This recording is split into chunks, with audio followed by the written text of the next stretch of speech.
Ooh, that hit hard right there. Bum, bum, bum, bum. Bum, bum, bum, bum. Oh, that hit hard right there. That did. Good morning, everybody. Oh, baby, oh, baby, oh, baby. Good morning on a payday Friday / Bay Area Friday, Frisco Friday, 49er Friday, Football Friday, whatever you name it. Love me when you get a chance. Give me the reads. We're going to have some fun today. We're going to figure out how the Niners can get a win down in Jacksonville. Solutions. We're going to look for solutions, and we're going to have some fun today. 888-957-9570. Good morning to everybody out there getting off the graveyard shift. Good morning to all the garbage men, who did I get a message from yesterday on LinkedIn? The boat operators. Good morning to the boat operators, the firefighters. Everybody out there, hopefully you're having a good morning as we get ready for Niners and Jaguars. We do have Warriors and Cavaliers. We could touch on what Kerr said yesterday on Willard or Dibs about Andrew Wiggins. We could do that a little bit later. But look, man, how did the Niners get a win? How do they get a win as we talk to Twitch and YouTube, powered by First NorCal Credit Union, and, of course, the Comcast Business Text Line? How do the Niners get a win? And for me, Shasky, there's a lot going on. First of all, you got Doug Peterson, and we'll get to a conversation. Which head coach would you rather have groom your young quarterback, that is? Would it be Doug Peterson, who's groomed Carson Wentz, who won a Super Bowl with Nick Foles, who's grooming Trevor Lawrence to be a great quarterback? Or would you rather have Kyle Shanahan grooming your young quarterbacks? We'll get to that. But for me to get a win on Sunday, it's simple. It all starts with number 97, number 92, number 98, and number 91. And those numbers represent the defensive line. It all starts with them, Shasky, on Sunday. This is a big one. I'm telling you, this feels like a two-game swing because of the momentum that you're going to have in one direction or the other. Either you stop the bleeding and you get right, and the vibes are good flying across the country coming back, or you find yourself in a big-time hole. It's not end of the world scenario, right? But you're up against it. Now You're looking at basically you're probably not going to be the 1 or 2 seed. Right. And now it's down to the NFC West only.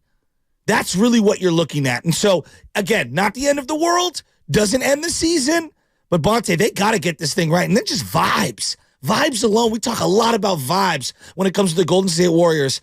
What about the Niner vibes? I'm tired of the finger pointing. I'm tired of it. We need a win. We need a win. I'm tired of the excuses. I'm tired of all of the chatter about what the tiny little adjustments could, would, should be. I mean, the time to talk is over, and the time to go out and put Trevor Lawrence on his back is now. No, it is now. It is now. And and we'll get into the numbers with Trevor Lawrence and their running game and the Niners running game. And by the way, shout out to the consultants. All right, Arthur, good morning to the consultants. And Danny Golding listening all the way from London. He's about to fly back to Phoenix, so shout out to Danny Golden out there in London, across the pond. Nice. Look, the Jaguars love to run the ball, and Travis Etienne. That's why I say it starts with the front four. Because you got a guy like Travis Etienne who's broken 21 tackles on the season. He's averaging about 120. The Jaguars as a team are averaging about 112 rush yards per game. We'll get into the Niners numbers when it comes to rushing because they're not running the ball well at all. When you take away Brock Purdy's production, the Niners, Shasky, they've got 56 carries in the last 3 games, 203 yards. That's 3.6 yards a carry. It's not good. That's just not good enough. It's not good enough. And the defense, and this is why it starts with the defensive line. Defense has given up 122 yards per game on the ground the last 3 weeks. Last 3 games, I should say. That's 4.4 yards a carry. 4.4 yards a carry. This 49ers defense give it up on the ground. So that's why it doesn't just mean get after the quarterback and put Trevor Lawrence on your back. It's also, you got to snuff out Travis Etienne because everything revolves around him and his Jaguars offense. The play action pass, the screen passes. When he's rolling, all of a sudden Trevor Lawrence has got the ball fakes. He's play action passing. Boop, there's Ingram over the middle. Boop, there's Ridley down the field. Boop, there's Christian Kirk in the slot. Boop, there's Zay Jones, who's a big target for him. So I think it all starts with this defensive line, and that's stopping the run, and that's getting after Trevor Lawrence. What has happened to their run game, stuffing, in terms of defense? What exactly is it? I know we talk a lot, like people like, what's the wide nine? Let's do wide nine. I mean, they've been on the field a lot, Shasky, the last 3 weeks. What is it? Like, in particular, are they getting gashed up the middle? Are they getting gashed on the edges? Well, I think Mixon, it's 2 things. Okay. The edges. Cleveland got to the edges. Yes. Ford and Hunt got to the edges. I agree. And that's where the Jaguars love to thrive in their run game. They love to get to the edges. So that's Bosa, That's Chase Young. That's Cleve Farrell. That's Randy Gregory. I don't even know if Jake Jackson's going to dress this week, believe it or not. He might be in street clothes. Might be inactive. I mean, he hasn't really earned himself enough leeway right now. I mean, he had an opportunity. But those guys haven't set the edge, asking really to your point. The edges in Cleveland. I also think that Dre Greenlaw, being in and out of the lineup and being physically compromised, you could tell. Like, he is one of the more sure tacklers on the team. We haven't seen that the last couple of weeks. But you also look at how much these other teams have been on the field the last 2 weeks. That's true. Cleveland controlled the clock. Minnesota was control of the clock.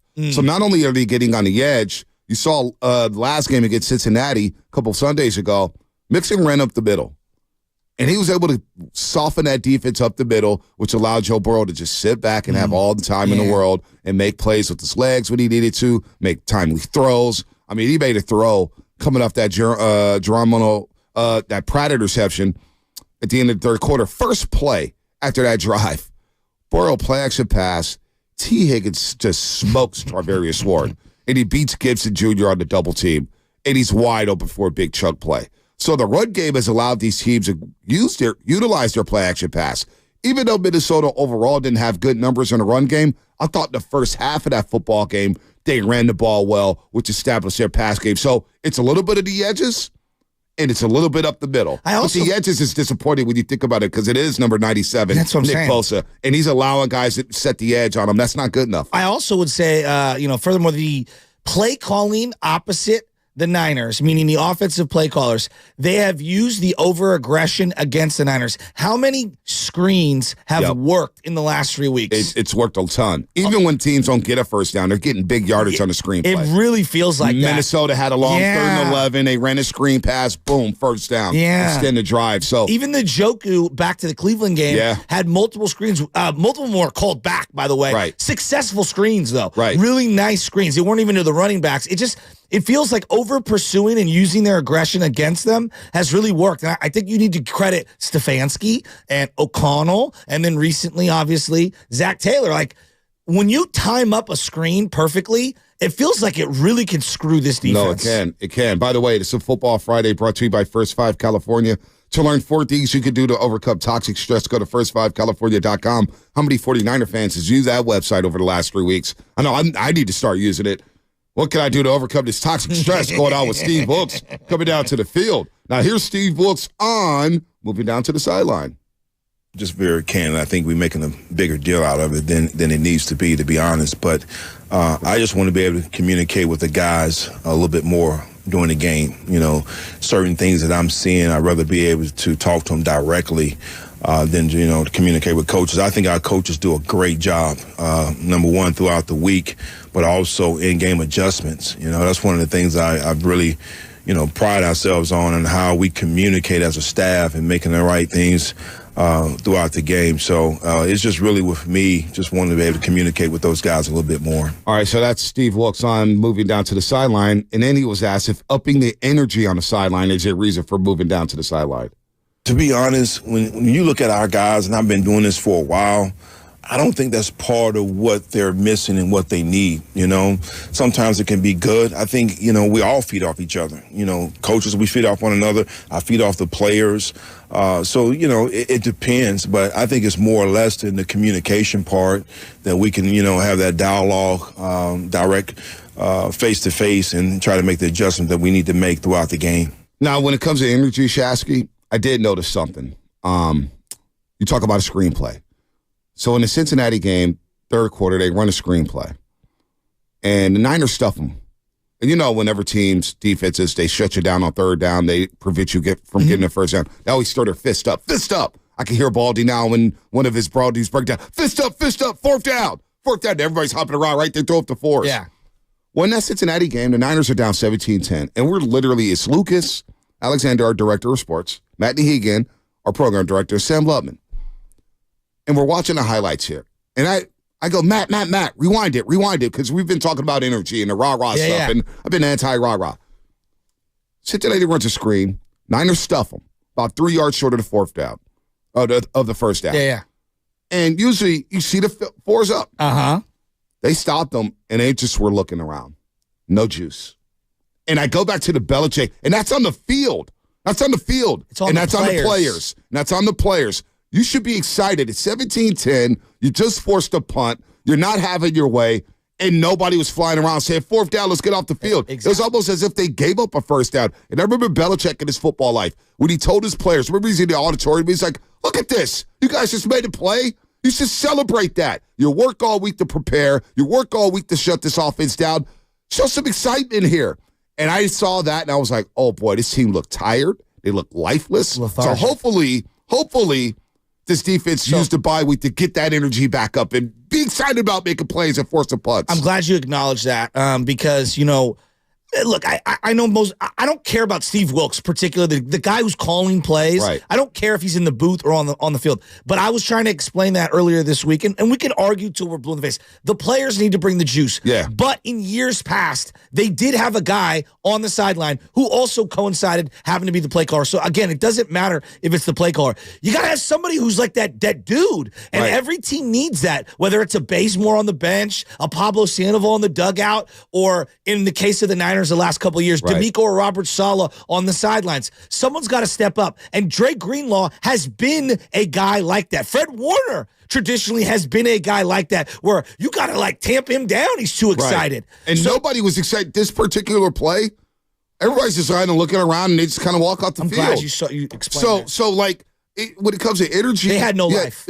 That's on the players. No, I'm with you. You make a play, like, why aren't they excited? But they used to have a safety in Jimmy Ward who was a very excitable guy. He maybe wasn't rah-rah dude, but he would get in guys' face masks. But when Hufanga last year was all excited and everything, What happened to Hufanga? he was in on that play. He wasn't excited. So when we talk about rah-rah stuff, I just noticed it. I was like, oh, wow. They forced Cincinnati to a punt. Yeah. It's 17-10, and they're just looking around. And I was like, where's the juice?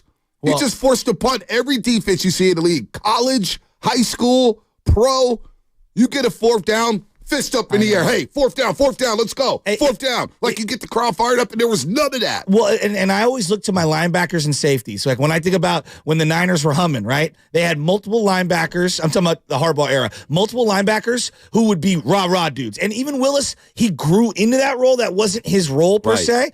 But then you had the two guys on the back end, Deshaun Goldson and Dante Whitner, who would also chirp. Right. Like crazy. And so, like, when I used to think of, like, Deshaun Goldson, by the way, is on the 49ers defensive staff. Did you know that? Right. Yeah, I did. He got a coaching internship in the summer. I didn't know that until Right. recently. And David Lombardi had wrote that in the article. He was part of the article. Bill Walsh Fellowship. Yeah, believe. I didn't know that. Anyway. Yeah, no, that happened in July. Yeah, but point being is that Deshaun Goldson used to come flying. Remember when he used to do the hawk thing and all that? And they would get a lot of juice from that. I need a safety or a linebacker to play with some thump here. Yeah, I looked at that one play, and it kind of it was a cherry on top. Encapsulated what's going on with this defense. And they're just not playing with any fun. They just were not having fun in that Cincinnati game, and I just was shocked. And now you look at the numbers here in the last 3 weeks or the last 3 games for the 49ers. One thing is when you know teams are running the ball or they're having success extending drives, they win a time of possession game. Cleveland, 33 minutes of time of possession. And that's part of the Shanahan way because of stuffing the run and establishing. And they love to control the clock. Yeah. But Cleveland, 33 minutes of time of possession. Minnesota, 34 minutes of time of possession. Cincinnati, 31 and a half minutes of time of possession. So they're losing the time of possession games. Why? Because their offense is not extending drives and they're not running the football. Again, the 49ers averaging just 3.6 yards per carry the last 3 weeks when you take away Brock Purdy's scrambles.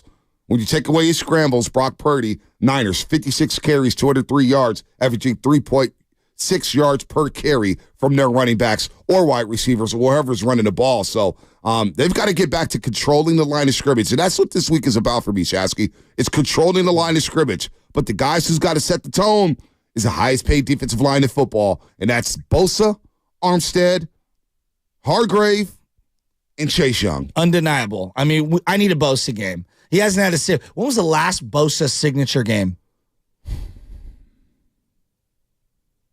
Raiders, Vegas. I mean, it was really the second half. Is that what you like? Raiders, Vegas. I know, and I feel like we're searching. That's I was Raiders, gonna Vegas. go. I was gonna go maybe the Tampa Bay game, maybe the Miami. Before that, Yeah, I mean, we're talking 10, 11. Well, he was really good in that Raider game. Remember, he forced the I know. In the interception. fourth quarter, he was great. Fourth quarter overtime. Yeah. That's it. Okay, I'll give you the Raider game. I mean, how many games ago was that? Dude, that was a long time ago. I mean, that's a long time. That was New Year's Day. I mean, he really needs to get himself going here. I mean, he really does. Like, you're the highest paid player on the team, dude. You got to step it up. And I know we've talked a lot about Bosa, and I don't want to hear about PFF pressure rakes anymore. Get some sacks, dog. When I watch Max Crosby, and again, I'm late to this Max Crosby party, but when I watch him, game-wrecking every play. No, Max Crosby. Am I wrong? Max Crosby's legit. When I watch Aaron Donald, when he was in his prime, and I still believe him to be in his prime, but not as much now because they don't have any players around him, he's all over the ball. Well, think about when Baldy was talking to us about Max Crosby, and he joined us in studio, and he said, he said Max Crosby right now is the best defensive end of football. And he got a text from Bosa, or Bosa caught up to him on the field and was like, yeah, I heard what you said about Max Crosby. Well, I'm going to prove it to you. I'm going to show you. I'm the DPNY. Well, show me. And so maybe we need Baldy to say it again. Hey, Baldy, how about you call the show and say Max Crosby, TJ Watt, Myles Garrett, Aaron Donald, pick a player on the Baltimore Ravens is playing better than Bosa. Well, remember what he told you too, Bonte. He's like, well, he's not playing December and into January and February, and I am, so I have to keep myself fresh. Well, we will not be playing in February with this version of Bosa. There you go. Well, and by the way, you kept yourself fresh, and you didn't get a sack in January, and you didn't make it to February last postseason. So I don't want to hear from it. Let's be real. Yeah, no, that's a great point. Like, you didn't get a sack. Conservation. Right. And then you saved your energy for what? You saved your energy to not get sacks? That's a great point. What are we doing here, small bear? Come on, baby. I need you to be a big bear this week. So to me, Shasky. Don't be a cub. Right. Don't be a cub. 888-957-9570. What's the key for you to getting back on track? Because I want to go in the second half surge here. And I think a win is massive for this organization. Because all of a sudden, I'm looking at Tampa Bay, and I'm looking at them as food. This team just needs a win. It's a pivot game. Pivot, don't panic, right? Yep. You win this game, now you could pivot back to the most difficult part of your schedule with some juice. Yes, then you get Tampa Bay, and then it's Seattle, Philly, Seattle. And then it's playoff time. And then it's go time. Yeah, right? And really, the playoffs start there. I mean, I really think so. You know what? The playoffs may start this week. But Trent Williams being back, to me, is the biggest story of yesterday. Him returning to practice and being available to play. There is just no way this team wants to go where they want to go without Trent Williams being the apex beast that he is. And that's what Purdy talked about the other day. Yeah, it's huge. Obviously, you get the ball into Debo's hands, and he can do some crazy stuff and help our team out big time. So to have Debo back will be huge. Trent as well, that's going to be awesome to have him and his experience, his leadership, and sort of just, help out with everything. Run game, pass game, that's Trent's the best of the best. So have two of those guys back and, give a spark and bring that energy to our offense. It's huge. All right. It is huge to get Debo and Trent back. It was good to see number 71 back on that field. Now let's see how he can move. Let's see how well he moves with that ankle injury. Will he be able to move? Because Josh Allen has nine sacks in 8 games. Josh Allen is playing some very good football. Remember, he was the top pick out of Kentucky coming off the edge there. And you heard Baldy say Trayvon Walker, the former number 1 pick out of Georgia, is playing better football here. So Josh Allen, these guys are good. These guys are good. So it all starts off up with me. What about you, Roasters? What about you, folks out there listening on a Friday? 888-957-9570. What is the key to getting back on track? Because that's all I want to talk about. Getting a win. By all means necessary. How do the Niners beat the Jags? That's all coming up. Sponsored by the Downtown Los Altos Holiday Stroll. Get into the holiday spirit early this year at the 20th Annual Downtown Los Altos Holiday Stroll. This Friday, November 10th, a sparkling opportunity to discover beautiful downtown Los Altos while you shop, dine, and explore. Find out more at downtownlosaltos.org. Considering a home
This is Andre Iguodala, and you are listening to The Morning Roast with Bonte and The Butcher on 95.7 The Game. What's up, Andre Iguodala? He had some big news yesterday. He's expected to be named the new executive director of the National Basketball Players Association. It's a good fit. Good fit. Iguodala, he protects the players. He's a smart dude. Wow, and then Jameer Nelson. He's just been promoted to GM of the Philadelphia 76ers G League affiliate. Yeah. About Jameer Nelson, a lot of things going on. Joe's. Yeah, a lot of things going on in the NBA. That's Shout cool. out to I always Andre liked Iguodala. Jameer Nelson. Yeah, he's a good The dude. shoulder injuries, I felt so bad for him. I always was a big fan of his. Nah, he's a good dude. He's a good dude. That Magic team was so much fun. It was fun. That St. Joe's team was fun. Well, him and Delonte West. Yeah. Shout out to Delonte West. Yeah. I hope he's doing better, Oh man. every now and then I see stuff on the internet Yeah, that's it's just not good. Not good at all. Not good at all. By the way, Gosh. good morning, YouTube. Good morning, Twitch. Powered by First NorCal Credit Union. Today's your last chance to qualify and win a spot in the first ever 95-7 The Game knockout tournament. Your last chance today. And our last chance to give out a winner is at 7:30. So you better know the show. Listen to the show. Listen to the show right now, but especially at 7:30. If you got to take a quick break, but you want to get back at 7:30, and you want to be listening to how you can qualify, you have 3 more chances to win a spot in the first ever 95-7 The Game knockout tournament as we talk a little 49er football on a Friday. Kurt won and joined Willard the Dibs. We'll get into some of the sound about that. He talked a lot about Brock Purdy. A lot of people believe Brock Purdy's still playing well despite the 3-game losing streak, so we'll get into that. But it's simple to me, Shask. It all starts, I know it's not sexy. It's not sexy for sports talk radio. We always like to talk quarterbacks and offense. But to me, it starts with the big boys up front. Bosa, Young, Armstead, Hargrave. The 49ers defense goes as they go. They are the key to not only this game, they are the key to the season. Can we get them going? Can we get them going? You know, something I've been thinking about for a long time. When was the last time this team had a big special teams play that flipped the game? That would be big.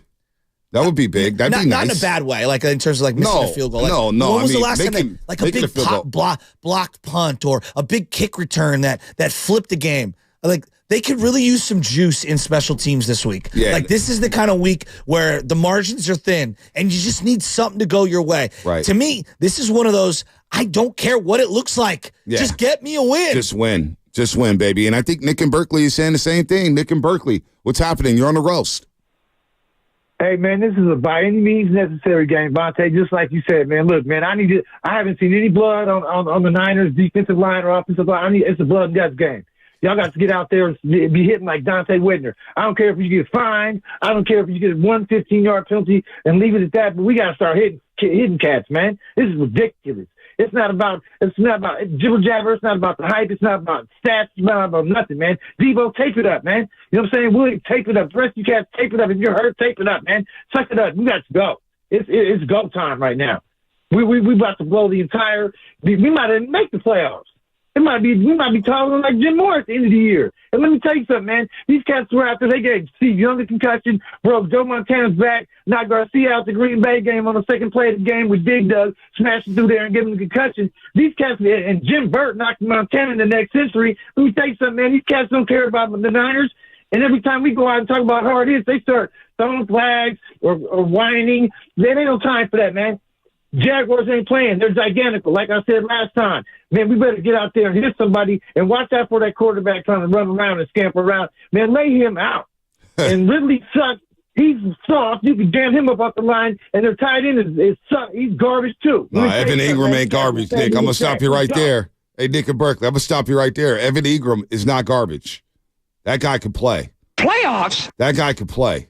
So let's stop with that one. That guy can play. They've got weapons. Zay Jones. I know, we laughed at Zay Jones. Zay Jones is a player. Trevor Lawrence loves him. He was clutch with the Raiders when they made the playoffs. Yeah, I used to laugh at Zay Jones. Big Dog City, Zay Jones. Like, well, stop it, man. But Zay Jones every time I look up, he's making a play. Calvin Ridley, he's a special talent. But Christian Kirk, he's neighbors with Trevor Lawrence. When they were playing in London. Who were they playing? Like when Thursday Gruden night? And Derek Carr were neighbors? Yeah, but not, we know that was all Remember that? Fugazi. That was all Fugazi. We're going to live next door to each other. Yeah, that didn't work out well.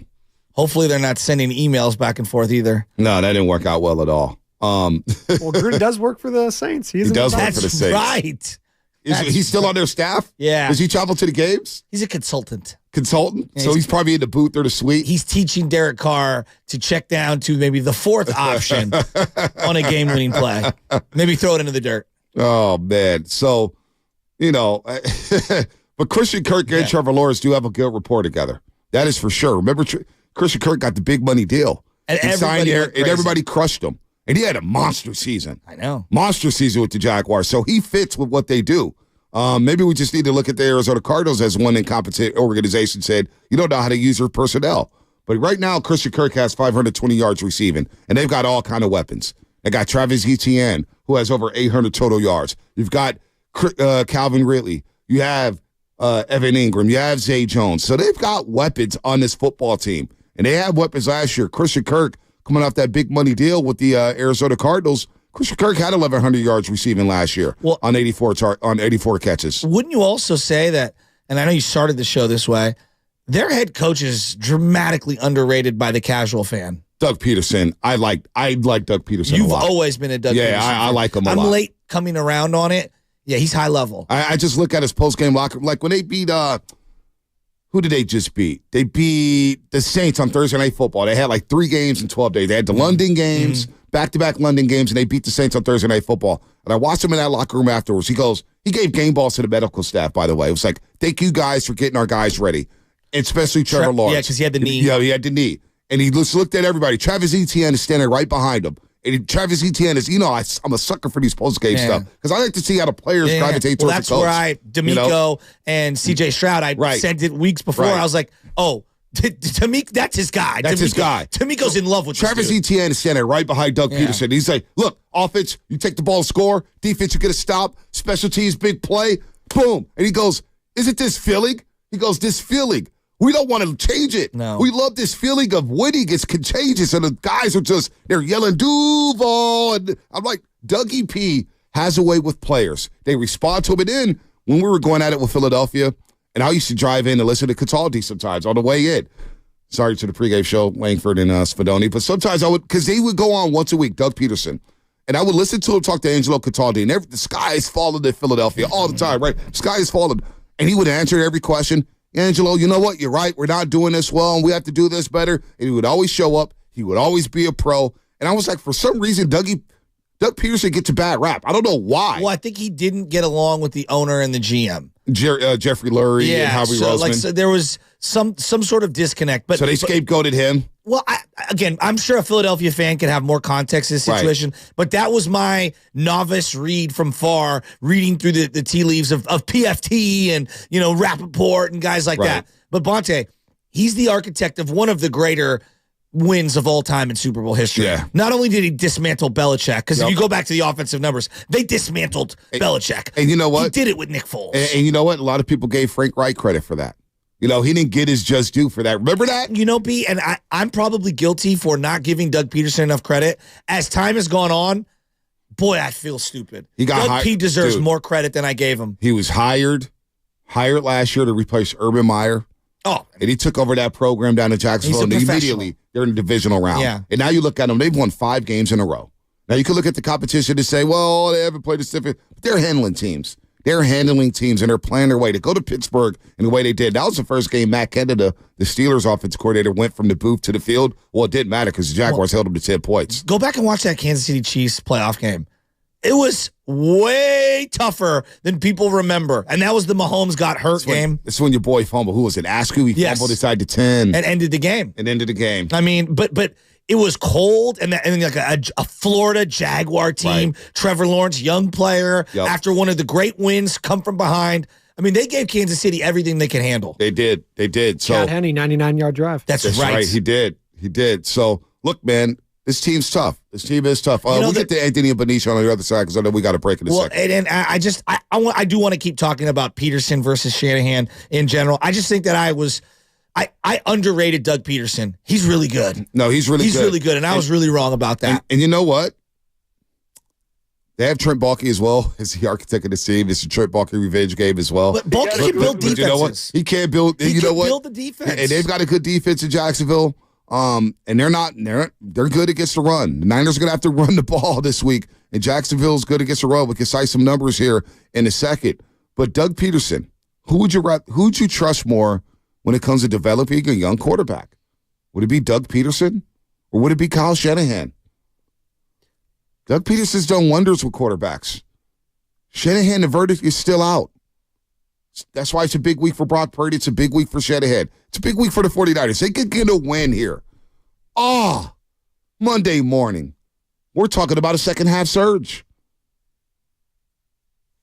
Got to get a win by any means necessary. I like that. That's the theme of today's show. By any means necessary. Niners go get a win. Anthony and Venetia and the rest of you will get you at 888-957-9570. Who do you trust more when it comes to developing young quarterbacks? Doug Peterson or Kyle Shanahan? Does anybody even know about Doug Peterson? It's been kind of laying in the cut there in Jacksonville. All right, that's coming up on the game. Sponsored by Fremont Bank, full-service banking, no compromises. 30 Seconds to Mars presents Seasons, the World Tour.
Now back to the Morning Roast with Bonte Hill and Joe Shasky. Take it away, Bonte.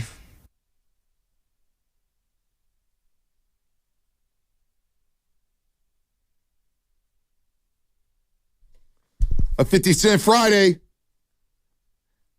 Payday Friday. Bay Area Friday. Football Friday. I feel good. Brought to you by First Five California. You feel good about Sunday? I just feel good about the weekend. Yes, I do too. Yeah, I'm going to go over to Pops' tonight. We're going to watch a movie. I'm going to bring him some Westlake Joe's. There you We're go. going to do some lasagna. There you go. Yeah, I'm really excited. Yeah, I'm going to do some laundry today.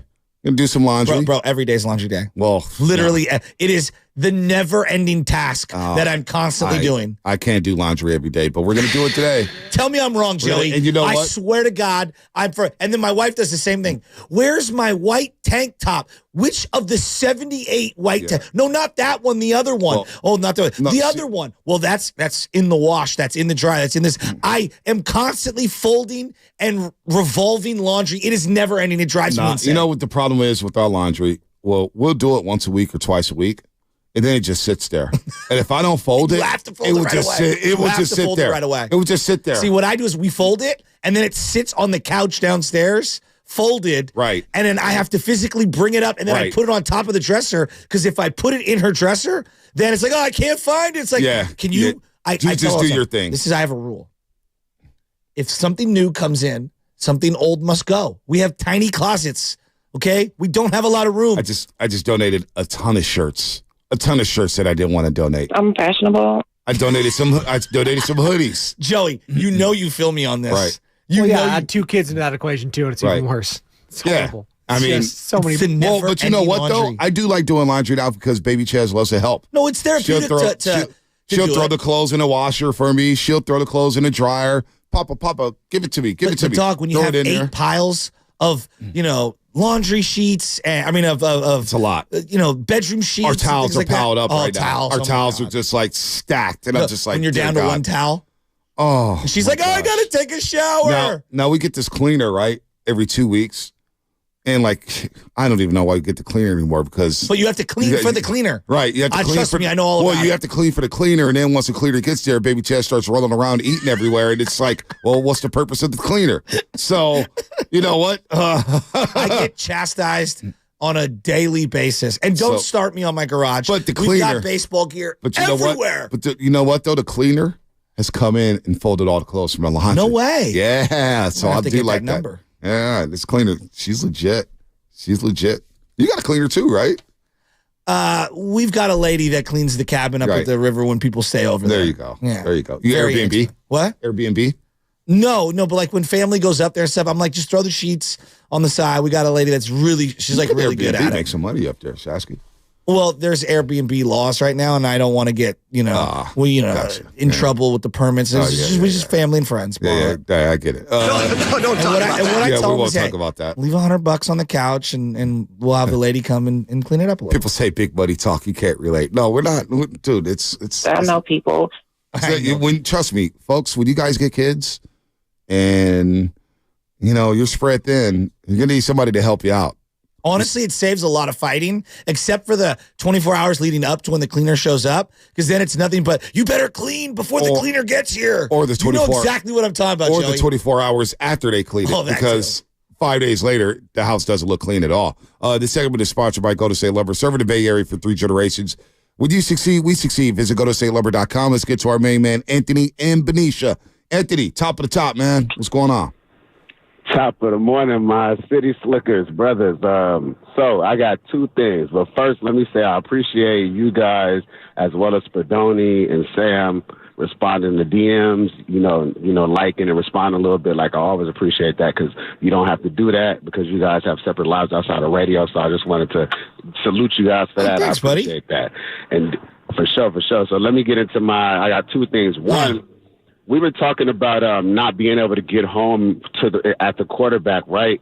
And I'm wondering, remember, you know, when Bosa came, when he did finally report, it was said that he lost a little weight. I think his mom, when she interviewed with Willard and Dibbs, you know, it was said that he kind of leaned out. He was stronger, but he was leaned out. Now, I'm a strong guy too, but at 225, I can't move a guy that's 300 pounds. And I'm just wondering if, like, yes, you got stronger with pushing weight, but losing some of that mass, I'm sure that affected his ability to move linemen and, you know, and move bodies. And so I just wanted to know what you guys thought about that. And then secondly, there's one more thing. Debo and Trent, they are irreplaceable because they bring a certain energy and a certain spark that other guys just aren't able to do. And I know we kind of try to quantify what Christian does, what Brandon does, but one of the things that Debo and Trent do that nobody else does on our team is they bring that energy. Yes. There are, like, our Draymond Green. Yes. They bring that goon kind of, like, you know, personality. Debo's like, an enforcer, you know, Trent, he's and a tone setter. Absolutely. That is right undeniable.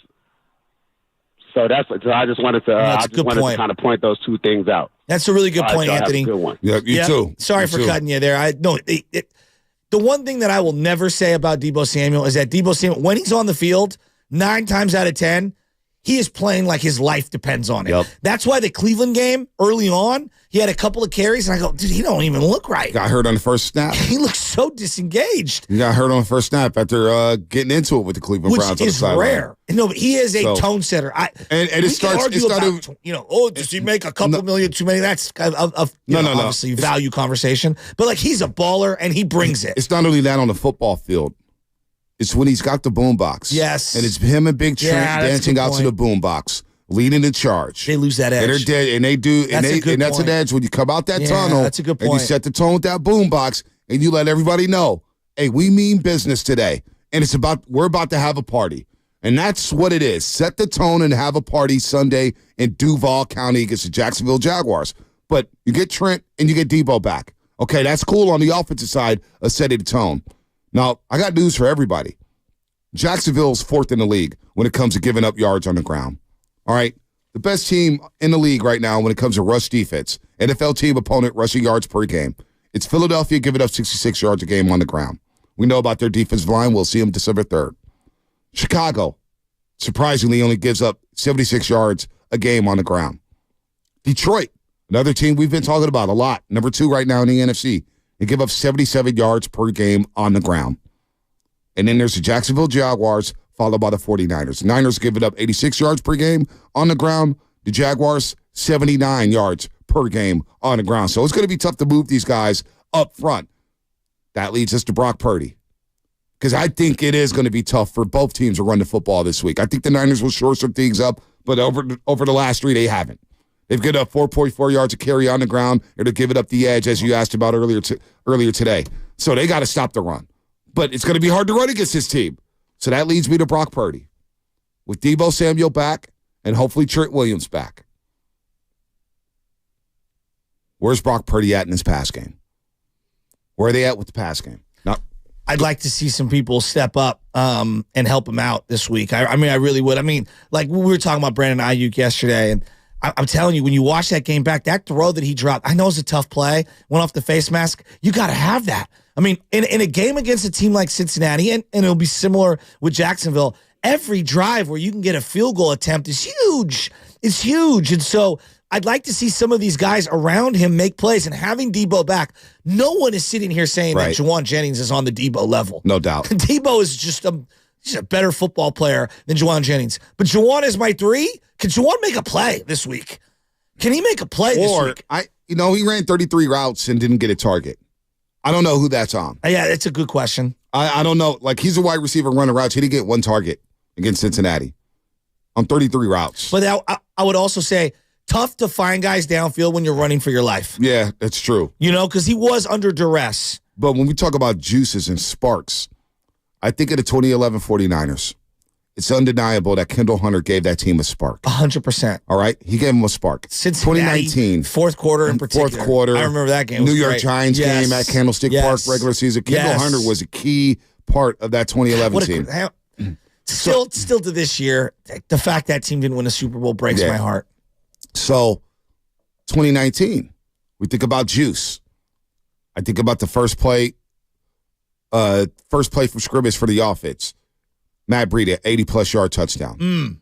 The Saints game, Matt Breida came back. He's thought, oh, boy, look at all that speed at the Superdome. Now, he got hurt, and then you got some juice from Tevin Coleman, and then you got the ultimate juice for Raheem Mostert. Where I'm going here, Shasky, is Ronnie Bell or Danny Gray? Ronnie Bell or Danny Gray? I mean, how many games is Danny Gray suited up for? I need some juice. I'm going to have to look that up because I don't even think Ronnie Bell. He's a player, man. I love Ronnie Bell. You want to talk about juice or spark plays or trick plays? Can I get a jet sweep with Ronnie Bell? Can I get a reverse with Ronnie Bell? Maybe just a play here or there, a trick play. What about that juice from one of those 2 youngsters? Danny Gray's on a team? Is he even on a team anymore? Right now, Danny Gray last year suited up. It says here it's suited up for 13 games, 7 targets, 1 reception. Wow. I don't even remember any of those. Wow. That was last year. Wow. Nothing for this year. Nothing. I see nothing. What about Ronnie Bell? I wanted to see. We saw him in the New York Giant game, and made I thought, a play. Yeah, a couple plays, and he was blocking downfield. Right. I thought he fit the team. With Debo out, I thought he would be more of a factor. So Ronnie Bell, this is where Shanahan's had the bye week, and he's an offensive guru, right? So everybody says Shanahan's an offensive guru. Can you get back there and design some plays up and get Ronnie Bell rolling? Can I ask you a question about the wide receiver position as a whole? Yeah. Feels like the league, it's never been easier to find a receiver. Maybe I'm wrong. Right. Maybe there was a different era, but it just feels like college is giving you tons of wide receivers coming out of nowhere. Why is it so hard for the Niners in particular to find guys that can contribute in the passing game as wide receivers? Shanahan was a wide receiver. Are his standards too high? Yeah, maybe. Well, we saw Brandon Ayuk. He was in the doghouse Brandon Ayuk was in the doghouse for a long time, and I didn't get why. So I don't know. That's a great question that I don't have the answer to. Like when I watch Cincinnati, obviously they got 3 deep at wide receiver, and most people think that. You got the Irwin kid making plays. I know. And then I watch even the Chargers. Everybody laughs at Chargers got 8 wide receivers. Now they got the first rounder who's not very good. Right. But they've got 1 million wide receivers. All these teams have 1 million wide receivers. Why do the Niners they can't get anyone? The Rams found Tutu Atwell and Puka Nacua. Did we even know who Puka was before the season?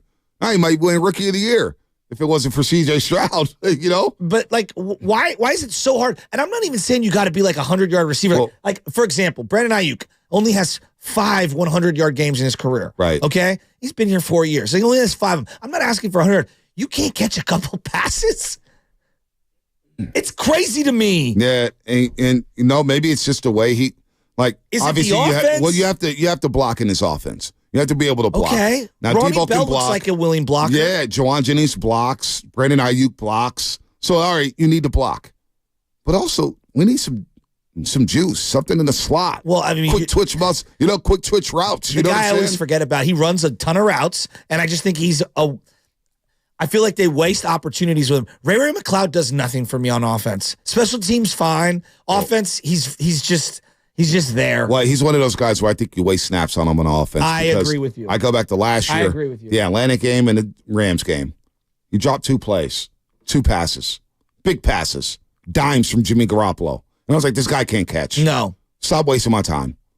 You know what I'm saying? And when he goes in motion, everybody kind of knows the jet sweep's going to him. Right. We all know that. So maybe get Ronnie Bell involved. Maybe this is a game to get Ronnie Bell involved because it might be tough to run against Jacksonville this week. Again, they're fourth against the run when it comes to yards per game. They're giving up 79 yards per game on the ground. And in the last 3 games, they're giving up 75. Well, they need an adjustment, Bonte. I told about the adjustment last week. It's like, all right, in 2021, using Debo as a running back was their adjustment. 2022, the McCaffrey addition was the adjustment. They need an adjustment on offense. Yeah, they do. This segment is sponsored by Go to State Lumber, serving the Bay Area. For 3 generations, when you succeed, we succeed. Visit GoToStateLumber.com. You are listening to 95.7 The Game. KGMZ FM in AC1 San Francisco. Always live on the free Odyssey app. Download the Odyssey app and favorite 95.7 The Game for the best and most up-to-date sports coverage. Do not forget, you can also watch us every single day at our YouTube and Twitch streams. Sponsored by our very good friends at First NorCal Credit Union. Just log on and search 95.7 The Game. Be sure to like and subscribe to the channel. While you are there, it's a Football Friday brought to you by First 5 California. To learn 4 things you could do to overcome toxic stress, go to first5california.com. Also, shout out to the Comcast Business text line. We got a great guest list. Stats on Fire, Rob Guerrera. We're going to douse all the negativity he's going to spew at 8 o'clock. We're going to douse it with positivity. Gene Fournette, Florida, right? Down. What's the title for him? But he covers the Jaguars. Florida Times Union. Florida Times related Union. to Florida Jimmer? Union Times, sorry. No, he's not related. That's Maybe. Fredette, not Fournette. Yeah, Oh. this is Fournette. What about Friedel? No, well, it's Fournette. What about still a different last name? what's the alcohol that Fournette. bartenders drink? Fournette. Fernet. Fernet. What is that? A liqueur? What is that? Yeah, I think it's overrated. No, but what is it? It's a liquor. It's a liqueur. So like you take it in shots? Yeah, people take it in shots. Yeah. It's not good. By itself. It's not good. Because I've always heard like Barlingo. Like, you know, Yeah, no, it's not good. Fournette. That's a big drink down in the marina, the old Lions pub back in the day. My girl Erin Donahoe used to work there. Yeah, Fournette is ugh. It is Italian of origin. It is a bitter aromatic spirit made from over 40 herbs and spices. There you go. All right. Yeah. So Gene Fournette, we're going to talk to. Florida Times Union covers Jaguars. We're going to go behind enemy lines here. Enemy lines. So we'll do that at 8:30. And then the big show. AEW's coming to town. All Elite Wrestling. The big show. Paul White. It's going to give it to me. Let's go. It's coming in at 9:30. I love wrestling. My King of the Hill this week. King of the Hill coming up at 9 o'clock will be in Lubman. Did you get my Dude, text? I got goosebumps, bro. Give me that one more time. Wait, when I used to, it'd be Monday Night Raw, and all of a sudden,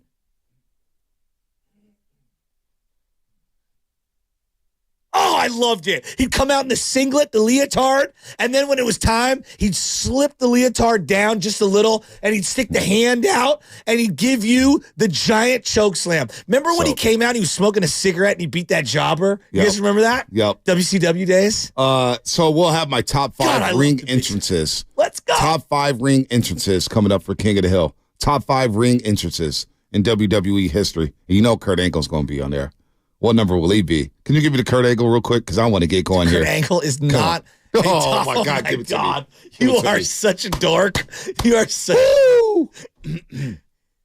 Barstool Bonte with his American love. Dude, look at you, bro.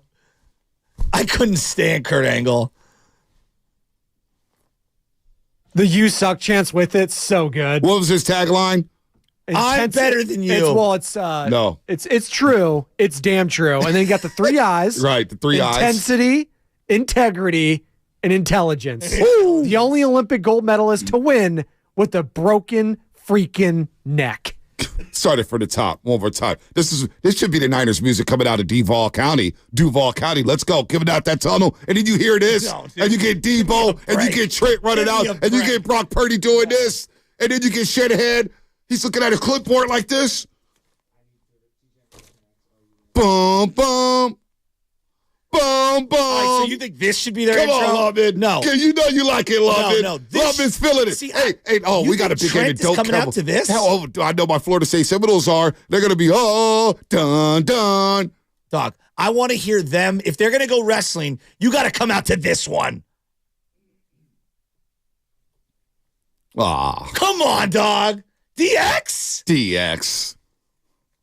They were such a fraud. They were so Shawn fraudulent. Michaels and Triple H? Mike Tyson? What are you talking Yeah, about? no, they were Mike sick. Tyson No, was they so were sick. They were sick. Special guest Yeah. referee? Yeah, Dennis special Rodman? guest. Dude, if you didn't do the X, No, I what know. were you the doing? X-Pac. My brother Right. got in so much trouble in grammar school doing the X on people. Your son is telling guys to blanket. And my mom would be like, what? Right. What? And then be like, I don't know where he's getting it from. You know, we were talking to Brandon Ayuk yesterday. Get back to the Niners here. God, I love wrestling. I don't. You still watch it? No, not like I used to. Yeah. Old school wrestling was fun. My guy, the Legend Killer, they've been like fading him, and I don't like it. Randy Orton's the only guy of the young guys that I love. Well, I like Roman Reigns too. He's a big Niner fan. Yeah, I don't. I love my Polynesians. You know that. Yeah, I'm not big on it anymore. I think at some point you grow out of it. I don't know. You never grow out of it, dog. I like the documentaries, but you kind of grow out of it. When you grow up near Cow Palace, you never grow out of wrestling. Yeah, I was a diehard like middle school, but then like I meet new friends in high school and none of them watched it. So it's like I'm Right. not gonna be solo dolo just watching and myself. he knew it was phony and It's not scripted. so okay, it's like, I know that I get Sopranos it's is entertainment. phony. fake. Yeah, It's I know. different. I know It's different, Sopranos is yeah. phony. It's a Yeah, soap opera. But The Sopranos is based off some true stories here. And so are some of the WWE storylines. You know what? Let's get Those let's- custody matches were great. dude. Lingerie matches. I mean, Me and Miss Elizabeth got married in Vegas. but you this know what though? weekend. It's tough, man, because then you start watching these documentaries, and a lot of these dudes are just bad human beings. That undeniable. They're terrible human beings. Like every walk of life, you get to know people, and sometimes you don't want to get to know them so well. Yeah. Speaking of a guy with kind of a wrestling persona, he's been known to dabble in WWE, AEW. George Kittle needs a big game, guys. You know one Where's thing I he don't at? want? Can I be real with you? One thing I don't want from George Kittle, and look, I know George has got a lot of things going on. He's trying to make money. I get all that. The one thing I don't want is this like super over the top character after a loss. I'm kind of sick of that. This whole like, hey guys, what's going on? Like after they lose, it's so disingenuous. Like, dude, can you just answer the questions like a normal human being? You just lost 3 in a row. Can you just be normal for 5 seconds? Yeah. Let's go to San Leandro Mo. San Leandro Mo is going to do something for us on a Friday that's going to uplift all our spirits. Go ahead, San Leandro What's Mo. up, Mo? Top of that ramen, fellas. What's going on? What's going on, baby? Just getting it. Hey, I got 2 things for you, fellas. First of all, appreciate y'all every morning tuning in as I'm on the road. Shout out to all my FedEx drivers. Let's go. What do they call their quarterback down there in Duval? What do they call him? He looks like a character off of the movie. Oh, Sunshine. Sunshine. Oh, Sunshine. Yeah, remember the Yeah, they Titans. call him Sunshine. Ain't no sunshine when Chase comes. It ain't fun when he comes to play. Ain't no sunshine with Chase Young. Damn, you can sing. 'Cause that quarterback gon' be on the run every time Chase comes to play. Hey, I know. Let's go. We gonna sack that boy. Can you go for the top? Hey, can you sing that for the top? Hey, you were killing San Leandro Mo, can you sing that for the top? You got Could vocal cords. You got me going here. Can I you sing love that from the that. top? From the top. Let's From the go. top. Hey, ain't no sunshine when Chase comes. Oh my gosh. That's It so ain't good. fun when he comes to play. Ain't no sunshine when Chase comes, 'cause your quarterback gonna be on the run. Damn, was that Bill Withers? Or was Dude, he that was San killing Leandro it. Mo? San Wow. Leandro Mo got bars. Wow, Bill Withers would be proud. That's the best real singing since the fake/real Bub Rub sang for Oh us. my God. Bub Rub. I forgot all about that. Hey, by the way, we got to start getting ready for the Doobie Awards. We're already in November. Next week's meeting needs to be all about the Doobie Awards. Are we allowed to be Our on categories. Doobies while the Doobie Awards are happening? Probably not. I do want to tack out the studio one time. We bring in Burner and just let him smoke with Stingy E and let him just smoke out the studio. Stingy, bro, my guy. Stingy's Instagram is all over the place. All right, let's continue to break down Niners and Jaguars. What do they need to do to get a win? I'm trying to look for solutions. We're getting also the Kurt Warner sound on Brock Purdy. Is he the key this Sunday? How big of a key is he to getting a win and snapping his 3-game losing streak? That's all coming up. Sponsored by Flag and Anthem. The season's greatest gifts to your 9 to 5 are the brand new Made Flex Journey Performance shirt, pant, and jogger from Flag and Anthem. They bring comfort to the office.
The Morning Roast is live on YouTube right now. Take it away, Bonte. The big show. The big show. The big show. Paul White will join us at 9:30. But this is Shawn Michaels. You got to. He was. If you're gonna do it, you got to do the like this. Yeah. And then you got to go to this side. Remember and the you have hour- to have all the sparklers. Remember that hour-long match with Bret Hart at WrestleMania? Bro, Razor Ramon, the ladder match, one of the greatest Well, of all that was time. that was awesome too. Survivor But Bret Series. Hart. It was just the anniversary of the Montreal Screwjob. Yeah, it was 26 years ago, Oh yeah, 2 the days ago. screw job. Yep. Wow. I did like Bret Hart. Bret Hart doesn't get his due. Bret Hart does not get his Do due. you know He that was Bret, sick. Bret Hart married a girl from the city. Yeah, she's a sister. He was out here. She's like a lot younger. She's like our Yeah. age. No, yeah, he Than comes Bret. out to the Big Raider Bay all fan. the time. Yeah, He's a Rocco- big time Raider fan. He used to go to all the knows Raider him. games. Yeah. Rocco was a big Bret Hart guy. No, but Rocco knows Bret Hart's current wife. Oh, does he? Does he Yeah. still keep in contact with her? Yeah, through Insta. Oh, wow. I saw Rocco at a birthday party a couple weeks ago. The kid's birthday party. We were chopping it up, and I saw Rocco's wife. What's Rocco's wife's name again? Johanna. Johanna. Excuse me. So I'm sorry, Johanna. And I was talking. I was like, "Hey, did you know we saw Gabrielle Union?" Oh. And she's like, "Yeah, I've heard the story a million times." A million. Yeah. Bret Hart, man. They were sick. The best there is, the best there was, the best there ever will be. He had baseball glasses before anyone did. I know. With their hair, The shades. the leather jacket. Yeah, it was he was so good. yoked out of his mind. Of course he was. Yoked. They were the first family of wrestling. The first family of wrestling. Well, they were. They were. No, I Jimmy know. Anvil, Neidhart, I know. Owen, rest his soul. I remember watching that pay-per-view when that went down. Oh, we got Knockout. Today's the last day for Knockout. So Zucci Man asked us on the Comcast Business Text line earlier today. Shout out to Zucci Man. I will be participating in Knockout. I believe Joe Shasky will be. I know Derek the Guru Johnson will be. I'm in. Kobe. I heard Mark Willard will be. Oh, nice. Well, what about Dibbs and Steiny? I think it's mandatory for all of us to partake in the 95-70 game knockout tournament. I mean, this is what it's all about. But folks, you got 3 more chances to qualify. 3 more, Shasky. 3 more. So you better know the show at 7:30. Know the show at 7:30. By the way, shameless shout-outs coming up at 7:45. Yeah, we didn't do it last week. Yeah, we just completely forgot. Well, you know, our man behind the scenes who's usually steering us in the right direction, our navigator, Sam Lubman, wasn't here. And so I'm blaming it on John Lucan. Oh, yeah. Love you, Big John. Just throw him under the bus. Yeah. Get your Shanahan on. Yeah. Get your John Lucan is the Shanahan Steve on. Wilkes of 95.7. Oh, my Not get your roll on. Get your Shanahan Get your Shanahan on. Get your Shanahan on. By the way, still to this day, one of the top 15 videos of all time. Oh, my gosh. Big Come timers? on. Come Big on, timers? In the slightly moist parking lot, whipping donuts. With the Escalades? So sick. With the Escalades? So With the correct. I still think that Big Timers album knocks. Oh, Come it on. does. Are you kidding me? The intro? So sick. Come on, and Manny Fresh? So sick. Look at Baby, the weakest rapper who I love of all time. They were so garbage, rapping. So garbage. But the beats were so sick. They were garbage. Who's your favorite garbage rapper? Who was like good but garbage? Messy Marv. No, he had some heat. Come on, Come on, dog. he had some Come heat. on. Come Who are on, we man. kidding? He had some Who heat. are we kidding? This may get controversial, but mine may be Noriega. I don't really want Nori smoke. No, So- I don't either. What about Cameron? Cameron used to say some stuff like, bro, what'd you just say? If you're rapping Kumbaya with anything, you cannot be weak. I reject that notion. Oh, wow. AJ Cruz, this is good. Patrick Pat Wheezy. Well, I Jaw think, Rule. I think if we're being real, like there's different kinds of rap. So there's like easy digestible rap, like Right. and Yeezy would fall into that category, right? Too Short would fall into that category. And then there's people you got to hear 3, 4, 5, 6, 7 different times to appreciate it. Mysticals and Right. the E40s and guys that have Probably layered shouldn't bring stuff. up Mystical around these parts anymore. He's done some things. Yeah. Yeah, let's just leave him alone. I got to feed the beast. We gotta just Project leave him Pat, alone. though. I mean, Project he's- Pat. Come on. What about A-Ball and MJG? Do not call them weak. They're MJ not and weak. A-Ball were sick. Bro, what? Sick. Friend or foe, still an all-time song. My God. With 40 Water and Mac Mall. Yeah, I mean, their album covers with Memphis, Tennessee in the Shooting background. billiards? Come on, that was the cover. And the Cadillac on the cover. I still love Down South Hustlers. Oh, yes, Down South Hustlers was good. Come on. Was good. Is it We're going way back. Yeah, we are. Is it Bone Crusher? The most garbage? I never did. He had the one hit. I don't know, man. The greatest Twister wasn't weak. Space Age Pippin. Yeah, Space Age Pippin. Sook the Shocker was. I still contend that Sook the Shocker on I always feel like somebody's watching me. I'm paranoid. I can't sleep. I'm in a dope game. I think these have to get me, man. Look, we'll get back into the Niners. Charge to the Game is a good album. Go back and listen to it with Silk. It's a good album. It is. I just, he had the weakest verse. Where'd he go? I'm paranoid. I can't sleep. I'm sleeping. I'm paranoid. I can't sleep. He said something, and I was just like, what? You really threw that on the bar? Anyway. If I was trying to diagram a victory for the 49ers, a tough victory, not a blowout victory, a tough victory, who's the player on offense that has to bring it this weekend? It's players. See offensive line. This, to me, is an ultimate trenches game. The Jaguars don't give up a lot of yards on the ground. The Niners, they don't give up a lot of yards on the ground. Now, they have the last 3 weeks. They've given up 4.4 yards a carry. I keep going back to the trenches. This is a Super Bowl contender in the Jacksonville Jaguars, and they've won 5 in a row. To me, it's not just one player on offense. It's players. Now, I know you could go to player, and some people may say Debo, some people may say Christian, some people say McCaffrey, who's on the cusp of history here. But I'm looking at players, and I'm looking at the front 5 on offense, and I'm looking at the front 4 on defense. Those, to me, are the key to this game. If you're going to get down and dirty, you want to get grimy, then this offensive line needs to get grimy or protect Brock Purdy. Because Josh Allen has 9 sacks in 8 games. Trayvon Walker's coming on the other side. That linebacker in the middle, number 23, is a problem.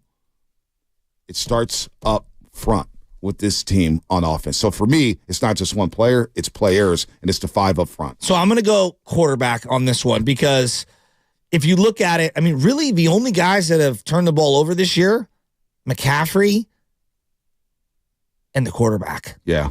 I mean, that's it. So ball security is very important for me. And I think we've talked about it, but I haven't seen anyone else talk about it.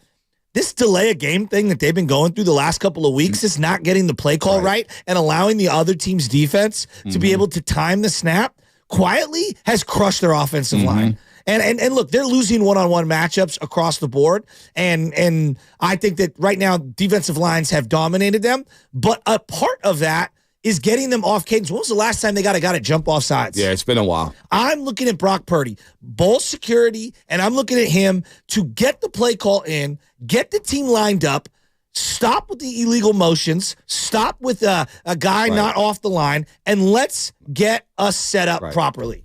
I'm looking at the quarterback. To me, this is a big quarterback game because you're going up against the number 1 overall pick, a franchise quarterback, one of what I would say 7 or 8 guys who has job security in the league that extends beyond a year. This is a big-time matchup. On the road? On the road, no doubt. And After a bye week? And the Niners are favored. They're favored by 3. By the way, Twista did have knocks. We love Twista in the Bay. We do love Twista. Twista's legit. When it comes to Brock Purdy, and the turnovers, because you are right about the delay of games, about the turnovers, about throwing it to the other team, about putting the ball on the turf. They've got to get creative here. In the time of possession, this is why I look at the guys up front. The time of possession, the Niners usually dominate that under Kyle Shanahan. They're usually a top 5 team when it comes to time of possession. But the last 3 games, when it starts with Cleveland, 33 minutes of time of possession. That means the Niners only had the ball for 26 minutes. And that's due to them going 3 and out, 8 straight possessions in that football game. Then you get to Minnesota. Minnesota had the ball for 34 minutes.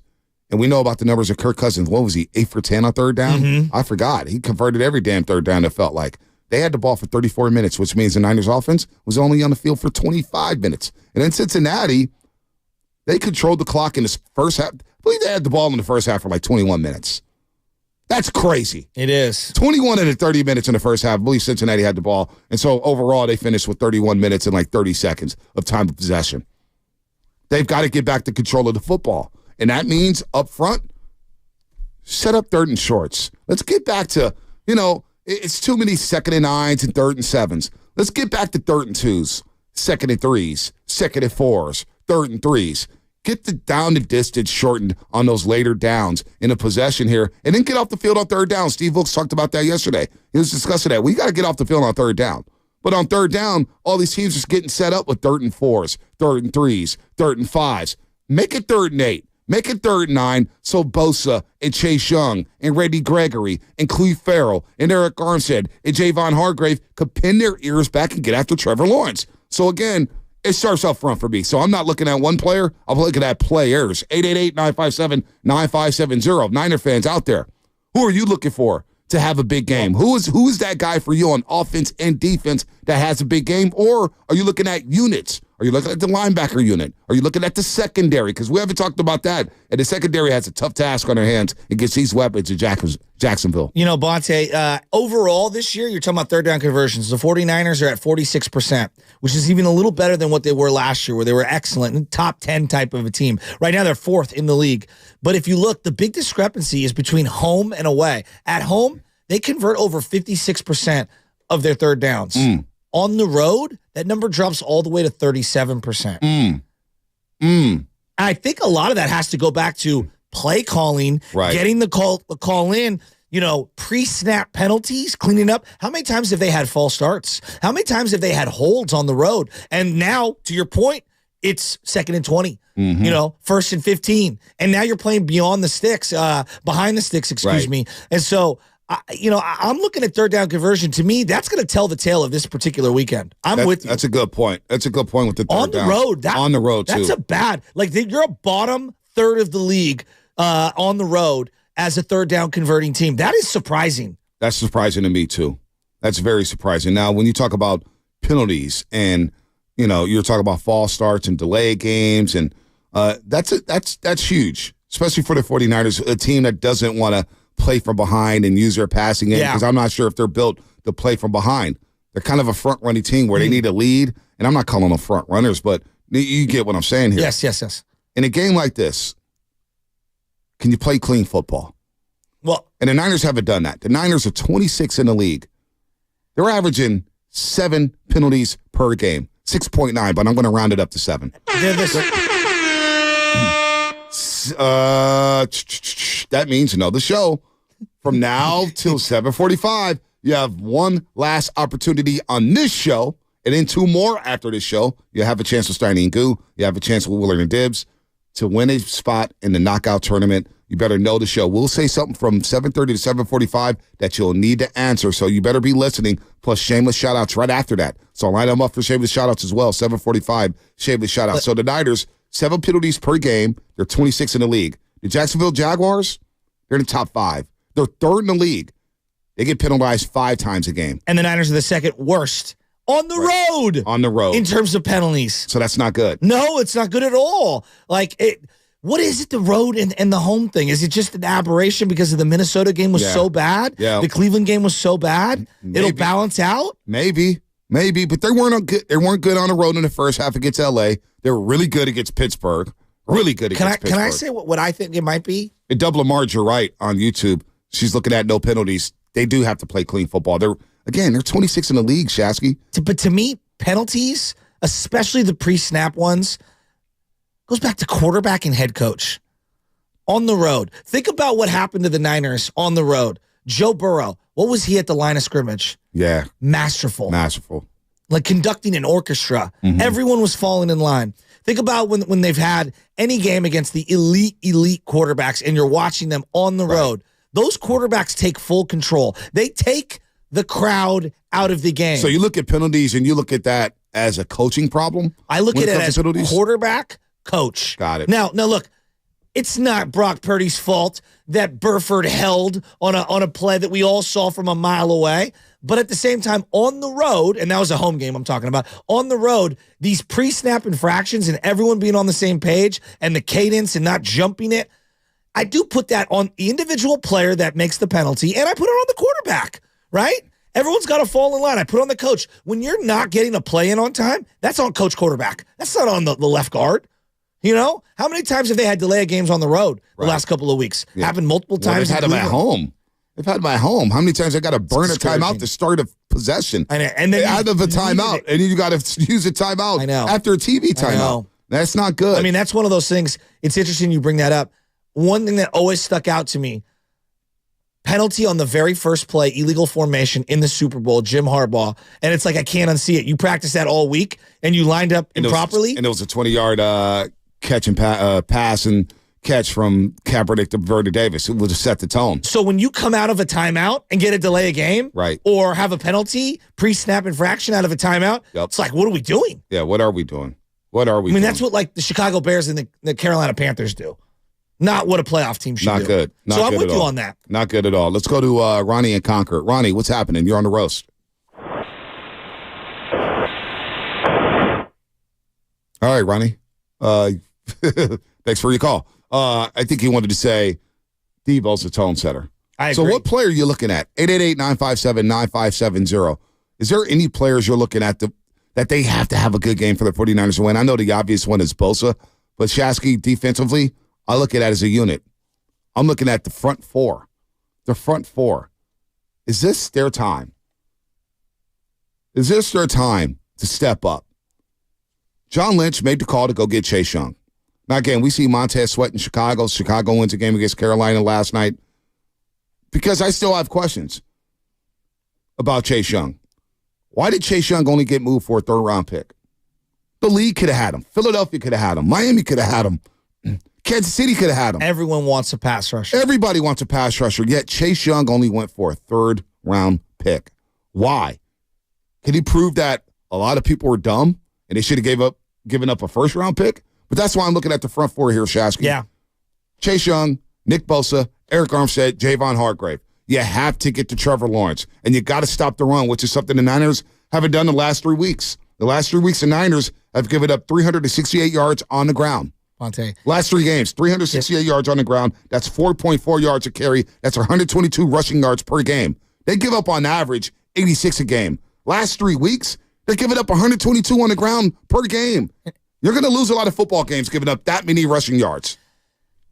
If Steve Wilks going to the sideline doesn't have some positive effect this week on the play, or do they just play better? Like, I think we're going to be in a lot of conversations about this defense. You cannot have these guys. They're one of the highest paid defenses in the NFL. Yep. Just overall, how much the team has allocated money to them. Right. They're one of the highest paid defenses in the NFL. They have to perform. And they have to break that streak. Not only the 3-game losing streak, but the 3-game streak of getting the time of possession controlled. Yeah. Away from getting taken away. Jacksonville is a top 18 when it comes to time of possession. They go on long clock-eating drives. They take their time. Dougie Peterson knows what time it is when it comes to that. And one thing that they've done, actually, I saw it a couple times, is every now and then they'll go hurry up, but in the hurry up, they don't allow you to sub, but then they slow it down on the hurry up. If that makes sense. Yeah. They don't huddle. Hurry up and get there. You got to keep your defense on the field. And then they'll bring it out saying, oh, check. Yep. We got what we want. It's really smart. No, it is smart. Let's go to Gloria in San Francisco. Gloria, what's happening? Good morning, Gloria. Good morning, Rose. Thank you for taking my call. It is essential. It's essential that the Niners win in the trenches. Their defensive line got to ball out. Their offensive line got to protect. They do a pretty good job with pass protection, but they got to create this run protection as well. And the coaches, Shanahan, has to make in-game adjustments. I'll take your answers and response offline. Gloria, good call. I'm with you. To me, it starts with the trenches. Yeah.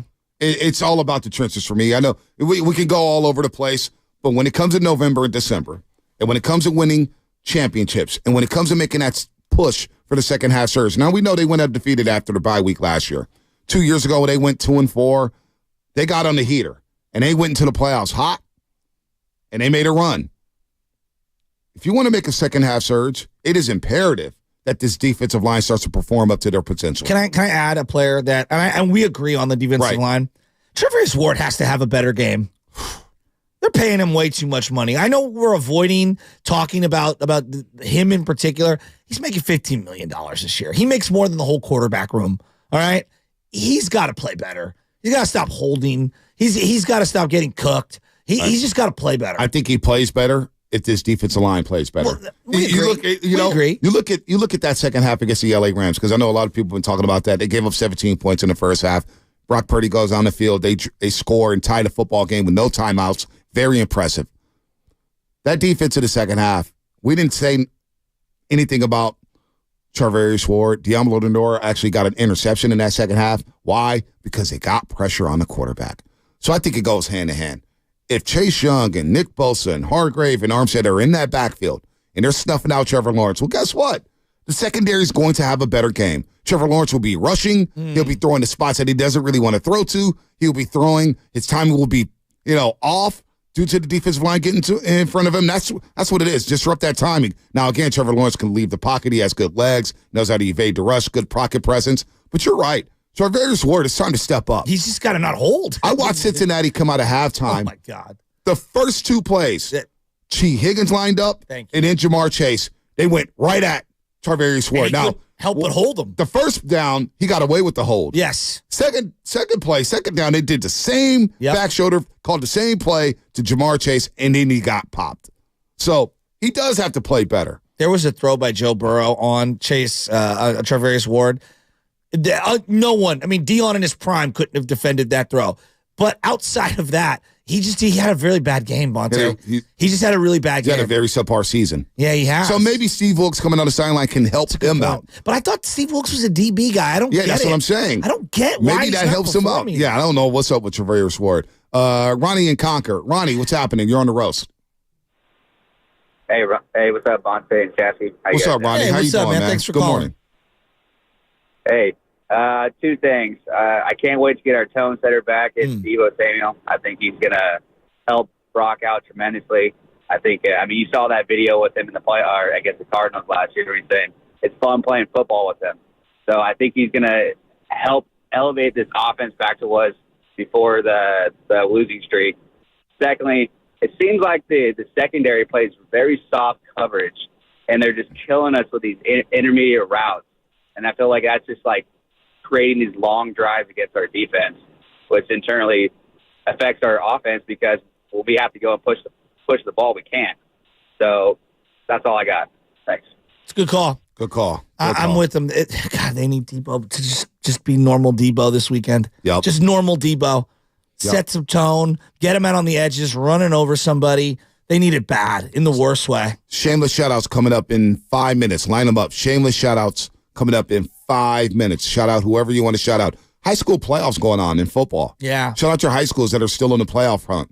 Playoffs? Playoffs, yeah, that's right. We got the high school championships going on right now in football. My niece Megs had a game-winning goal for field hockey to advance St. Ignatius into the CCS. Oh, that's awesome. Championship. Yeah. I love that. Pretty cool. I love overtime that. goal. I love that. Yeah. Overtime, nothing special. Yeah. That's special. I'm proud of her. That is special. I'm proud of her, too. Let's go to Robin in the city. Robin, what's happening? What's up, Rob? Hey, thanks for taking my call, because I know I called yesterday, but I wanted to talk a little bit about the Niners. I think everybody's perspective is good and right. There's no right or wrong. So I just want to run this by you. First of all, I'm just going to lay it on the line. Our secondary is garbage, period. I'm sorry. And the reason why they play all that, even softer coverage and way off the man, is because they lack speed. That's why. And that's why Tavares Ward is getting beat. And let's just face it, Shanahan, we have talent, but he don't really put a solid unit together, in my opinion. Okay? The team looked like the Burlington Coat Factory. I'm just gonna lay it out to you guys. Wait, what's that mean? Because I like Burlington Coat Factory. Well, $22 was $69. Hey, markdown. Hey, I lived in Burlington Coat Factory for a long, long time, Robin. Got me some great peak coats from Burlington's. Okay, then they Ross. Okay, let's just say they Ross. I'm with you on that. You're going to a Ross clothing store and your mind's scattered because everything's everywhere. But anyway, so check it out. On that defensive line, other than Bosa, who else is good? Well, Hargrave was good. Yeah. Okay, The key word was. Okay, so other than that, if you look at them, they mediocre. And now let's look at the offensive line other than Trent.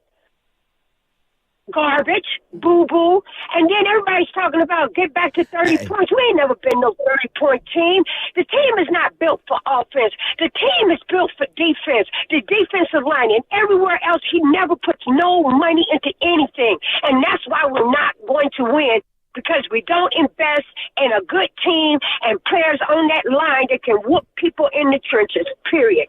Bye, guys. I haven't heard boo-boo in so long. It's one of my favorite terms. You should say it all the time. It's like disrespectful. You're like, yo, you're boo-boo. You feel really disrespected. It like hurts your feelings. Well, then Max Ray came out with Al Boo-Boo, the genie of the lamp, and it changed the whole definition of the word. Is that when the first song was Grown Stuff? Oh, so good. Doom, doom, doom.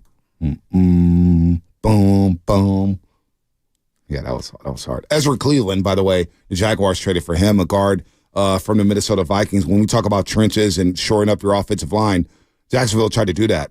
Ezra Cleveland has allowed just 1 sack in his last 366 pass blocking snaps. Oh, my God. So, look, man, their line is playing better. They're protecting Trevor Lawrence. Can the Niners protect Brock Purdy? Shameless shout-outs coming up in 1 minute. But speaking of Brock Purdy, Kurt Warner, Joy Willard are dibs. And here he believes that Purdy is still playing at a high enough level to win football games. I think you're seeing good play from Brock Purdy in these last 3 games. I mean, obviously there's things that you would love to change. He's thrown more interceptions, obviously, in the last 3 than he's thrown in his entire NFL career. So everybody is going to hang on those things. But if you look at the entirety of how he's playing, you break down it play by play, he's still playing really, really good football. They haven't been able to finish as much as they did early in the year. Their defense obviously isn't playing nearly as well. Now, this was very interesting, Shasky. Can the Niners come from behind? Is their offense designed to come from behind? Here's Kurt Warner.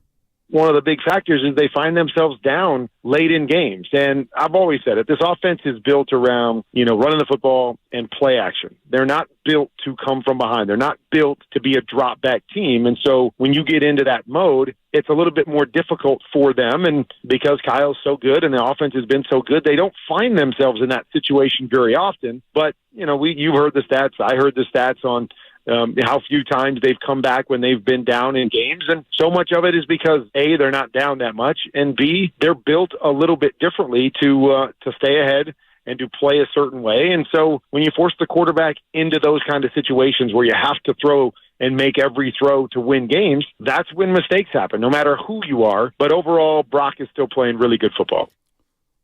Very interesting. Offense not designed to come from behind. Why is that? Because it's not a good drop back offense. Like I don't think that's like, everyone has strengths and weaknesses. You know what I mean? I'm not here to say that like it's the end all be all. For example, Sean McVay. I thought he was good at running the ball with Todd Gurley, but boy, in the last 4 or 5 years, he sure hasn't been able to find any running game. The running game, the offensive line is in shambles. Right? Like in shambles. So guys have strengths and weaknesses. Right now, the drop back passing game feels like a weakness for Shanahan. And we can say all the excuses of quarterback. It just feels like it doesn't enhance other wide receivers who might be mediocre, and it also doesn't help your quarterback who maybe they're good, maybe they're not good. I don't know. Like I thought Jimmy was a decent drop back quarterback. Right. Maybe he's just not. I don't know. Yeah. But for some reason, they can't do it. Interesting stuff from Kurt Warner on Willard or Dibs. We'll play more sound of that. But first, we got to get to shameless shout-outs here on the roast.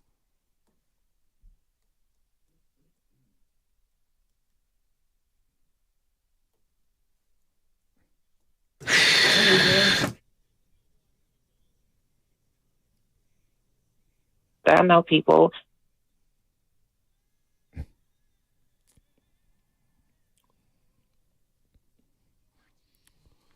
All right, I got 2 shout-outs. I'll start us off. First of all, shout out to City College of San Francisco and College of San Mateo. Nice. Huge game tomorrow down at San Mateo. It will determine who will win the conference championship. And, of course, in the playoffs, these 2 teams are rivals. You know how I feel about City College of San Francisco. Go Rams, go beat them. But then I got love for the Bulldogs as well. It's my guy, OG, Jason Hardy, K Booth down there coaching. It's a big-time game. I can't make it tomorrow because we got Warriors and Cavs. I will be watching on my laptop, though, so shout out to both those schools. Hopefully everybody leaves that game healthy, safely, but it should be a great environment. And also, Frederick, he hit me up on LinkedIn. His 2 boys always listen to the roast on the way to school, Johan and Tebow. Johan and Tebow, 10 and 7 years old. They're always listening on their way to school, so shout out to them for always listening to the roast and supporting Frederick, Tebow, and Johan. You guys have a good day. Go ahead, Shasta. My shout out, I've shouted them out a few times over the years, but I don't think in this segment, but San Francisco Baseball Academy came through and they allowed our little squad to go over there and hit in the cages, and it's just really cool. If you haven't been out there and you got a son, daughter, yourself, friends, whatever that want to go to the batting cages, check out some of your numbers, or just have fun and goof around, cool batting cages, San Francisco Baseball Academy. Shout out Travis, Mike Accardi, just great people. They put a message board up on the movie theater front for my dad while he was recovering from his bypass, and it's just a great place. You got to support local. Go support Baseball Academy on Geary. Book it now. Take the kids there. Get some baseball swings in. All right. Should we go to the calls first or Spinoni? Calls first? All right. Let's go to, May Money in the building. And she be blending into the couch, bro. Yeah, not this year, May Money. Not this year. What's up, May Money? Good morning. Good morning, Bonte. What's up, Shasky? Good morning. I got a shout out for, unfortunately, for Ale Industries. It's a local brewery up in Oakland that after 15 long years are closing their doors. It's a huge staple in the community, like a second family to me, supported local artists and the Oakland Roots and Oakland Zoo, and is a perfect place to go, like pregame for A's games and all sorts of things. And unfortunately, they can't keep their doors open. So I'm shouting them out. If you know, you know. Tomorrow, we're going down with the ship. I'll be selling art, reading tarot, and doing the open mic from 6 to 9, and the Dubs game will be on. So there it is. Another one bites the dust. So shout you out and love you guys. Hey, speaking of another one bites the dust, Queen performed again last night. 2 straight shows at Chase Center. You like that? You like that? Let's put on. Booth Buster in the 408. Booth Buster, what's happening? Yo, what's up, fellas? Good morning. Good morning. Friday, just want to say my 49ers, let's get right. Let's beat them Jaguars, and because we have a date with the Eagles, and we want to be ready. Also want to shout out the boy Tyler Miller for helping me out with my DBA, and I want to bless you guys with the drops. But don't even love me. Get ready. Hey, yo, you're listening to the Morning Roast. My man Bonte Hill, my guy Joe Shasky, at 95% of the game. And remember, if you need that booth busted, call me. Love it. I'm not mad at that. Who are you going to call? Booth Busters. I'm not mad at that. Spinoli Loman, 888-957-9570. What you got? Who you shouting out this week? Veterans Day tomorrow. Shout out all the veterans, men and women that served our country. I have 4 brothers that one currently serves, 3 have served, Marines, Coast Guard, Air Force, the Army. Shout out Anthony, Rob, Mikey, Steve. My grandpa served. A lot of servicemen and women in this country don't come back too, so all those that we've lost, Absolutely. Shout out thinking of you and your families. Well, they don't come back the same. You know, that too. Absolutely. You know? I mean, these people have fought for us and other people around the world. And should get the care that they deserve. Absolutely. Absolutely. There's no question about it. 415. Shout out to Lincoln High School. You know, I don't like you guys at Lincoln. No, I'm kidding. Coach Ferrigno, Edison. But first place today is on the line for Lincoln High School. They played Philip Burton. Philip Burton. Shout out to Philip. Shout out to the AAA. Yeah, no, Pumas. Pumas, that's Pumas. it. Gosh darn Philip it. Burton Pumas. Gosh, they always had sweet jerseys. Oh, dude, they got Black great and colors. teal. They got the Jaguar colors. Yeah. Also 510. Shout out to my brother Damon Chang. We know Damon. He was at the summit. Yeah, great guy. Great guy. Won his fall softball league. Back-to-back MVP. Where? He won back-to-back MVP in the fall softball league. Timeout. I'm calling cap on that. Who's handing out MVPs? Is it internal? Hey, Damon, I need more information. Hey, Damon looks like he could run the bases. I'm not going to doubt him. Lutman, what you got before we go to the calls? Yeah, no, I'll give a shout out to one of my best friends, Jordan Runco, who just got married this past weekend to his lovely wife, Marin, down in L.A. in a little backyard ceremony. Did you go? I did not. He wanted to make it a very small, private, family-only ceremony to save money. So we're going to be celebrating next year at some point. He's going to come up here. We're going to do a whole thing. We're going to do a after-the-wedding bachelor party in New Orleans, it sounds like, is the plan. So very excited for that. But very happy to you guys, Jordan and Marin. The best to the both of you, and love you guys both. Does he have to get him a gift? Yes, he does. I am the gift. You have to give him a gift. Also, shout out to all the grandparents out there. Hey, people, call your grandparents, right? They miss you. Yeah, that was a 3 for the Tyrion reference, too. Lannister. There's somebody else I was going to shout out. Should we take these other 2 before we could? After we'll do it after this. Know the show. Now's your time for the contest line. We'll take these 2 calls after Lutman reads the question. Know the show. Your last chance on this show to win a spot in the first ever 95-70 game knockout tournament. Lutman, what is the question? Yeah, shout out to this question. It comes from Joe Shasky. At one point during the show, said he needs a big game from this high-paid player on the Niners defense. So again, Joe Shasky says that he needs a big game from this high-paid player on the 49ers defense. There it is. Call 415-523-4652. 415-523-4652. You get the question right, you're going to partake in the first ever 95-70 game knockout tournament at Chase Center. At Chase Center. We're going to play on the big boy court. Maybe it's the in-season tournament court. But we're playing at Chase Center. Maybe Brandon Schneider shows up. Maybe one of the assistant coaches shows up. You never know who could surprise you. Maybe Hillary from Boxer and Gerson. We shall see. All right, last shout-outs here. Last shout-outs. Duke of the City. What's happening, my man? Come on, man. Y'all know what it is, man. Shout out to Tay, Shasky, everybody that's supporting this show. YouTube and Twitch, powered by First North Cal Credit Union, man. Y'all know what it is. Niner Mark, we about that smoke. Turn around, we ain't no joke. 23, I'll leave you days scoring like Jordan. Inside, outside, a lot of different ways.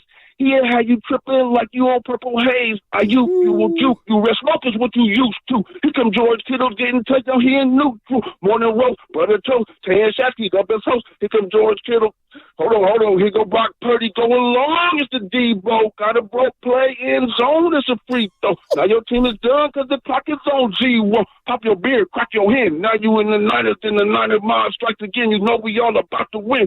When the scoreboard change, we be ganging up. And when you see the red smoke, we be blazing up. Let's go, Niners. Game, baby. Wow.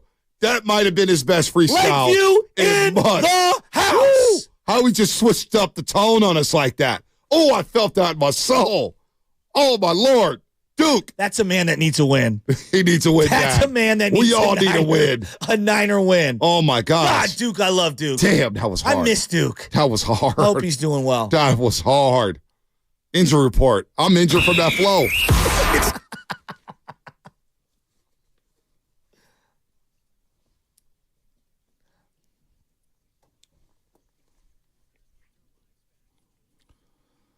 All right. Will the Niners have to contain Jaguars wide receiver Zay Jones this weekend? We shall see, but the Jags receiver returned to practice this week for the first time since re-injuring his knee back in Week 5 against the Buffalo Bills. Again, that game was played in London at Tottenham Stadium. The Jaguars did win that game. They controlled it throughout. The practice sessions was quick, and he only participated in a few short drills. The chances that Zay Jones plays Sunday are slim right now, as his recovery is taking longer than the Jaguars originally intended. They still have Christian Kirk. They still have Evan Ingram. They still have Calvin Ridley. And Travis Etienne, you better identify him out of the backfield because he will make plays in the pass game as well. Huge game for the 49ers. Injury report. By the way, Trent Williams back on the field yesterday. Maybe he's going on Sunday against the Jags. I like seeing Big 71 on the field there. All right, the injury report brought to you by Boxer and Gerson, Northern California's premier workers' compensation law firm, helping injured workers get their lives back for over 40 years. Rob Stats Guerrera. Oh, boy. Gold Standard Podcast Network. How's he feeling about the 49ers this week?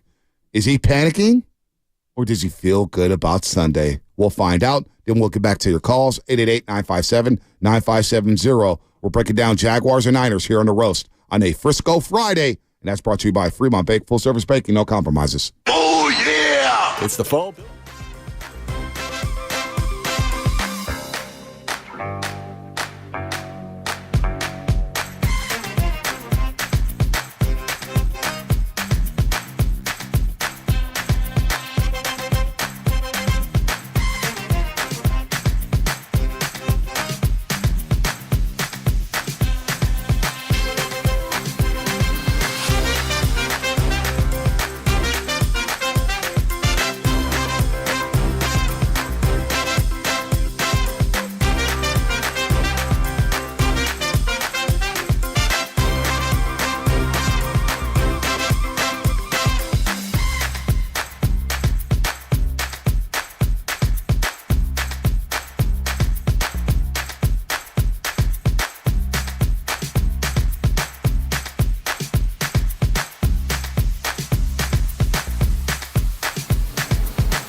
Oh,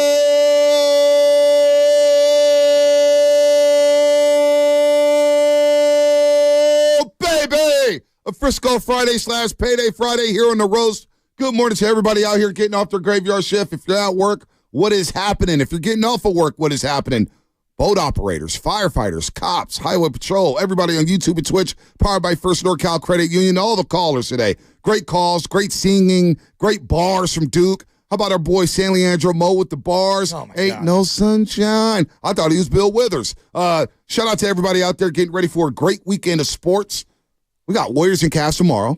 We have Niners and Jaguars on Sunday, and what I think is a must-win game. You win this game on Sunday, Niner fans, and trust me, you win this game, and this season flips, and all of a sudden we're talking about a second-half surge getting ready for the playoffs. But you got to win on Sunday, and is it going to be easy? Absolutely not. It's a BAM game by any means necessary. I know you like that, Spadoni. But not damn, bam. Hey, by the way, good morning to the Sharks, too. They just won their second in a row. Hey, that's a winning streak. They beat Connor McDavid and the Edmonton Oilers. We may never lose again. They play Vegas tonight. 3 in a row for the Sharkies. 3 in a row. Yeah, let's go Sharks. Let's go Sharks. Score. Score. Score. Score. Score. We got Rob Stats Guerrero on. He's ready to roll. We're punch drunk with hockey wins. We are. We need a win. That's why. We've had some losses around here. Gold Standard Podcast Network, Rob Stats Guerrero. You can find him all over the place on Twitter. Every time I look up, he's getting into it with somebody here. Rob, let's be cool today, man. Niners are winning on Sunday, right, Rob? Come on. Tell us why the Niners are winning on Sunday. They damn well better. They're winning because they got to win. You're celebrating the Sharks' 2-game win streak? Yeah, I would love a 2-game win streak right now for the 49ers. They haven't won in over a calendar month, all right? I do not like this. The trenches. My key, Shasky's pointing out to Brock Purdy and the head coach Kyle Shanahan, and on defense, he's pointing to Charvarius Ward. I'm just looking at units. I'm looking at the front 4 on defense and the front 5 on offense. To me, they have to control the trenches, and Jacksonville comes in with a top 4 run defense. They're not giving up the run, and they're running the ball where the Niners are giving up a lot of yards on the ground in the last 3 games, 122 to be exact here. So what is your key to Sunday to getting this win, to getting the first win in over a calendar month? I completely agree with you. Remember a few years ago when Mike Singletary said, we go out, we hit people in the mouth. Well, when's the last time the 49ers did that? It's been since that Cowboys game. Since then, they've been the ones taking the punch. They got to get back to dominating the lines of scrimmage. I completely agree with you. And look, they should be able to do it this week. There's no excuse not to. I know the Jags are good against the run. They're not supposed to be on the 49ers level, so let's act like it. What has been going on with Christian McCaffrey here? I know the 5-man fronts that they've been going up against. It just feels like they haven't been able to establish the run game, and obviously he's got the core injury, but this just doesn't look as good. How do they free this guy up? Because we know running the ball is paramount for this offense. Well, yes, it is, but I actually think this week they might have better success getting him the ball as a receiver than a running back. The Jags allow 7 receptions per game to running backs this season. I like that. In talking to some people in Jacksonville, the biggest weakness is covering running backs coming out of the backfield. Well, who does that better than Christian McCaffrey? So I almost think their best bet to get him the ball this week, yeah, you can hand it off, but if you really want him to have an impact, I think you throw it to him. Steve Wilks coming down from the booth to the sideline. That's been a big talking point. We've had Brian Baldinger on. You know Baldy at NFL. He says it doesn't matter. Just call the play and execute the play. I believe it doesn't matter at all. You see guys, Vic Fangio, Dan Quinn, they're in the booth and whatever. What did you make of this whole Steve Wilks coming down from the press box to the sideline? I thought it was a giant waste of time. The problem with the 49ers defense is not the physical location of the play caller. Like, do we really think that the 49ers could not get messages from the sideline to the booth? Was the carrier pigeon shot down? Of course they could get messages there.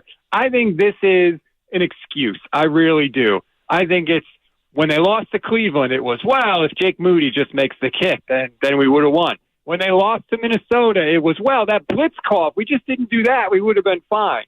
And when we lost to Cincinnati, now it's, well, if Steve Wilks had been down on the field, we would have been good. Like, what is the excuse going to be next week if they lose this game and Steve Wilks is up?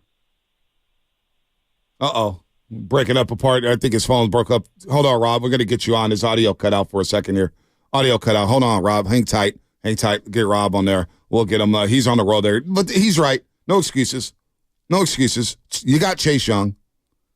You got Nick Bosa. We always say that. No excuses. And then stuff happens. And then we make all the excuses in the world. But they come from the locker room. They come from the locker room, and then we feed off of that. So, look, I'm with you, Shasky. Bam. By any means necessary.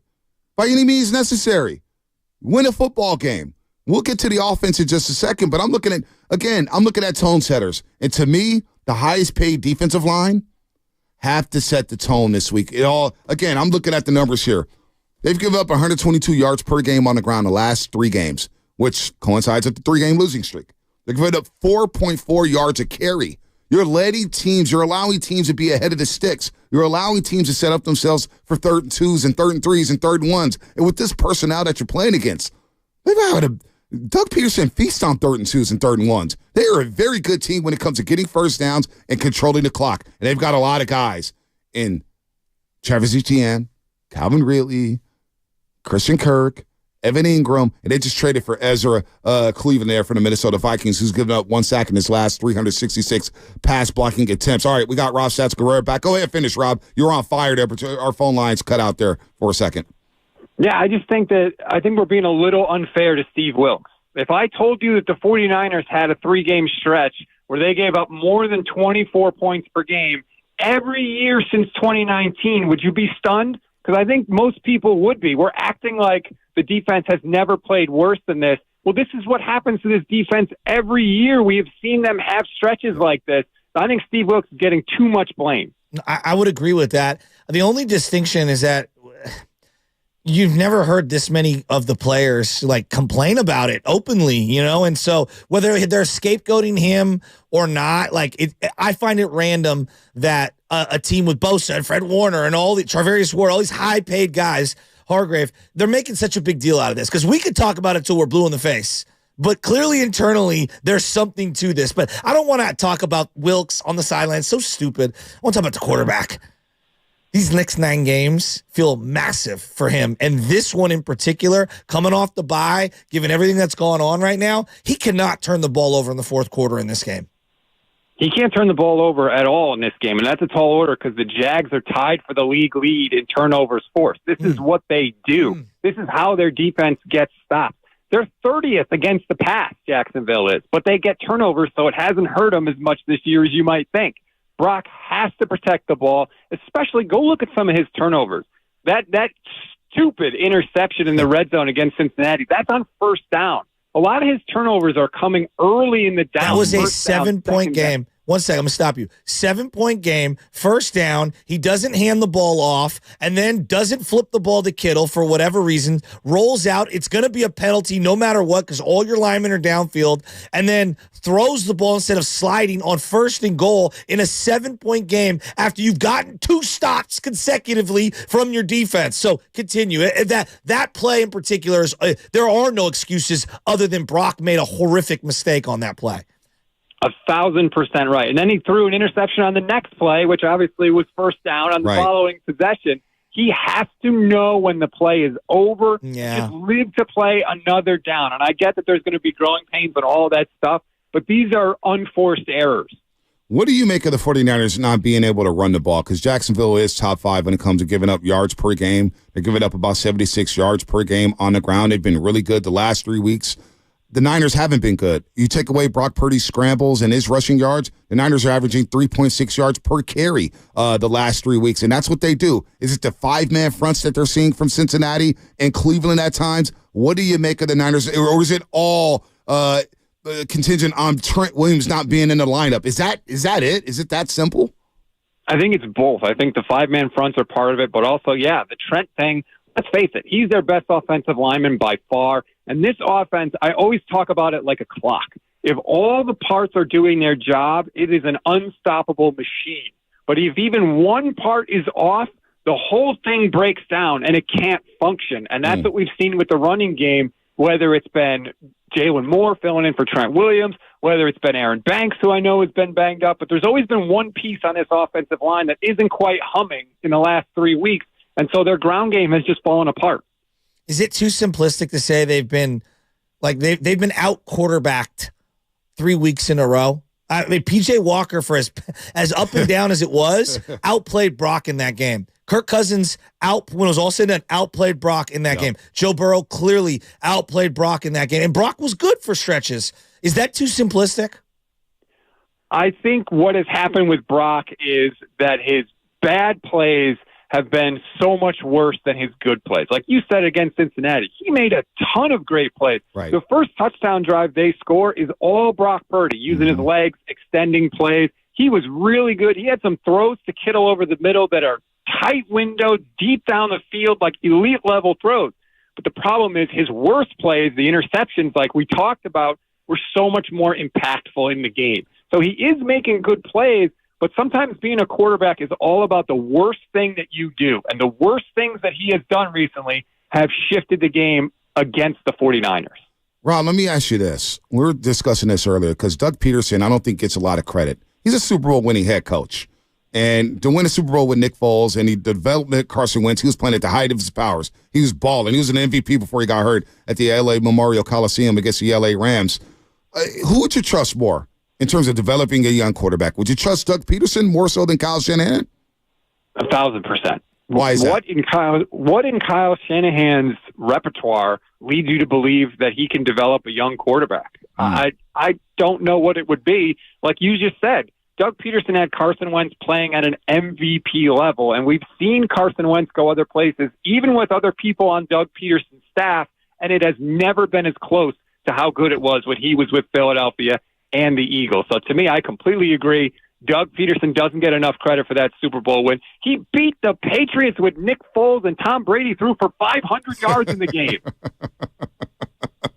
Rob Stats Guerrero here on the Morning Roast on 95.7 The Game. So how does it end on Sunday? What are you feeling right now? Because we're saying by any means necessary, win the game, start the second half surge, and become the team that we all thought you were when you were winning 5 in a row to start the season. How does Sunday play out?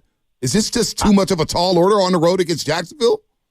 No, I think you're going to get two things that are going to be better than what we've seen lately. Number one, I think you're going to get a better effort from Christian McCaffrey. I think he was pretty banged up. I think he's going to be a little rejuvenated. And two, you're going to get the desperate 49ers. You're going to get the 49ers with a little sense of urgency. Yeah, they're talking like, oh, we know we can do it. But I think they realize, like you talked about a few minutes ago, if you go 5-4, the difference between 5-4 and 6-3 is massive. If you lose this game, you are in free fall. You have wasted your incredible start to the season, all that stuff. You win the game, you're 6-3, you've righted the ship, and everything you want in the NFC is still potentially there for you. So I think the 49ers recognize that. I think you're going to get a rejuvenated McCaffrey. You're going to get a rejuvenated Drake Greenlaw, which will be huge. And I think you're going to get a 49ers win. All right, there it is. Rob Stats Guerrero, Gold Standard Podcast Network. Check him out. He is really good. He's tapped into the 49ers, man. He's talking Niners all day long. I know he'd be locked and loaded on Sunday. Rob, always appreciate the time, man. Thanks for always joining us. Thanks for having me. Thanks, Anytime. buddy. Good stuff from Rob Stats Guerrero, man. He said a lot of good things there. And look, they are desperate. And I do believe we'll see a desperate team on Sunday. No doubt. I want to have a philosophical conversation about coaching the quarterback up. If I were to ask you to write a list of guys, the history of the game, who've coached the quarterback up the way you're talking about, because I see a distinction, and I want to break this down. Who are the names? Who are the names that you think of, like guys who are not quarterback whisperers, because that's going way too far. Just guys that are, when I think of quarterback coaches, guys that have done great as a head coach, who have really molded quarterbacks. Who are they? Andy Reid. Okay. I go to Andy Reid, number one. Right. You think about the history in Philadelphia, Donovan McNabb. I mean, he won games with A.J. Feely. He won games with Ty Dittmer. Agreed. He won games with Coy Dittmer. He's won games with Michael Vick. He's won games with Kevin Cobb. He's won games with Nick Foles. He won games with Alex Smith. Yeah, we all agree. Andy Reid is numero uno right now. All right, who else? We think Bill Walsh, coaching up the guys. Okay, Bill Walsh. I think Mike Shanahan at times. Okay. Mike Shanahan deserves some loves there. Okay. Mike Holmgren. Okay. San Francisco's own Mike Holmgren. All right. Who else do we need? Tom Moore. Tom Moore. Okay. Long time with Indianapolis Colts. Would you put Joe Gibbs in there? Absolutely. Okay, me too. I love that. That's a great call. It's very Super Bowls with Put three Bruce different Arians quarterbacks on there too. Bruce Arians. Okay. Bruce Arians is really good. So there's a common denominator on a lot of those guys. Mike Holmgren, Mike Shanahan, I don't know, but Holmgren played quarterback. Bill Walsh played quarterback. Yep. Okay, this is in college or in high school or even into the pros. Doug Peterson played quarterback. All right? Mm-hmm. A lot of the guys who, we talk about how the empowerment of Jim Harbaugh when it comes to Alex Smith played quarterback. Right. I think there's something there. Somebody said Rich Ganjarolo. No. Dante Wiley. I don't necessarily think that just because you played quarterback, you are hence then a quarterback whisperer, Right. whatever. But I think you see the game different. Yep. And I look at someone like Andy Reid. Andy Reid, what is he? Well, he's an offensive lineman at his heart. Offensive lineman. Joe Gibbs, offensive lineman at his heart. And what did they say about offensive linemen, though? Smartest guys on the team. Exactly. Right? So Shanahan, and I want to go Kyle Shanahan, is the only guy on this list as we're like comparing. And Doug Peterson played quarterback behind Brett Favre. Shanahan's a wide receiver. Mm-hmm. That's what he was. Now, I'm not saying it's the end-all, be-all, that you played one position so you can't coach another. But what I'm saying is how you see the game sometimes is through how you played. We think about Bruce Bochy. He was a catcher, right? Catchers do a really good job as managers. Calling the game. Because they're thinking the entire time, Yep. right? The entire time, Yep. right? And I look at these quarterback whisperers, these guys that get the most out of the quarterback. It always seems to be offensive linemen and former quarterbacks. There's something to this. Right. And I look at Shanahan and I think like so many times I feel like he devalues the quarterback. Just get me the ball, get it to this guy on this spot because he sees things through the prism of a wide receiver. Do you buy that? No, a little. There's something there to it. There's something there to it. And maybe that's why he's so impatient when it comes to the quarterback. And which leads me to believe in that these next nine games for Brock Purdy, it's tough for me to say, after going through the Jimmy Garoppolo experience and going through the Trey Lance experience and seeing the way Shanahan has handled quarterbacks during his time in San Francisco, it's hard for me to just say, yeah, I know Brock Purdy's our franchise quarterback. Part of me, a lot of me, thinks that Brock Purdy is playing for that the next 9 games. The next 9 games are everything for Brock. Now, I still believe he's going to be back next season. Yes. And he's going to probably start. But in terms of long-term future, the next 5 years, I think Brock Purdy right now is playing for that. So to your point about seeing it through that prism, yes, I do agree there. And the way he communicates with the quarterback. Now, Jim Harbaugh was a communicator. Jim Harbaugh, what was he? A former quarterback. Exactly. Jim Harbaugh played in the league for 14, 15 years? And played a long time. And so when you saw him hitting his shoulder pads with Alex Smith or hitting his shoulder pads with Colin Kaepernick, he got what it took in that position. He gets the mindset of a quarterback. Yes. And so that's all I always think. Does Shanahan ever just wrap his arm around the quarterback and just talk to him? He's always in the iPad. Well, that's a little strange to me. Well, and I think if we want to talk about sideline etiquette, it's always strange to be like Sean McVay. He's always talking to Matthew Stafford. Yes. Brock Purdy runs off the field. Shanahan's on the other side of the sideline. Yeah.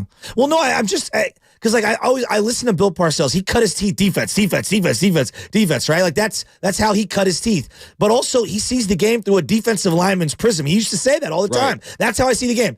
When you listen to Belichick started in special teams. Yep. And then was defense. He sees the game through special teams and the defensive lens. Can he coach offense? Of course. Well, I think he was wasn't he like a tight ends or wide receivers coach with the Denver Broncos back in the day? Yes. Yeah, so he's coached everything. But he's quirky. And we all agree, like, Belichick sees the game a little differently, right? And look, he was very lucky and he made the most of the Tom Brady experience. You can win at a high level, not seeing it through the quarterback's prism. I'm just asking for Shanahan, like, it does seem like this quarterback thing is a bugaboo for him in terms of moving off of it so quickly and sometimes not empowering that guy and not seeing it through their lens. And I look at some of the people that I attribute to being the best when it comes to handling quarterbacks, all see it through an offensive lineman or a quarterback's prism. Yep. And I'm looking across the sideline this weekend, and there's Doug Peterson, backed up Favre forever, okay? Did great work with Carson Wentz. Also was in Kansas City with Andy Reid. Did great work with Nick Foles, doing really good work with Trevor Lawrence. And again, you can win a variety of ways. But boy, I look over at what he's doing and I'm like, I like the way he sees the game. Well, we get an interesting text here. And next time we need somebody who really knows the 49ers on this show. I would love to. I've been hearing a lot about this. And I don't know. What? I don't know if this is the case or not. But the 707 Comcast Business Text Line. You guys are missing the fact that Shanahan does not let the quarterback call an audible at the line. Well, how long have I been saying that? Is that true? Because I don't know how. I don't know what's going on the field. He said in the past that when they go to the line, at times they'll have 2 plays: a run or a pass play. And he just checks either to the run or the pass. They have 2 plays called. Now, when you watch the other quarterbacks in the league, they get to the line, and they'll just completely deviate from the play. Like Kirk Cousins, how many times did Kirk Cousins switch up everything, move guys around, pointing the it wasn't. So why does Shanahan not allow that? I don't know. Why would Shanahan not allow that? I can't speak with authority because that he can or we're going to see Trevor Lawrence. He's going to check.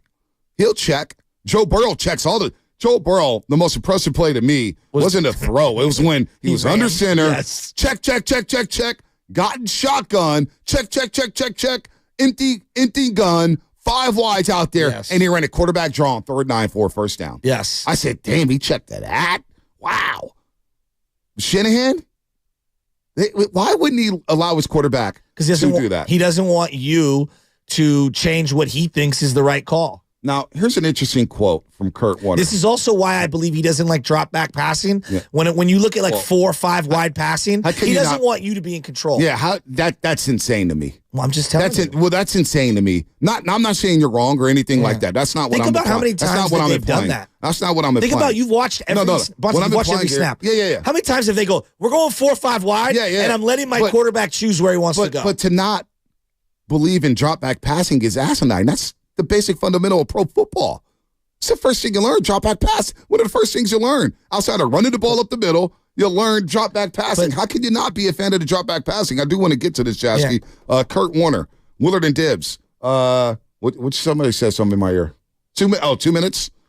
All right, I'll play it on the other side then. We got Gene Fournette coming up from the Florida Union Times. I do want to get to this cut about Kurt Warner because he said something about, is it worth the Niners to have the trade-off of being elite when ahead but struggle when behind? There's a lot of things going on with that cut right there. But Gene Fournette, Florida Union Times, we're going to go behind enemy lines and figure out who the Jaguars are and how they feel about the 49ers this week heading into Duval County to take on that red-hot Jacksonville Jaguars who've won 5 in a row. To me, that's not allowing your quarterback to audible. Now, we always hear about Brock Purdy being a smart quarterback, and I believe he is a smart quarterback. Why wouldn't you empower your quarterback and have some trust in your quarterback to check out of a play? Why does it have to be my way or a highway? This is why I always told you I never believed it would work with Shanahan and Brady because of what we're talking about today. I agree with. I'm not a system player. I am a system. If you were to pick out the area where Jimmy thrived the most as a Niner, I would point to 2-minute drives when Kyle's not the one calling plays. See? I actually think he was better in those hurry-up moments when things were a little scrambly and he had to kind of just play backyard ball. So I actually think that was when Jimmy was at his best. One of the craziest quotes Jimmy had was when Trey Lance got hurt in the Seattle game and Jimmy played. He goes, yeah, it was just kind of cool. I was just winging it, just playing old school backyard football. I love that. And then the next week they go to Denver and he's running Kyle's offense and they scored 10 points. Not that he wasn't wildly successful with Kyle's playbook. I'm just saying I think the best version of him when he was kind of freelancing. and Trace and I don't know. That's maybe something. It's just me. That's very interesting. So Football Friday brought to you by First 5 California. To learn 4 things you can do to overcome toxic stress, go to first5california.com. What's coming up is Gene Fournette from the Florida Union Times. That's coming up on the game sponsored by Flag and Anthem. The season's greatest gifts to your 9 to 5 are the brand new Made Flex Journey Performance shirt, pant, and jogger from Flag and Anthem. They bring comfort to the office and versatility to your everyday life. Check it out at flagandanthem.com and use the code.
Bay Area, it's Draymond Green. The Morning Roast with Bonte Hill and Joe Shasky is live on YouTube and Twitch right now. Time for you to like and subscribe. Big Show coming up at 9:30. It's all about the game and how you play it. Dude, King of the Hill. This was the one. LeBron totally ripped off Triple H's thing, too. King of the Hill coming up at 9 o'clock. LeBron does the powder thing with the hands. Triple H used to spit the water bottle cup. Come on, that was the best part. You have 2 more chances also to qualify for King of the Knockout, not King of the Hill, Knockout tournament. But you could be the King of the Hill at the Knockout tournament at Chase Center. 2 more chances at 12:30 and 4:30. 12:30 and 4:30. And look, we're not. I just want to make it clear. We believe Shanahan is a very good coach. Very good coach. But we're asking about just developing the quarterbacks. And let's see what happens with Brock Purdy over the next 9 games. And the whole audible thing and giving the quarterback control, it is alarming to me that he doesn't trust his quarterbacks more. Now, Doug Peterson does trust his quarterbacks. He empowers his quarterbacks. We could have a legit argument or conversation about whether or not Shanahan empowers his quarterbacks. Now, Jimmy may not have been good enough to be empowered, and he's proven that in Las Vegas where he just got benched. He's just not good enough. But there is something to that. So we're not going to slander Shanahan or whatnot, but this is a big game for him. And he's not above reproach. He's not. Why can't we just have conversations? That's what you and I are doing. Right. That's all we're doing. We're not slandering anybody. We're just having a conversation. So, you know what? But when I think of like Doug Peterson in particular, I think a lot of people similar to me was like, oh, he had a great year that year, and what they did was amazing, and boy, he outcoached Belichick. Yeah, but is he really that good, or was it a 1 year wonder? Then the following year they backed it up and went to the playoffs and won a couple of games.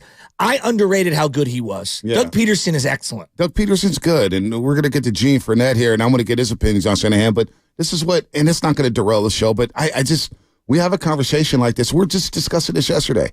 In the 408, who does Bonte hate more, Kyle or Farhan? Well, I don't like the way Farhan does business, but I don't hate anybody. Hate is a very strong word. Shanahan is so much better than Farhan. I got nothing but love for Shanahan. Shanahan's a good coach. I've never once said in the history, in Shanahan's tenure, I've never once said he should be fired.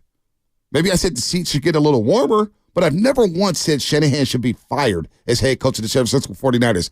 That has never come out of my mouth, ever. So stop with that, please. All right, anyway, Gene Fournette, columnist at the Florida Union Times. We're going to figure out who the Jacksonville Jaguars are. They're rolling. We do know they won 5 in a row. We do know they have Trevor Lawrence. We do know they have Travis Etienne and some good wide receivers, but who are the Jags? Gene, good morning. Welcome to the Morning Roast out here in the Bay Area on 95.7 The Game. Hey, Bonte. Hey, Joe. Thanks for having me. Anytime, man. Anytime. So the Jaguars are red hot, and they got rolling there in London, beating the Buffalo Bills and the Atlanta Falcons, and they've brought that over back to the States, and they're playing some good football here. How are they viewing this football game against the 49ers here on Sunday? Is it a big game for them? Is this a measuring stick game for the Jacksonville Jaguars? What's the chatter out of Duval County? Well, I guess every game's I always chuckle when people say, hey, it's a big game. It's a big game. Well, you only play 17 games in a season. Right. So every time you lose, and in the 49ers case, when you start leaking oil a little bit, then the games become bigger, right? Right. You're trying to get it back, and in the Jaguars' case, you're trying to keep it rolling. But yeah, I think on some levels it is a little bit of a measuring stick game. But is it a season maker? No, for you guys, probably not, right? Yeah. Hey, they're an AFC Super Bowl. They're a Super Bowl contender if they win, and they're not if they lose. I wouldn't go that far. But, I think it is a little bit of a measuring stick game. And, the 49ers, even though they've lost, three straight games, they're still one of the best teams in the NFL. Where they are on that landscape, I don't know. And Brock Purdy has sort of, the bloom is off the rose a little bit in the last few weeks. But, the Jaguars don't exactly have a history of greatness going up against the NFC teams. They lost like 17 or 18 in a row until they beat the Cowboys in overtime last year. Wow. And then they beat the Saints and the Falcons this year. So they're on a 3-game NFC winning streak. But, all I know is I remember when the 49ers came here 2 years ago to Jacksonville. You know, they beat him 30-10. Of course, this was in the middle of the whole Urban Meyer debacle. Right. And what I remember the most about that game is Deebo Samuel had only one catch, but he ran. You know, he had like nine carries for like 75 yards. And you know, it just goes to show you, you know, you don't just have one two-way performer in Christian McCaffrey, but Deebo Samuel is capable of doing that as well. So when you have two weapons like that, I mean, you know, if you have it going on that particular day and you don't turn the ball over, you're going to be tough to beat. Second best start in franchise history for the Jaguars, or at least since 1999 when they started off 7-1. You referenced the Urban Meyer debacle. How important has Doug Peterson been to the development of Trevor Lawrence? I think he's everything. You know, I mean, I'm not just saying this now in hindsight. I had a bad vibe about Urban Meyer the moment they named him the coach. I just didn't think he was, you know, I wondered whether he would be a fit for the NFL. Now, I never dreamed it would be, you know, it would be the dumpster fire that it ended up being in such a quick amount of time. But that being said, I mean, Doug Peterson is everything for this franchise. Absolutely everything. Why do you say that? Can you expand on that? Well, listen, you got a guy that's a Super Bowl winning coach. Mm-hmm. Had things going very well in Philadelphia until, you know, things with the owner got a little bit sideways, and then the timing works out perfect. Urban Meyer flaming out the way he did was the best thing that could happen to the Jaguars because it made Doug Peterson available at a time when you're getting him after he got to take a year off and recharge his batteries and all that other stuff. So it was perfect timing for Doug, and it was perfect timing for the Jaguars, and it was perfect timing for Trevor. For once in the history of, or at least the recent history of the Jaguars, the planets all aligned together for them to be where they are now. Whereas, you know, they had, except for that 2017 season, this was 15 years of misery for the Jaguars. Yeah, no doubt about that. Gene Fournette from the Florida Union Times. A couple more for him. Kind enough to join us here on the Morning Rush on 95.7 The Game. So who is this Jaguars defense? How do they attack this Niners offense? Because the Niners love to run the football. They love to play action pass. They love the slant routes. How has this Jacksonville defense been playing, and how do they plan to attack this Niners offense? Well, that's going to be the most compelling storyline to this whole game. The Jaguars have one of the best run defenses in the NFL. Mm-hmm. Don't have one of the better pass defenses in terms of yards allowed, but they stop the run. And the San Francisco 49ers are very good at establishing the run. So, I mean, that's where the game's going to be won. It's going to be won at the line of scrimmage. What the Jaguars have done now listen, the Jaguars are 30th in the NFL in pass defense, right? In yards allowed. They give up a lot of yards. But what they don't do is give up a lot of touchdowns. You know, no team has gotten a turnover from the Jaguars and responded by getting a touchdown off that turnover. Wow. Not one time has that happened. Interesting. Because the defense is doing a good job in the red zone, right? Mm-hmm. And they're getting takeaways. They lead the NFL in takeaways with 18. So when you get a lot of takeaways, you can give up a lot of yards. But if you're getting, you know, you can let a team drive 55, 60 yards on you, but if you end up getting a fumble at the end of it, then it's just as good as if you forced a 3 and out. Are they giving up pass yards, Gene, because people can't run the ball against them and they're playing from behind? Why are they giving up so many pass yards? Because their secondary has some good names there. Rayshon Jenkins, not a bad safety. Trey Herndon, he's been a corner for a long time. I like him at the nickelback spot. Why are people passing? Or is it because of this front seven led by Josh Allen and Trayvon Walker, where teams are like, you know what, we're just going to throw it. We're going to quit on the run game? Well, part of it is the fact that the Jaguars have been playing from out in front. During this 5-game winning streak, they've only trailed for 7 minutes, and that was 3-0 against the Colts when they took 7 minutes to go down and respond with a touchdown drive. Wow. That's the only time they've been trailing in the last 5 games. Wow. So they've been playing in front, and so teams have had to, in the second half, have had to throw the ball a lot more. That's part of it, right? And when you got a big lead, you know, you're probably not going to be as aggressive defensively. So you give teams a little bit bigger cushion, let them eat up clock. That's all part of it too, right? So, but it starts with the fact that they're stopping the run, and so teams feel like they can, better move the chains by throwing the ball, and that's worked to some degree. But the bottom line is, if you're winning the turnover margin game, that's a pretty good start to winning in the NFL. The 49ers' Achilles heel tends to be their offensive line and their secondaries, their DBs in particular. What is the Achilles heel of the Jacksonville Jaguars? I would say if I had to pick one, I would say it's their third down. Their third down efficiency is only about 35%, about 22nd in the league, something like that. And they're, for whatever reason, third and short has been a problem for them. I think on 3rd and 1, 3rd and 2, there's something like 12 of 21.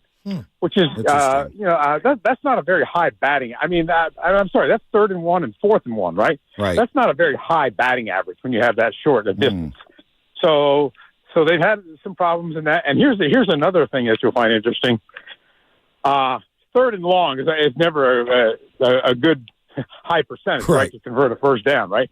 On 3rd and 8 or longer,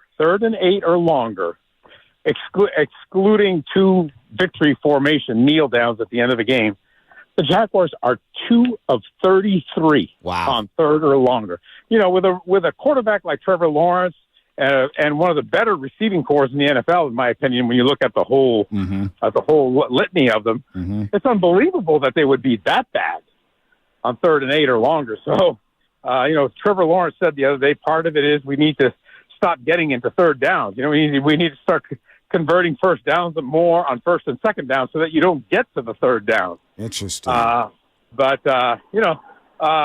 This offense the Jaguars have had has been just okay so far. If you look at the stats for Trevor and everything, they're all solid, right? But Trevor's only got 9 touchdown passes, which is the same amount he had after 8 games last year. And then in the second half of the season, he got it rolling, right? So, the Jaguars, I do believe they're a Super Bowl contender. I think they're legit in that regard. But it's going to be a fist fight for first, second, third or fourth seed, right? I mean, it's really, Kansas City kind of looks like they're ahead, but their offense isn't all that great either. And you look at the NFC, it's the Eagles, then it's the Cowboys, and it's the 49ers, and then there's everybody else. No doubt. Last one for you.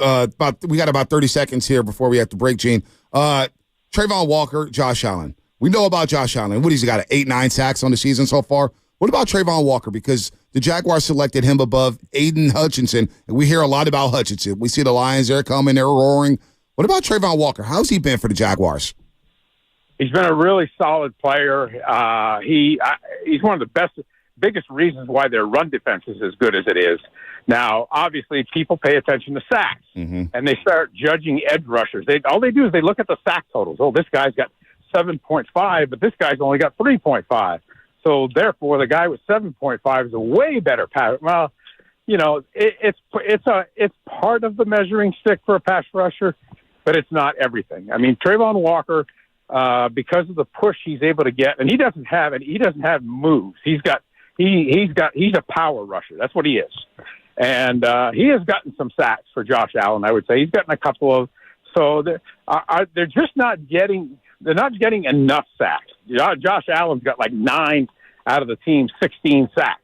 Trayvon Walker, I think, has got 3.5. Aiden Hutchinson's got 4.5.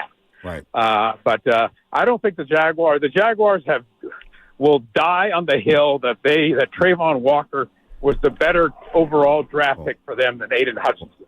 Well, now, people can disagree with that, but that's how they feel. Gene, very good information there. I hope to see you at the Rose Bowl when Florida State is playing in the playoff, when you travel out here to cover the Seminoles for a national championship. We're in the national championship semifinal. My Florida State Seminoles look good, Gene. I know they do.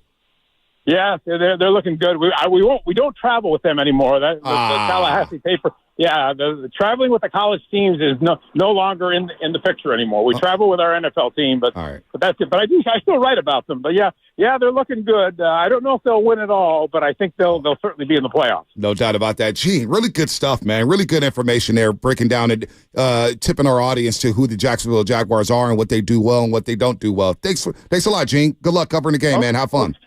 Okay, guys. Take care. Thanks. Anytime. Gene Fournette, Florida Union Times columnist there, and that was a lot of good information. Now I know 3rd and longs, Jacksonville's 2 of 33. on third long situations. 3rd and 1, 4th and 1, they don't convert at a high rate. So maybe short yardage situation, the Niners could snuff them out, which is surprising there. And then who their defense is, they're really good against the run. And they give up yards in the pass game because teams just can't run the ball. And they'll give a little bend, but they don't break on defense. So a lot of good stuff there from Gene Shasky. I think most people would agree Trevor Lawrence is one of the better prospects to come out in the last 10 years. Yep. Right? I don't want to get like over the the best prospect ever. Yeah, who knows? So, but most people would say like, hey, 6'6", won a national championship going undefeated as a freshman, leading the Clemson team and destroying Alabama at the height of Alabama's powers. Most people would say like, that guy's a no doubt about it type of a dude. He's an all-time prospect in that sense, right? He could have failed anywhere, right? Wouldn't you agree? Yep. And he was going to fail in Jacksonville. If Urban Meyer was still the head coach. If they had the wrong people around him, right? And then we ask about Doug Peterson, and he says, Doug Peterson has been everything.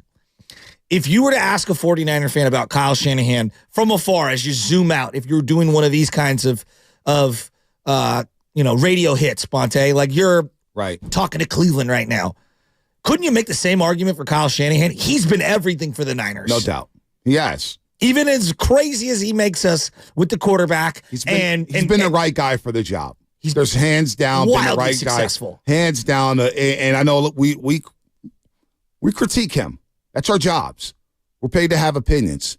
But there's not 5 head coaches better than Kyle Shanahan right now. There's no doubt about it. Even the biggest Kyle Shanahan cynic would admit that. Yeah, so he's been everything for the 49ers. And he's a reason why, alongside John Lynch, and give Jimmy Garoppolo credit, and you have to give the players credit. The Niners are as relevant as they've ever been in the last 25 years.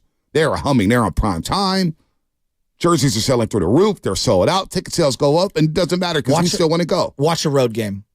And all those Niner fans. I mean, even just like 9 years ago, you wouldn't see anything like that. So I'm Shanahan's been everything, but looking at the Jaguars and how they built around Trevor Lawrence, you bring up Joe Burrow and how they passed up Penei Sewell for Jamar Chase. They wanted to get Joe Burrow weapons.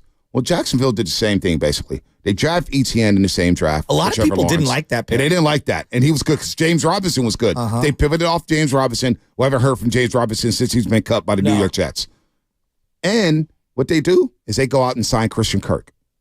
And a lot of people say, boy, that's too much money for Christian Kirk. Christian Kirk, really? Why would you pay him? But what they did was build around him. And then they make the bold move to trade for Calvin Ridley coming off a suspension. Yeah. So they build around the quarterback. I wish the Niners in some way, and now they drafted very well to where they haven't had to go out and really sign guys. They make the big trade for Christian McCaffrey, obviously, but they draft George Kittle, they draft Ayuk, they draft Joey Bo Samuel. So maybe you don't have that urgency to maybe go out and sign a big-time player outside of that. But would you say the Niners build around their quarterback?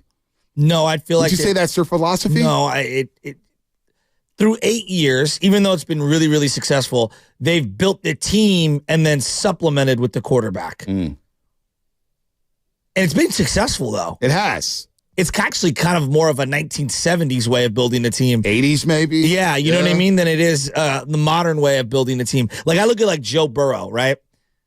We all agree, like, Cincinnati would be, terrible without Joe Burrow, right? Yep. They had nothing. What was the weapon Joe Burrow inherited? Mixon? Was T. Higgins there? No, T. Higgins was the same draft as Joe Burrow. Yeah, Mixon was there. That's about it. I mean, they did the reverse of what the Niners did. They had that number 1 overall pick, and they took their guy. And they were very lucky. I think Joe Burrow would be excellent in a lot of places. I think he'd be some version of himself in a lot of places. But that team would build around Joe Burrow. No doubt. No doubt. But they've been wildly successful, right? You look at the Chiefs. They've kind of built around Patrick Mahomes.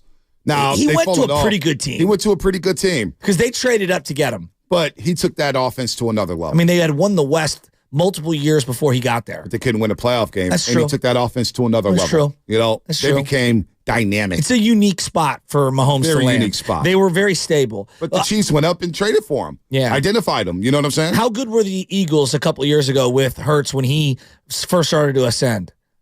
They were mediocre. Yeah. They were mediocre on offense, but they built around him. Yeah. What they do? Okay, we need some weapons.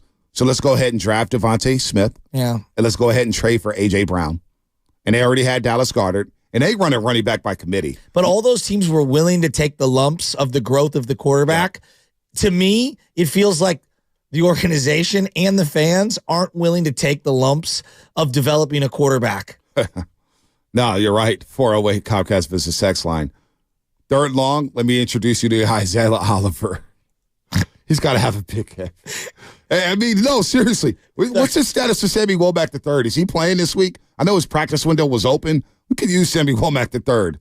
We could use him. I'm worried about Isaiah Oliver in a game like this. He gets all that speed. He gets all that speed. That is a problem. That is a problem. I'm sorry, this light on the right-hand side of me is right in my eyeball today. I don't know what it is. Migraine City? It's bugging me. It's very much bugging me. It's making me see spots. I'm having a meltdown. I'm going to have to talk to the production staff here, basically TJ, and see if he can switch that light, because that light is right in my eyeball. 888-957-9570. No, I know. I apologize. I was a little in shock. I'm blurry visioned right now trying to look at you, and I'm having a hard time. No, sometimes at NBC. It's Friday. Sometimes at NBC, we're in the gatehouse, and those lights are just coming down. And I'm like, oh, I need Excedrin. That's ASAP. Kind of how I feel right now. ASAP. I need to loosen up the button on the top, take the tie off for a second. I am cooking in here. There's nothing worse than bright lights right in front of your face. Oh, it's a nightmare. It is a nightmare. You know, I just kind of put my head down. There was a move that happened this week as we talk quarterbacks and head coaches, and I'm going to be very interested to see what happens. Last year, when Stafford went down, Sean McVay, who made it work with Goff to a degree, and obviously made it work with Stafford, acquired Baker Mayfield when no one wanted to touch Baker Mayfield. Remember that? Yep. And Baker showed a little bit of life. He did. And I think he kind of rejuvenated Baker's status around the league. Mm-hmm. And now you look up and it's like, I think Baker's going to be in the league for another 5-7 years at minimum, right? No doubt. He redeemed it. He's been so good that Cleveland Brown fans have begged for Baker back. Yeah, right? And no one thinks he's the end-all, be-all, but we all agree, like, he'll be in the league somewhere. Backing up, starting, I don't know. But he'll be somewhere. Carson Wentz got acquired this week by the L.A. Rams. I'm very interested to see what McVay can do with him. Because McVay's now kind of proven he's won games with Goff. He's won games with Stafford. He only won a couple games with Baker. It's not the end-all, be-all. But, like, what's it going to look like with Carson Wentz? I always wonder about that. You know what? We need to wrap this up.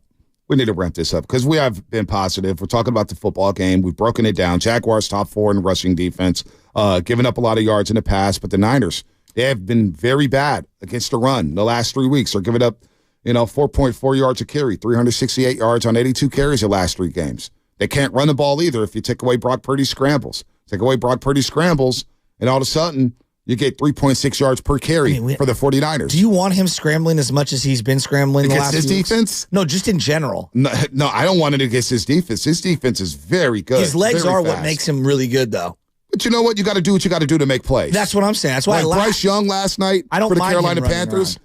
He had to make some plays with his legs, and he did. Yeah. And sometimes you got to do what you got to do to win a football game. But we need to ramp this up, man. If you had a chance to give this Niners team a speech, or if you had a chance to send off the 49ers on their flight to Jacksonville, and you're on the tarmac before Trent Williams and Debo and Brock Purdy and Kyle Shanahan got on that plane, what would you tell them? What would you tell them to get them fired up, to get them in the right mindset, to get a damn win? Because it is a BAM game by any means necessary. There we go. I like to call it a gotta-have-it game. You just got to have it. It's a Batman game. Pow, King, bang. You got it. I'm tired of getting pushed around. By the way, King of the Hill coming up in 5 minutes. But Shasky, I'm going to put you on the spot. How would you fire up this team before getting on that plane? Or would it be a movie? If you had to pick a movie to get this team to watch on the way to Jacksonville, what would that movie be? I would do. Would it be Gladiator? No. Well, the movie would be Scarface at the very end, But I would do reverse psychology to this team. Hey, guys, I know you needed a rah-rah guy on the sideline, so we moved Wilkes down to the sideline, and hopefully we can go out there and try to stop this 4-game losing streak from happening. And let's go win one for the Yorks. See, we're getting blown out by 30 in that speech. Well, Nick Bosa's fired up now. Yeah, we're getting. I'm teasing. You think that's what my speech would be like? We're getting Don't disrespectful. We're getting blown out by 30. I'd probably go over to Drake Greenlaw and go, boom, boom, boom, boom, as I smash my forearms into my helmet. This is funny. I'm not even going to laugh. Jimbo on YouTube. I tell them, don't listen to Sports Talk Radio. Maybe they should listen to us. We'll motivate them. Well, Bryce Harper listens. Yeah, he does. Helps him out. He even admitted that he listens. Javi Lopez listened. I know for sure Klay Thompson listens. I know for sure the Warriors listen. Is that why? I know for sure people listen and watch. So maybe they need more Sports Talk Radio in their lives. I mean, this was the show that told John Lynch to make the CMC trade. I mean, how ironic. You know, I'm not going to name names, but there's a lot of bloggers out there where we're talking about a topic, and an hour later, I see an article written about said topic that we were talking about. Absolutely incredible. It is incredible. Smart. Play the algorithm. We had our Mike and the Bad Dog moment with the Christian McCaffrey trade. They got Mike and Piazza. Chris Bryant. They got Mike Piazza to New York. Hey, forgot about Chris Bryant. To be honest with you, I saw just 30 seconds here. We're going to do your top 5. 30 seconds. There was a rumor about Pete Alonso being on the move. Oh, yeah. I would love to have Pete Alonso on the Giants. I mean, I would love to have Pete Alonso. All about it. But I'm going to be honest with you. He's a guy I'm not giving a 10-year deal to. If you acquire him, I'm willing to go 5 to 7, somewhere in that range. I'm willing to do opt-outs. I'm not giving him a 10-year deal. That's just me. But I would love to have him. Would love to. His right-handed power for a decade as my first baseman / DH, I would love it. You know what? I'm open-minded. They get Pete Alonso, I'm all in. I'm all in. All in. Hey, if I was on that tarmac, I'm looking at the 49ers. Hey, boys, listen up. Listen up. Now, we may need Guru to give a speech. Wait a minute. I got my earbuds in. Hold on. Hey. Get your earbuds off. Hey. Hey, 2 clap on me. Hey, whistle. Headphones off, gentlemen. Hey, Trent, Big Trent, get those headphones off. Okay. Hey, Debo, shades off, please. Put the Gucci's down. Hey, Big Bear, you up? You awake? Hey, Chase, this is how we do things here. Yeah, I am. Hey, Nick, I know they're calling you Small Bear right now. I need the Cocaine Bear. I need you sniffing around Trevor Lawrence all night long down in Duval County. Before we get on this flight, gentlemen, just know one thing. When we talked about this journey, we talked about winning the Super Bowl in Operation Las Vegas. Now, we're on a 3-game losing streak, and everybody in the Bay Area right now is doom and gloom about us. But you know what? We can right the ship right now. So when I put on that movie, Gladiator, and we're flying out to Duval County on this 5-hour flight, there's one thing, gentlemen, one thing that matters. It's not sack totals. It's not passing yards. It's not turnovers. It's not penalties. It's about winning this game. So, Steve Ote, Steve, you're on the sidelines this week. I need you to go. Get rid of Greenlaw. Yeah, I want you. Stay right there, Wilkes. No booth. All right? When we get on that flight, when we get to Duval County, it's about winning the game by any means necessary. We got to have it today. You see these gray hairs on me? You see these bags under my eyes? I'm being Kyle Shanahan here. You know, he looks super stressed this week.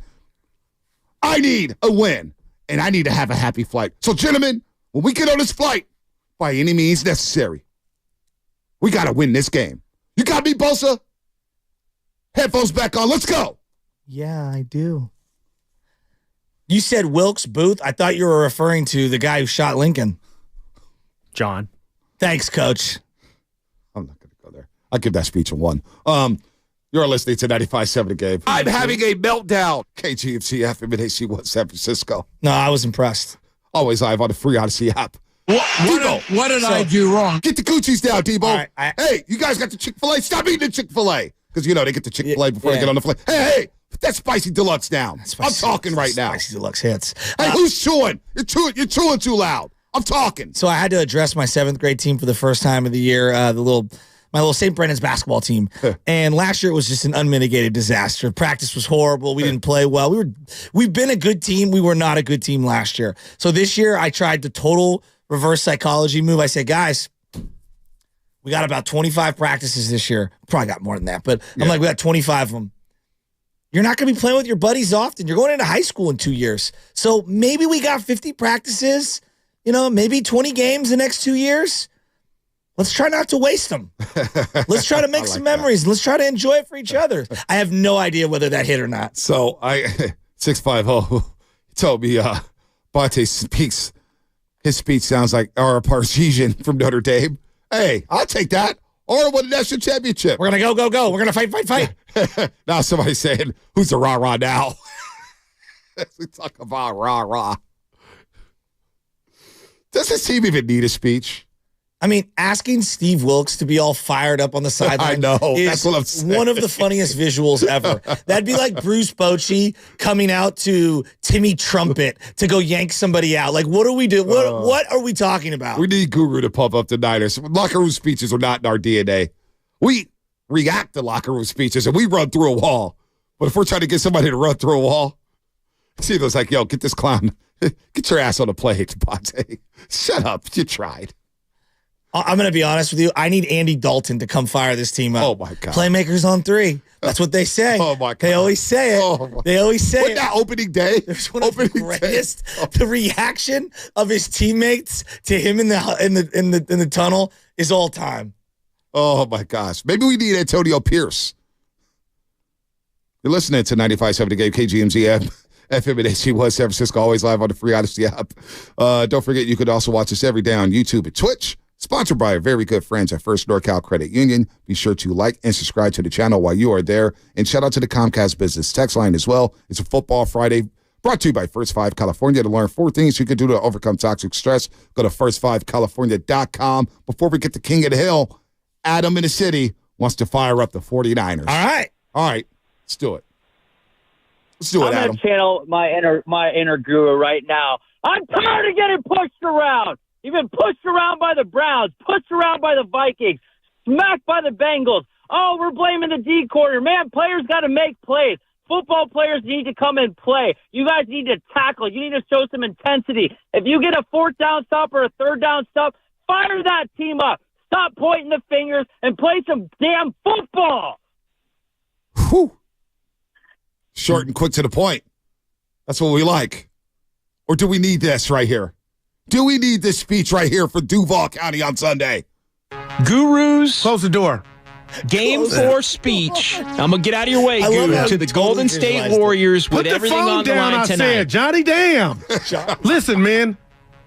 I don't know what's going to happen in this series, but I'll tell you what. We are champs. 3-time champs. And all I ask you is to look around. Look at your brother. Look at me. And give it your all. I don't care if we win or lose. You got to go out there and be tough. Not just for you, but for us and our fans. I don't know what's going to happen, but we got to go out there and fight. I'm tired of getting pushed around. I'm tired of being asked why we're not fighting. Again, man, bring it in. All I can ask you to do is fight. Let's go out there and kick the Celtics' ass. Let's go. Because at the end of the day, we're Warriors. On 3. Thanks, Monte. Kick their ass. 1, 2, 3.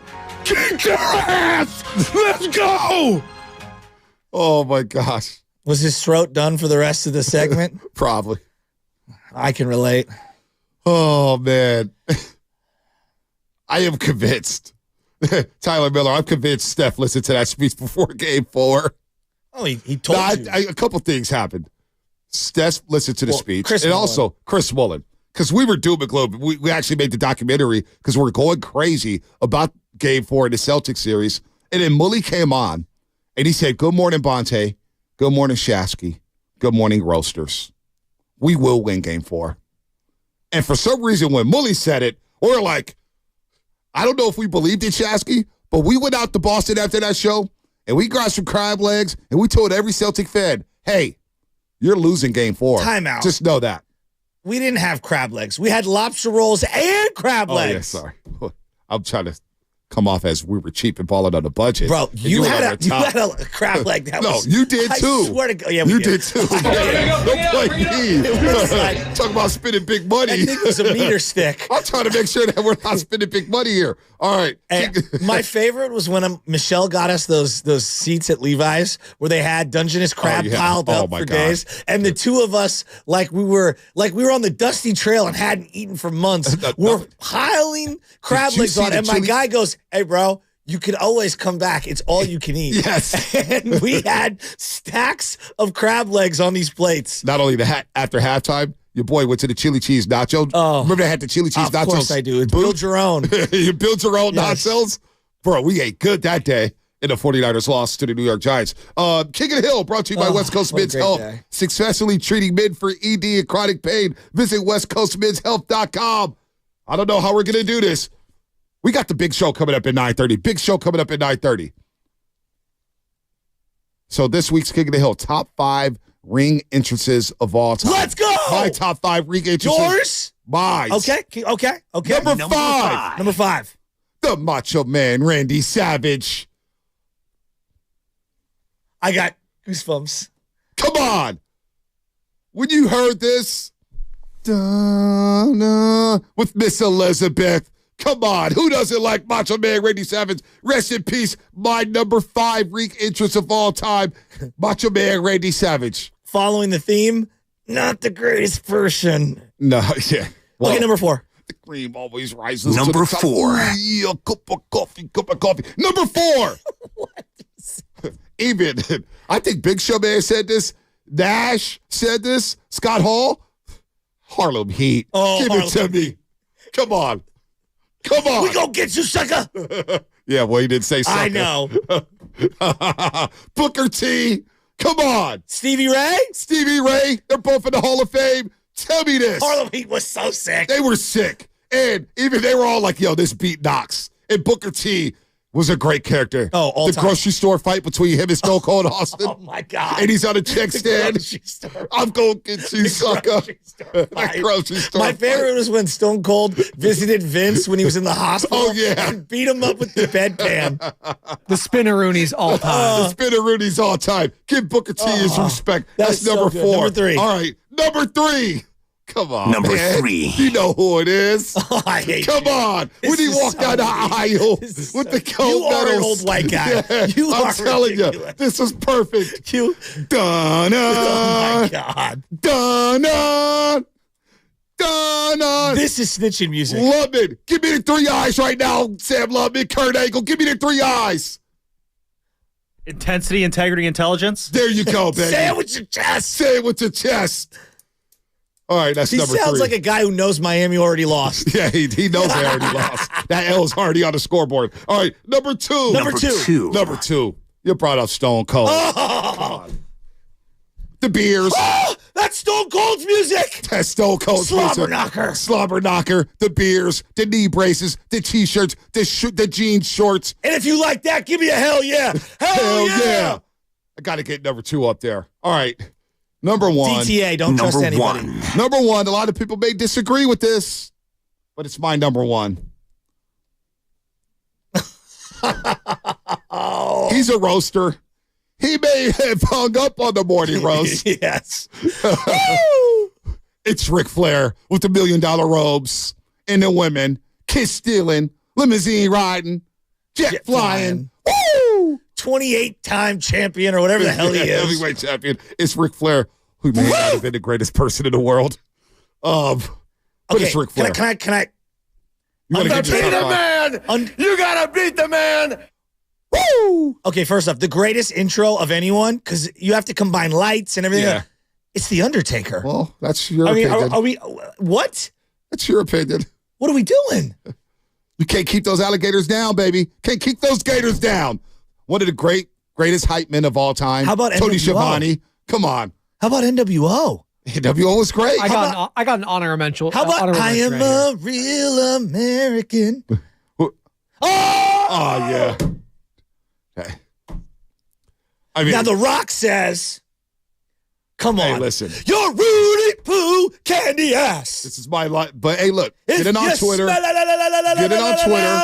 If you got a top 5, I'm willing to hear. I want to hear your top 5 on the other side, Chasky. All right, I got it. Show's going to join us. All right, I'm going going to to top 5 on the go other ones side. that you haven't brought up. Right, all right. Top 5 coming up. Mine, Macho Man, Harlem Heat, Kurt Angle, Stone Cold, Ric Flair. That's my King of the Hill. Top 5 ring entrances. We'll have the big show on at 9:30. 9:30. That's coming up on the morning roast again. King of the Hill, brought to you by West Coast Men's Health. successfully treating men for ED and chronic pain. Visit westcoastmenshealth.com. What's coming up in a game sponsored by Fremont Bank, full service banking, no compromises. Big show, 9:30. That's coming up. Plus, we'll continue to break down the Niners and Jags. Bam game by any means necessary. When you wake up well-rested.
Bonte and Shasky. Paul Smith, formerly Big Show, will be joining us in about 12. Paul White, excuse me. Paul, what did I say? Paul Smith? Paul White. Why did I say Paul Smith? Is there a Paul Smith around?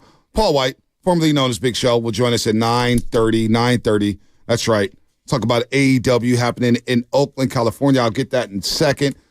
But we're having a lot of fun breaking down the Niners and Jags, and we'll get Paul White's thoughts on the 49ers heading down to Duval County. Anybody flying down to Jacksonville? I know our boy Boz, Marcus, he was out there in Philly with us with the dreads. You know what I'm talking about. He sits in the section right over from 227. I always see him. We always salute each other. He told me he was going out to Jacksonville. I know that's one person. And a couple years ago, when Gene Fournette was talking about it, when the Niners went down there and won 30-10, you had Jimmy Garoppolo overthrow the fullback wide open to the goal line, but they won 30-10. There's a lot of Niner fans down there in Jacksonville. A ton of Niner fans. I'm so fired up for this game. This one's huge. I love these 10 a.m. East Coast games. And not all like I like them like 5 times a year, but just every now and then I like them. This is a big one. Jacksonville's interesting, man. It's I don't know if I would necessarily be flying down to Jacksonville for this game. I'm going to be honest with you. I want a little more historical, impact. You don't want to check out Duval County? I do want to go to the Florida-Georgia game one time in Jacksonville. It always looks like a good time. Or the Red River Rivalry down in the Cotton Bowl. But Jacksonville, you remember they had the Super Bowl down there? They had a Super Bowl down in Jacksonville with the Eagles. They did, and they didn't have enough hotels. Right. And then he ended up basically, the owner, having a yacht off of the shore and that people were staying in.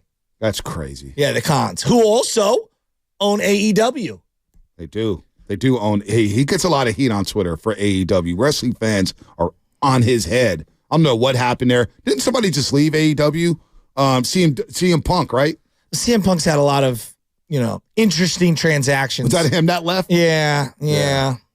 That's not good. That's not good. What do you remember about Paul White? The Big Show? Yeah, the Big Show. The greatest moment in Big Show history, in my opinion, was when Goldberg jackhammered him.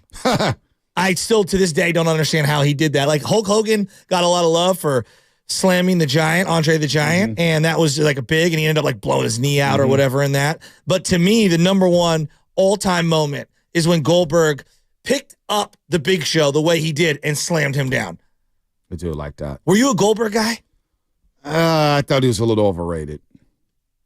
That was when I was just starting. What? I thought it was a little overrated. That's when I just started to. I said right. I was starting to phase out of wrestling by the time Goldberg came around. I was starting to phase out. People have called us the Dudley Boys. I like that. Are you ready for my top 5? I'm going to go quickly. Yeah, let's go. Top 5. You got music Spadoni, too? you ready? You got music too? I want to hear your top 5. Hit me with number 5. Number 5. Number 5. No, this is number 1. Reverse order. Oh, you guys already blew it. Great execution. You're like the 49ers getting penalized 7 times a game. Back it up 5 yards. Give me number 5. Hold on. We need to vamp for a little bit. We got a Curtin Oakland on the line. I apologize. All right, Curtin Oakland. Spadoni, I apologize. It's Friday. I got blistered in the eye by a laser beam over here. Freaking laser beams, bro. Freaking laser beams. I was going to put Ultimate Warrior on my list. He was just sprinting to the ring. It was kind of crazy. Another great human being. Oh, boy. Curtin Oakland. My bad, Spadoni. Curtin Oakland. What's up? Hey, guys. Thanks for taking the call. I'll make it quick. There's a quick Paul White story. Back when he played basketball in college, he was playing against some of the pros, and, they would trash talk him, and he would trash talk back. And one of them said, man, you're so slow in basketball. You shouldn't go to basketball. You should be a professional wrestler and be Andre the Giant's son. Well, the player that said that to him was Xavier McDaniel. What? No way. So, yeah. That's our boy, Xavier McDaniel. Yeah, wow. Yeah. Wow. Yes way. He'll probably ask him about it too. He'll bring it up. Wow, I am going to bring it up. But yeah, so he played college basketball. Wichita State. And he played at Wichita State. In the home of Raymond Ritter. Xavier would come down there and, he'd play with them and everything like that. And he was a trash talker, and Paul trash talked back. And that's how he ended up being wrestling. Now, here's the other kicker. Last thing about Paul White. He had the same disease that Andre the Giant had, giganticism. and he had the tumor by his heart, but he had it removed. So imagine if he didn't have it removed, how much bigger he'd actually be. Jeez Louise. Damn. Jeez Louise. Anyway, thanks. Great Paul White knowledge. That is great knowledge here. Yeah. Now, didn't Paul White, formerly Big Show, didn't he beat Ric Flair on WCW Nitro for the World Heavyweight Championship at WCW? Yes. And he chokeslammed him? Yes. I remember that match. I was so sad about that. Eric Bischoff era, bro. Yeah, I was so sad that he finally got it done. Monday Night Wars. Gosh, Monday Night Raw or Monday Night Nitro on WCW. That was during the war era. Yeah, Raw, They're going Nitro. back and forth. Yep. Nope. It was a great night of wrestling. Monday nights. I'm going to fly through these. Here's my top 5. I wanted to go Shane Mack, but I left him off. There's a lot. I wanted to go Val Venus. Hello, ladies. Hey, you know what? Shane Mack was... Shane Mack's an all-time... He's a big time. He's the Cody Ross of pay-per-views. The dude shows up and hits yaks off of all-time legends. Give me number 5. DX. All day. All my Filipino partners out there at Reardon, you guys know what was up. If you weren't throwing up the X's, telling people that you know what it, I mean, I don't know what else to tell you. This is an all-time classic. Wait till it kicks in. Bow to the masters. This is the best part. Come on, bro. Come on. It's pretty good.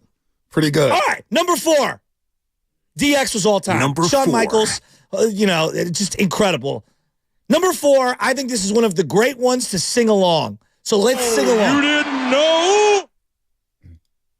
Yo ass better call somebody. This could have been us. It's not bad. Not bad. Not bad. All right. Now let's go to number 3. That was the Road Dogg wrestlers for the people who don't know. Badass Billy Gunn, who was also part of the Gunn Brothers when they were Cowboys, and the Road Dogg Jesse James. You're looking at the 2-time national. They used to have this whole intro that everybody used to love. He was incredible. Better showman than wrestler. Wouldn't you agree? Oh, absolutely. Yes, and I'm all about the showman. Wrestlers. Number 3. Number 3. Well, that's pretty clean. That's Hollywood Hogan, NWO, coming out to the Jimi Hendrix remix. Come on, dog. Hard. I hated them so much. Come on, dude, this hit so hard. Much. With the painted beards? I know. Oh, I couldn't believe Bash at the Beach. Come on, man. Bash NWO at the Beach. changed the game. Bash at the Beach. The Tony Soprano turning the actual villain into the hero. Didn't Lex Luger get wheeled off in a wheelchair at the Bash at the Beach? And his Sting came in. Oh, that was iconic. And then they trashed the ring. They trashed the ring. With nothing but like remember drinks Mean Gene? Remember Mean Gene? You guys are despicable or disgrace and whatnot. Mean Gene Oakley was so shook. Dude, when Bash at the Beach used to come out and do the fake guitar. They remember they came out with Dennis Rodman and Hog Wild. That was one of my favorite. First Karl Malone and Diamond Dallas Page. Come on. Then it got ridiculous. The Diamond Cutter was so sick. Diamond Cutter was. All right, give me number 2. Number 2. I mean, come on. Come on. Some people might be Bret Hart guys. The rest of us are sweet chin music people. So, and the Heartbreak Hotel, when he had Diesel, Big Daddy, my dad's favorite wrestler of all time, Big Daddy Diesel, when he was Diesel. Shawn Michaels was all time. So, oh, come on, I'm not your boy toy. So you know what? Jimbo, this is so good. Our good friend James Kincaid, who works with the Golden State Warriors, got a promotion. We used to always argue. We worked the graveyard shift at this other radio station together, and we used to always argue. I'm like, you're a Shawn Michaels guy. Shawn Michaels overrated. I said he screwed Bret Hart in the Montreal screw job. One what of a the fraud. Great high flyers. He was a high flyer of all time. His documentary on A&E, all time, because he was a showman and an entertainer. He did it all. He was a great wrestler. You know he put everything into his craft. You know who he is to me? Not the biggest, not the strongest, not the fastest, but to me, it's about the resume. Yeah. He's the Jerry Rice of wrestling. Yeah, he was. Oh boy, it's hard to argue with that. It's hard. I didn't like how he did Marty Jannetty. He's not Joe Montana. Remember that with Bret Hart? Yeah. Brutus the Rockers. The Rockers. And Marty Jannetty came back from a horrific knee injury. And to do Marty Jannetty like that, I never forgave Shawn Michaels for that. Him versus Sir Isaac Yankem was some of my favorite Intercontinental matches of all time. Him versus Razor Ramon. The hour-long match between him and Bret Hart. It's incredible. WrestleMania? That was pretty good. The I Will Not Quit match. Right, and then my number one all time, when the lights went out and wrestle. He might be the greatest WrestleMania wrestler of all time. There's nobody better. Purple socks. Oh, my Undertaker. Paul Bearer? And then when they melted the urn down into a chain? I know. Paul Bearer was sick. The Undertaker is one of the greatest characters in sports history. When he used to rise up the casket match. Oh, with Stephanie and the buried alive match? Yeah. His brother, who he left in the fire, coming back to fight him? Hellfire and brimstone? Well, Undertaker and Mankind had some of the most iconic matches ever. The steel cage match. Yeah, the steel cage match. Jim Ross, are you kidding me? Hell in a Cell? As God is my witness, he's broken in half. Behind the scenes, where they were just fighting each other outside of the ring. It was great. You can't tell me that if I tell people, dung, when you just hear it, you don't get chills. No doubt. And then he turned into a rocker. And I wasn't as much. Yeah, the American Badass. Right? It was like Sons of Anarchy, Undertaker, and I didn't love it as much. It was too personal. But the Undertaker from the Undertaker days, when he was like a ghost, I guess, essentially, or whatever, that was the best version. Yeah, a lot of people when he had the purple gloves. Some people are saying, where is Chris Jericho? Ooh, that's a good one. That's a snub right there. Chris Jericho's not in the top Jericho. 5. I don't know. On the mic, he might be the number one. Well, that's a different question. Well, but that has to be part of. Well, let me get the intro real quick as we effort Paul White. Paul White's going to come up, formerly known as Big Show, former heavyweight champion.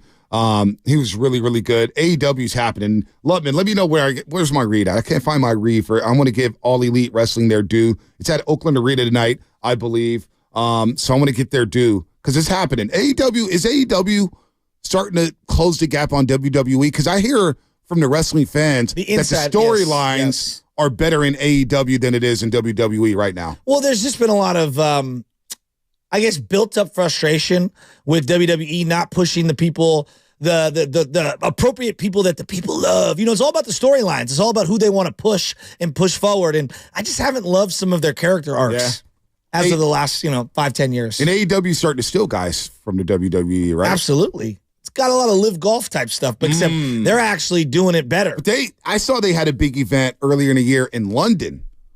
They went overseas for one of their events and sold out. Doesn't surprise me. Which was kind of crazy. I was like, wow, okay. If you had one wrestler to watch in their prime, all time, who is it? Oh.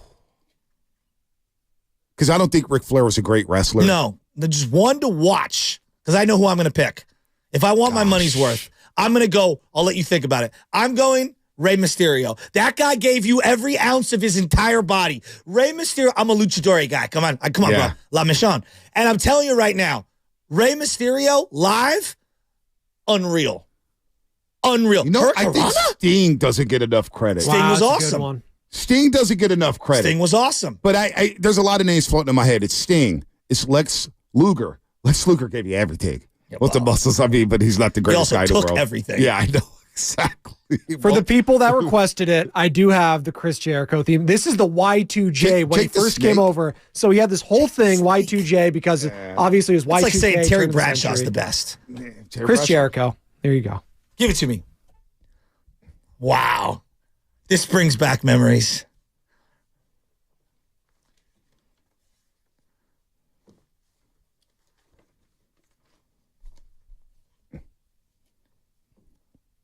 Don't worry. 95.7, what's your name? Oh, so good. That is pretty hard. That's pretty hard. God, Bret the Hitman Hart. God, I don't know. So good. I forgot about him. Him and Edge had a moment. Let's go Edge to was sick. Let's go to Willa Marin. He's got his best wrestler of all time. Oh, here we go. My brother's hitting you up, by the way. He wants you to know. Jericho's debut was the best ever with The Rock, which made him an instant main event guy. Wow. My brother loves Jericho. Yeah, let's go to Willa Marin. He's got his best wrestler of all time. Give it to me, Will. Hey, what's up, guys? Dude, talking about leaving your body on the line, Shafsky, I cannot believe you haven't brought this up.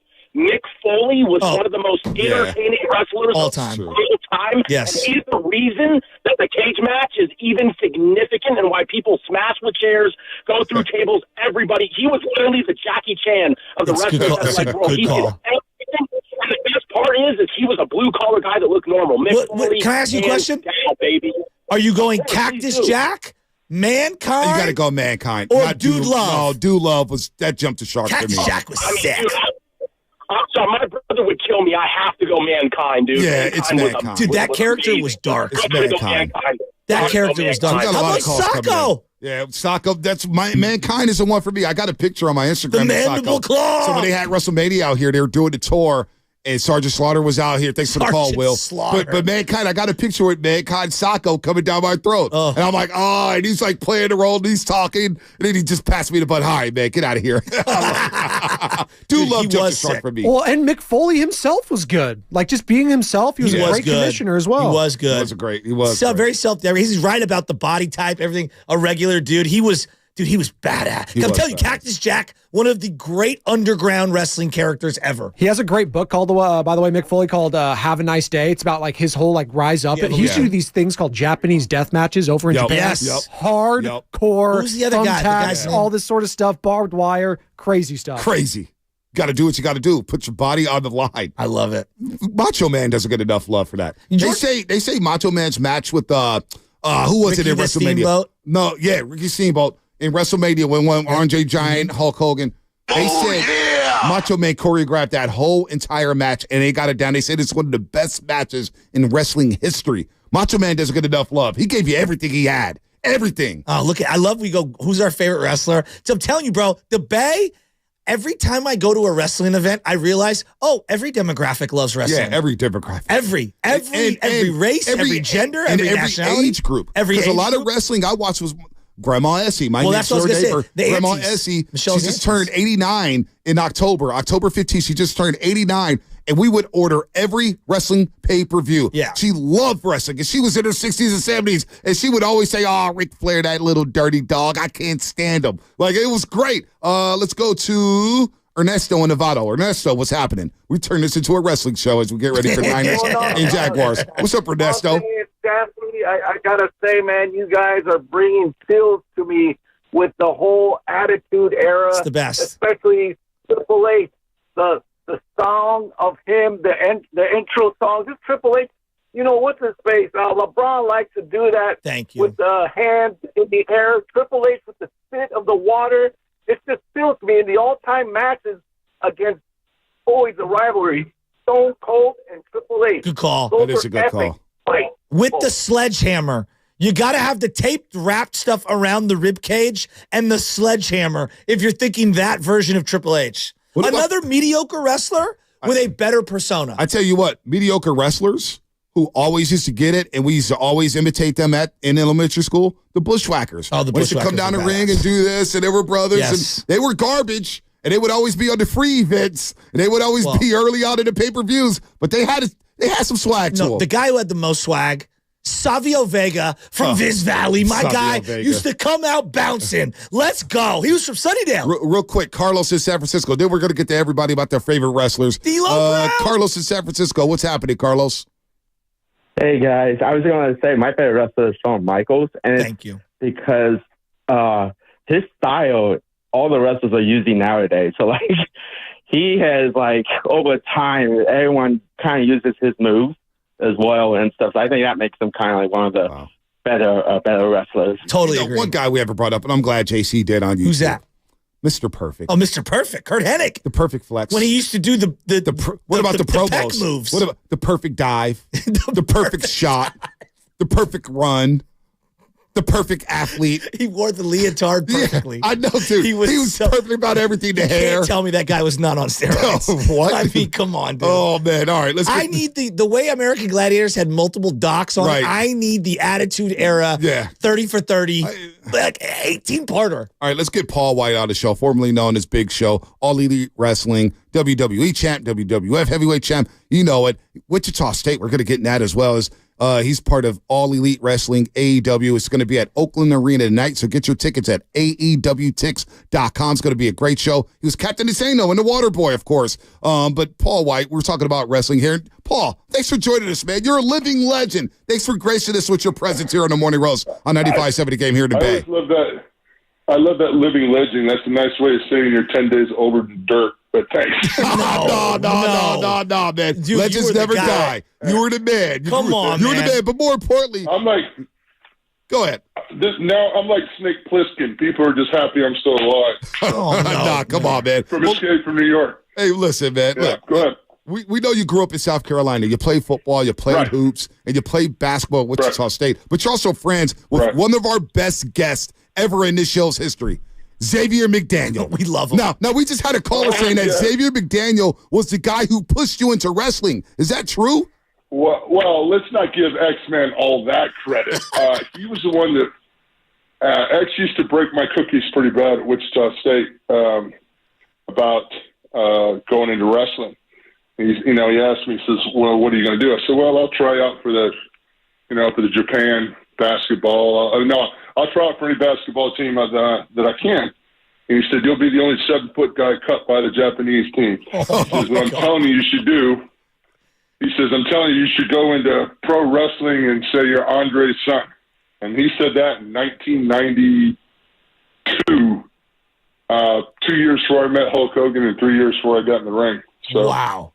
Pretty amazing. Well, give me an X-Man going out story. I mean, because he's kind of a legendary figure. Like we've heard about him going at his own teammates. He told us about going at guys on other teams. We've seen videos of him going at it with other teams. He tried to fight Charles Oakley. Nobody tries to fight Charles Oakley. Did anybody try to test you two going out? No. I mean, one, X is a little bit older than I am. I mean, I was just a young kid in college, and X was already seasoned NBA player. But I mean, X in Wichita is like like Jesus walking into church. I mean, it's like he was a pretty popular dude there. I just love X's attitude. You talk about attitude. When one of the stories is when X came in as a freshman, Antoine Carr and Cliff Livingston were already there at Wichita State. And so they came over to say hi to this, rookie because, X had a little swell going in there. And X looked at both of them and said, I don't know which one of you two son bitches plans on sitting, but I plan on starting. And walked out. And he said that as a freshman to Antoine Carr and Cliff Livingston, who were huge big men, but that was just X's mentality. He went straight ahead and straight through you. So I think we used to have a mural in our locker room. It's gone now, I'm sure, but there used to be a mural of X over the top of a crowd punching a KU guy right in the face. Oh, my God. It's like this 20-foot picture on the wall in the locker room. It was like you just knew that X played hard. That's just the way he was. First player to ever happens in double-double NCAA history. The legend of Xavier McDaniel lives on. Spinoni, if you can find a cut with when Xavier first joined us, I want to play it for Paul in just a second here. But look, man, you broke my heart when you chokeslammed Ric Flair and took the WCW Heavyweight Championship. What's the best match you think you've been a part of in your wrestling career? Was it the Goldberg Slam? Right. Well, Goldberg was an incredible guy to work with back then. He was so popular. Like literally everything that Goldberg touched turned to gold back then. The crowds had never seen anything like him, so he was always exciting to work with. If I look at my feuds over my career, I look at early in my career, my feuds with Hogan and Savage and Flair, because, they were so instrumental to me, growing up, coming in as a fan and working with Arn Anderson the same way, and Paul Orndorff, some of these guys that I grew up watching. And then as I got more into my career, I started working with talents that really pushed me, like Undertaker and Triple H and stuff like that. Stone Cold was great to work with. We all know working with The Rock, he's just absolutely... Back then, he was insane, and he was so entertaining. But my personal favorite matches, a lot of matches I have with John Cena. A lot of matches, believe it or not, I have with Sheamus. I know it's Sheamus, and I used to kind of do the Madden thing, but the half Madden thing. I would do a tour bus, fly into a town, do my bus for the loop, and then I would fly home, and the bus would go on to the next town. Because wrestling is basically flying, rent a car, drive 200 miles to the show, drive after the show another 200 miles, get a hotel. Like it's not that glamorous. And for a while, we were working out of state. We'd start in one state and finish in another state. So getting a big enough drop car, like you can't take a giant SUV. Back then, they weren't letting them go out of states. So there was some astronomical drop charge. So I went to a tour bus, and I remember sitting on my tour bus after one of my feuds with Sheamus, that this wasn't the matches on TV. We fought 3 or 4 nights a week that even weren't on TV for what they call live event shows. And I'm looking at myself and I'm thinking to myself, God, is my liver going bad? Like, what is wrong with me? I have all these yellow and purple splotches all over my arms, my legs, my stomach. And I'm thinking, wow, I need to get this checked out. I never bruise. Like, what the hell is wrong with me? And then I watched some of my matches back with Sheamus. I'm like, oh, that's where the bruises are coming from. They're coming from that redheaded guy. And then I look at Sheamus, and Sheamus is all pink and purple, and his skin's torn up on his chest, and he's got a fat lip and a black eye. I'm like, hey, maybe we should remember this wrestling stuff is kind of entertainment. Maybe we should lighten up a little bit. So he was one of the most physical opponents. Again, they were just like 2 ball-peen hammers swinging at each other. So Sheamus is always one of my funnest opponents, I think. Looking back now, like if Sheamus hit me that hard now, I would just pick up my feelings and leave.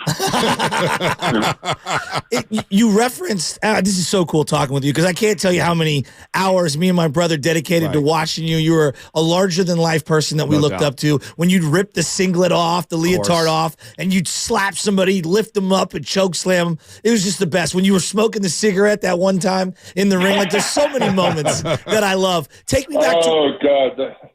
Yeah. Take me back to when you met Hulk Hogan, though, because you referenced that. Like, this was 2 years, you were playing basketball, and then 2 years later, you met Hulk Hogan. Is that what got you in, meeting him? Well, here's a long story that most of your listeners will probably fall over dead with boredom by the time I get to the end of it.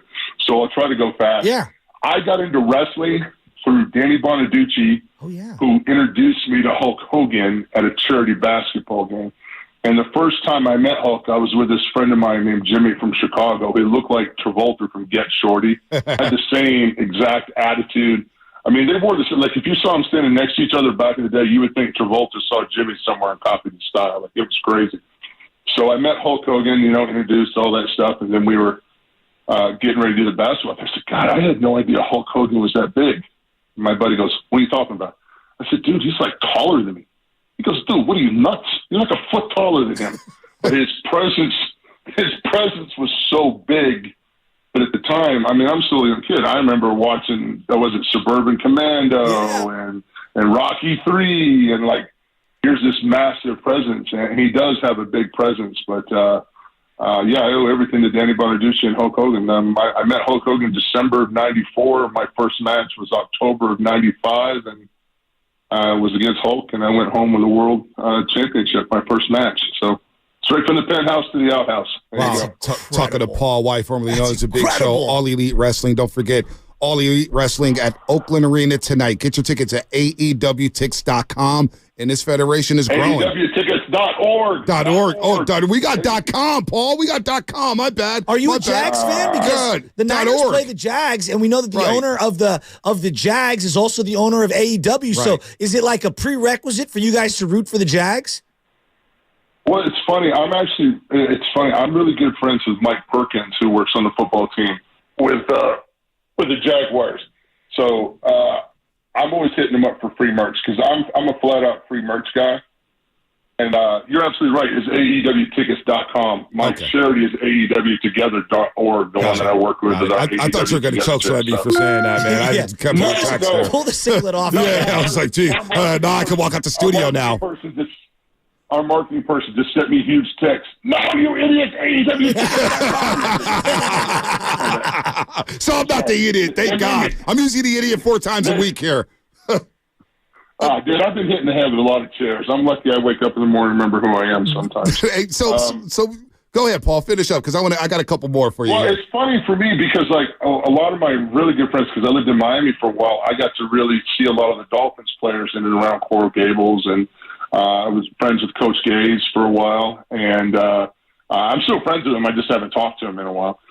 But so I have a lot of free merchandise. The equipment manager at the Dolphins is a huge wrestling fan, and he would just send me crates and crates of like practice shorts and work, like all this cool stuff to work out in.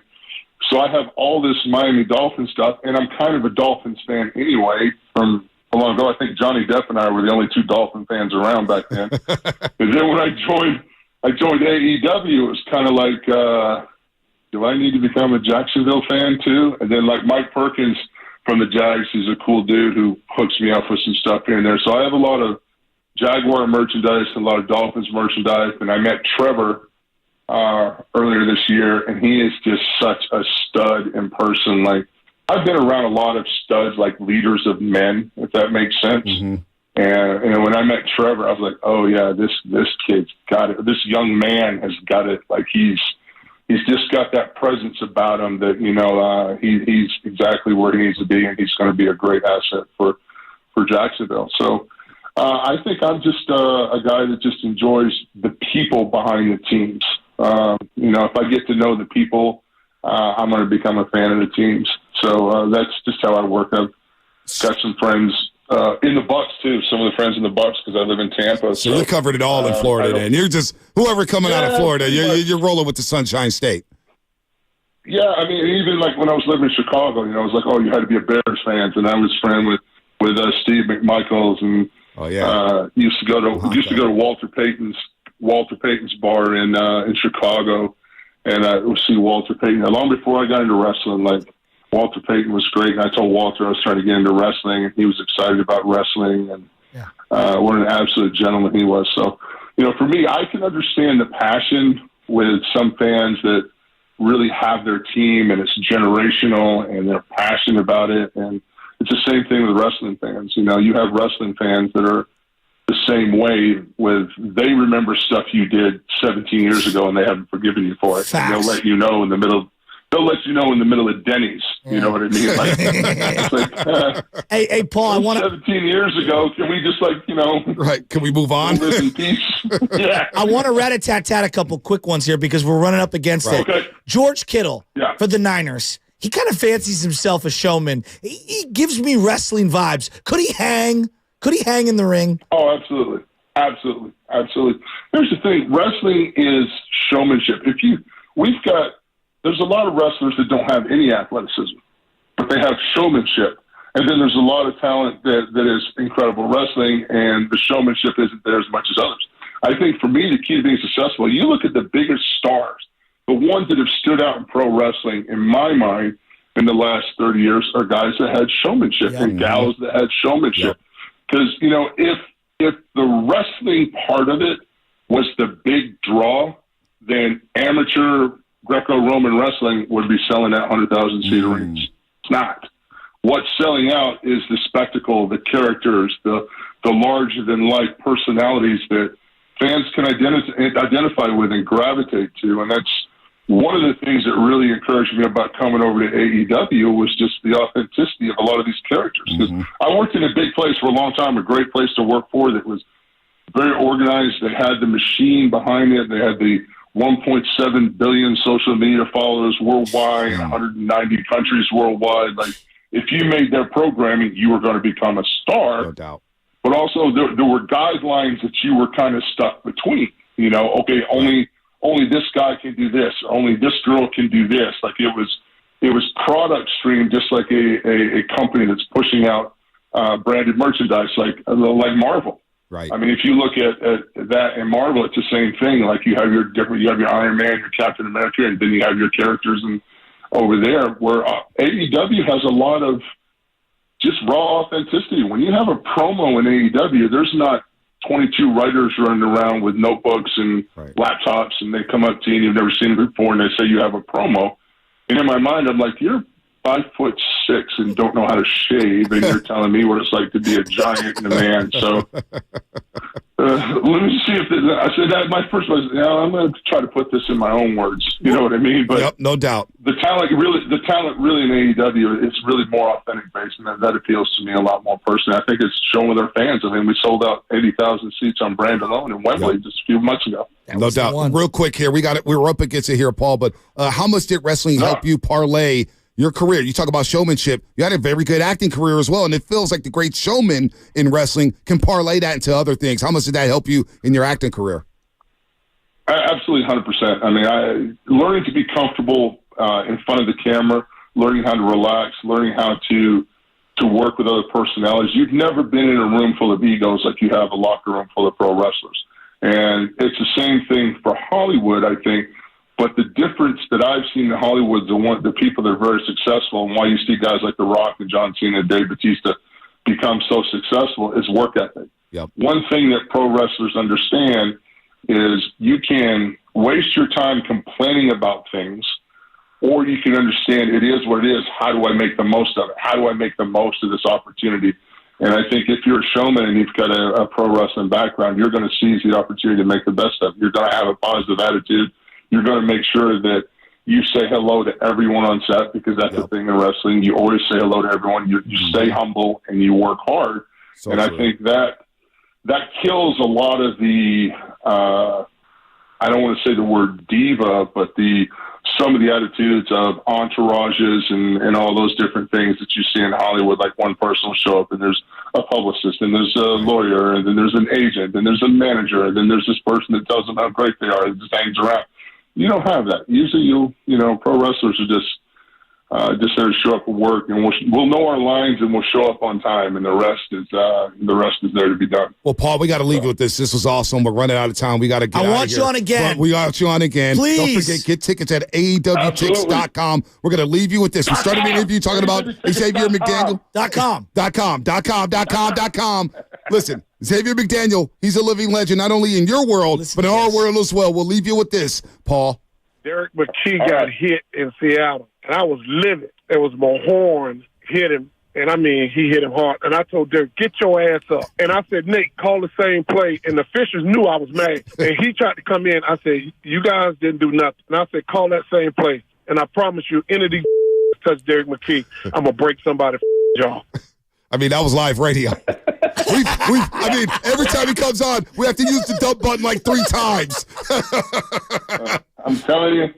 But, again, Xavier McDaniel, you're going to get authentic. I mean, he makes no apologies for who he is. Yes. He's going to play hard. He's going to talk trash. And, he's not afraid to give you a knuckle sandwich. No doubt about that. Paul, you're the best. You're the best. Thanks so much, Paul. Thank you for all the memories, appreciate you, man. You're a great dude. Thank you, guys. Thank you very, very much. And hopefully I'll see you guys out there tonight. Hell Absolutely. Yeah. Paul White, formerly known as Big Show. Don't forget, now part of AEW All Elite Wrestling. AEW will be at Oakland Arena tonight. Get your tickets at AEWTix.com.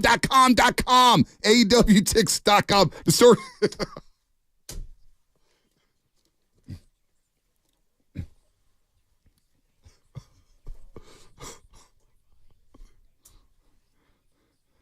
How does Xavier McDaniel, how did he have a mural in the locker room of punching a player from Kansas or a fan from Kansas in Wichita State? The legend of Xavier McDaniel grows and grows and grows.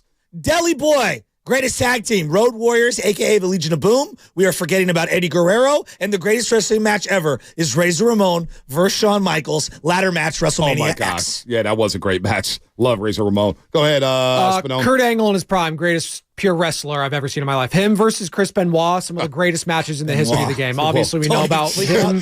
But as wrestlers go, all time. Sam. Yeah. We're not talking about people. We're talking about wrestlers. The crossface crippler. Just continue to keep it moving. Just continue to keep it moving. Can't have any dumb quarterback turnovers this weekend. That is not how you win the game. Yes, I am talking to you, Tyler Van Garoppolo. Oh, you're talking about the Miami Hurricanes getting smashed by my Florida State Seminoles this week in Tallahassee. Doak Campbell, I'm telling you, you love when the camera shakes at Doak Campbell Stadium. You know this camera shakes. Come on, the little things in life. That was Fast Five, brought to you by Xfinity, the next generation 10G network, only from Xfinity. Listen, Shasky said it. It's a BAM game. By any means necessary, the Niners will win on Sunday, and we'll be back for a Victory Monday. Right here on 95.7 The Game, but the feature starts now with Steiny and Guru. Considering a home remodel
Boston. Don't tell me to pray and you don't say what for. He brings the perspective. Yeah, I think they both have great points. Get off me, text line. He's truly one of a kind. That is wow. Oh, my God. And he's doing a great job. I need you to man up and say what you really want to say. Simon, you're doing a great job. And together, they're Steiny and Guru. Yeah. Goo, what if I start out the show today by saying, "What's up, fools?" Well, with an S. Yeah. Oh, fool is not. What's up, fool? Yeah, you about to get these hands put on you when you said it the other day. But it's payday Friday. I'm loose. So good. Yeah, I am too. Hey, so get this. Yeah. I'm getting ready to come into work today. Look at Spadoni. Our guy. Why?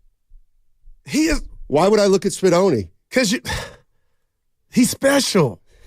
He's run of the mill. No, not to me, dude. Hey, so I'm putting my clothes on today, getting out of the shower. Black. I put my boxers on. All right, I got put my Yingling shirt on, and all of a sudden I just started laughing. About? And Susan goes, "What's so funny?" And I go, I just thought of last Friday. I said, I walked into the office. I don't know why, babe. I don't know why, but I just said, "What's up, fool?" to Guru, and he said, "You got to lose that." Yeah, no doubt, baby. But we'll take the good mood, though. Who said I'm in a good mood? You're laughing. Hey, I want to invite. We got a big game. I want to invite you something. You think I'm kidding? No, go ahead. I am kind of. Wow. What are you doing November 25th? November 25th. That's the day before Thanksgiving. Oh, is it? Or that's Thanksgiving. Oh, is it? Dude, the 25th, I believe, is a Thursday. Anyway, all I know is November 25th. You heard what's happening that day, right, Goo? No, I don't. I'm looking at my calendar. Go ahead. The LeBron James Museum opens November 25th. That's a Friday, the day in after. Akron, Ohio. That's sick. We've got a museum, and it's because of LeBron James. No, that's Where's sick. Curry's? Yeah. And you know what? Yeah, get on the powers to be. Here's the other thing. If Curry has a museum, it'll be the second basketball player in Akron. He'll be number 2 now. Look at you. Come on, Steph. He's going to have to do it in Charlotte. Where was I at? When did that news break? A museum. His first game was in Sac. Yeah. God. And the dude is incredible, man. All right, I'm done. Yeah. No, I'm ready. You feeling better? No, not really. My back is broke. Well, spinal. You got to go lubricate yourself. We'll do that after work. Maybe you know what? Hey, do they give epidurals even if you don't? Even if you're not having a child, they do. Yeah, they call it a steroid shot. God rest Daisy Mae Johnson, my mother. She used to get them like every 3 months, Donnie. And she could run a marathon when she'd come out the doctor's office, and then 3 days later, when it wears off, so it's a painkiller. Yeah, no doubt. All right. You thinking about getting one? No, it's temporary. Boy, our show's getting older, dude. New hips, Jordans. Boy, anyway, go ahead. What we got? We got a big game. Well, you said it, Goo. You said Steiny. I don't feel like people think this is a big game. Yeah, no doubt. And let me tell you why. Why do you say that? Because of the sideshow that is Steve Wilks. This is a big deal. Well, I think he's getting scapegoated. I don't think he likes being on the sideline, but I'll leave that alone. The defense is taking a step back. The offense is taking a step back. So now I'm asking you and anybody that will listen, who is the real Brock Purdy? And I'm not hating on the kid because I gave him his flowers. But I am starting to wonder if we get a 1-touchdown, 2-interception game and somehow they come from Florida with an L, what are we then talking about? And I told you my answer.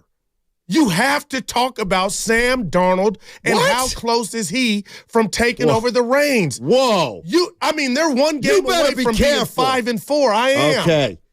I'm tired of everybody living in Little Red Riding Hood. This team was 5-0. They were beat Dallas, and I was having them. Norm's got a ticket for him to win the NFC and Super Bowl, and he's stressing, and we're just walking on eggshells. Well, let's say what's going on with the Niners. Nobody knows. I'll tell you what's going on with the Niners. I know you don't. This is therapeutic. I'm letting it all out. I know you don't respect my football opinion. Now, I know you're one of these stick to basketball Steinmetz. I never liked that. What do you think? Do you know more than Kurt Warner? No, I'm sure. Yeah. Well, here's what Kurt Warner says. I think you're seeing good play from Brock Purdy in these last 3 games. I mean, obviously, there's things that you would love to change. He's thrown more interceptions, obviously, in the last 3 than he's thrown in his entire NFL career. So everybody is going to hang on those things. But if you look at the entirety of how he's playing, you break down it play by play, he's still playing really, really good football. They haven't been able to finish as much as they did early in the year. Their defense obviously isn't playing nearly as well. All right. Here's my inner guru. So, nothing to see here. Yes, there is. No, that's Kurt Warner. He's got a little further in his career than you and mine. And Lori Matthews, we tweeted each other last night, our girl, Arizona. What up, Lori? I'm not putting it at his doorstep, but Kurt, damn it, when it's 17-10 and you're driving and you're at home and you throw an interception to a backer, not knowing the rules. Bad route. No, it wasn't a terrible route. It got picked off. He gave up on the route. You know what play I'm talking about? Was the one-handed pick. So it wasn't even the receiver wasn't even involved. Oh, the one down by the goal line? It was a legal man down for. Yeah, dude, that ain't good. And that's like you coming to see me in jail, like harmless. Guru, and you're coming to see me in jail, and you're looking at me through the window. Guru, your life's headed in the right direction. No, it ain't. I did something to get put in the clank. Come on, man. I'm not this. I'm just telling you. Yeah, one of those. They got to win. Is this a must-win? It's a must-win in my book. This is in their favor. See, this is, but hold on, Goo. Hold on. I'm letting it all out. Do you remember when you came in today? I said, hey, I told Nahegan I had something on my mind. Oh, yeah. For a topic. I do remember. I told Nahegan, and Nahegan goes, that's a good idea. That's good thinking. I remember. Who thought of it? Because I know you didn't. I give him a 3. And I was like, no, that's funny, but it's not. And it's one of the reasons people don't think you're funny is because you think you're funny when you're not, Matt. But anyway, he said, yeah. So then you come out now. I'm all set to start my show with my question. And the next thing I know, Nahegan, right before air, goes, hey, Steiny, what do you think 49ers fans are going to say if they lose 20-13 and Brock throws 2 interceptions, one touchdown and 2 interceptions? And I'm like, okay, well, he wants an overreaction out of me because that's what they doesn't. Okay, so I think, okay, they're 5-4. They've lost 4 in a row, and I'd say back to the drawing board. Got to get back to basics. But you're coming off a week off. Say what you said.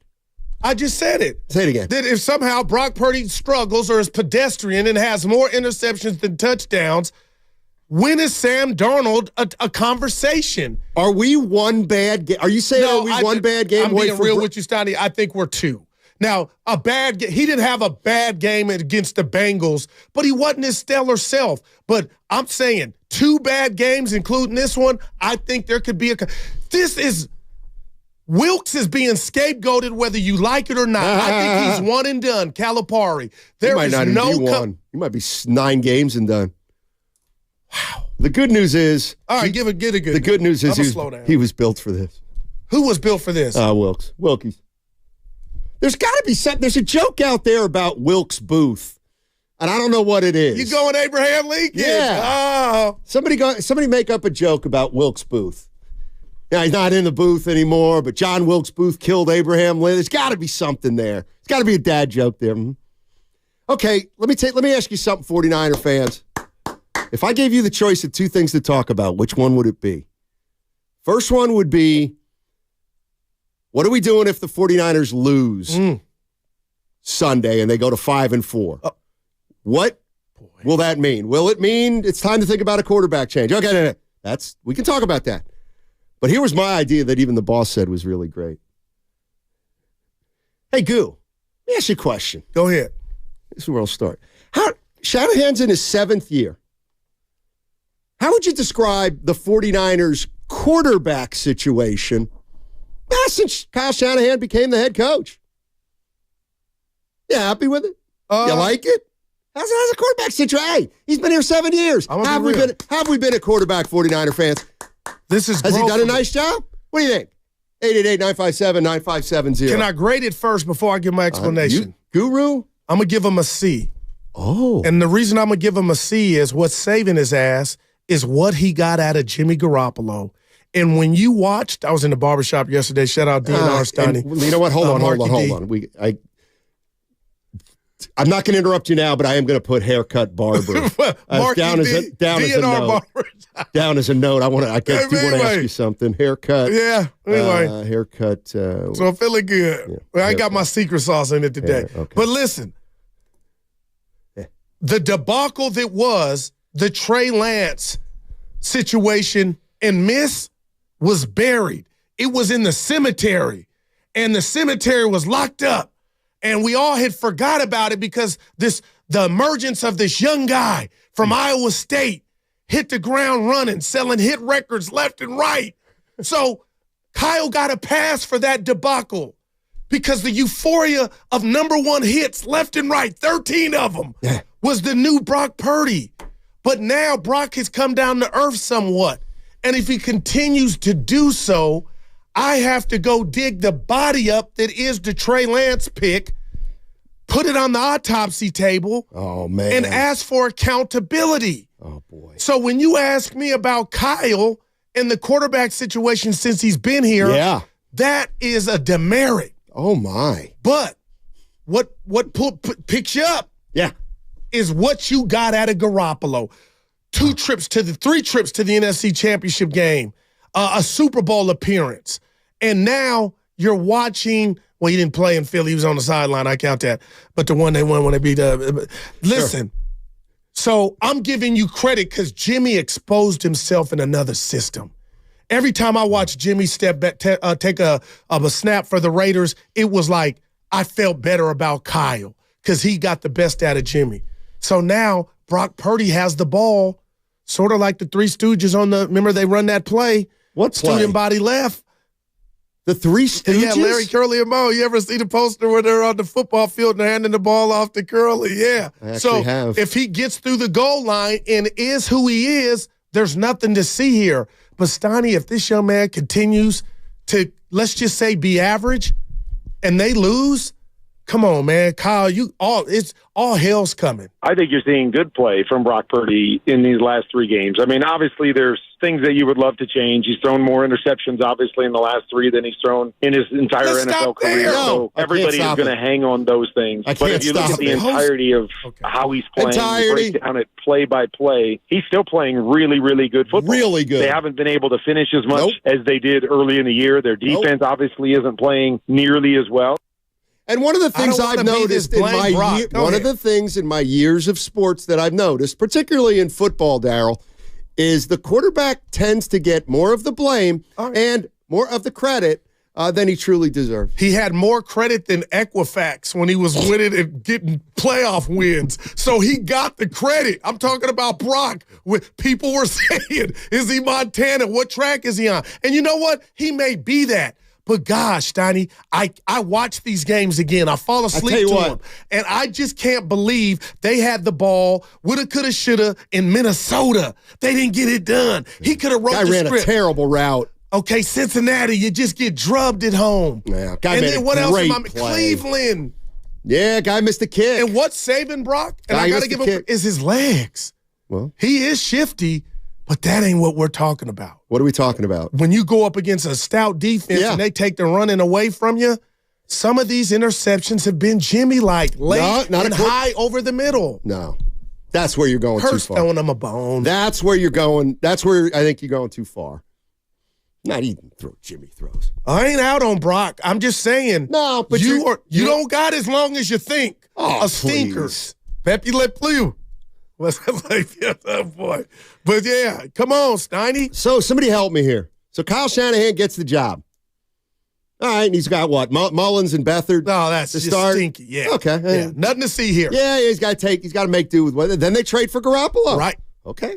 All right, we got Jimmy Garoppolo. And he gets hurt, but yeah, Garoppolo. Okay. We're not crazy about Garoppolo. Let's go draft Trey Lance. Okay. Maybe he'll be good. James Wise. We draft Trey Lance. Well, he's not good. Okay? Now what are we going to do? We go back to Garoppolo. Okay, we'll go back to Garoppolo. You got lucky. Okay, Garoppolo's hurt. Right? Well, we got to go to Brock Purdy. Yeah. Hey. We got to go to the 7th round pick. Okay. Well, that's where we're at right now with Brock Purdy, and the 49ers are 5-3, and they're starting a 7th round pick. That's fine. But now think about this, Goo. Let's go back to the start. Think of the quarterbacks whose names have been out there. Okay. Tom Brady. No doubt. Won a Super Bowl. Could have been yours. I don't think the 49ers wanted Tom Brady. But not them. I don't think Kyle wanted him because he's a control freak and he wants the credit. He didn't want to share. What about Aaron Rodgers? I think the reason why they didn't take a flyer. Matt Stafford got traded to a division rival, so he was available. Super Bowl. Yeah. So I'm telling you. And then what about Kirk Cousins? That's still, to me now. So how has he handled the quarterback situation? I give him a C. I mean, I didn't even. Couldn't you actually say, you know what? He probably could have gotten Brady. No doubt. Probably could have gotten Brady wanted to play for Rodgers. his home team, Stoney. Probably could have gotten. So then. It's Frank Sinatra. He wants to do it his way. I agree. Those quarterbacks are going to be like, you know what? Keep your little sheet. I'm going to control this. And maybe he didn't want to do that. But I got to read this on the First NorCal Credit Union, Johnny, because it's from grunge. Goo, you propped up BP, Brock Purdy, and now you're bashing him. Yeah. Grunge. 31. I'm 91. I need shit from readers. Is it grudge? Well, no, grunge. And why would you say grudge? Grunge is his name. That's what I said. And then you said grudge I got to mess up. I'm doubting my eyes right now, Stoney. But listen, I'm not bashing I'm telling you the possibilities are going to get real for others like Sam Darnold if this team somehow doesn't get. But don't you see? You're planting negative seeds. If I do that, people say I'm negative. I'm setting the chessboard out. The positives are there. I'm putting everything I own. It ain't much on the Niners -3. I know it's not much, lose this game. But it's the best I can do. Who is that? Melton John. Oh, you want me to? I'll just look around the room and make predictions because I'm having a hell of a year. Let me tell you who's not going to be able to get it done. Take it to the bank. Stephen Vogt. Oh, he got a job. I was going to ask Willard that today. Trouble brewing on Lake Erie.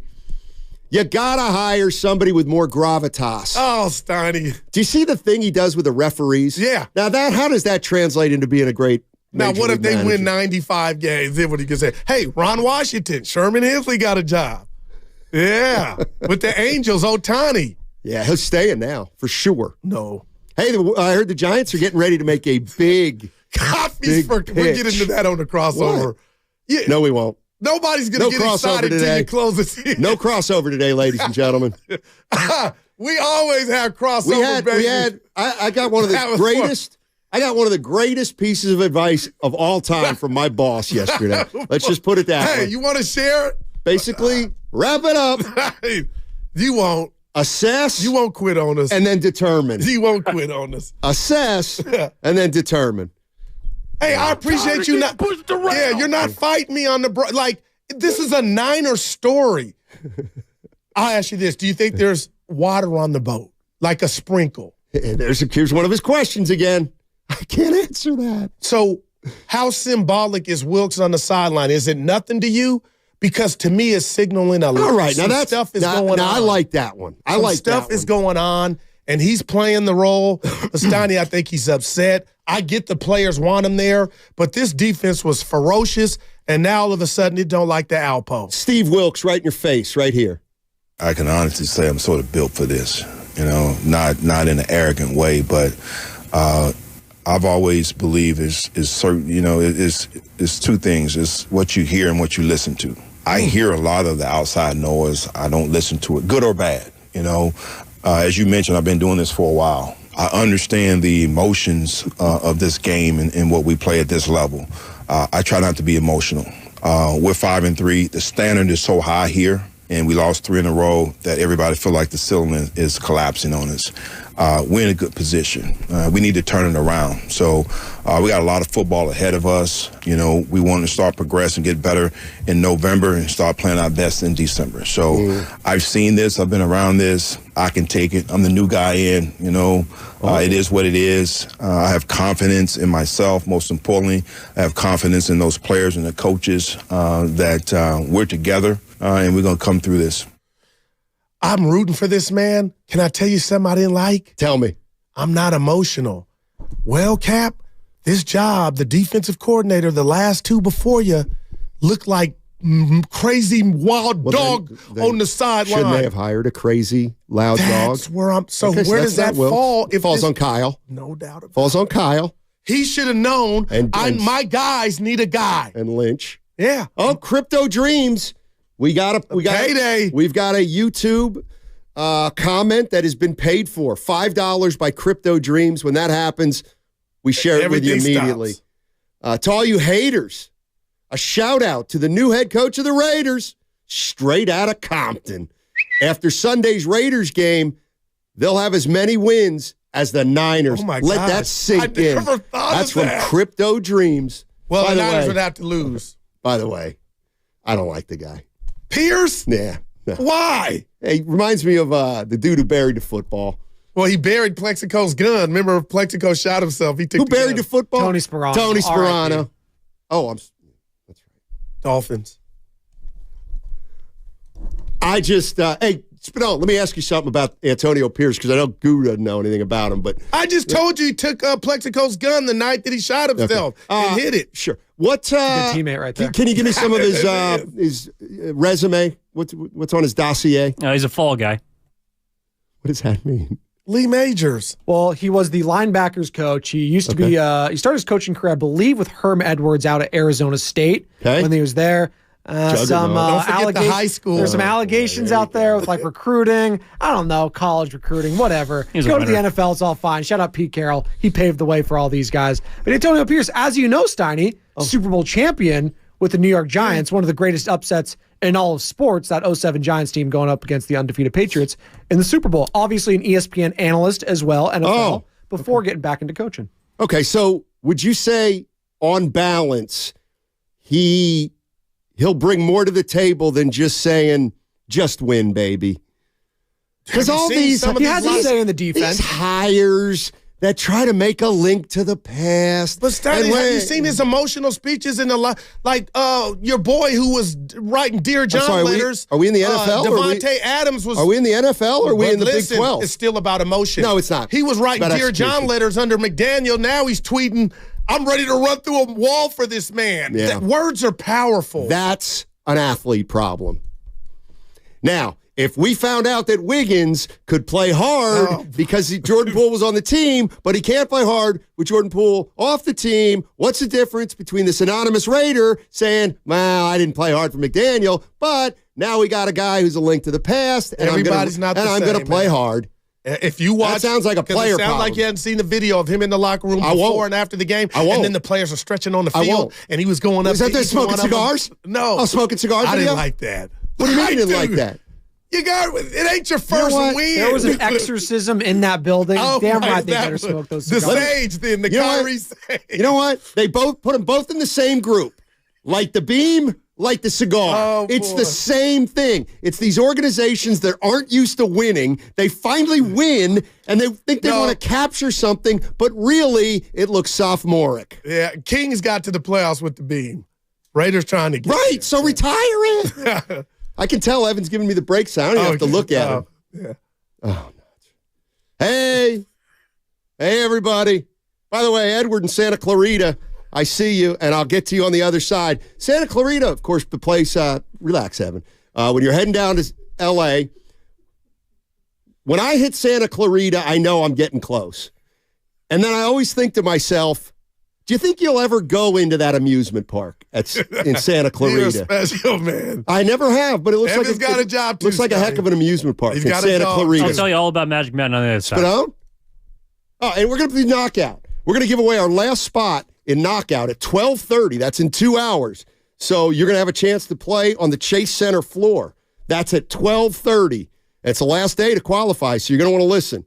It's also Football Friday, brought to you by First 5 California. To learn 4 things you can do to overcome toxic stress, go to first5california.com. All I'll tell you, my listeners, is the boss said to me today, you know what? We can have some fun today. So let's get after it. 888-957-9570. Just give us a call. I want to pick a fight, and you will give me what I want. On Friday, November.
Now, back to Steiny and Guru on 95.7 The Game.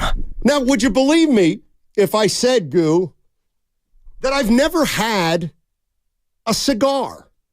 Now, I've lit one, and I've done the or whatever you do. Well, you have had one then. That no, counts. but that's I'm it. there. That's it. Well, that's all I've ever done. Never had a Black and Mild? No. Okay. The cheap one? Like, I've never taken more than a puff off of a cigar. You want one today? But can you? Where's the enjoyment? So, but like a real like Cuban tobacco cigar, you're you not take supposed a to rip inhale. off. Yeah, you're not supposed to inhale the smoke. You're supposed to puff it. And that's where I inhale it like it's something else. And then what's the feeling you get from it? You're supposed to get the flavor, like the flavor of the smoke. You haven't seen these cigar lounges now that they have? They're off the chain. Dude. Women are there. Dude. Everybody's smoking the cigar. Speaking of cigars, we got invited to that cigar place up on where? What's it, Montgomery? When? You were there 2 weeks ago when we were at the Ship, and my guy came in. I hadn't seen him in a while. His name's Matt. I used to play pickup basketball with him. He's now the manager at the cigar bar. Well, there we go. He actually sent me an email and said anytime we want to go up there. Yeah, it's called a cigar bar and grill. Exactly. Oh, they got food. Can you Usually smoke there's a cover cigarettes there? too. Probably, but usually there's a cover. So Oh, if he did boy, invite how you, much, yeah, man. well, no, I'm saying if the owner invited you, you should take him we're up on that. VIP. Look at Steiny. You done found us something. You know it, baby. Yeah, you don't inhale, you just and then blow it out. Well, that doesn't sound like any fun. Dude, a lot of What? I went to Texas when I went on my last trip. They had one. I wanted to lead a family, and we were eating kind of the steakhouse. I wanted to go across the street. Everybody dressed up. I was like, man. Here's the other problem I have with cigars. They're heavy, man. It's impossible to smoke a cigar without looking like a tool. Yeah, dude. Remember I went to Hawaii, Ray Parker Jr. They were on the balcony. Yeah, and they looked smoking. so stupid. You look like an ass when you smoke a cigar. Well, I did. They were like, here, cut it. I was like, cut what? You just look like you think you're better than everybody. Yeah. Tony Soprano smoked one. It's a sign of gluttony. Nah. It's a sign of excess. Mm-hmm. Well, now we know why you haven't. Dude, I want to go to that spot. Okay. What time they open? We'll find out. As far as we're concerned, 2:05. Yeah, there you go. Hey, Edwards in Santa Clarita, the home of the Magic Mountain. Hey, Edward, how you doing, buddy? I'm doing good. Nice. Talk to us. Have you ever been to the what's the amusement park down there in Santa Clarita? Six Flags? Yes. Yeah. That's exactly right. Yeah, I've been there.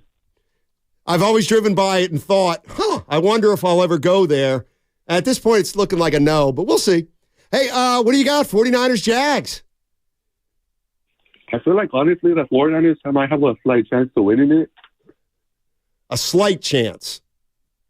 Yeah, just because, I feel like the Debo and the Trent Williams are, very big news. No, I think you got a point there. Well, Trent's still iffy. We don't know about Trent. He's carrying a lot of weight. We don't know about Trent. Thanks a lot, Edward. Appreciate it. Debo's playing. I always wonder why they stopped at 6. Like, why wasn't it 7 flags? Like, what made it 6 flags? You got to Google it. Yep. But Trent is a big deal. If he can't go. You know what? I'm so sick of these linemen that keep holding teams hostage. It's just ridiculous. I want to ask you, what the hell interchangeable parts. He's headed to the Hall of Fame. Next man up. It's but the obviously NFL. You can't next full left. Yeah, Steiny, Banks might not go. They might be. Like they're lying. I'm telling you, I don't like any of this. Red and gold, boy. This is a big game. Yes, it is. It's a big game. Bonte knew it before. You know, we do the show before the show with Bonte. Uh-huh. He was worried. I mean, this is a big one. Yeah, 5-4. That's not going to get it done. That's not going to get it done. 888-957-9570 is the number. 49ers, Jaguars. Guru feels like maybe Niner fans are looking past this one a little bit. He also mentioned that if Purdy doesn't play well and they lose, will we start to hear the name Sam Darnold? Whispers. I don't think so. I don't. But that's me. Yeah. And then lastly, how's Kyle Shanahan handled the quarterback situation since he arrived as a head coach in San Francisco? You haven't told us your answer. I gave you mine. I gave him a C. I think he kind of likes this, the way it's going. All right, here's what I think it's caused some gray. I'm convinced there are quarterbacks that Kyle Shanahan does not want to coach. And those tend to be quarterbacks who have a big ego and who've already accomplished a ton in their career. They're called winners, right. So I hate that. But go ahead. So I don't think he has a lot of interest in coaching a Tom Brady back in the day, 3-4 years ago, whatever it was. I don't think he's interested in an Aaron Rodgers. Mahomes a different story, obviously, but they're not going to get Mahomes. Kirk Cousins, to me, is there's a reason that Kirk Cousins, to me, is his perfect quarterback. And that's because Kirk Cousins is not Aaron Rodgers. Like that? He's not Tom Brady. That's so great. He's probably not even thought of as a Justin Herbert or a Burrow even. But those guys come with a lot of, accolades. I think Kirk Cousins to Kyle Shanahan is perfect. He thinks he's really, really good and doesn't get the credit he deserves. But Kirk Cousins isn't a superstar, doesn't view himself as a superstar, doesn't have a big ego, and can be coached. Like, I think that's why. And they've already worked together. Yeah, exactly. Exactly. And he knows that already Kirk Cousins is a guy he can coach. So Brock needs to keep performing well, obviously, to stave that off, because I'm telling you, Stotty, I think Dobbs is the Vikings quarterback of the future. And how many more shots is Kyle going to have at Kirk Cousins? But again, that doesn't lessen the importance of Sunday's game. Let me ask you this, 49er fans.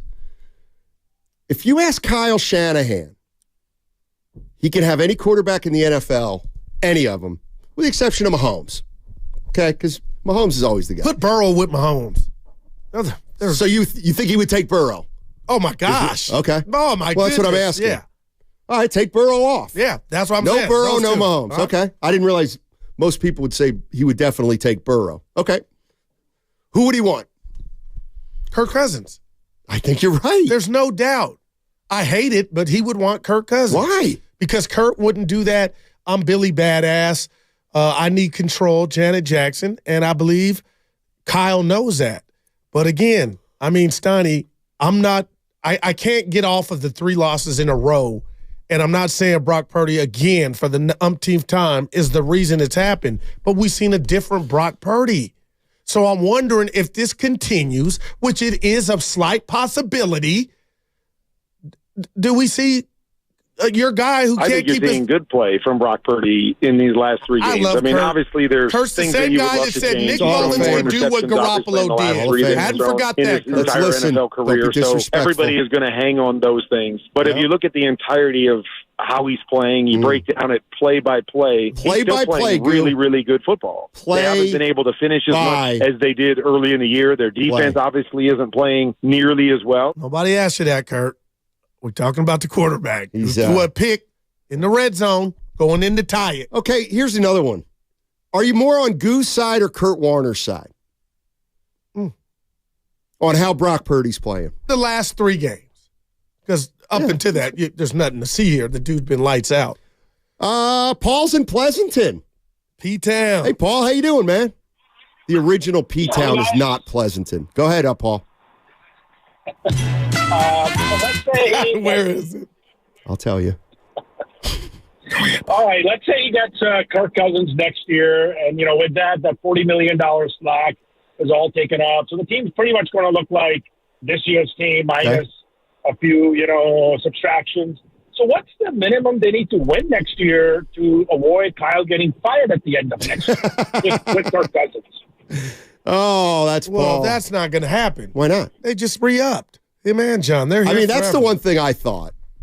Raiders also re-signed McDaniels. Oh, that's, boy. Oh, boy. Is that 85? How much is it? Man, your boy got deep pockets all of a sudden. Who? Mark Davis. Well, it's got a WNBA champion revenue. Las Vegas Aces. Don't bury the lead. What's the other P-Town? Petaluma? You know what? You probably never heard of the city that's the original P-Town. Puxatawny? Nope. Pittsburgh? Nope. Philadelphia? Paris? Nope. Who's got it? Pinole? 888-957-9570. You got the YouTube chat? Phoenix? Nope. What city was the original P-Town? Oh, Funky Town. Evan just said Funky Town. Not Pacifica. No, it's in the East Coast. Philly. I just said Philly. I said no. All right, give it to us. It's a tough one. You probably haven't even heard All right, the buzzer went off. No, it didn't. I think somebody's going to get Plymouth? it. Not Piedmont. Plymouth Rock? Not Pinole Valley. Not Philly. There it is. Chicago Jason on the YouTube text. Chicago Jason has gotten it right. Provincetown, Massachusetts. P-Town. Well, to them. Phoenix may think they're the original All right, P-Town. now let me see. This is like they awarded there. Come on now, Stoney. People wonder why our ratings are so great, and it's because people can learn so much outside of sports. Mostly, that's what they learn. So Provincetown is on the tip of Cape Cod. Yeah. In Massachusetts. Okay. It's the last city. What if I told you, just real quick, this is a fun fact. And I'm going to let my brother-in-law, I call Obama with the green eyes. He's Cape Verdean from Cape Cod. So I don't know if you're familiar with the lighters. Anyway. I think that's South America. No, South Africa. Dude, it's Cape Cod, Mass. He goes back every 4th of July. To where? To Massachusetts, to Cape Cod. Well, Cape Cod's big. Like where in Cape Cod? I'll text him. But he goes back. But they got the green eyes. They look different. But anyway, go ahead. I'm pretty sure he's Cape Verdean. Have you ever heard of that? Yeah, I don't think it has anything to do with Cape Cod. But no, that's where he lives in Mass. That's where he goes back. That might to just Mass. be a coincidence, I think. Let me text him. But go ahead, finish story. What constitutes a cape? 3 sides water. 3 sides water. That's a hell of a question. It's either that or an archipelago. I'm not sure. Anyway, more about Provincetown. And you know what? I'm texting my guy. Go ahead. This is so fitting because we are in San Francisco. I'm going to tell you a little bit about Provincetown, Massachusetts. Again, it's the last city on Cape Cod, so it's surrounded by water. It's beautiful, beautiful little seaside town, and it's known for something. Provincetown is known for something. Pumpkins. What is it known for? Pumpkins. Nope. What is Provincetown, Massachusetts known for? Coal. Nope. Gas. Nope. It's this capital. They call it it's. All right, the buzzer has to go off. Lobsters? Faster. I don't know. It is the home of, it is a Lobsters. very, it's gay friendly. Very gay friendly. Large gay community where they come. That's where a lot of them live. Oh, in Provincetown? Provincetown, yeah, right at the end of Cape Cod. So it's very, it's probably pretty posh too, huh? It's a little bit ritzy. Yeah, it's a little bit ritzy. P-Town. You're welcome. Because posh. You know. Oh, yeah. By the way, a cape is defined as a headland. Yeah. Pardon me? It's defined as a headland. What is? The cape. A cape. All right. You know, I'd probably put. I probably shouldn't do it. I was just thinking like the 4 most open cities in the United States. I'd say San Francisco, okay. Provincetown. Okay. New York. I'd put Fire Island on there, and then Atlanta. Oh, yeah, Atlanta. Yeah, I would not expect the South. How about this? I told you that stat about Atlanta, didn't I? No. There are more black millionaires in Atlanta than in the rest of the country combined. That's a hell of a one. I've been thinking about the ATL. What about? Moving. You wouldn't like the weather. I've been there. I know. I got Texas roots, Donnie. I know. I can handle the heat. Texas is about Which side of Texas? Bullard, Texas, East Texas. That's human. Yeah, red dirt, mosquitoes. Panhandle. Yeah. What is armadillos? Amarillo? Yeah, Texas or armadillos? Armadillos. Okay. What's up with the tongue today? I don't know. Oh, boy. Oh, let's go to Aaron. Aaron says he's in Iowa. Really? Desmond. You in Iowa? Hi there. Yes, I am. All right. That's a state I haven't been to. Dude, we're big. Des Moines, Iowa. Thank you. Well, I mean, there's many of them. Iowa City. Which is a country? Which is a city that Trump botched? He thought he was in Sioux Falls, but he's actually in Sioux City. Which is one in Iowa? I'm not sure which part of Iowa that Trump got confused on. Yeah. So. All right. Well, let's move on because I want to job. What do you think of Brock? My partner thinks he's taking the pipe. Well, I'm an Iowa State fan, so I've actually watched him at Iowa State. Oh. And I've loved seeing him at the 49ers play for them and actually last year when he got drafted, I actually said that he went to the perfect system for his skill set and said that he was actually going to be a much better QB than people thought he was going to be when he got drafted, especially by the 49ers. Well done. The big thing but the big thing is, though, is that with this last game against Cincinnati, I just got thinking about it because Kyle started having Brock throw a lot more at the end of that game, even when the game was out of hand.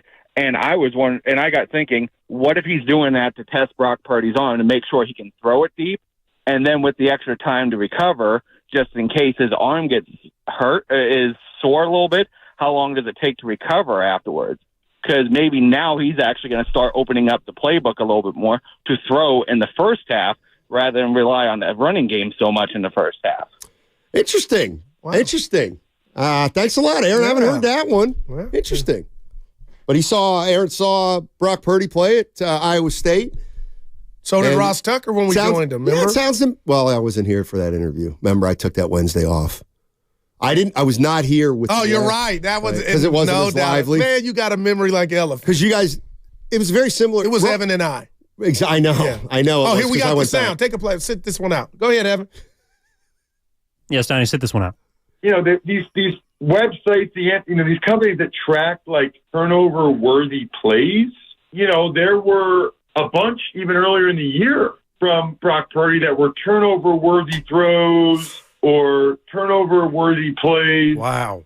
It was like he was lucky, and lucky's not the right word. He was fortunate to get away with them. Well, he's not getting away with them anymore. I think that's a big difference these last couple of games. And ironically, this was kind of the knock on Purdy coming out. This was the concern, is that he, at times, had some crazy turnovers at Iowa State. You know, it was not good. And so it'd be one thing if this was a fluke, but it's not necessarily a fluke because of what he did at Iowa State. Like, this is something that he's done. Wow. Like, again, I don't forget that. So as we watch, and hopefully we don't see any interceptions, and no Niner fans want to see them, you do think of, Steiny, that Ross Tucker knows what he's talking about. He saw him at Iowa State. You know, I know the caller did too. I saw him on tape. But, you know, he's prone to throw a pick. That's the nature of quarterbacks. You know what I mean? Some do it a little more than others. Boy, he would not. Ross didn't hold back. No, I was going to say he didn't really open up to you guys, did he? Oh, dude, he loves one of the things that we learned when we were over at the Warriors facility, guys, with Brandon Pajemski, is try to warm him up with a couple questions rather than just come out and hit him over the head. Yes, better than alienating the kid. You know, so maybe what I'll suggest is that you know, maybe Ross will join us for a minute or two before we actually go on the air, so you can, you know, just. You got your nerve. You got your nerve. Mm-hmm. I had to save that, Brandon. Hell with Pajemski. I had to come in with little Daryl stuff. Develop a right hand. Dude, I like him. Of course you do, because he's a rookie and I like TJD. He plays for the Golden State Warriors. Of course you like him. What's your boy from Chicago I didn't like? Not Jordan Bell, the one you tried to say I liked when he came out. Jacob Evans. Jacob Evans. Stop. Defensive I knew stopper. right away. Right away. You know, guys, it's kind of interesting listening to Brock Purdy yesterday at the podium because he almost sounded like he might have admitted what you guys have been talking about with Ross Tucker kind of referenced. Do you want to hear? Yes. I'm all here.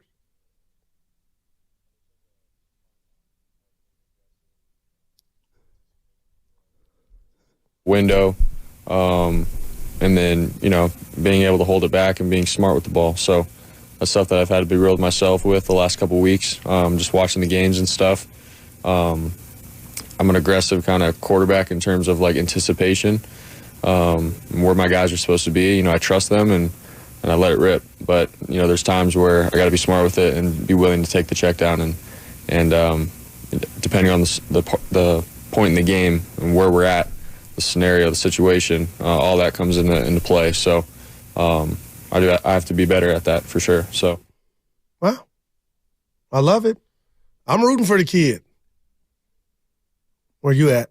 Well, we don't know if we believe you, if you're rooting for the kid or not. Oh, Mattapoisett on the mouth of Cape Cod. That's where my brother-in-law. Mattapoisett? Yeah, Mattapoisett. Yes, Daddy, I knew what I was talking about. Well, you didn't, actually, because I got the info. Capo Verde is off the coast of West Africa. I said they're Cape Verdean. Right. That's South Africa. Okay. But a lot live, like I just told you, in Massachusetts, what you just talked about, Cape. Really? Yeah. Google What's your guy's name? Will is this from Mundo? No. Who is it? Obama, my brother-in-law with the green eyes you got in the car with. Big Dex? No, Big Dex. He want to come to the knockout. I'm trying to get him in. No. My brother-in-law, the big wig at Dignity Health. Did I meet him? Yeah, I got the green eyes. I call him Obama. When was I in a car with him? He's rolling. He makes a good living. When was I in a car with him? A couple years ago. We had a couple. Come on, Stein. You don't remember. Shocker. I wouldn't say that. This for Bonte and Shasky. I go, yeah, it was 420 and then 421 and the sun was out. God. But, dude, on the mouth of Cape Cod, you're trying to talk me out of my stuff. Yeah, I think we're going to have to get more clarification. What's the guy's name? Danny? Oh, Willie. Willie. Willie's a New Englander. Yeah. All right. Oh, I'll tell you what. We're 90 minutes away from your chance to play basketball at Chase Center. I'm trying to get a +1. The longest knockout qualification period in radio history. And you're nervous because you don't know if you're playing or not. I'm not nervous. I'm kind of I can see it in you. You know what I am? That's why you have problems with the reads. To be honest with you, I'm sick of this read. I know, because it gets a reminder. It's just a basket inside an arena. It's like a playground. Didn't you see Hoosiers when they brought out the tape measure at Butler Hall? It's 10 feet. It's 10 feet at Chase. It's 10 feet at the marina. You don't believe anything It's 10 feet at Mosswood Park in Oakland. You understand the excitement. This is where the legends have played. Curry. Greater legends have played at Mosswood Park than Chase. Shout out. Put that in your pipe and smoke it. What am I even mad about? Sounds like doing the read. Dude, Oh, yeah. So the opposite of a read. 12:30. I'm excited. Hey, how come nobody's... You and Dibs. See, sometimes I do get down on our listeners just a little because they stick it to you at times. They need me to ask them a question so they can, come on, you're our listeners. Just call in, make something up, say hello, ask us what we're talking about over the weekend. Goo, you're right. I'm Cape Verde. I'm getting all of it. Cape Verde is an archipelago. That's a group of islands, Steiny, in the Atlantic Ocean of West Africa. What? Yeah, that's not South Africa. They couldn't be further away. I mean, let me tell you something about Africa. I'll tell you what, you're right on that. On the other side? You're right on that. Africa's a big place. Yeah, it is. It's like if you're on one end of Africa and somebody else is on the other end of Africa, you can't see them. Yeah, you know what's in the middle of them? A break. Actually, that would be the Sahara Desert on 95.7 The Game. Let's change this to that.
Somebody make up a joke about Wilkes Booth.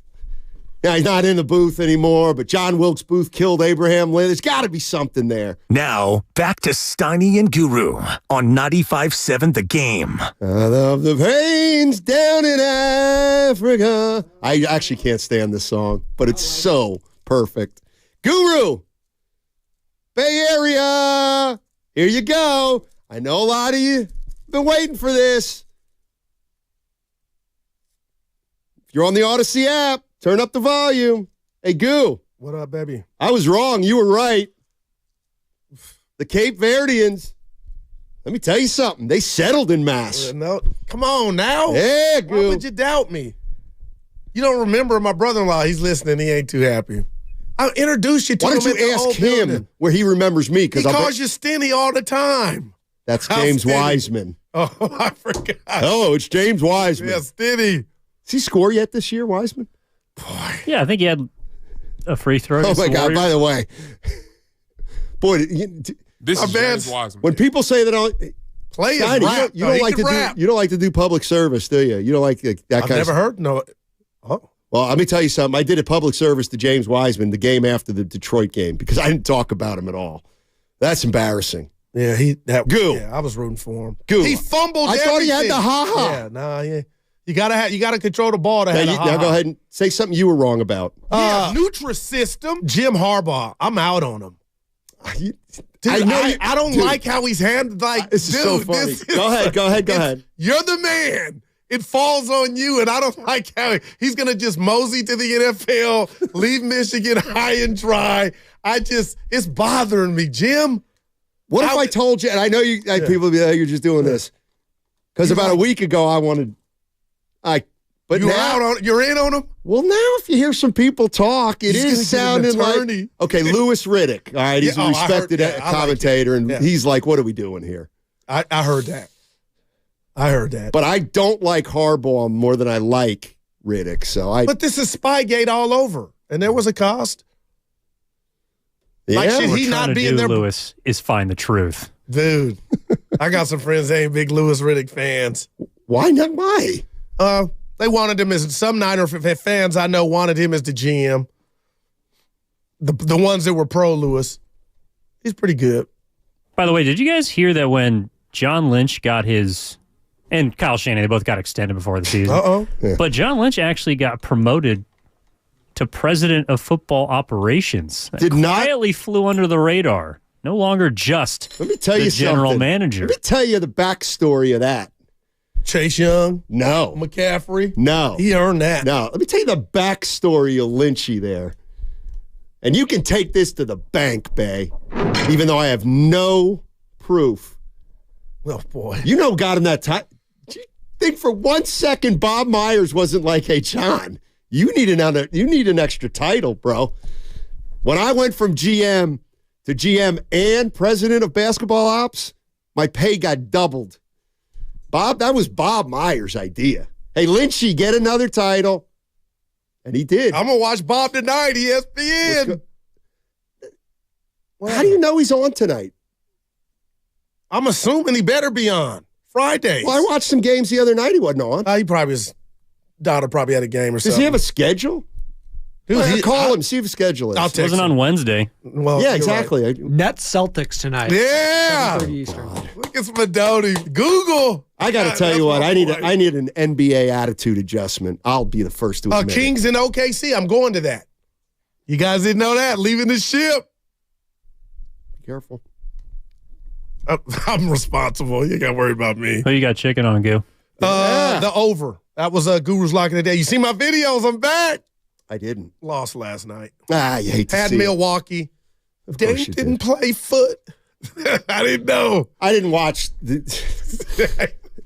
We need to do a bid. Who didn't play last night? How lucky did Atlanta get? I just looked at the score. They came back. Your boy. Shut up. He's not my boy. Gutsy. One might say, Steiny. They were gutsy. I watched that game. It felt like a morgue. Grant Liffman has those guys moving out there. Granny! Get him on the show. No. Stiffman. I wouldn't even go there. Hey, your boy doing his thing. Hey, you know what I did read? What? Your boy. Oh God, I shouldn't even do it. I read a story. That means you're gonna do it. Yeah, go ahead. I read a story in Yahoo about Jordan Poole. Yikes! His time here? No, just right now. Possibly. Because I put the picture up with him hoisting the Warrior trophy, and Steph, Kuminga, Moody, and Draymond looking at him, and he was cheesing with the trophy. Guys, it didn't. If a picture's worth 1,000 words, Steiny, I'll send it to everybody. Willard Dibbs and Bonte Shasky. How about this? Nobody responded. Oh, there's the one I wanted. So Jordan Poole. I'll read you this quote. It's pretty funny. But I just Googled Jordan Poole because I wanted to find the story. Is it that picture? No, it says investigative journalist that it's fine. Jordan Poole is forced to deny that he paid $500K for a date with Ice Spice. Oh, this is all, yeah. It ain't tricking if you got it. It all says it's for 1 day ago, 2 days ago. Yeah, he went out with her. She's the little rapper, singer. But that's not what I was talking about. Great body. Hey, if you got it, you got it. $500K, JP. Oh, my God. Talk to me, man. Yeah, hey. Listen to this quote. All right. It's pretty interesting. Well, first of all, he said, we're going to bring our own little flair to the nation. Okay. This is from Jordan Poole. How's Washington? It's a lot different. Like, hold on. Let me get it right. Oh, it's a lot different. Like, once you get your contract signed and once you got a ring, you know, essentially everything that needed to be done in Golden State got done, Poole said. I got a ring. I made sure my family is straight.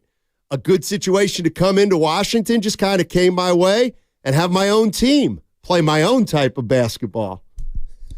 Man. It wasn't that bad until the end. But he sounds like a fat cat, Stoney. And he feels like a made man. And it's not your team. Your boy is scoring, Kuzma. Yeah, he's not a leader. JP ain't doing Jordan Poole's a leader. Yeah. Anyway, some of those were him. All former Warriors I still fool with. No, you don't. Yep. I'm rooting for him. I just don't like this. Yesterday, yeah, I got it. Dan Dibley and myself were expressing a little bit of I don't like how he's acting now. Who? Just like Purdy, Jordan Poole. That don't mean I'm done with him. So he's acting different now than he did in Golden State? He's being a wankster, 50-cent wankster. Shooting and turning around and it's a brick like Curry. You're not Curry, son. That's Trae Young stuff. That'll get you out the league quick. Oh, okay. Yeah. Yeah, okay. It'll get him out of the league quick. Okay. Just cut the annex and ball. Okay. That's you all cut your annex. No, you cut yours. People okay, think you drank a Red Bull this morning. I tell you, you didn't. No. Yeah. You feeling good? Never had a Red Bull. My back still hurts, bro. But we can't tell. I just hate your shirts faded. You got to take it to the way. Honestly, is that the way it came? Yes. It's called what? Classic fit or because I'll get mad at Mia if my shirt, when you get a new shirt, then they puts it through the dryer and the stitching is all. Yeah. Take it to the cleaners. All right. So you're defending Poole or not? Yes, I'm defending Poole. Yeah, I'm with the 5-3-0 here. Oregon. I do not understand Golden State fans' obsession with crapping on Jordan Poole. Y'all wouldn't have won a championship without that fool. And that's the truth. That's the truth. I kind of agree. I mean, why? He's gone. He's gone. But the point is, you and I said he's capable of averaging 28 a game, and that's what we expect. And right now, he's not doing that. That's because he's trying to get others involved. Yeah. Which is an admirable thing. That's not the reason. He can't hit the side of a barn. The other night, they scored like 135. I'm like, oh, he had 28. He had 11. Like 3 of 16. Hey, I've noticed you've been good with stats lately. You've been writing stats down and reciting them on the radio. Evan Spadoni rubbing off on me. I can honestly say I'm sort of built for this. That's my guy. I feel Stevie like Wilkes. He's my uncle. And he knows he's like the dead man walking. Like, goo, I'm going to finish it out. But, man, he said I'm not emotional. Then that you're not the right fit for this guy. Bosa needs the guy with pump raw. That's pathetic. Well, it's the truth. No, it's not. Saleh and D'Amico Ryans were that. You can't ignore that. We used to marvel at. What about Patrick Quinn or Dan Quinn? Your guy Dan Quinn up in the booth. But that's working. Yeah, exactly. So it can work. Yeah. I'm hurt. What do you want me to say, Goo? I'm hurt. I love it. My back hurts. It out. I just wonder if it wasn't good. Steiny Analytics, if it wasn't payday, would you be here? Well, it ain't like we get the paycheck in hand anymore. Remember those days? Where the envelopes? Do you guys think that, so, along the lines of the Jordan Poole antics and so, do you think that, like, if this continues, which it appears that it will, because he has no intention of changing from everything that he said, nor should he necessarily if his legacy is, quote, cemented. But after a couple more years, do you think this is something that might get kind of old? Like, you actually might come down the other side because no doubt it doesn't appear to be changing. Right. And I thought he was going to take his game to, he was going to prove I'm the one that got away. You guys let me get up out of there. And right now, and I know Steph and some other Warriors still fool with them. I love that component of it. But Steiny, from a basketball standpoint, I've watched a few games. He's out there playing like that quote. Like, I got nothing. So why isn't he your favorite player then? If he's playing like a nitwit. Well, I didn't see this coming, and it's early. But Steiny, he's ultra talented, man. Is he perfect? Hell no. He's a bucket. I will not forget that Sixer game at the end of the season last year. Him and Embiid were going rat-a-tat-tat. Can't you we're fathers.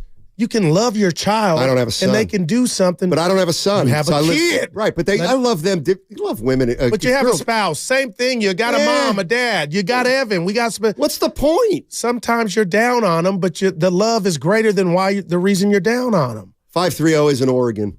Woodland? I don't know. Well, how you know it's not Oregon? It is Oregon. That's when I go on. 503. You're right. Thank you. Damn. All right. Go ahead. Here's one thing. Let's see if this one sticks from Steiny. Trying to drum up some controversy. All right, here's one I've heard about the 49ers lately, and you can put this right up your Guglioni. So now I'm starting to hear, hey, what? This 49ers team, this 49ers team may not be built to come from behind. Well, no, it's probably not. Well, Shut up. You can't tell me for 5 weeks that they've got the best weapons in all of football, and they've got the best running back and the best tight end, and Ayuk's the number one, and Deebo Samuel, and this, that, yeah, you can't, and then, but we're going to have trouble coming from behind. And here's the funny thing. Play action. Stick play action, you know where. You have weapons, you can come from behind. Be a break. Why are they? I put it on the idiots saying it. The last 3 weeks, they couldn't get it done against Cleveland. They fell behind to Cincinnati. That's their fault. In the middle, I'm just like Steiny. I'm asking you why. I don't know. Because they're not coached well at that time. I don't know. But how can you say this team's got more weapons than everybody else, and that's why they're not built from coming behind? I ain't mad at you, but the stat is odd. The stat is odd. Willard talked about it yesterday. How can you have a goose egg in front and you're supposed to be this lethal? I don't have the answer. Well, what am I doing? You better not fall behind. It's the fourth quarter. Sunday. Dude, I can't wait for this kick. You're taking all the steam out of me today. Dude, you got more steam than the Love Boat right now. You'll run out about 12. I'll have to carry us as usual. Oh, boy. 4. I'm basically out of – I don't have anything else on my list. List is mental. No, he keeps saying it, though, 49er. I'm going to badger 49er fans. I didn't see you coming with that one, though. That is odd, though, man. That's very odd. I'm so sick of this crap that's just brought up and people, oh, yeah, that makes sense. No. Explain to me again how you can have the best weapons in football. I'm going somewhere. The best weapons in football, but, you know what, though? We're not built to come from behind. What is that? Please. This has nothing to do with Brock Purdy. You know I'm right. That's an incongruity there that just doesn't make sense. Thank you. That's why the stats floating around like the plague. But do I dare say he's never had a top-tier quarterback like the guy that you mentioned, Mahomes or Burrow? Maybe that has something to do with why when his offense is down, they can't come back. It is odd. No, it's not. I don't think it's that odd. With all this weaponry? I don't think it's that odd. Then what's the disconnect? Again, any team that's down 7 in the fourth quarter is going to have a winning percentage of 15%. So the fact that they haven't gotten any, there's a what? Oh, Kirk Cousins came from behind. Talking about 4 times last year. Different level quarterback too. Well, that's why I'm asking you. Could that be? How much of it is that? Well, yesterday you wanted to give. I'll walk out of here right now. I will walk out right now. Kevin O'Connell. That's right. They've built something there. A program. That's right. A program. A program of coming from behind. Well, we'll see. No, they've done it. They did it last year. Yeah. Right, because they had Kirk Cousins. Right. See if they can duplicate it this year. But we're talking about why Kyle's never done it. And different quarterbacks. Like I don't even know where to start. The point is he wasn't able to do it with limited weapons or with a ton of weapons. Because now there's no excuse is what you're saying. And that's why I was blown away when they didn't get it done against Cleveland, Minnesota. Here we go. And then Cincinnati. Yeah, here we go. WKRP. Thank you. Appreciate that running down their last 3 games. We needed that. Yeah. That's where that's what has everybody up in arms. Go ahead, Evan. Ask your question. Oh, Evan's got a real brain teaser. Evan with a big brain. Appreciate the tease. Well, yeah, he's turning into Richard. Go ahead. Who's Richard? I'll let you figure it out. Go ahead. Yeah, it's 4 letters.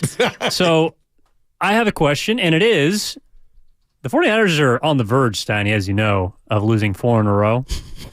Okay. Who are the only teams right now in the NFL that have lost 4 games or are currently on a 4-game losing streak? New England Patriots. Nope. One at a time. This is where you like to rattle off 4 and then claim you won. I did it the first time, by the way. So New York Giants. Yes, sir. There's 5 of them, by the way. Arizona Cardinals. Yep. All right, I'm back. Go ahead, Steiny. Panthers. Yep. Oh, New York Giants. I said them. But you're right. You want credit for it? I don't. I'm embarrassed. Jets. Nope. Not the Jets. How about the... This is getting me upset. The other Tennessee Titans. Nope. That was a great guess. This team played last night. Bears. Yes, sir. Bears. And there's one more. I'll tell you what, I like the Bears. By the way, one more. Before we get to the 5th team, which is the only team currently on a 4-game losing streak, what's the one thing that all 4 of those teams in common have? They're in last place. I got one more. Yeah. And I didn't look. Green Bay. No. After that. Denver. Spadoni, whisper in my ear, please. Oh, no, Denver. Nobody in the brother out, AFC. Spadoni. Oh, they're in the Rams. Nope. Just tell us. The Tampa Bay Buccaneers. They stink. There's no They way. stink. Hey, They do stink. Niners play them. I know.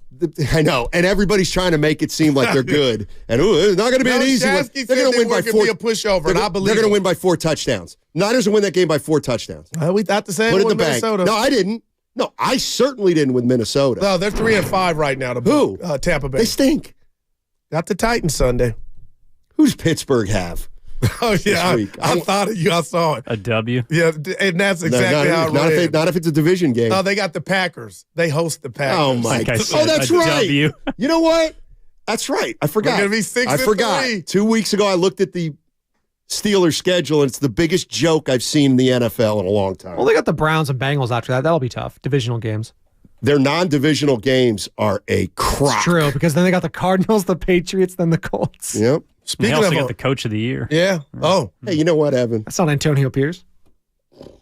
Dude, have you seen what Pickens is, the stud receiver for Pittsburgh? He went and scrubbed everything on the social media of his team. He called out the lack of receptions.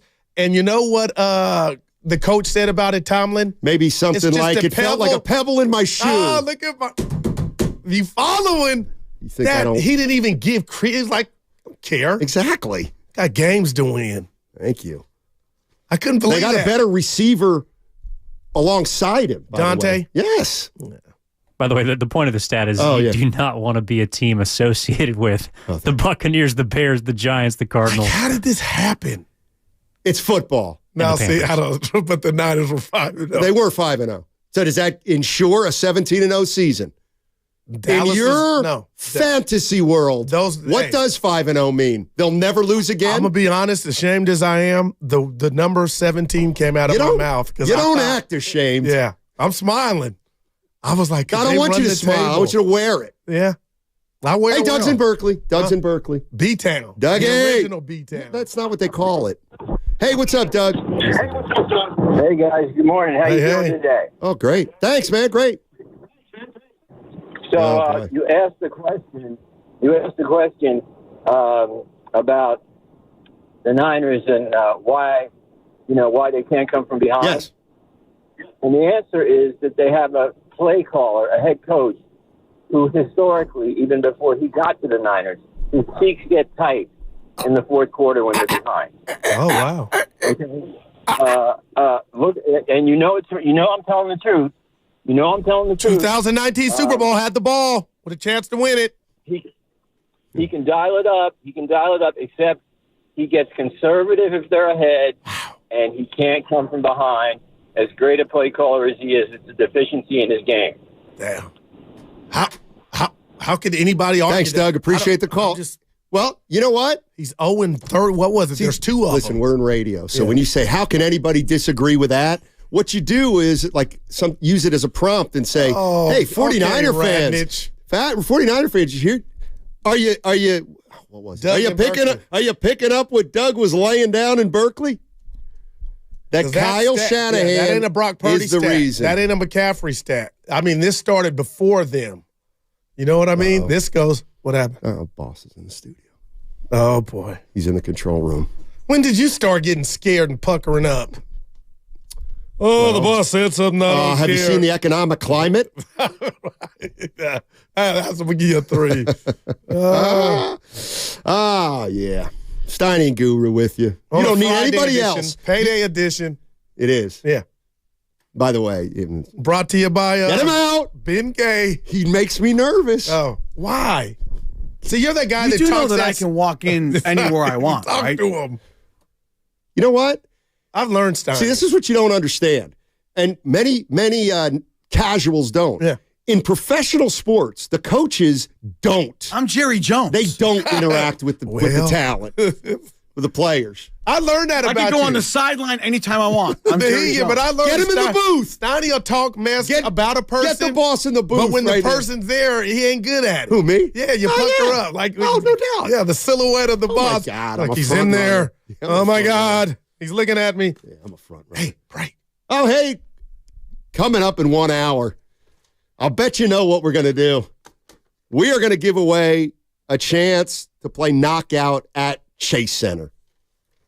That's coming up in 1 hour at 12:30. It's going to be the last slot, and then we're going to have the activity itself in a week or two. You're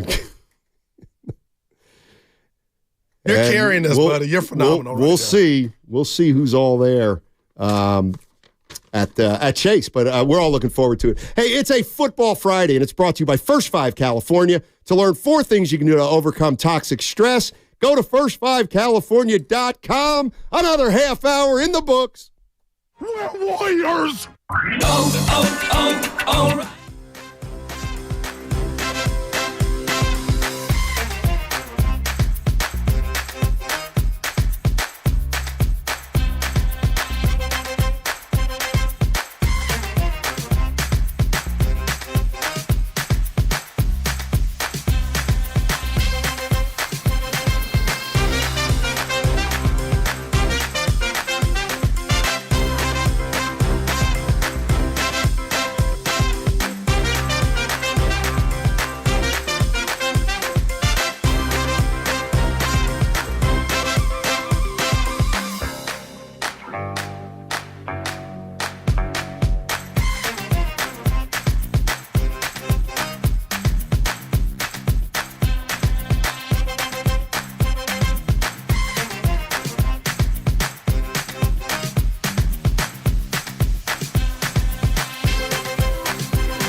Oh, my goodness.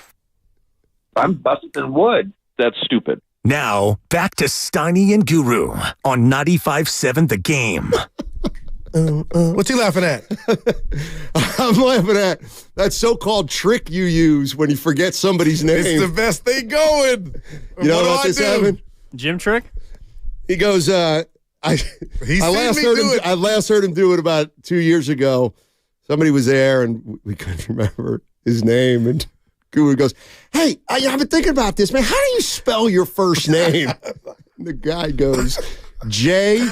Oh, boy. There you go. Hey, real quick. Yeah. I'm thinking of what Jordan Poole, if that report is true, it's not the first time I heard, how could you spend that much cheddar on one date? He denied it. It's not true. Oh, thank you, JP. It's not true. Nobody's worth that. Can I tell you what? And I don't like the girl. Ice Spice. I ain't a fan. I couldn't pick her out of a lineup. You remember if you saw her. You don't got know Google. her. Ice Spice. She's a rapper.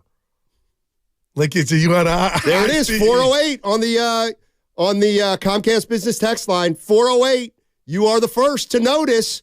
We have new backgrounds. Dude, new backgrounds on the YouTube. Hair looking a little better. Let me get a number. We got 293. Shouldn't have said it. That's kind of low. For a Friday? It's a holiday. Dude, I didn't know coming in. I thought Veterans Day is always on a Monday. That's what Norm said. Oh, my God. Well, he's a vet, right? Yeah. Well, what's going on? I felt bad. I didn't know it was his day. Yeah, he was in Vietnam. I didn't know that. On a ship. Well, Norm, give him back. Just take him for He granted. wanted me to go to the Navy. I said, was hell he no. docked?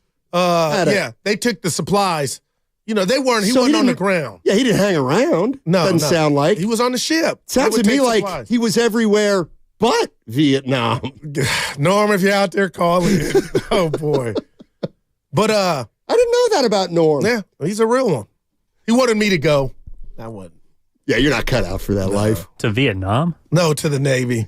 Anywhere. Never answered the call. Anywhere where there's gunplay, I'm out. Oh, boy. Pretty much. Well, we live in the Bay, so you ain't out. Yeah. I have 4 brothers who served or had served, and Are it you always comes kidding up. me? Yeah, but shout out Mikey, Coast Here we Guard, go again. Rob the Marines, I thought we did shameless shout. Quiet. Anthony in the Army, and then my brother's. Thank you for your. Dude, You know do they what? frown upon you for And not then I'm going? talking about sports. So Do they frown upon you, Spadoni, for not going? No. Did they say you're gutless? Most of them did it for financial reasons, to be honest. Well, I got a buddy who did it that way. Little brother, He's no longer in debt. Yeah. Well, there you go. Great. Yeah, I have a buddy who went to college with him. Then after college, he went to Marine. Okay. What's it called? Semper Fi. No, yeah, but it was the something program, like the commander program, because he had a college degree. How's he doing now? Like, how'd his life turn out financially? Great. House, Yeah. kids. Yeah. Great There guy. No? But what happens is you just get paid for the rest of your life if you go to. Anyway, you can't even. They won't accept if you got a tattoo. My nephew Robert. No chance, dude. Steiner, you got to go get all. It's like private school now. Remember before? Come on, you're going to the. Okay. Now they like you got tattoos on your hands, your neck. You're not. We ain't taking you. Okay. I will be the first to admit I'm wrong. There is no way that the Army is not accepting oh my gosh, an applicant because of a tattoo. This will be Mia part 2. I'll have her call now and tell you. What does she know? She Does she tried run to the fight Marines? the system for her nephew Robert. He had to go get them all lasered off. No way. I said they used to. They don't have enough young men and women without tattoos to field an army. The world is different, Steiny. Well, they used to take just you like face tattoos. No, he had the tattoos. I mean, yeah, okay. Kenyon Martin, he's not going to be a Marine. I get that. All right. But a dude with a little shamrock on his shoulder. Well, he had something on his neck. So now we're getting to the bottom of it. You're not exactly right here. The military's anti-tramp stamp? What are we talking about? Apparently. All right, now you guys get into. Thank God we ain't at the bar. That's all right. You guys get Head, face, neck, wrists, hands, or above the t-shirt Thank collar. you, Spinoni. And actually, in the 70s, like, come on. So if you want to be gutless and get one of those tattoos that nobody sees. But what about the stuff on your the forearm? You ain't going. Hey, just put up Stan the Lariat Hansen. Like half the NBA players ain't going. Good. Well, they don't play, so why would they fight? Oh, yeah, you know what that means. Steph might not get accepted, Stardy. Look at you. You don't know what to do with that. Chalk one up for the goo. How so? I just. By the way, can I? You know what I think? I'm making a list of the most hollow statements that I've ever heard in my life. Goodness.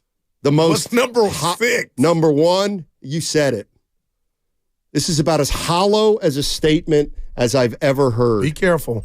Thank you for your service. You know what? Save it. Oh, my. Save it. You are so They deserve more than a thank you for your service. I can't give them more than that. Yes, you I can. see guys walking down the street or gals. Write I a tell check. them, to who? Did it bounces and what happens? Come on, Steiny. 925 says no visible tattoos.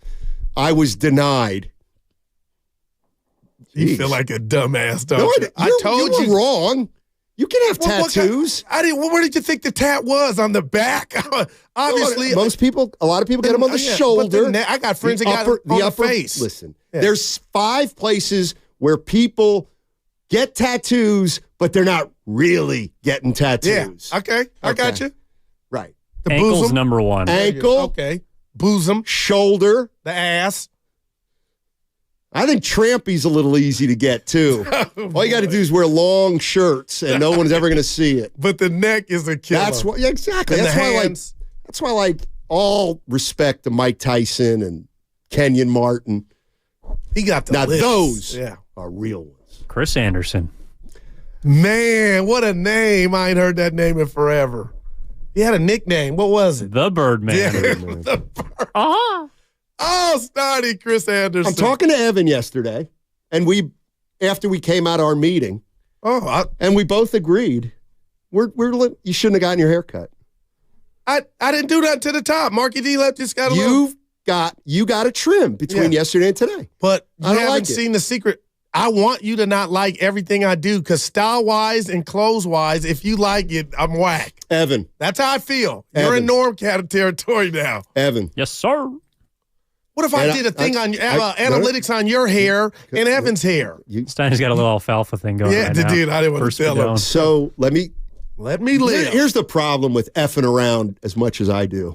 Is then people don't know when you're serious. Oh, well, but I'll preface it by saying, dude, I loved your hair yesterday. But you're not an expert in black hair. So you have no credibility in the black community with racist. Hairstyle. But it's reversed. That's racist. It's I can do it. It's different if you I can do it. So you know nothing about what you're talking about, and I get it. You can't. I don't think you can do that. I can. I don't think you can do that. I don't know if we're allowed to say if you can do that or not. Cut that. I think we're gonna get in trouble. Oh boy. You don't know. Evan and I thought Guru's hair looked absolutely wonderful. My sister and cousins were at my house. Can I describe They it? like it when it's laid down and whipped. They call that when you get hair. I got that nice stuff when it's whipped. I like it when you got about I don't like 3/4 of an inch of loaf afro. Bread. I don't like Am I allowed that. to say afro? Yeah. Okay. 3/4 of an inch of hair. But I'm not. I don't want you to like it.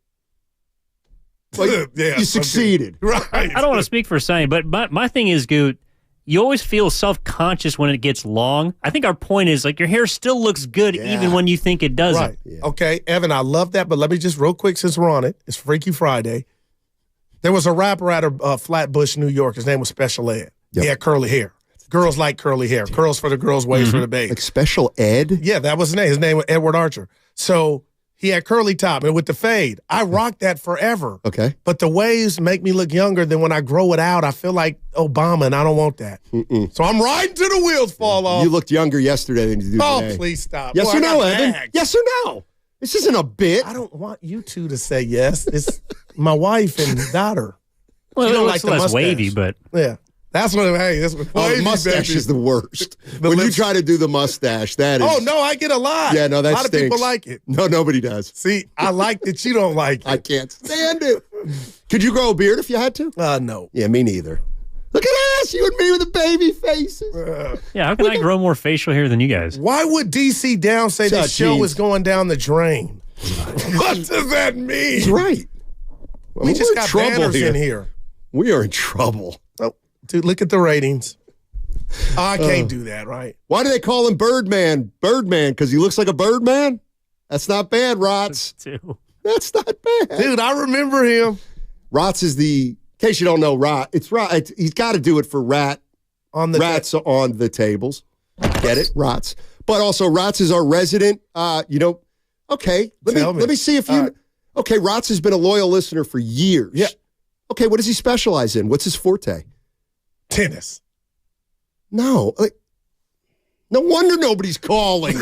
You don't listen to any of our calls. He's our salary cap expert. Okay, Rotz. And he every once in a while, nobody ever knows this, but I'll say, yeah, so the Warriors, they can use that mid-level on 13th man, and he'll say, no, they can't. It's against it. And I'll be like, I'll keep it to myself that I was wrong, but I'll acknowledge it to Rotzi. That's good stuff. The rule went into effect in 2016. Troops with neck tats prior, they were grandfathered in. Evan, I knew. Of course they were. He was mad. He was upset. Tell you what, you lose. If our Army loses all the guys with the neck tats and the face tats, done. We got softer. Yeah. We did. We've got to maintain. I thought about enlisting. I did too for about 3 seconds. Yeah. What would you did? Army, Navy, Marines? Or have you even thought about it? I don't know. Steiny's Coast Guard. Merchant Marines. Traveling. Out of the Cape. I would, it'd probably be the Navy. Yep. I just always had an affinity for Annapolis, Maryland. My dad, to this day, nobody cares. Yeah, he retired, and we were in San Diego. The ceremony, you would have thought he was getting sworn in to be the president. I cried. He was in his brown uniform, Steiny. Oh, man. Had the hair, curls. No, I was a little kid. What was his title? Oh, boy. I'll get back to you. Well, how much was he making? He did good. He was an engineer. Oh. Yep. Look at Norm. And he would whip me with a belt if if my timetables at like 12 times. That's what made me gamble. Like I fell in love with you're math. Still showing up with scars on your body. Oh boy! All right, let's get back to Wiggins. Payday Friday, Steiny. How much you making, dude? Like that, really? Yeah. How much did you make as sideline reporter for the Warriors? I got paid by the game. Are you kidding me? Yeah. So 82 games? Yeah. Well, 60-ish. Yeah. Oh, boy. You want the next number. Clean it up. Well, no, I'm trying to do the math. Well, now I need to know. You need a rate. 1,000. Yeah. 500. I'm not going to get into that. Yeah. I don't even care. Not as much as Fitzy. I'll tell you that per game. Balling. Remember he told us how much he made one interview. Remember he said he put his kids through college with the. Right. He reminded Fitzy, I need a loan. Don't say that. That's stupid. Do you want me? You want me to get you tickets to Akron for the LeBron James Museum? No, I want you to get me front row against Minnie on Sunday. And I told Mia that you slow dancing. You know the head coach. You look alike. Okay, so I think they're in San Antonio tonight. Okay. My Finchies. Oh, yeah, they do. They're on TV. One of the stations. I think they are. Yeah. So that means they play Sunday and Tuesday. Yeah. Okay. Well, I don't like to bother him when he's not in town yet.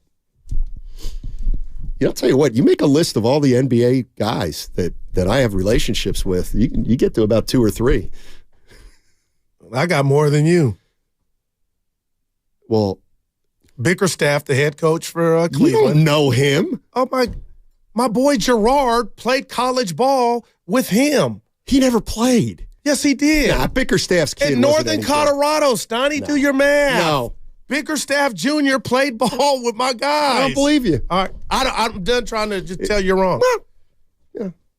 So I met him in the Four Seasons out here when they came, when he was interim head coach for the Rockets. Right down the street. Where? What street? I parked next to the garage. Anyway, I ain't got to prove it to you.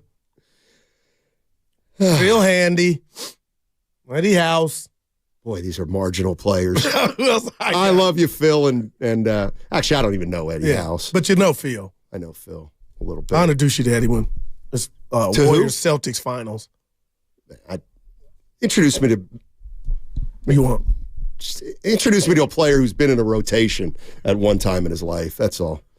Hey, by the way, did you check on that Arizona story that I turned you on to, Evan? Which one? The University of Arizona? Yeah, $240 million. Dude, I didn't like in that budget. Well, and then I told you that like only 10% of college programs actually turn a profit each year. Oh, I bet USC does. I'm feeling some type of way about the Pac-12 going away. Hey, no, I'm serious. Lucas is in the control room. Luke, Did you welcome Lucas? Hey, when you got that new title, did you get a raise? Oh my God. Who is he? Did you get a raise when you got your new title? Seeing as though the title came about a year and a half after the responsibilities were added to my plate, I did get a raise when the responsibilities How much? were added. Not much. You making six Don't figures? tell him anything, Lucas. Tell him to F off. You get paid by the hour or you get paid a salary? 7 figures, actually. There you go. Yay! Drinks on Luke tonight. You know what? I need you to get this tab tonight. I can honestly say Oh my gosh! I really. I have this written down. I have this written down. It ain't because I need you to do it because I don't have it. Swear to God. I feel like you don't like me no more when you don't get the tab. You're like, nope, that's his. Mine's over here. When before you would just grab it all. Where's that, Maddie? What'd I do to him? Okay, I got one of these on Monday. I'm sorry, it was Tuesday. It said, "Hey, we have $290 in our checking account. You don't get paid till Friday. Let's really go into some austerity measures for the next 3 or 4 days." And then I got the addendum, ... We should probably have a conversation about finances. Okay, I got us tonight, dude. Oh, boy. Evan, oh, boy. Oh, Evan got us. Oh, I've been reading about the U of A thing. It sounds like you guys need to use this word a lot more. They miscalculated. Wow. I didn't like that. I did. How do you miscalculate $240 million? Oh, no, that is, dude, I'm just, oh, man. Yeah. Are you monitoring the text lines today? No, I'm on YouTube. And I love how they interact. Hey, Bob, you hadn't been around. Where you been? And they're just telling you. Comcast business. Yeah, this is what I like. First NorCal Credit Union chat. Curry 900. Give compliment words due. What's 900 what? Curry 900. That's just what his am I name. missing? I don't know what that means. This is his YouTube chat name. Oh. I thought you meant actually something about the real Steph really Curry. Went into the panic. Curry 900. I was thinking he makes more than 900,000. This show has the best off-topic conversations. That's not necessarily a strength. I like it. Nah, but come on. Hey, Boss made viral. Boss made a big mistake this morning. Wait till you lay it on. He said you guys should have some fun today. Oh boy, what a bad piece of advice that was. No. Hey, Trevor Lawrence in town. The Gold. Well, he's in his own town. Yeah, right. But they're hosting. Dude, this is a 5 in a row, and I feel like nobody's taking them serious.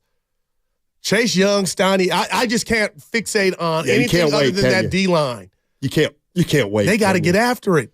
Oh. Wilkes is on the hot seat. Purdy's not on the hot seat, but if he stinks it up, he could be. Kyle, get your team together, bud. 3 in a row. Hold up. If the DC is already on the hot seat 9 games in, why'd you hire him in the first place? Because he asked people questions. This is Kyle.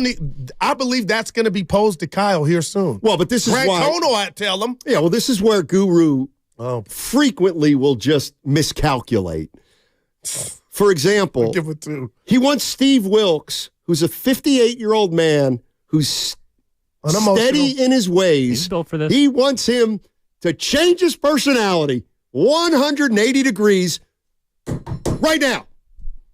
You want him, or it would be like me saying to you, "Hey, Goo, I'm going to need you to take plays off." Right.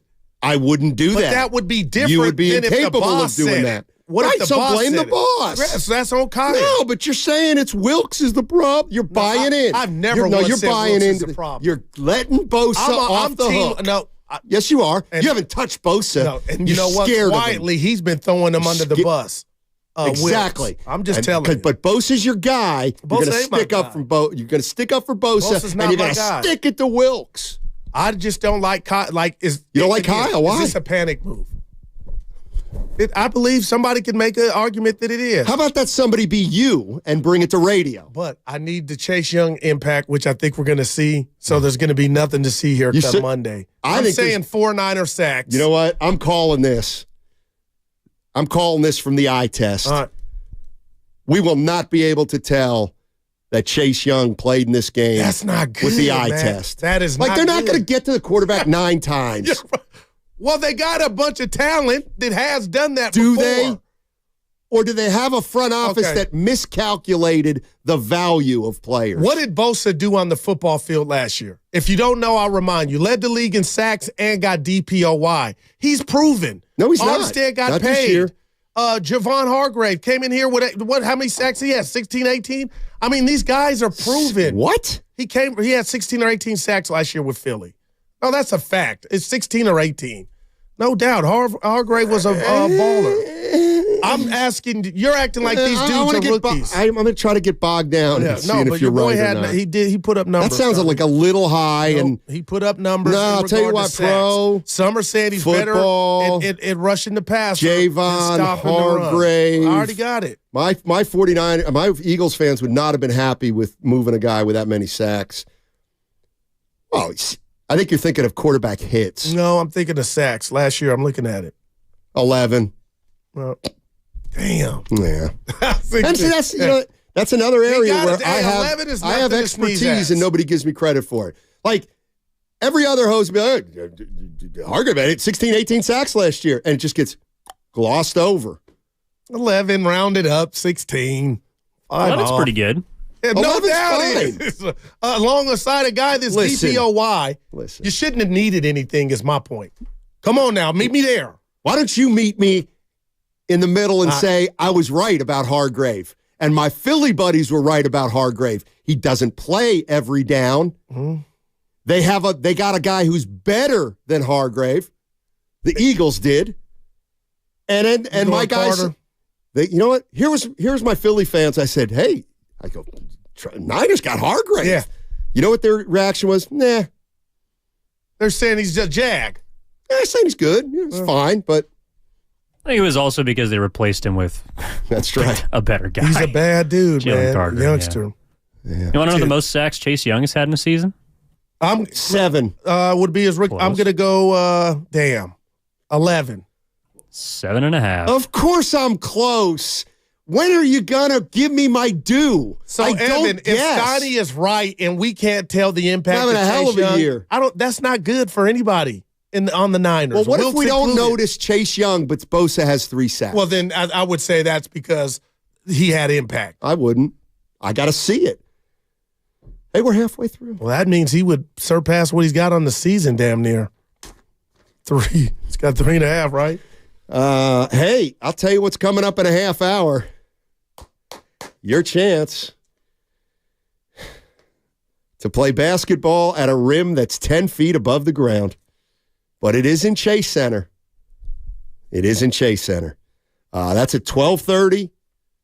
You got to listen at 12:30 for your chance to win an opportunity to play knockout at Chase Center. It's also a Football Friday brought to you by First 5 California. To learn 4 things you can do to overcome toxic stress, go to first5california.com. That segment also brought to you by the Caltrans Stormwater System. I am ready to go. You're invited to the grand opening of the Madison.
What could have come out of my mouth? I might go viral. Now, back to Steiny and Guru on 95.7 The Game. Steiny Guru. You know who we are. Tell you what, this office is dead on a Friday. Why would you? We got it fired up in here. Well, here, but most people aren't coming in on a. Hey, let's let's go out to the Comcast business text line and take a tweet. This is interesting from the 707. Or text. Nick Bosa has a bit of Jordan Poole happening with him right now. Oh my God. He's a bit too happy with last year. Wow. I like that one. Wow. I like that one, 707. We want to see Bosa the Barbarian. What you got? Did you tweet this? When did you tweet this? What made you even go to my page? It popped up. Hold on. Did you really tweet this? Curry rarely misses those floaters in the lane. He just made one to beat OKC? No. Somebody must have tweeted that to me. Oh. And yeah. Oh. Yeah, I didn't tweet that. Okay. Damn, you could just tell the way I talk or write. That didn't even sound like me. No. Now listen, Steph Curry is great. One of the greatest ever. But there's a big difference between a floater right hand and a floater left hand. There's no doubt. That's why I told you. That's all I was going to bring up. Yeah. So I was going to bring up. You know, he's one of a kind, just like Jordan was, Kareem. A lot of times I take the heat for what I deem fair criticism of Steph Curry. I think I'm able to look at him very objectively. He's one of the greatest players of all time. I don't think there's any doubt about that. There are a lot of Warrior fans that think he is the greatest of all time, though. Evan, I'm going to need you here, I think, because I can't see it. Which one is What's up? The Kerr. Where's that Kerr sound? 1 second. Can you play that? You know, Steve Where your Kerr, readers at? It's not a reader issue. It's a Yeah, no, I set the tone in the morning, 5 a.m. for the pregame show. So I set up the board in the morning, and for the pregame show, I didn't talk a lick of Warriors, so I deleted all. You didn't play this Steve Kerr quote. I was locked into the biggest game of the weekend, 49ers and Jaguars at 5 a.m. Fair enough. But it was pretty incendiary, though. Listen, I can't wait to hear Warrior fans say, I haven't heard it. Yeah, well, you're going to hear it right now. So, first of all, from Willard and Dibs yesterday, they have head coach Steve Kerr on every single week, and check that on the Odyssey app. But, Goo, stick through the quote, because there's something in here that I thought was very interesting, brought it up to Steiny, and I think you're going to, it might rub you the wrong way. I listened to I thought the whole interview, I didn't, I guess. Oh, you did, and you didn't hear it. Go ahead. He was great. You know, one of the things Trace Jackson Davis saw with Trace right away this past summer is how advanced he was in terms of his footwork and his feel for the game. This is a guy who played 125 college games, so he actually has more experience than Moses and Kuminga. So when you look at it that way, not to mention 4 years of college practices, those guys practice 4 or 5 days a week. The body of experience and fundamentals and foundation is all there for Trace. And so we pictured him playing at key times this year. And, as soon as we knew Draymond was out last night, it was an automatic. We plugged Trace in and felt very confident, even if he had to go against the best player in the world. Wow. Boy. I have nothing to say. How pissed is Steph? Oh, no. I mean, what do you mean, nah? Stoney, they're built differently. That's like comparing a Ferrari. Right, Jokic is better. No, Jokic is better. Yeah, he's better. And he's probably more dominant. The head coach of the Warriors just said it. Jokic is better. What do you want me to say? I want you to say Curry stinks. Well, he was just throwing a bone to Jokic. He's a bad dude, man. So he didn't mean it. No, he. So was he telling the truth or was he lying? He's probably the best big man. That's no, he didn't. He said player. Yeah, but I take it as on big. The planet. Yeah. Let me ask you a question. Game on the line. Who do you want with the rock? Jokic or Steph? Let me ask you this. I want Steph. You're starting a team. Who do you want, Jokic or Steph? Oh, well, right now, Jokic. Yeah, exactly. The birth certificate. Yeah, thank you. Steph would tell you the same thing. Exactly. Because Steph knows his own limitations, too. All right, that didn't work. Oh, you thought? Oh, it was a great interview. Well, no, so you're calling Steve Kerr a liar. This bothers him so much because he can't wrap his head around compartmentalize. You can give somebody Halle Berry's beautiful. It doesn't make Beyonce any less beautiful. Right, but Beyonce's better They're looking. both beautiful. Yeah, but one's more beautiful. Yeah, but and you know who's the ugly duckling? Steph Curry. The reason Jokic came up, guys, was because he was talking about Jackson Davis and who he had to go up against. Now, if he was in the mall and he just came out of nowhere and said the best player in the world is Jokic. Who's the best player in the world? Giannis.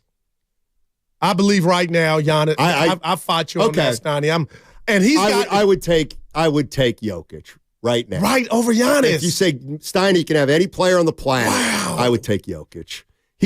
I love Giannis, but Jokic is more of a basketball player. I'll give you that, but you guys tell me how I'm much. not going to. Giannis is a better defender, though. I will give you that. Yeah, for sure. What do you give for the guy that Giannis can get the ball right when it's inbounded, and he can go do whatever he wants to do?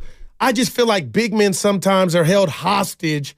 And I mean, again, he's got Jamal Murray, great, but Evan, he's held hostage by others getting him the rock in the right position too. So for the full 48, Giannis he probably impacts the game as much as Jokic or even maybe Steph. But in the final 5 minutes, I would rather have guys that can make free throws, guys that can create. Yeah, I'm mad at and Giannis that. seems to struggle in close games in those situations, unlike Jokic along with Steph.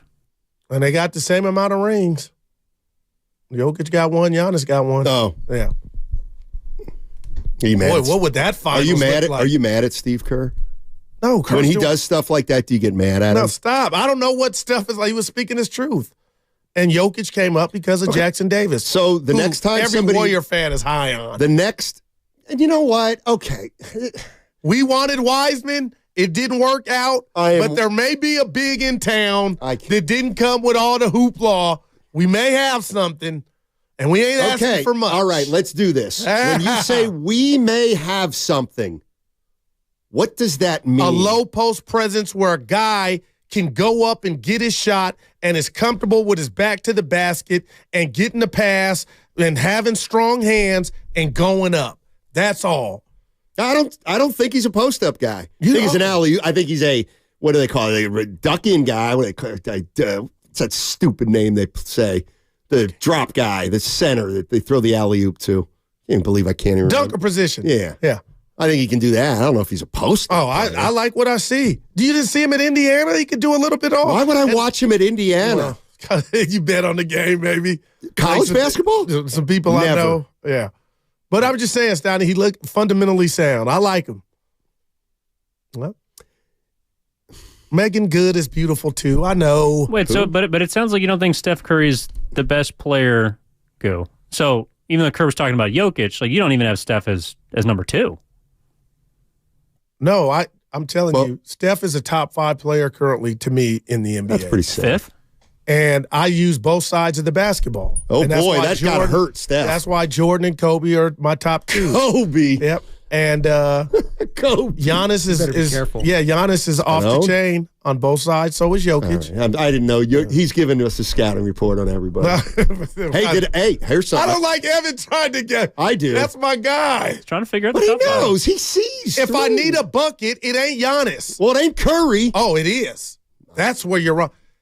I'm going to just say this. Hey, they had that last shot the other night. How come they had the There's last so shot? much. This is what Goo does a lot. Well, he didn't make it last night. There's so much that I didn't share about our conversation in the street, but I don't think Curry is getting enough credit for finishing at the rim. Okay. The way like that he he's did it. added that to his repertoire. I tell you what, Goo. It's real. It's on display. I tell you what, Goo. And he hit a game winner last Friday, but I'm just saying. Okay, I'll tell you what, the guy's added to his game. That's all I'm going to say. I wanted to do this the other day, but we can do it now. It's 12:10. Why don't you just ask for some calls about how great Steph Curry is? I would never. We'll have a little tribute to Steph Curry, and he's the greatest player of all time. That's weak sauce. You can do that till 12:30. What you're doing is talk about his right and left. I'll catch you later. All right. You know what? Come on, Evan. Hey, no, but come on. I'm just telling you. I've been telling you this. It was Kyrie for the longest, but Steph has bridged that gap to where I ain't going to say he's better than Kyrie. Who? But he's added. Who's not better than Kyrie? Finishing at the rim. Steph, when the 16 finals, Kyrie was the best at doing that. Steph has caught him. I'll say that. He has caught him. And his all-around game, he's more lethal. We know that. No, we don't. I'm not giving Steph as a better finisher at the rim than Kyrie. If you're going to limit it to that, I'll stop. Then I'm going to. But the gap was wider, Steiny. Steph has worked on that. It's all that I'm Kyrie's saying. just let it go. No, he's the master at it. He's a black belt. Steph was a yellow belt. Now I think he's a black belt. You think Kerr was doing a little Zen master there, Phil Jackson, trying to get into Curry's head? Like, Jokic is the best in the league. No. Shot at his own, just trying to motivate him a little bit more. I think as Guru would say, that's Steve Kerr's truth, and he's speaking it. Like Spadoni, I don't think Kerr needs to do that to fire up Curry. Didn't need to do it in the first place. What? I'm saying, but he did. He called Jokic the best player in the world. I didn't do it, Goo. I didn't do it. The head coach of the Golden State Warriors did. You guys did. do me. Like, he was brought up because it was about TJD. That's how Jokic's name came up.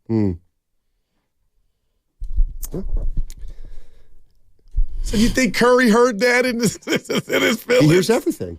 I thought, right? Doesn't he hear everything? I'm going to give you a 5. Or do you think, to take it another bridge, you think he was trying to prop up Draymond Green by saying, well, we're missing the defensive player who's got to guard the best player in the world, so Trae's going to have a tough time tonight.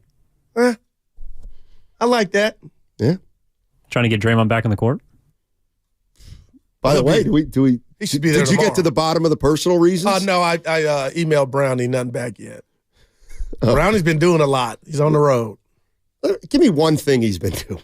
TV, The Shop for HBO. Possibly. I don't watch that show. And he's introducing, they got this rap is 50 years old, hip-hop is 50. He's been bringing out the MCs and shows. Your boy's Where? busy. New York. He's everywhere. Man. He ain't staying at the Howard Johnson's either. He's in the penthouse. Jesse's in Rohnert Park. Jesse's girl. I'll always bring fresh flowers to you. And Jesse, Carly Simon, get to know her. What's up, Jess? I'll never find another woman like that. Who is that number 21 for the Nugget? What's that? One more time. Who is that number 1 to sing again or? No, not sing. Rick Springfield. Who is that number 21 who is D'ing up Wiggins for the Nuggets? And he looked like he could have been working the checkout stand at the grocery store or OGBYN. He should have been smelling the bottom of Wiggins' sneakers when he was getting dunked on. Like, what happened to Wiggins? Did he get his chakra stolen? Did he get abducted by aliens? He's a different man. What happened to him? What happened? We need to conspiracy theorize. It's okay. I agree. Dramatic change. He's a different man. Yeah. What? Wow. Guru, what comes over a man like Andrew Wiggins when his play slips like it does? I don't think it's slipped. I think it's mental. And he floats. Okay. And right now his play has slipped. Oh, there's no doubt. Okay. About it. Yeah. Well, let's talk about his play. His skills have not eroded. Well, it's mental. And we need to get to the bottom of what has him to where he's just pedestrian. But that's personal reasons. And remember, you're always that's the media's we can't job. ask. The guys that cover the team. Oh, you're not? Stick a microphone in his face you're not? and ask him. That's what needs to happen. Hey, Andrew, how you doing? We need to know. It's the same guy wants hard-hitting questions. Evan's hey, Jordan Poole, I really like your hair. I can tell you what, I will not be the person around. to ask Wiggins that question. Somebody's going to ask it. Hey, well, what do you want to ask him? And I'll tell you the professional way to do it. Are you happy with your play? Because a lot of people think something's going on off the court, Andrew, that has you preoccupied. That's too long. It's too long. That's why I couldn't be in the room. No, I'm just messing. Yeah, no. That's it, Sonny. How would you? I think the first part of your question was good. Like, are you happy with your play? It's open-ended. Would he say I'm just struggling or shots not falling? I want to say what the people are saying. Andrew, they're saying they think something's going on off the court. How do you respond to that? Yeah. I'll just everything good at home, Andrew? I'm sorry? Is everything good at home with the family? Because we know last year you were out tending to your dad. Who are you? Daryl Johnson with 95.7 The Game. James Logan High School. Well, you get off asking a question like that. You missed. It's completely out of line, dude. I don't even know who you are. You certainly never come into these press conferences. You're going to be asking me about my wife? Who is this guy, Raymond? Well, I was asking about your pops, Andrew. I love my dad. Well, you know damn well he was fine last year, and that's a ruse. Oh, boy. Dude, you scared me like I get my license revoked. Steiny, who's going to ask it? Hopefully you have a good weekend. Minnesota coming here Sunday. Dude, they got some trees here tomorrow. They kicked your ass last Sunday. The trees are here tomorrow night. I would say, honestly, man, that's a good one from the YouTube chat.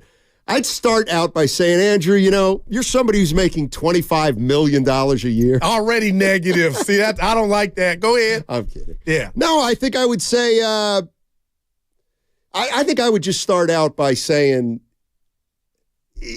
let him know people are not happy. It's not my job to mollify him, though, either. You can soften him up. Just, hey, Wiggins, you instrumental piece of a championship team. I mean, it could be simple as, Andrew doesn't look like you're as engaged as you have been in years past. That's a great one. Is that fair? Anything to do with some things that have happened where guys no longer here? Not for nothing. 408 saying Steiny and Goo, my girlfriend's son is getting a job at Top Golf. Right. Yeah, Tracy's got to try to get us a hookup. They're talking my language. Hey, did you get your wedge? Not yet. This weekend? But you know where it's at. I do know where it's at. Golf tomorrow in this condition you're in. Yeah, I can. You're like that guy I used to work with at work. Oh, I don't feel well. 4 o'clock, time to go home. Hey, let's go kick it. That is something that is absolutely, positively a truism, and it should be a truism. And it's this. Just because you are sick on a Friday doesn't mean you shut it down the whole weekend. You're sick during working hours. Oh, boy. It is. How many times this happened to you, Goo? I'm dead serious. Spadone, you know exactly what I'm talking about. Evan, you wake up in the morning and you got a sore throat and you don't feel good. Oh, man. And you're like, oh, my gosh, I'm going to call in sick. And then you call in sick, and you know what? As the day progresses, you start to feel a little better and That's what better. you hope for. And the sore throat goes away a little, and the next thing you know, sometimes that good feeling will dovetail with happy hour. Oh, no, see. And yes, see.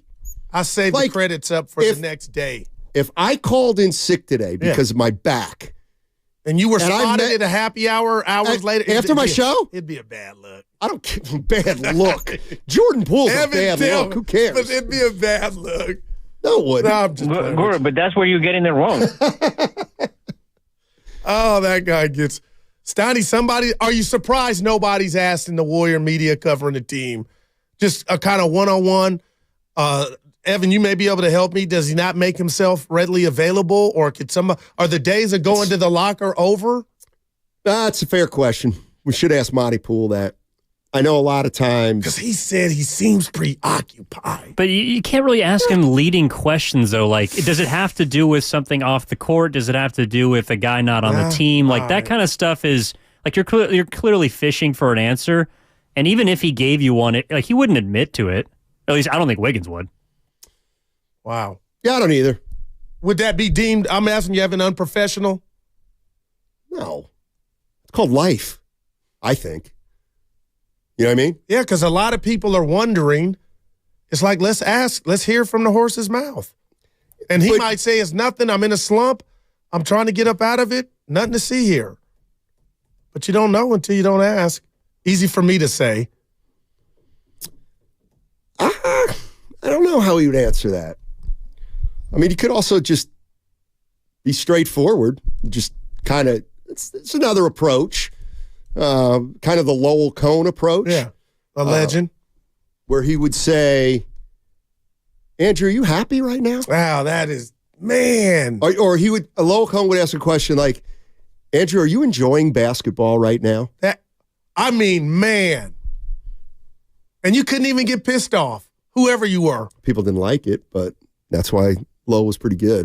And there's probably a follow-up, too, because I'm sure the person's like, well, what do you mean? And he goes, well, you look kind of disengaged. Right. Like, that's it. Are you enjoying it? Well, Lowell Cone was the guy who asked Jed York, why should you... Oh, yeah, I remember. why didn't you take any accountability or something like that? I don't know. He's a legend. Anyway. Do you generally look at interview or press conference situations like the media are the ones that should run it? That is, wow. Old school, Stoney. From what I know, I thought that's how it was almost Almost done. like they're your subjects in a way. The podium's a joke. I'm not a fan of the podium. Why is it too formal? It's too formal. I kind of prefer being in the locker room because sometimes you can get guys one-on-one, but everybody's got the podium now. It's also like the only place you can ask questions. Well, how do I, real quick, post-COVID? If Evan and I and you are a reporter, we cover the same team. I'm being real here.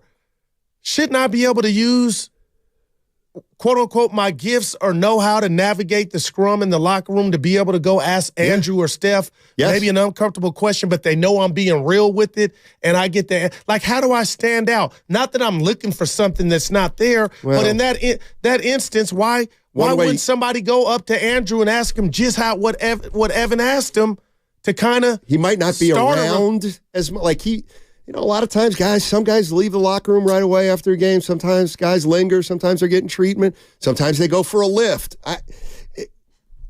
I know that if you're a beat writer and you request Andrew Wiggins.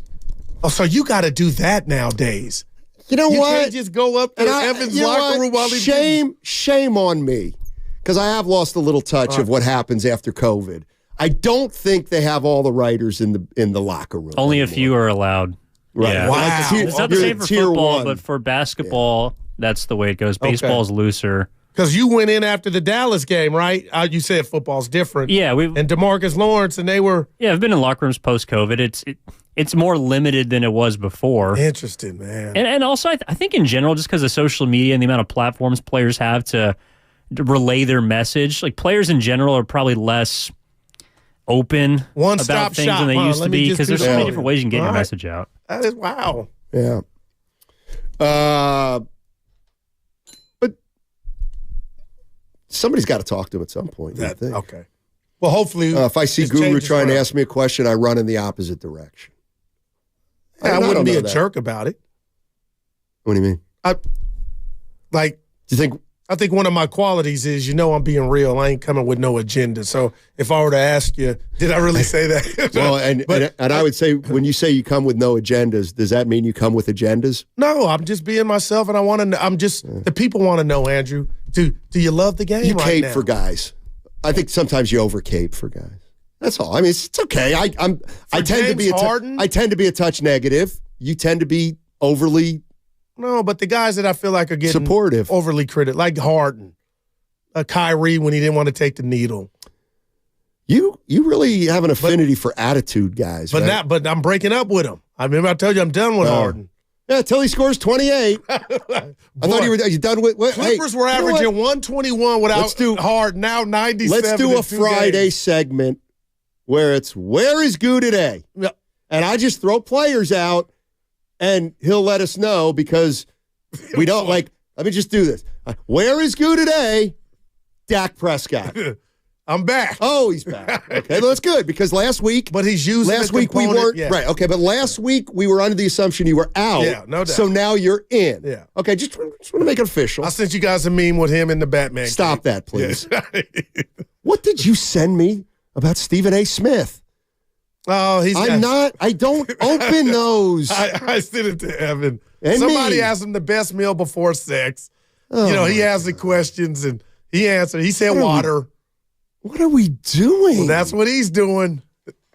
I did send Spadoni's leaving. Right. It was a salad. He got kids. He know. My stomach's a little upset today. Dude, you've been a wreck. I have been a nightmare, Goo. Maybe a gym. No, you can't. If your oblique is. No, just go run, get in the steam room. I played pickleball last night. You played tennis. No, I didn't. I'm not calling it pickleball ever again. Yes, you will. I want to fight. Yes, you will. You played tennis. How was tennis? Oh, boy. I don't know why, but that started to piss me off. It's not. Got a little piece of. We got to go. Boss put you up on a pole. Got to read it. You got to clarify that. Yeah, you got to read it. All right, I'll read you the poll on the other side. I think you're scared. Of what? What would I be? Okay, I know you want to break now, but what would I be scared of? What do you think? Well, now he's not in there, so now you're Billy Dad. You're Billy. Yeah, we got to go. Need our jobs. We're going to give away 12. Seriously, on the other side. Last opportunity on this show to play knockout at Chase Center. So you're going to want to listen on the other side.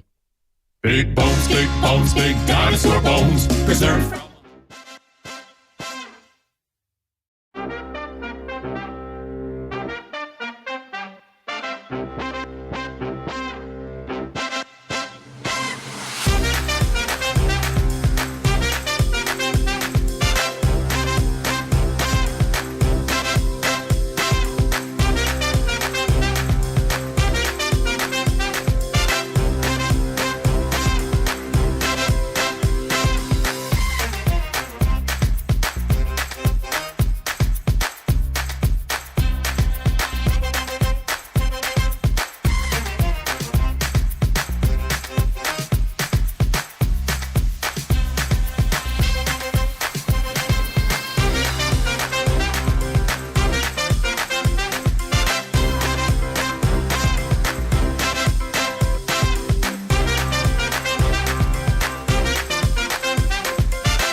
BetOnline.com for details.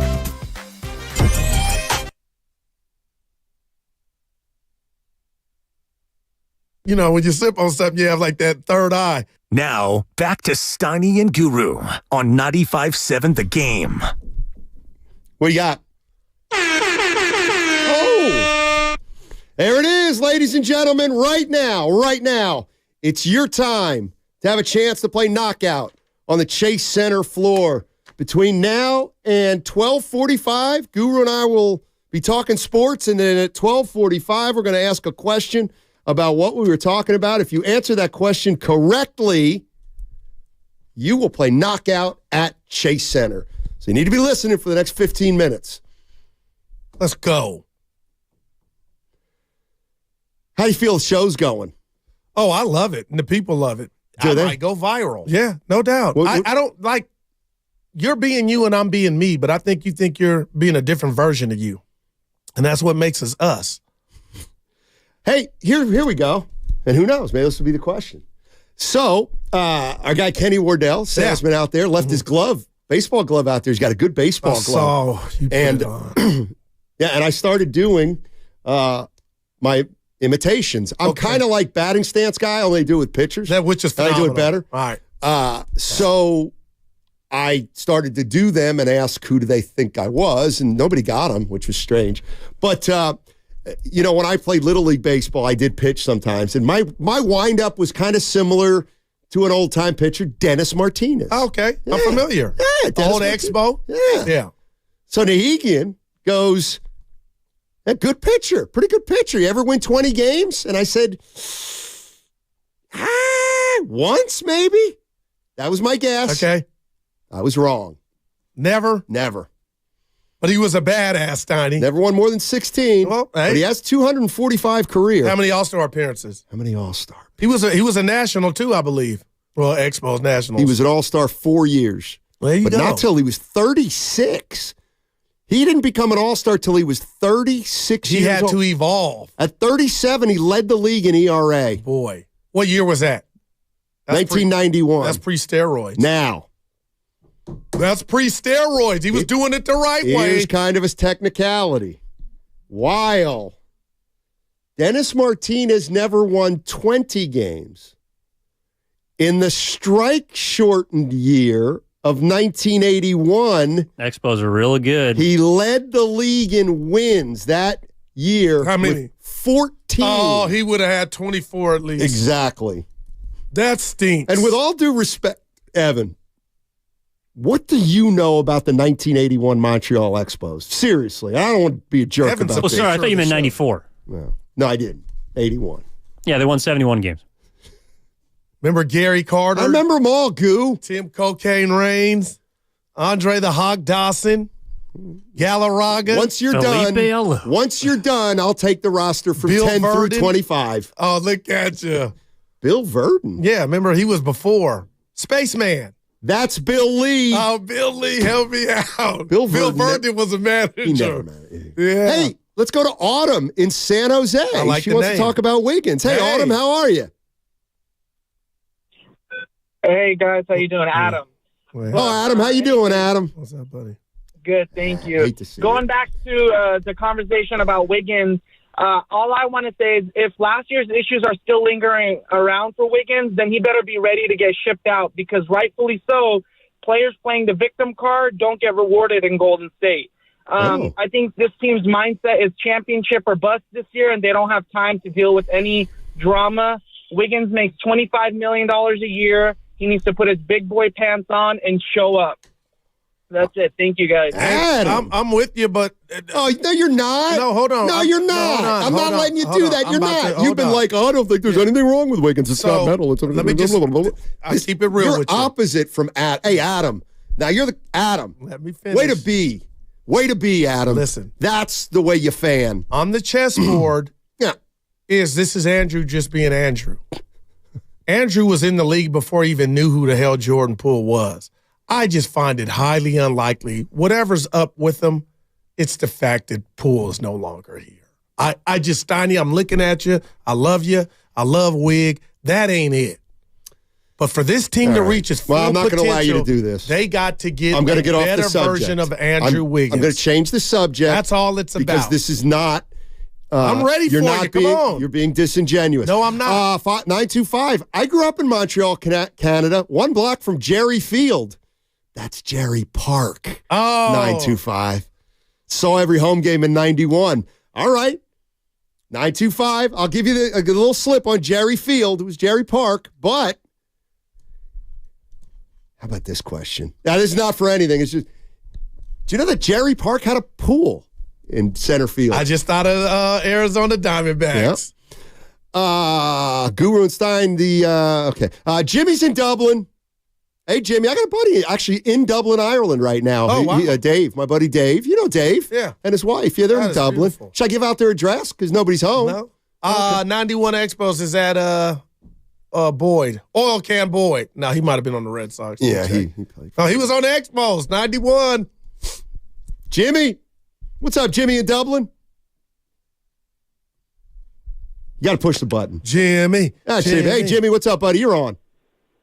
Hey, nothing much, man. Nothing much. Hey, I just want to, before I get off into what I want to talk about right quick, the previous caller, he just, did I hear it right? Did he just say that nobody's going to have any sympathy for Wiggins or something like that? Yeah, he's not looking for any. Yeah. He's not looking for any, for one.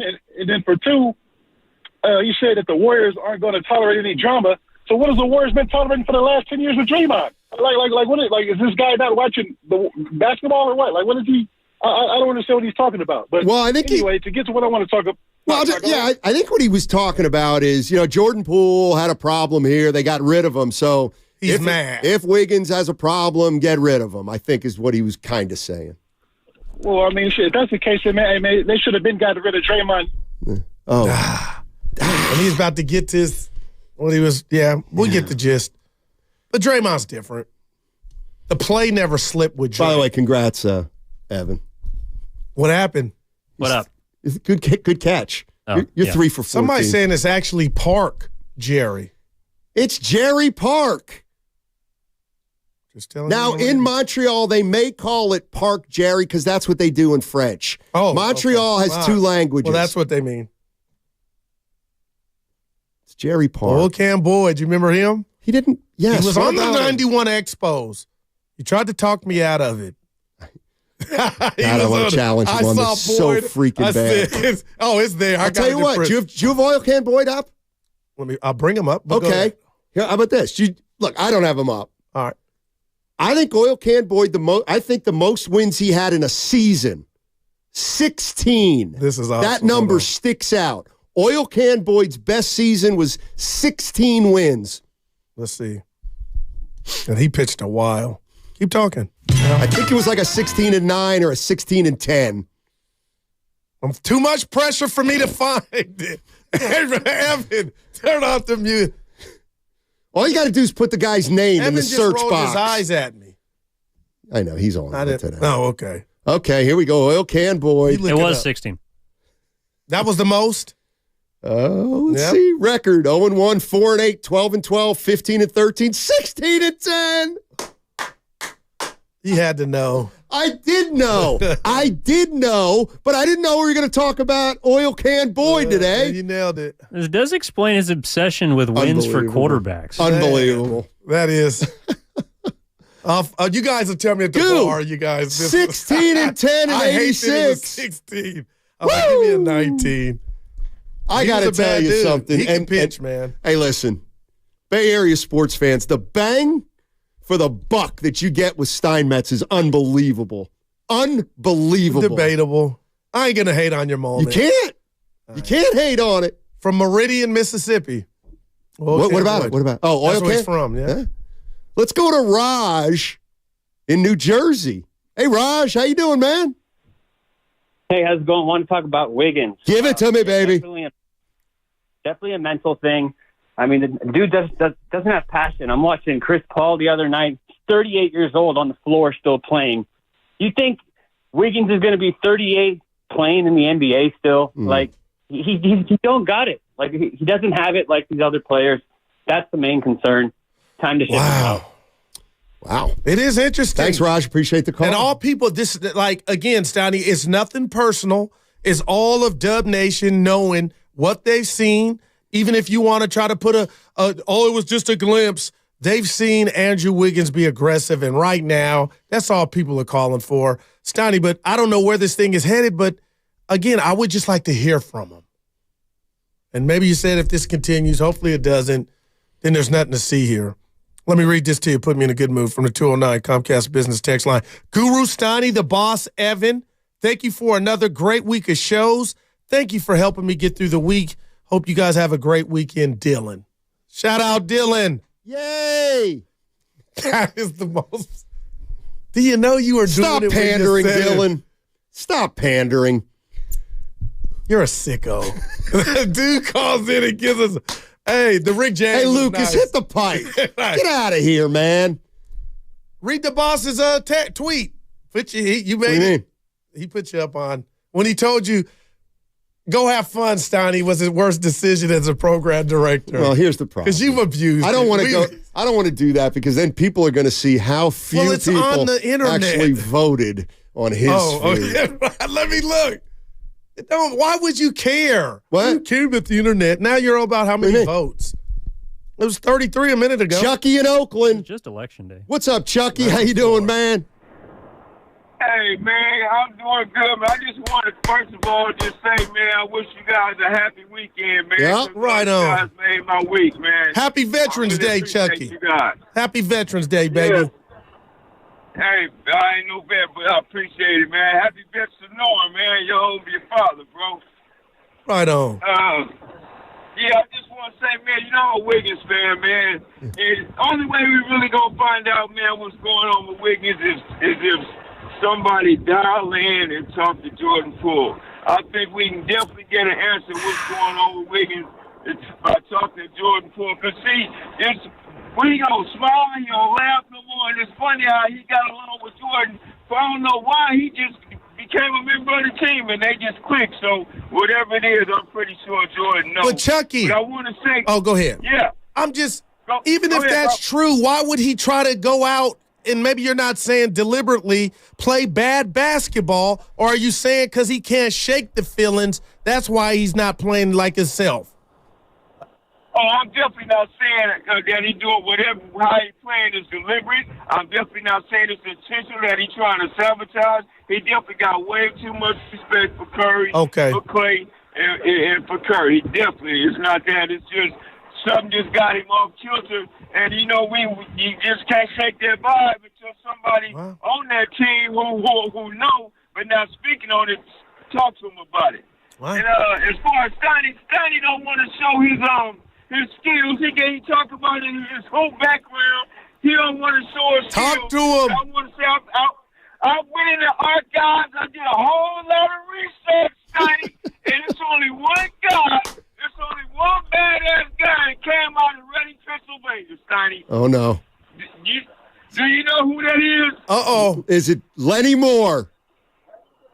Stu Jackson. Guru, did you ever? No, you're wrong. This dude was All-American. Hey, Guru, have you ever seen the same Pittsburgh? Yeah, one of Dr. J, one of my favorite movies. Yeah, the guy that I'm talking about, when All-American out of Reading, Pennsylvania, the guy that played Sex Shot. Oh. Remember Sex Shot? No, I don't. Because the little short guy that had the cool little stuff from outside, Dr. J passed the ball and he won the game. Oh, man. That's some knowledge right there. Set shot. I'm looking him up now. Stoney is stumped. He stumped Stoney. He stumped you. No, he didn't. Yeah, look at you on the computer. Set shot Buford? Was he in the Fish to Say Pittsburgh? RC? Was he? Huh? Oh, yeah. Played by talent. Set shot. There's a guy named Set Shot Buford in that movie. Oh, then that's who he's up. Dr. J passed him the ball. He won him the game. Right. Okay. He's an actor. But why did Chucky say he's from Reading, PA? Keep going, Stoney. I think he's from Nice try. He's from New York. He's dead. Oh, hey. But he's from New York. R.I.P. His name is Jack Kehoe.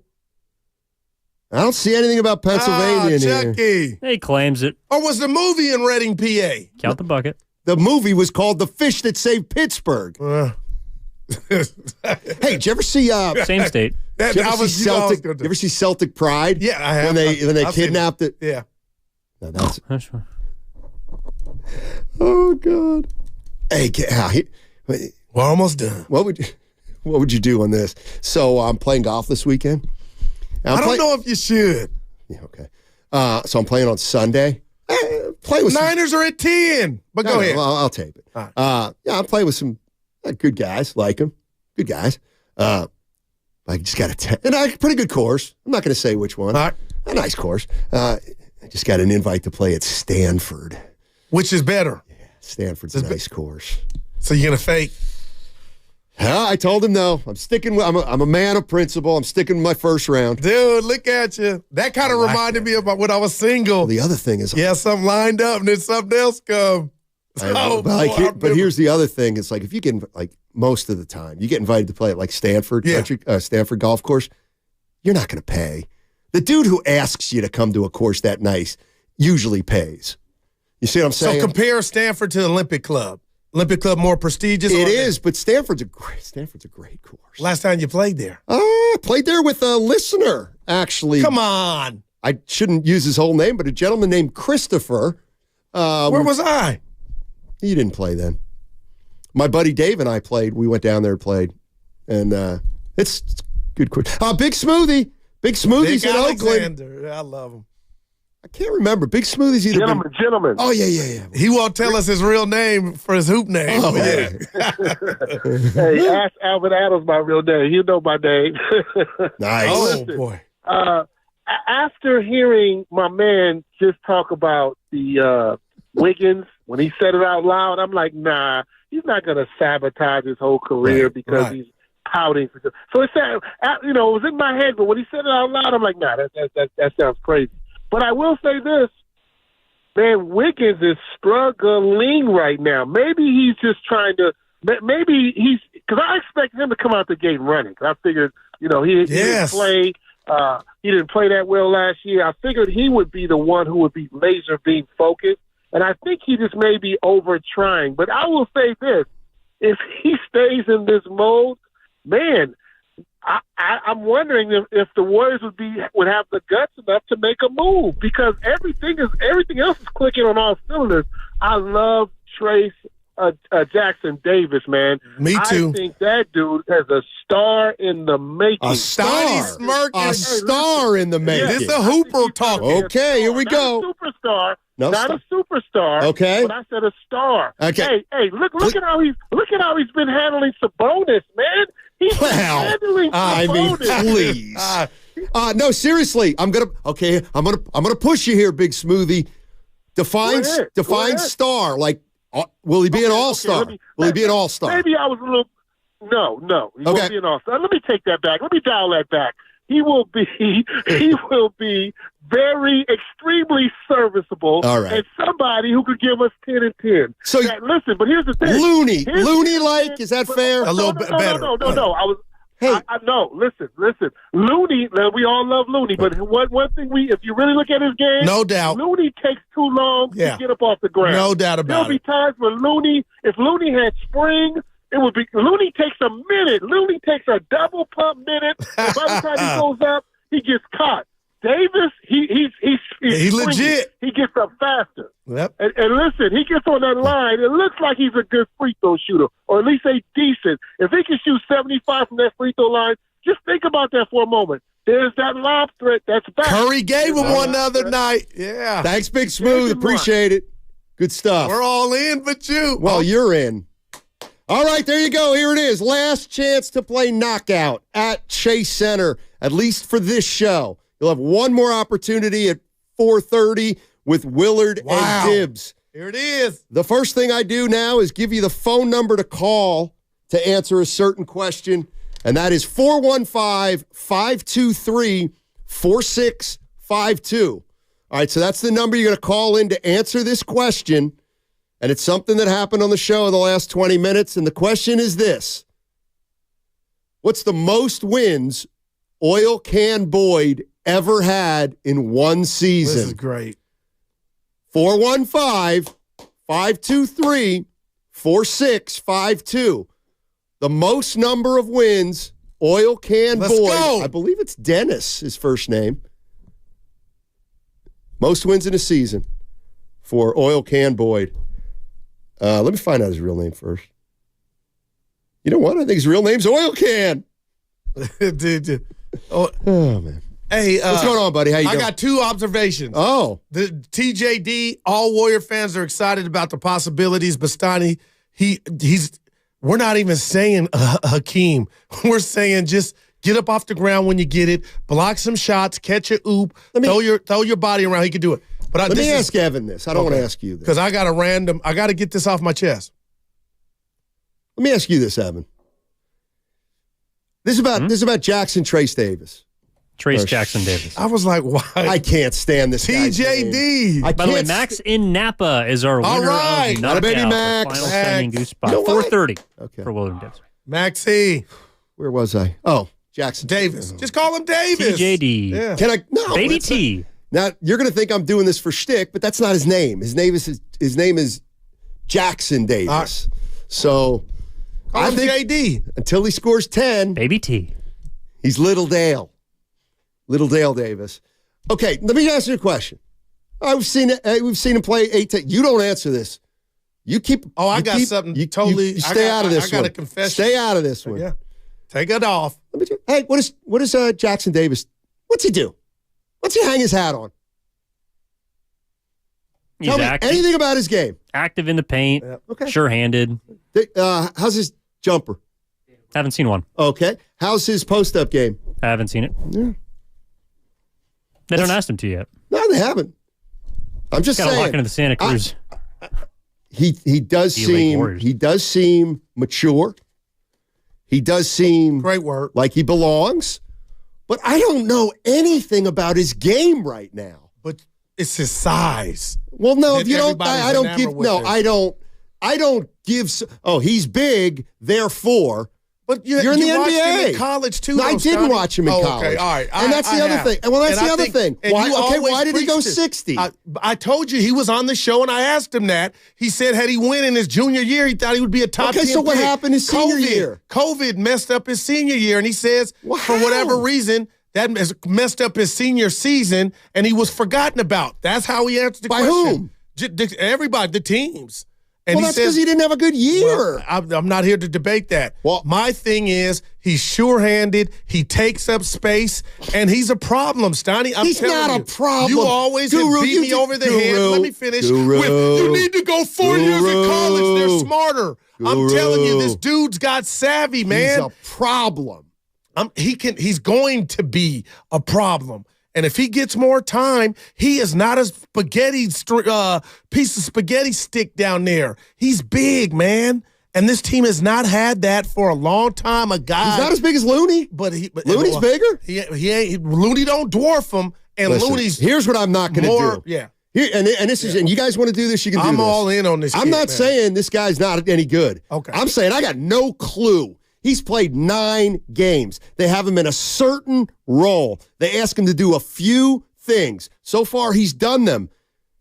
Let me ask you this. Yeah. Close your eyes and imagine him shooting a jump shot. Do you even know what it looks like? Looney didn't have a jumper. They won 3 What are you rings. talking about? I told you Looney's shot in college was great. But he didn't shoot for this team until the last year or two, Stoney. Nobody knows anything about his game. I don't need Jackson Davis to go get his buckets. What I need you to do is rebound and block some shots or catch a lob. He can do that. And if I drive to the rack, can I dish it to you? And can you take it up and finish? He can do that. And get fouled. You do not know after 9 games that he can finish at the NBA level. Like, okay, he can take an open alley-oop dunk and dunk it, but finish. We don't know that. But Stoney, if you watched him in college, and I'm not saying I watch every Indiana game, maybe that's why I'm further down the street than you.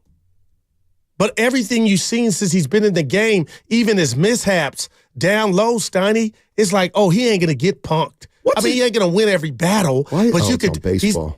Huh? Nothing. Oh. I'm preoccupied. Yeah.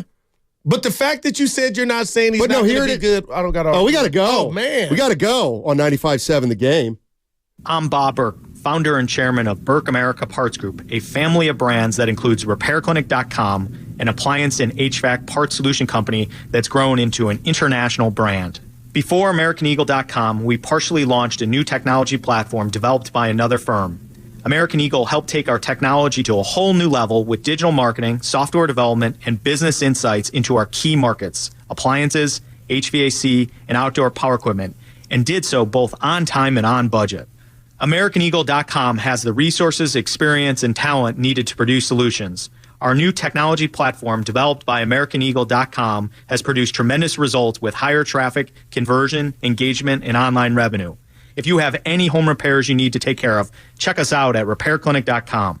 If you need a world-class website or technology project, then I would highly recommend AmericanEagle.com. Call AmericanEagle.com at 773-NETWORK. That's AmericanEagle.com, 773-NETWORK. Individual rates, offerings, and savings may vary, subject to terms and conditions. Not available in all states and situations. Hey, small business owner. Are you ready to have the best year ever in 2024? When's the last time you checked your workers' comp rate? For many small businesses, workers' comp insurance is one of their biggest costs. But Pi Insurance could save you up to 30% in just 3 minutes. Go to trypi.com, share a few details about your business, and get a quote that's customized for your business. No hassles or hidden fees. We know you're busy, but spending just a few minutes to check your rate could make this your best year ever. Plus, when you sign up for pay-as-you-go billing, your premium is based on your actual payroll, not an estimate, so your workers' comp audit experience is simplified. See how much you could save with Pi Insurance. Ask your agent for Pi or get a quote at trypi.com. That's TRYPIE.com. Prescriptions require an online consultation with a healthcare provider who will determine if appropriate restrictions apply. See website for details and important safety information. Subscription required. Price varies based on product and subscription plan. Hey guys, did you know there's a generic form of Viagra that works just the same, but is 95% cheaper? And you can get it online? Go to hims.com/joy. Through Hims, you'll get a free medical consultation, discreet shipping if prescribed, and the process is 100% online. To start your free online visit, go to hims.com/joy. That's HIMS.com/JOY. Hi, I'm Henry Winkler. My eyes are very important to me. My eyes connect me with things I love. I loved my late father-in-law dearly. He always lit up a room, but his vision dimmed with age. He had age-related macular degeneration, or AMD. And since partnering with Apellis, I've learned there's an advanced form of the disease called geographic atrophy, or GA. His struggle with vision loss made me want to help others know about GA's warning signs. For some, straight lines seem wavy, like when looking at a door frame. For others, blurry or missing spots can make it hard to read or see loved ones' faces. Many have trouble seeing in low light, making driving at night difficult. GA gets worse over time and cannot be reversed. If you've been diagnosed with AMD and notice vision changes, don't wait. Talk to your eye doctor about GA today. Learn more at GAWon'tWait.com. That's GAWon'tWait.com. When you wake up well-rested on a great mattress, everything becomes clear. My dog has more friends than I do. Things you missed when you were tired finally reveal themselves. I should really give my dad a call. Find your perfect mattress at the Black Friday sale at Mattress Firm. You can save up to $500 on Tempur-Pedic, plus get a $300 gift toward pillows and more, all with free and fast delivery. The right mattress matters. We'll find yours this Black Friday sale. Restrictions apply. See store or website for details. I think we're lost again. Wait, what does that sign over there say? Caution, wildlife crossing? No, next to it. If you're 60 or older, you may be at increased risk of serious consequences from RSV, respiratory syncytial virus, compared to adults younger than 60.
live on the free Odyssey app.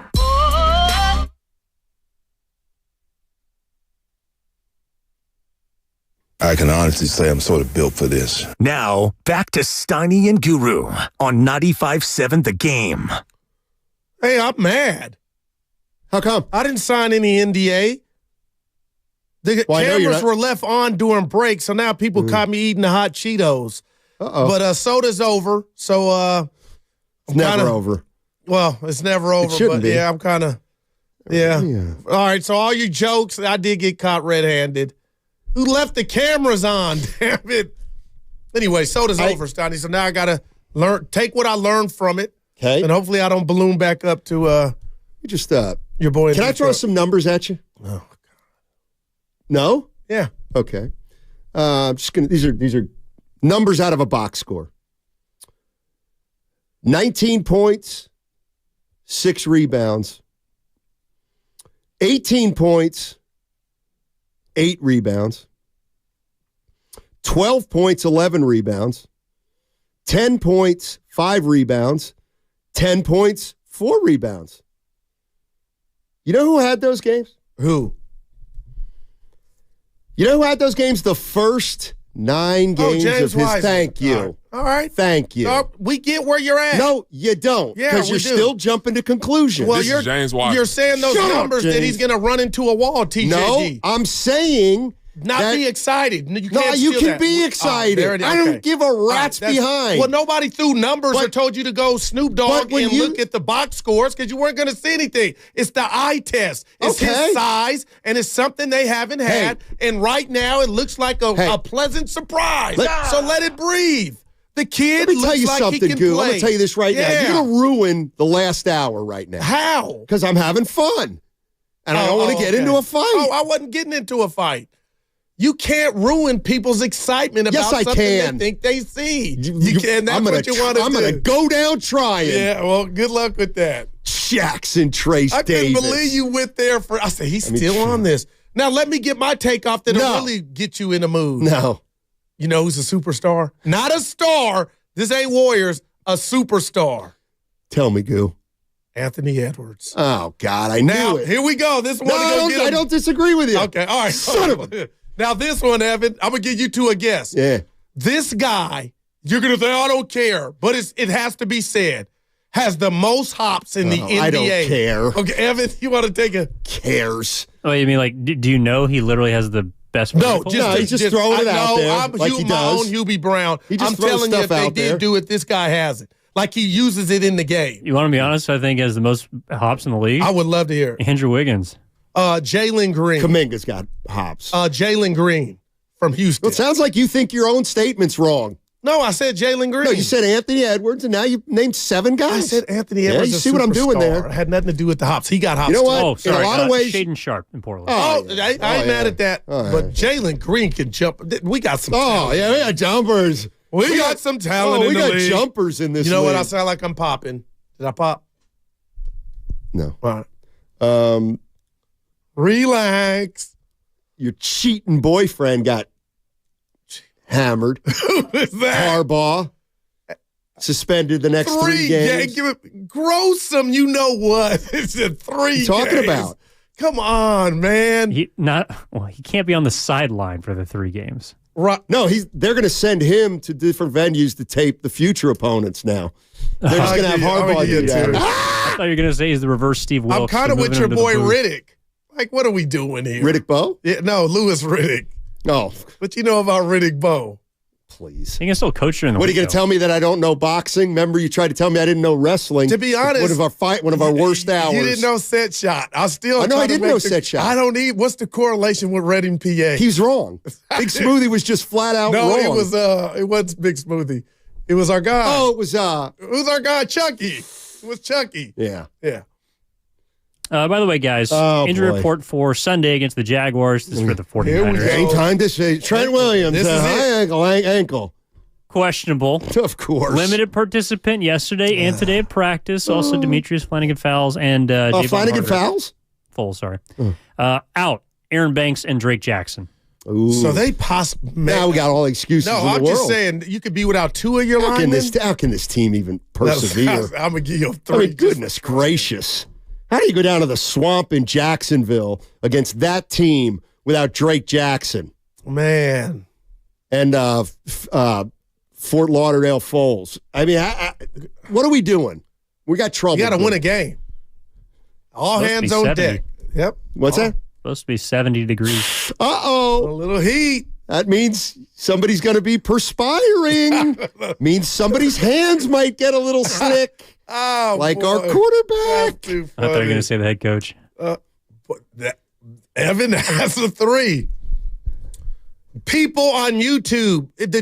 I had hot Cheetos. Man, relax. What, people care? No, the camera somehow was spying on me when it should have been off, and they saw me eating it. I might go viral. Yeah. Oh my okay. God, these people got If TJD becomes David West, I'd love that. I mean, I feel like doing the Klay Thompson right now, but I'm not going to. Or the Bosa, you mean? Yeah. Wasn't David West an all-star? Exactly. He was a baller. Oh, well, Guru's put his stamp of approval now on David West. David, come on. Oh, yeah, suckers. Whatever. Well, it would work because, as you know, Stan, he was a perfect pick and pop partner for Chris Paul back when they both played for the Hornets. Yeah. Let me tell you. I'll tell you what. Oh, go ahead.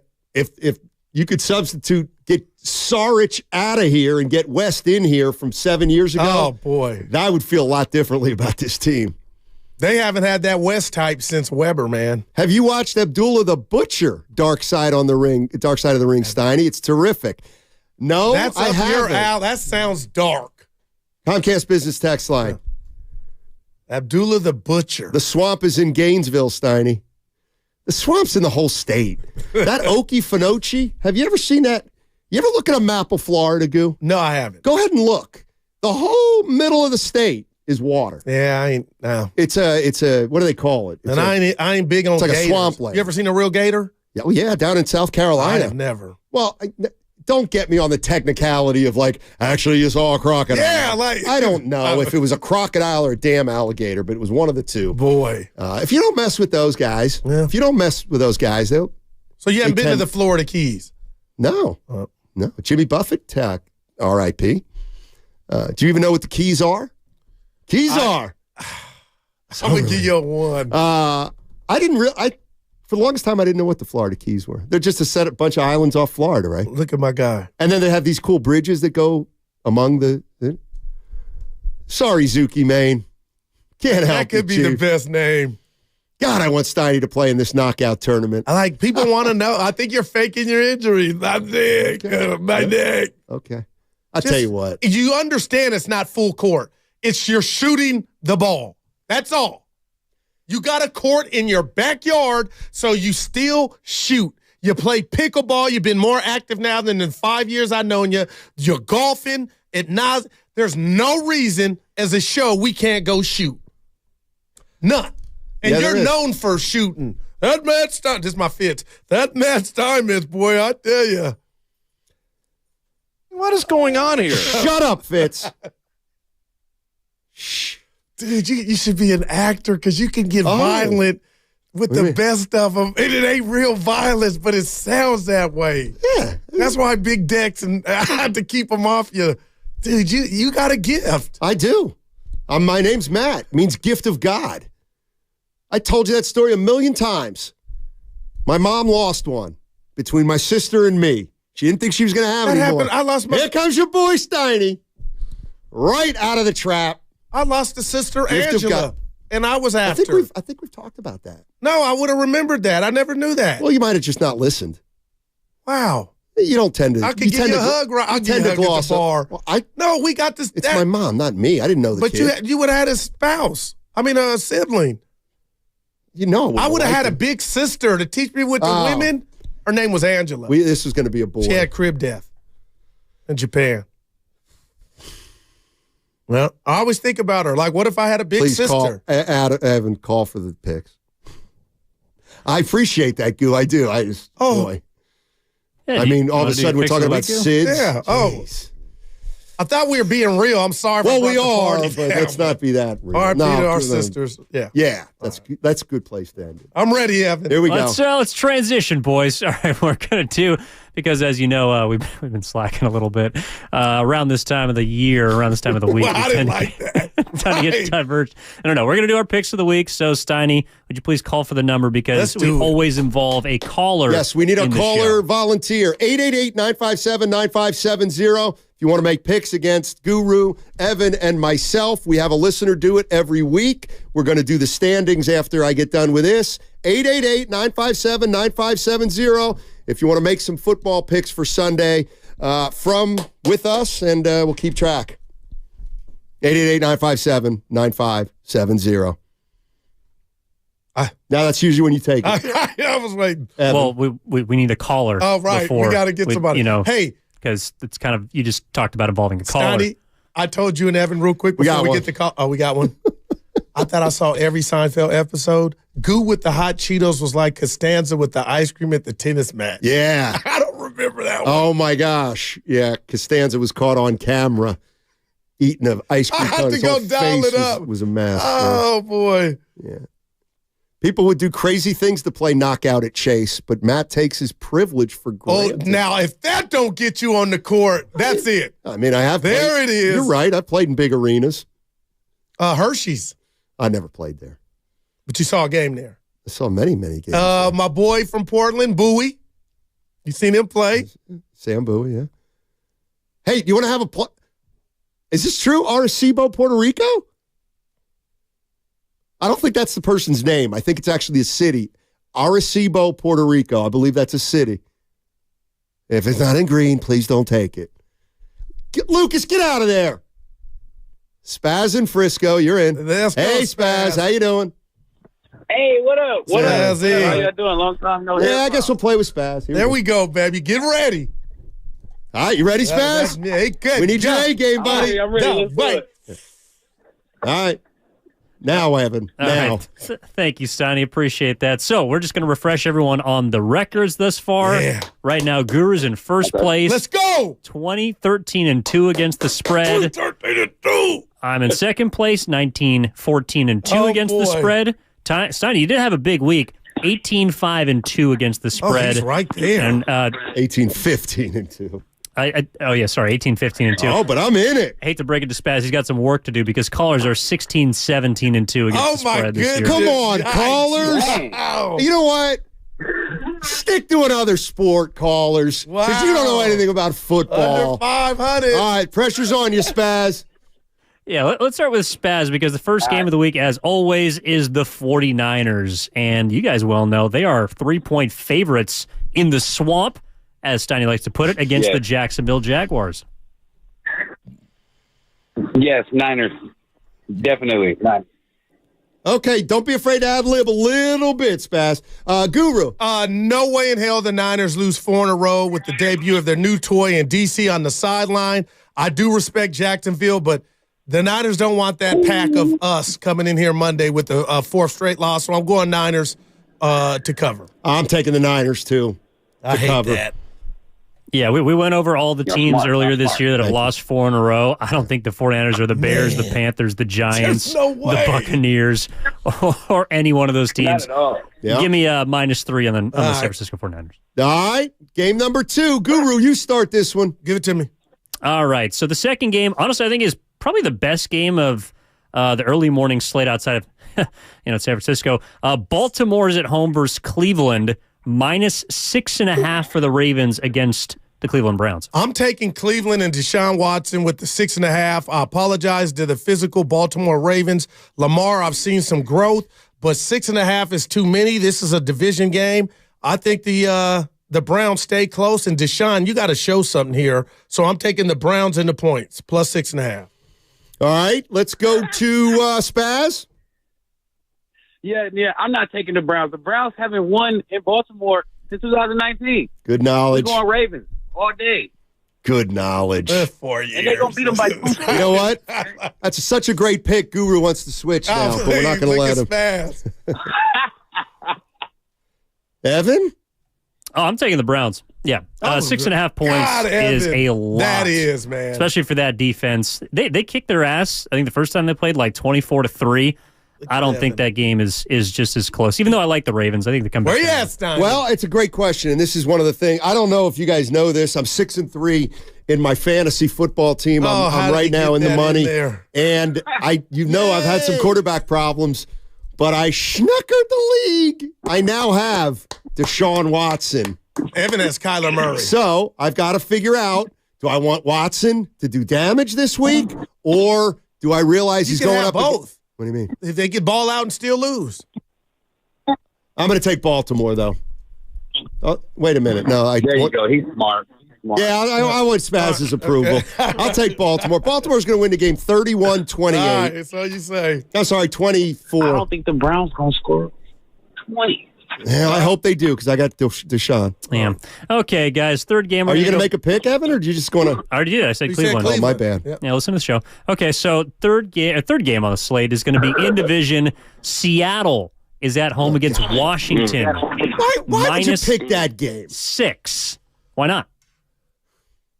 Because you're acting as though anybody cares. About the Seahawks? They don't. They're on the Niners' ass. No, they're not. All right. They're actually tied with the Niners. Yeah, thank you. See, I was right. They're not on their ass. Okay. Spaz, start us off.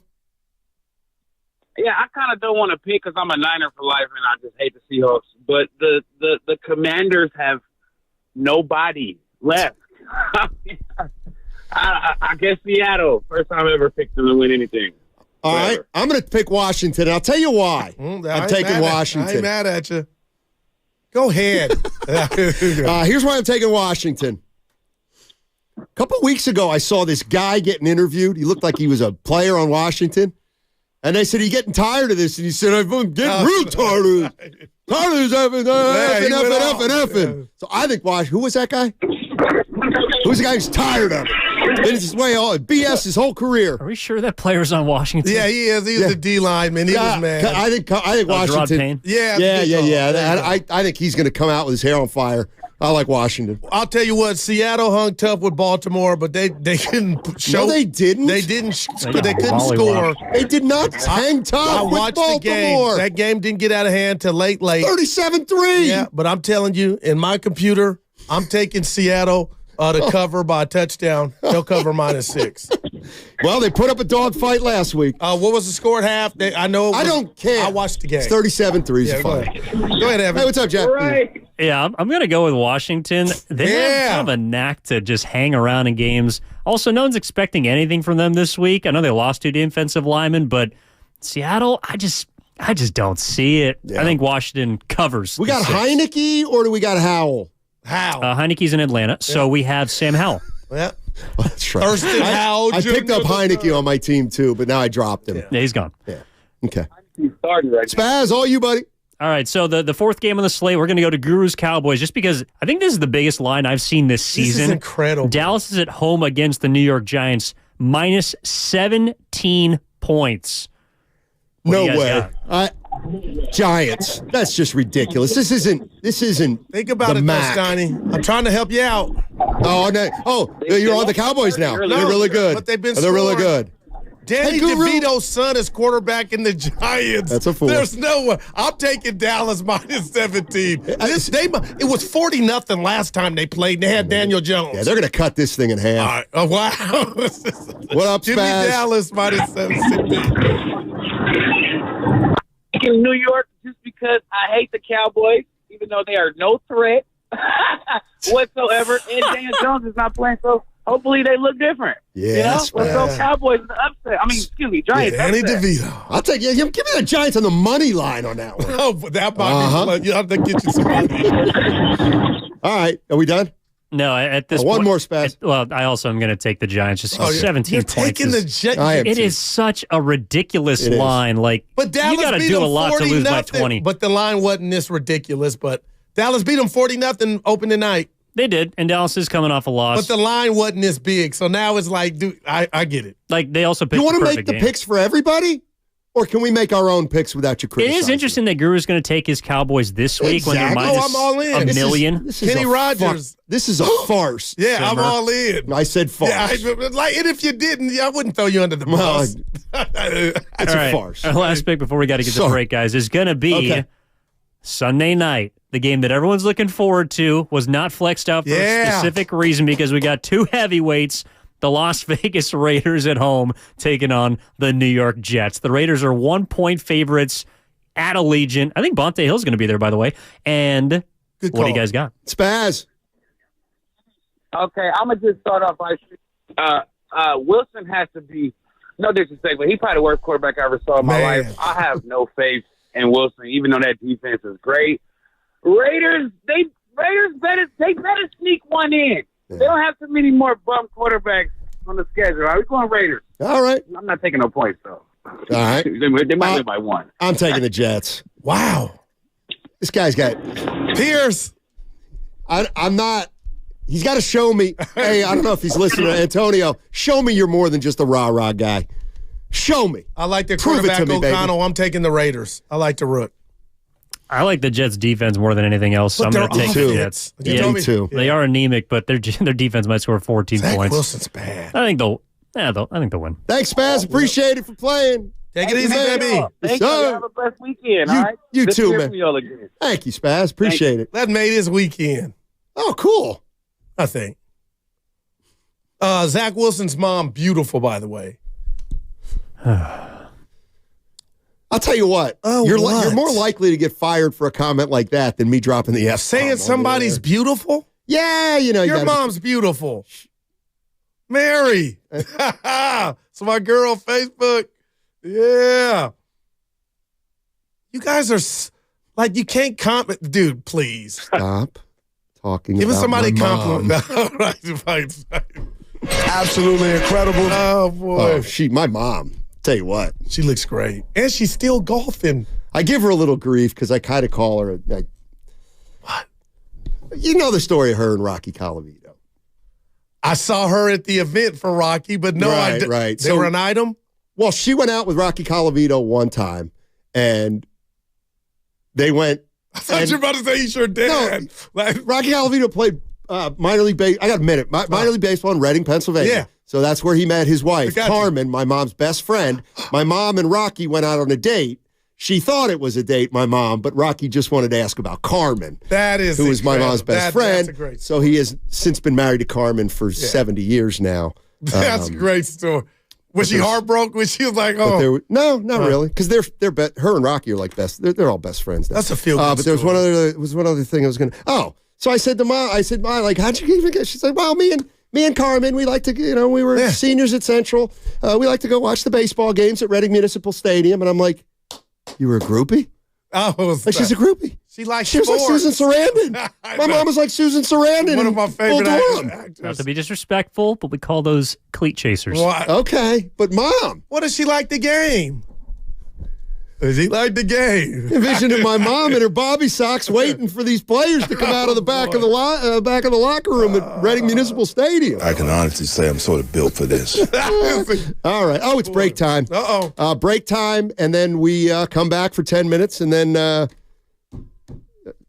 it's a Football Friday is what it is. And it's brought to you by First 5 California. To learn 4 things you can do to overcome toxic stress, go to first5california.com. This is the lunch rush at your local deli. Orders are flying in. Online, on the phone.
Told him to shut up. Shut up! What if your mom's listening? I don't care. You know what? She's been annoying too. Now, back to Steiny and Guru on 95.7 The Game. Now, usually the host starts the break after it's over, but Goo, I can tell you're chomping at the bit. Well, CHAMPING. there's two hosts. What do you mean, the host? Well, I'm in the power chair. Oh my we God. know that. That you are jacking the box. Who do I go come down on? Turn my camera off during break. You can turn it off. I shouldn't have to. Well, then don't. Deal with the consequences of people seeing me stuff my face, Evan. 415. Hey, guys, who won the knockout spot? Who cares? Evan has. Oh, no, I'm sorry. It was Eduardo from Marin. He'll be joining You us. can never be a salesman. 4:30. Last chance to win. What do you mean? You don't want to buy this car. It's got all kind of problems. Yeah, you might want to go a place across the street. They got some better cars. Boy, you better prop up our winner. I hope you play. Yeah, I'm not gonna. Yeah. I'm not gonna. Yeah. You will. Why don't you pay me? Why would I do that? It's not that serious. Well, I want to see what type of jumper you have. And I don't have a jumper anymore. We were drinking, so I won, but I know you were. I mean, what do you want to know about my game? You take a celeb shot? Yeah, that's all. Like, you don't have to play the game, but you just, I'll tell you what I'll do. Gibbs went one-on-one with a football I'll tell you player. what I'll do. Football player. Just for you guys. I'll tell you what I will do. Before the tournament starts, I'll do something Steph couldn't. I'll hit a little lefty floater in the lane. Well, all right? That's what I'll do. I'll hit a little lefty floater in the lane. You loved it. I admitted that I didn't like. As soon as that ball left his hand, I go, that was left. It ain't destined to go in. Got no left hand. He ain't Wiggins. He can go anywhere. No, he's not Wiggins.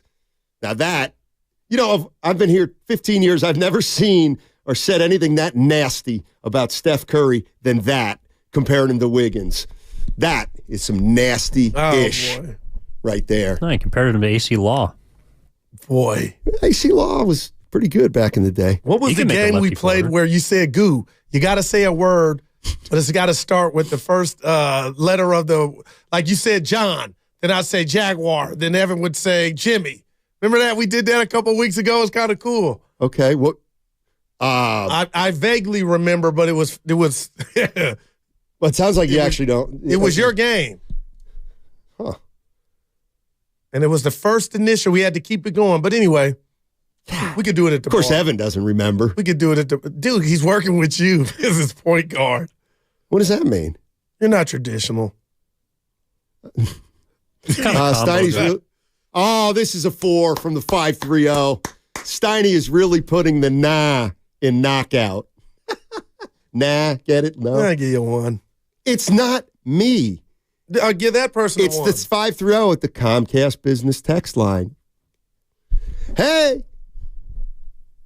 We got it? This is always our kind of dead time. Oh, the boss told us this was our best part of it. Well, no, remember when he said, hey. Well, it starts with you. You're the host. I didn't like that. I've been crunching the numbers, and we've got to pick it up from 112 to 117. But other than that, they were pretty. The numbers. Yeah, I you know what? Thank you, 925. Steiny, there are 2 months left in the year. Any more right predictions to end the great season you're having? Where's Willard and Gibbs when you need them? They put an end to this myth. No, they didn't. You got one thing right, Chris Paul. No, there was another thing. Don't even say Giants. Hold related. on. 3 words. Oil Can Boyd. Oh, goodness gracious. Snotty, I think you cheated. How? I'll know by Monday. Wait, so hold on a second. I know you So didn't. I came into the office. That was just a Hail and I'm like, Mary. you know what? I have a crazy feeling that even though we've never mentioned Oil Can Boyd's name ever before, I think his name's coming up. Yeah, and no doubt. I'm going to. But I hate that you got it. I'm jealous. What else you want to know? And it was 16. You want to know who else was on those Red Sox teams? Oh, come on. I'll I tell can you. name them. No, you couldn't. Jim Rice. Okay, it's one. Bucky. No, Bucky. That was Yankees. Who was their shortstop? Red Sox. That was before my time. Rick Burleson. Oh, yeah, that was before. Who was their second baseman? Give it to me. He became an announcer, Jerry Remy. Keep going. Who was their right fielder? Bernie Carbo. Oh, yeah, this is way before. Who was their first baseman? This makes me a millennial. Boomer. Who was the manager? Of the Red Sox? Yeah. I'm asking. I don't know. No. I should. Oh, boy. I want to say McNamara. I think you might be Jerry? right. No. Hold on. You could. I'm going to be quiet. George Scott. George Scott was the bopper. George Scott. Of course, Fiskey behind the plate. Yeah. That was the one we knew. Did I get the here's where I've been working with Evan for 5 years. He's turning it into you. He's gonna. If it's not Mac, watch. Yeah, if it's not McNamara, he wants it not to be. He'll shout out the answer. He wants it not to be. Instead of saying it's not McNamara. I don't know which team you're talking about. Red Sox, 1976. As 17 people just tuned out. George Scott, by the way, was still playing. Yeah, the boom. I know. It means he wasn't on the Red Sox. George Scott was on the Red Sox in 76. I might have crowned you. Evan. Thank you, bud. Oh, boy. Yeah, he was with the Brewers. Yeah, hell of a player, almost got away he was with really it. Good power hitter. And Gold Glover, too. You're thinking of Ben Ogilvy? No, I mean, I'm looking. He was a Harvey Wallbanger, Ben Ogilvy. I hate when you know just enough that it makes you sound really smart. Paul Molitor, Robin Yount. I know. And again, I'll take you through the 10th man to the 20th man. Raleigh Fingers. There you go. Larry Sorensen. I'll give you that one. Lary. Not 2 R's. Because he was from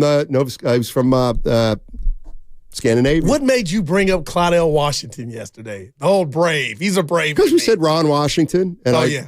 Got him a good job. Claudell Washington. I used to play. He did not get a good job. You think Ohtani's leaving? It doesn't matter. The surgery had to hurt him. Huh? He go. You think the Giants are going to be in line? I wasn't even listening. I got to tell you the truth. Yeah, that hurt. Evan heard him. He was saying the Angels is a good job, which is the Angels is good. Like the surgery with Ohtani. Finish strong.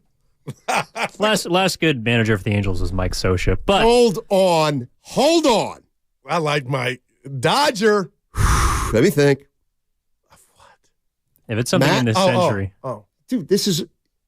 Did I ruin your train of thought? It's like you do that. Samuel L. Jackson. Snakes on the plane. What do you give me for that? No. What? 45 seconds. The movie. He's in a Pulp million. Fiction. Oh, God. That is. With the Jerry girl. I didn't like Travolta. Without looking it up, why was his nickname Oil Can? Scott and Hayward. That's something to do with his dad. Okay. Oh, no. He might have thrown baseballs at oil cans. That year is changing quick. I was going to say, did he throw gas? That's a 4. It was... What do they call a guy? He's got. Yeah, that was material. It wasn't a flamethrower. No, Stoney, that was material. Did he throw gas? Can? But it's oil can. Yeah, gasoline. Right, but oil is not gas. So it's like, boy.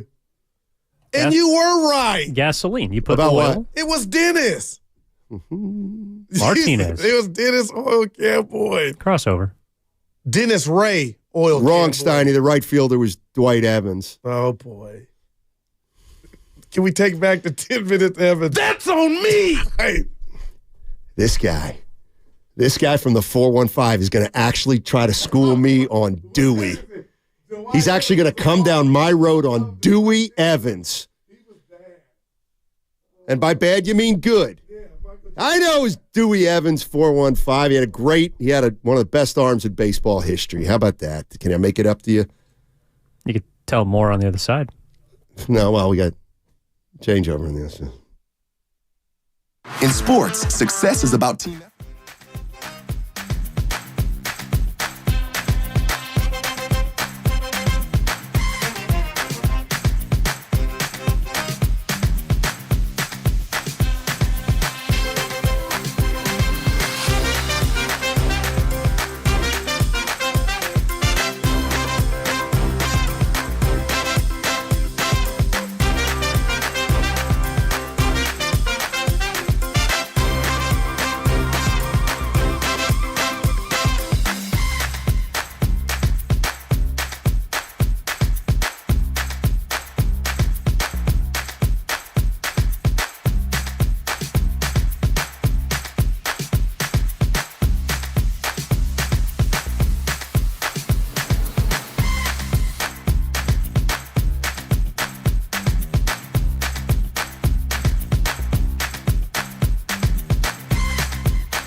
Somebody make up a joke about Wilkes Booth. Yeah, he's not in the booth anymore, but John Wilkes Booth killed Abraham Lincoln. There's got to be something there. Now, back to Steiny and Guru on 95.7 The Game. Too soon? Maybe? Boy. First of all, it's a changeover. Yeah. Don't change on me when they Willard come and Dibs in the house. We've been having a good show. We've been bonding. Been a little crazy, Hey, Willard. should I make the announcement early? I don't like to, but because it changes the tenor. It does, but I mean, before you make the announcement, you guys haven't really gotten along because there was a big fight over P-Town earlier about, what P-Town is, and you disparaged about 5 local communities before going wildly out of market. Doesn't know the original P-Town. The original P-Town was only a P-Town. But no. Yeah. Well, it's PV, but anyway. Provincetown, Massachusetts. Yeah, nobody gives a crap. And I heard you with a what? Yeah. And I was like, yeah, good. Oh, I didn't hear that at the time. Oh, it was great. I didn't hear it in real time. You were running your mouth, as usual. That was Evan. I'm playing with you. I do. That's a 4. You have an announcement? And I'm jealous. Make the announcement. What are you jealous of? Willard's going golfing tonight. We'll get to that, but make the announcement. I can't believe it. It's a 2:00 departure today for your boy. Why? Because your I gotta boys do a little pre-op with the. Your boy's hurt. He playing hurt. All right. With the hip. That's fair. That's my the best. My That's the hip best. and my back. When do you go under the knife? January. And are they doing like full replacement? Like, is it a half hip? Is it both hips? Is it titanium? What are we doing here? It's one hip, and it's probably titanium. Look how Willard's But it's a ball that pivots in a joint. Yeah, of course. I've seen a video. It's unbelievable. How many shows are you missing then? You know what? It says it's in and out. That's playoff time. Playoffs? It's for who? It's actually the bye week of the Super Bowl. Better be careful. Oh, is Willard. it? Yeah. Okay, so good. It would be that first week when that's actually really nothing's smart. going on. That's really smart. Although, just be careful about planning surgeries like that because I planned. Sorry if this is TMI. I purposely planned my snip years ago. It's called a vasectomy for Masters Week. This is a nugget. Yeah. I'm like, we're gonna do this. It's funny because Jim Nance says hello, friends, and he said goodbye, friends. Goodbye, friends. Thank you. Forever. Willard, you did And it. so I'm like, let's get a bag of peas and let's do the Masters. And I had it all set up, and I wasn't gonna move all weekend long. And they called like 3 days before that procedure, and they're like, so sorry, the doctor has got this, that, and the other that's come up. So we've rescheduled you. Oh, man. For next week instead. And I'm like, that his balls were in the rough. Hello, ruins friends. the entire. There's a big NASCAR event that weekend. I'm like, what do you want me to watch? Wow. What are you gonna? What do I got? A baseball spring training game or something going on? So anyway, So it was the No more Masters. kids for you, Will. The Did it. NCAA tournament was over by NCAA that tournament time. had just ended. Yeah, it was like there's early nothing really season going on. baseball. I'm like, oh yeah, the Pirates are in town. I'm like, oh crap. Anyway, Yeah. Tell us where you're golfing tonight. Oracle Park. How did we not hear about this? I don't know. People, I didn't. didn't. Did everybody hear about this? Did you guys know I about saw this? it online somewhere. Yeah. Well, I thanks. forget what is the thing. It has a name. It Top has Golf. No, it's not Top Golf. No. this time. It's not Top Golf this time. Have you done this, Dibs, before? Never. Okay. No, never. It sounds dope. It is called officially. It is called. Look at you vamping. It's called The ballpark back nine. The ballpark Yeah. back nine. Steiny beat him to Thank you. it. You That's got gotta it. hurt. Ballpark back nine. You got out-Googled by a 59-year-old I with a know. bum hip. with hip surgery on the way. It's incredible. So they'll have clubs. You ain't taking it so serious to where you're bringing your own. that's a So good funny. question. It is a good question because It's also a stupid question. Well, I didn't ask, but I already know because I did this in San Diego once before. And the Padres are the team that kind of started this because of all the golf relationships down in San Diego. Because they're used to having an empty building, and so That it too. actually That fit too. naturally. So anyway, my son, who will be joining tonight, I told him on the way out the door when I left today, I go, hey, if you care, like most of us don't, I don't care where the ball goes. We're going to have a couple drinks and it'll be a great night. But I go, if you care, bring a golf glove because that's all you really need. And he goes, well, you don't want me to bring my clubs? I'm like, if you park over at Lot A and you're cruising through the streets of San Francisco into Oracle Park with a bag on your shoulder, we're doing nothing but laughing at you. Like, that's too much to be lugging around. Too Yeah, much. so you'll get to each platform, and there'll be sets of clubs up there for you to select. Do you have a stiff shaft? I'm a +2 on my set. Totally. Oh, no, don't say that. Or a pitcher wedge. Well, they do have a similar thing they have, and I'm going to say this just to get Guru upset, is they actually have a ballpark series in pickleball. Also, this past summer, they went to a bunch of major league ballparks when they were out of town. Obviously, the teams set up 25 pickleball courts in the stadium and had like an open pickleball event that did very well, and it's great promotion. There's no getting around. Everybody who plays pickleball, I've never played it, but everyone who plays it will tell you every 10 seconds, fastest growing sport in the world. It's a fact. Fastest growing sport in America. It's a fact. It's a Go fact. hard or go home. It's a fact. You respect tennis so much that you've been ducking me for 2 or 3 years now. We got to do that. You- I'm Oh, ready. God. Pick the date, Guru. Okay, I get that. I Dibs. played college tennis. But Back if you're in the not going to days, go hard, go home.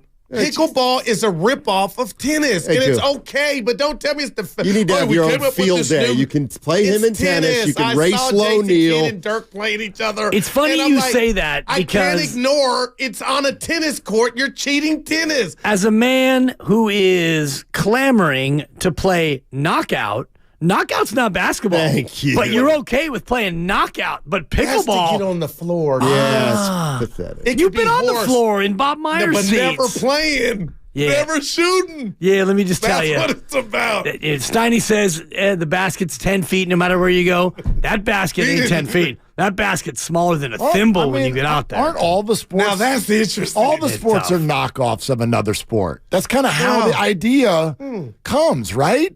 I mean, every sport. This is like the 6 degrees of Kevin Bacon. You could probably attach all of these in some form, right?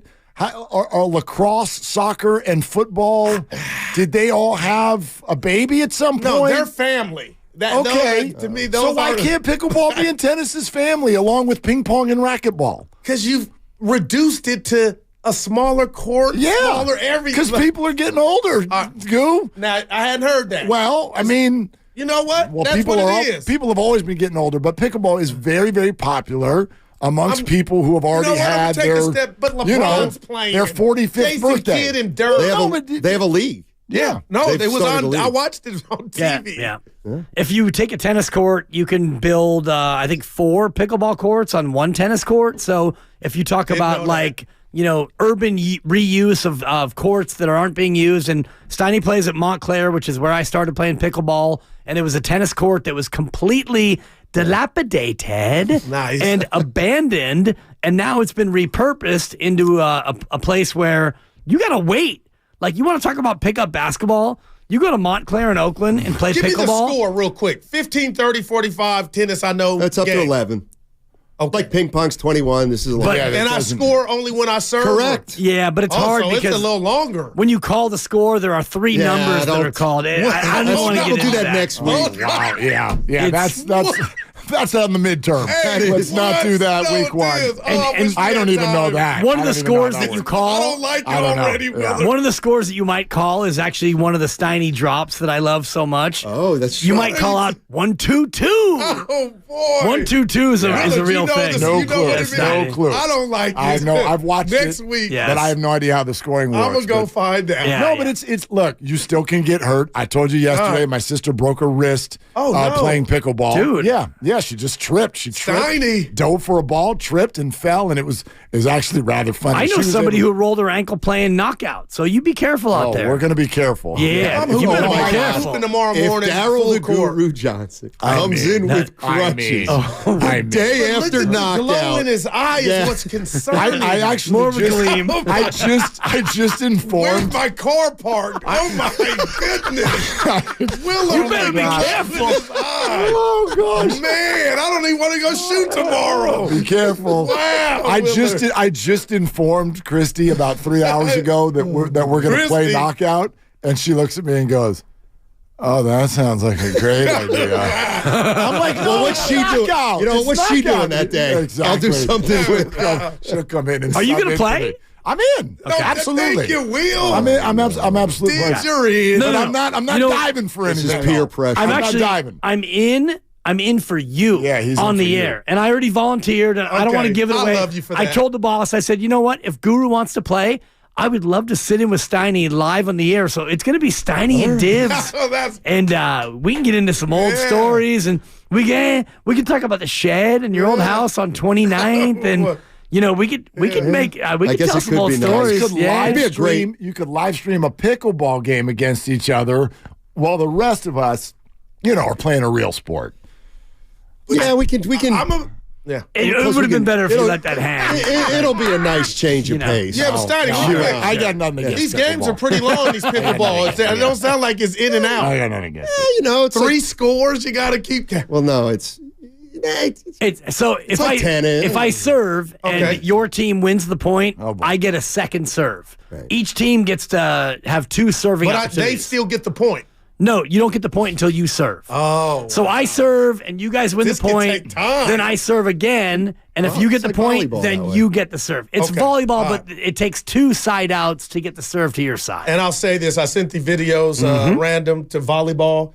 I slept on how beautiful that sport is, men and women. Oh, if it's played volleyball well, is it's unbelievable. That's all. The problem is you are a coach. Majority of the time when you watch it, it's not. But when it is, a rally is incredible. Yeah. It is. Yeah, 3-time North Coast Section championship coach. And I actually don't believe. I don't believe you my like God. volleyball. I think that's just the way you're ending the show. No, he actually likes it, and I have videos to prove it. Yeah. Man, Milan, get up there and block. I mean, the amount of 7th row coaching from Guru, But impressive. these college girls, they're jumping out Women. like they could dunk. Women. Yeah.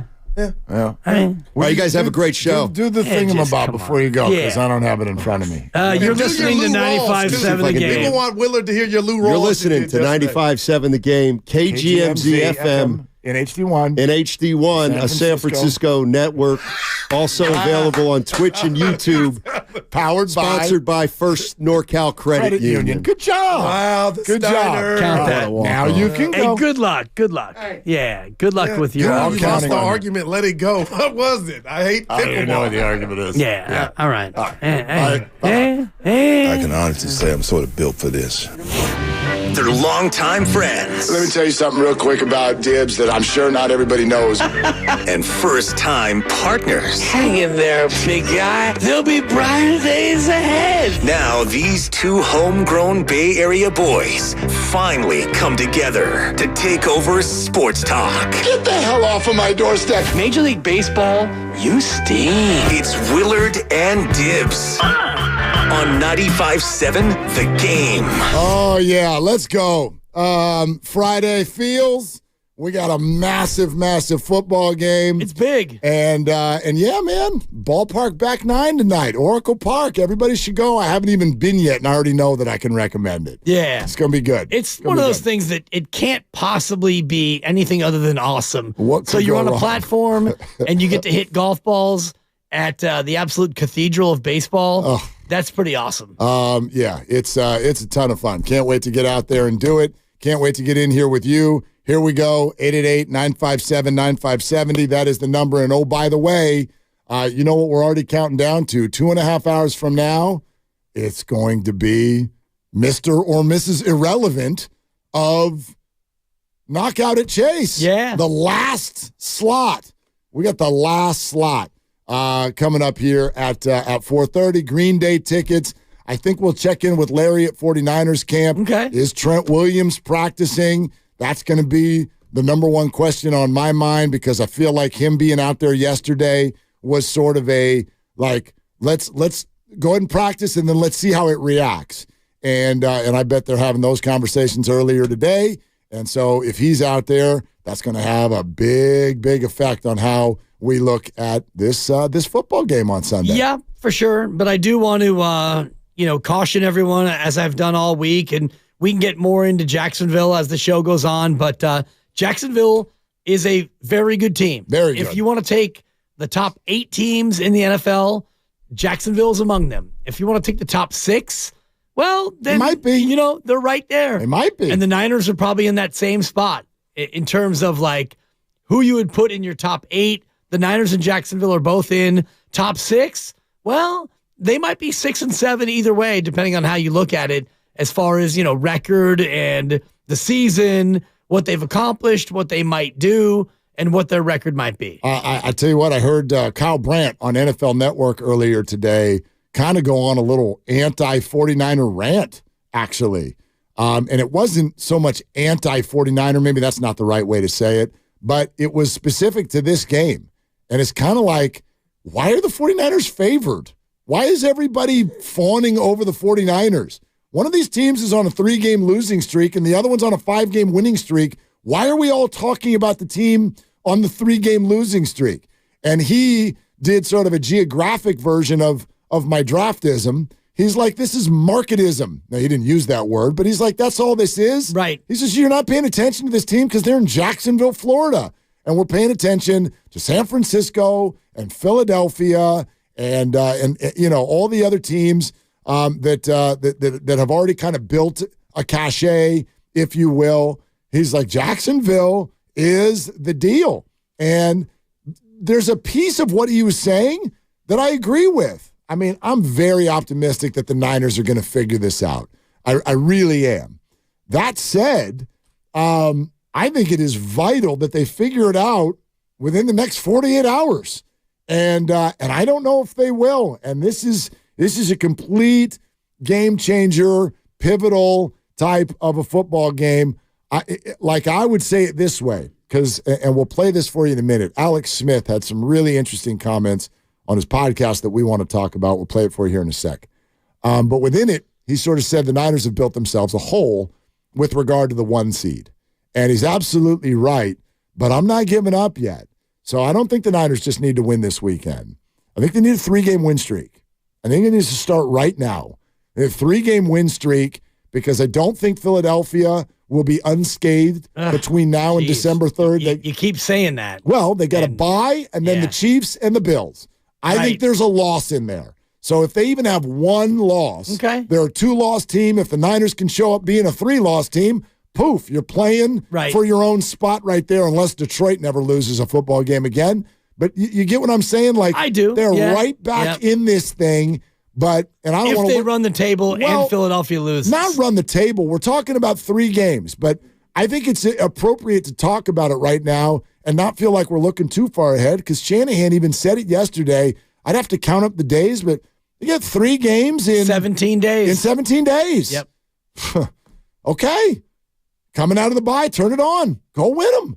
You go win those 3, then everything that you set out to achieve is still on the table. Yeah, and this one's the toughest of the 3. No doubt. And then, the Tampa game is a spot where you should be, and you probably will be 8 or 9 point favorites at home, and that's one that you should win. And then Seattle, divisional game for maybe first place in the division as it sits, is not going to be an easy game either. But this one, to me, is the toughest one that you're going to face until you go at Philadelphia. And that's one where you're probably going to be underdogs no matter what happens between now and then. Even if Philly loses twice and you win all 3 and you both have 3 losses, I still would imagine you're going to be underdog going to Philadelphia in a very difficult spot. I would imagine so, but you know that there is a Vegas 49er bias, especially when we're talking about big, which is why they're favored at Jacksonville. Well, that's an interesting one. It's franchisism. It's not marketism. It's franchisism, because we think about Jacksonville's franchise and we think about the fact that they're usually not very good. Last year they were good. This year they've gotten to be good again, 5 in a row. Yeah, they're good. But we still think about the Niners and a quest for 6. They are a preeminent franchise. Jacksonville's not.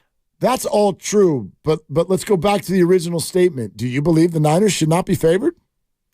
I don't think they should be favored. Interesting. Yeah. Why? Because Jacksonville is at home. Okay. They're both off the bye. Jacksonville is playing better last time we saw them, and I think Jacksonville is going to win the game. So, hey, there you go. Interesting. I think that if you're looking at a game where the home team is a 3-point favorite automatically, and you look at the road team being favored by what, 2? 3.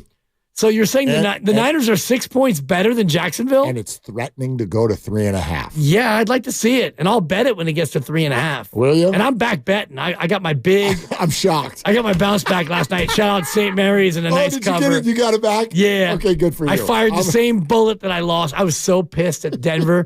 I'm like, you know what? I'm betting again. And if I lose this one, is the last bid I had in my account. So I said, you know what? This is it.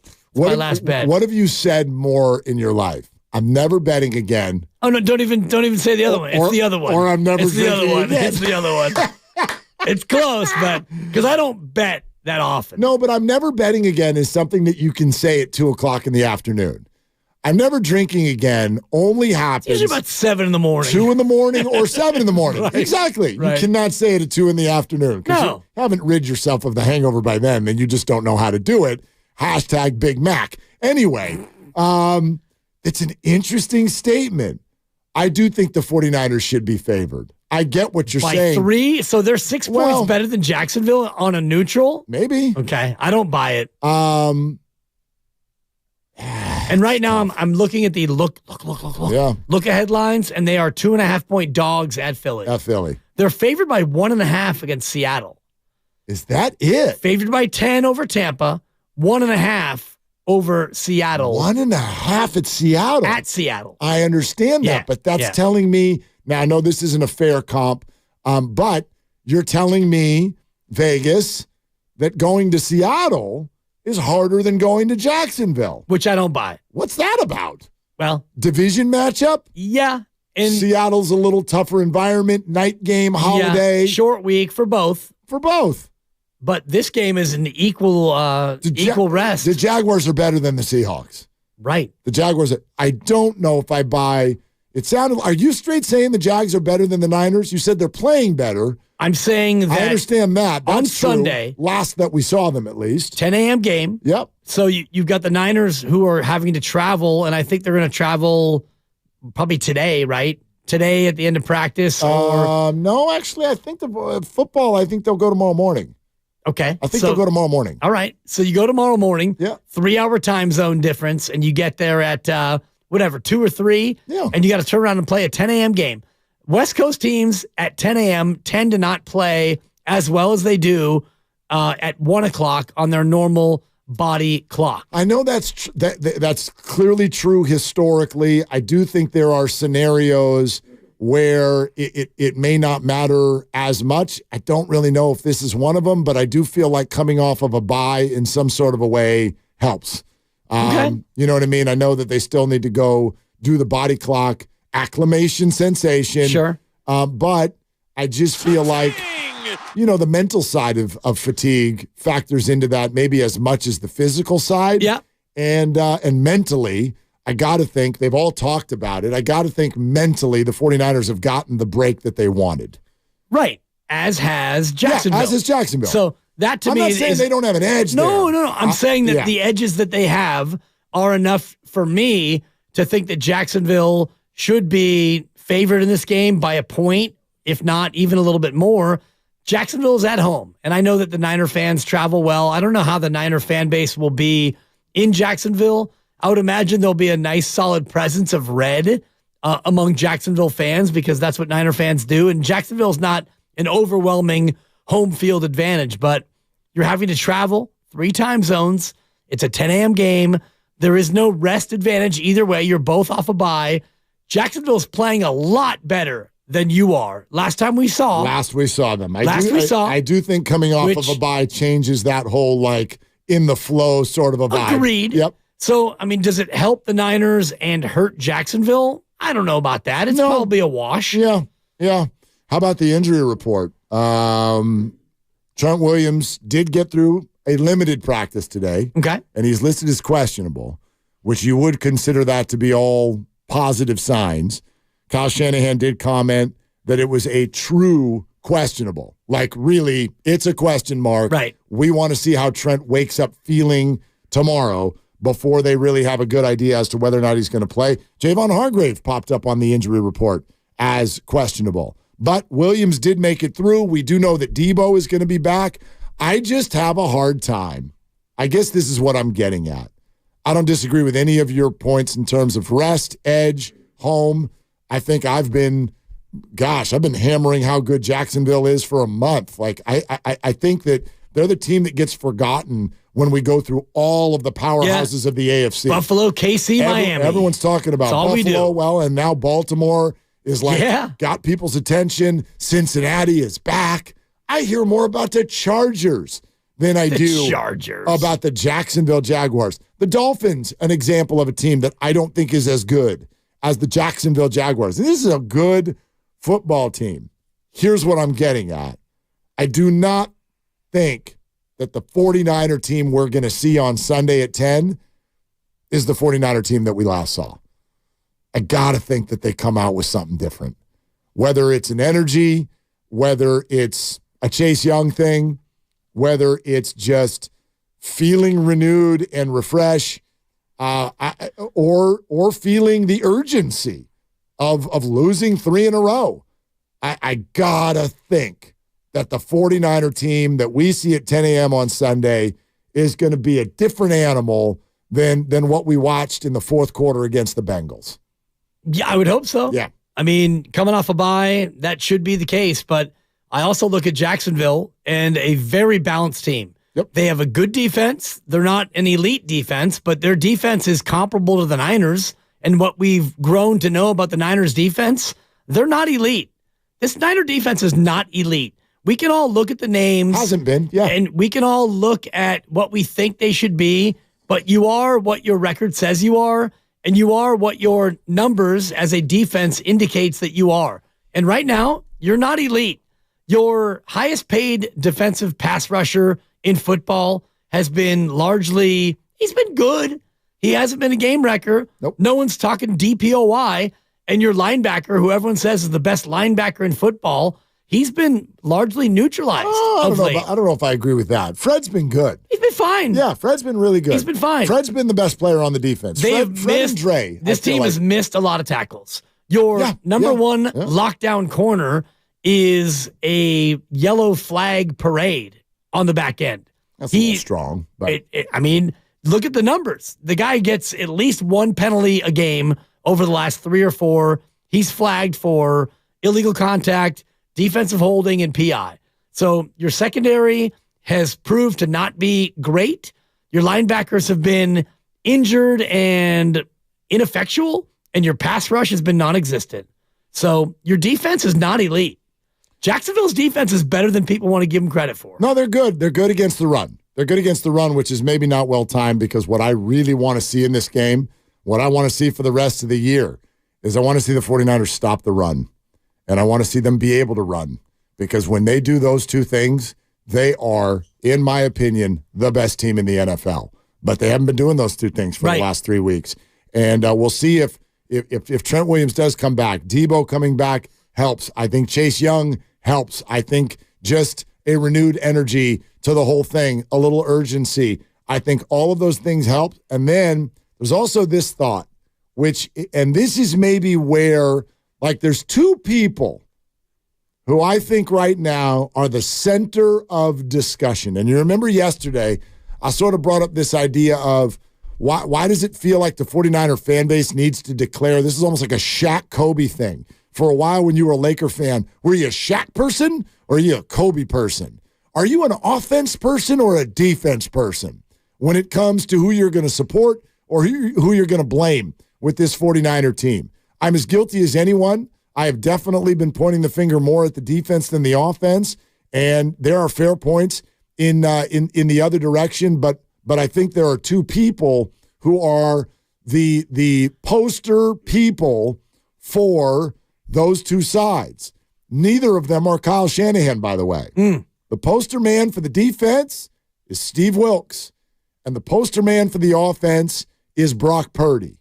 And I don't think that that's fair for either one of them. But here's one thing that I do hope is the case. If you go back through the last few years when the 49ers ended up really good and ended up in the NFC title game, each year they've had a 2 to 3 game window where the defense just kind of stunk. And then they figured it out. So maybe this is that. I have my concerns because I think that there were warts prior to this 3 games losing streak. The Rams game was one piece of evidence. There were other small pieces of evidence. Nick Bosa's sack total, what have you. But if you do go back to last year and you remember what they looked like in Atlanta, followed by what they looked like when they got home and Patrick Mahomes came to town and busted 40-something on them with ease. If you go back to that window, you're like, gosh, this defense that we were so happy with at the end of the year for a 2 to 3 week stretch looked like crap. And then they snapped out of it. Usually it's coming out of the bye in some way, shape, or form. I hope history repeats itself. And I think that there is a rational opinion that it will.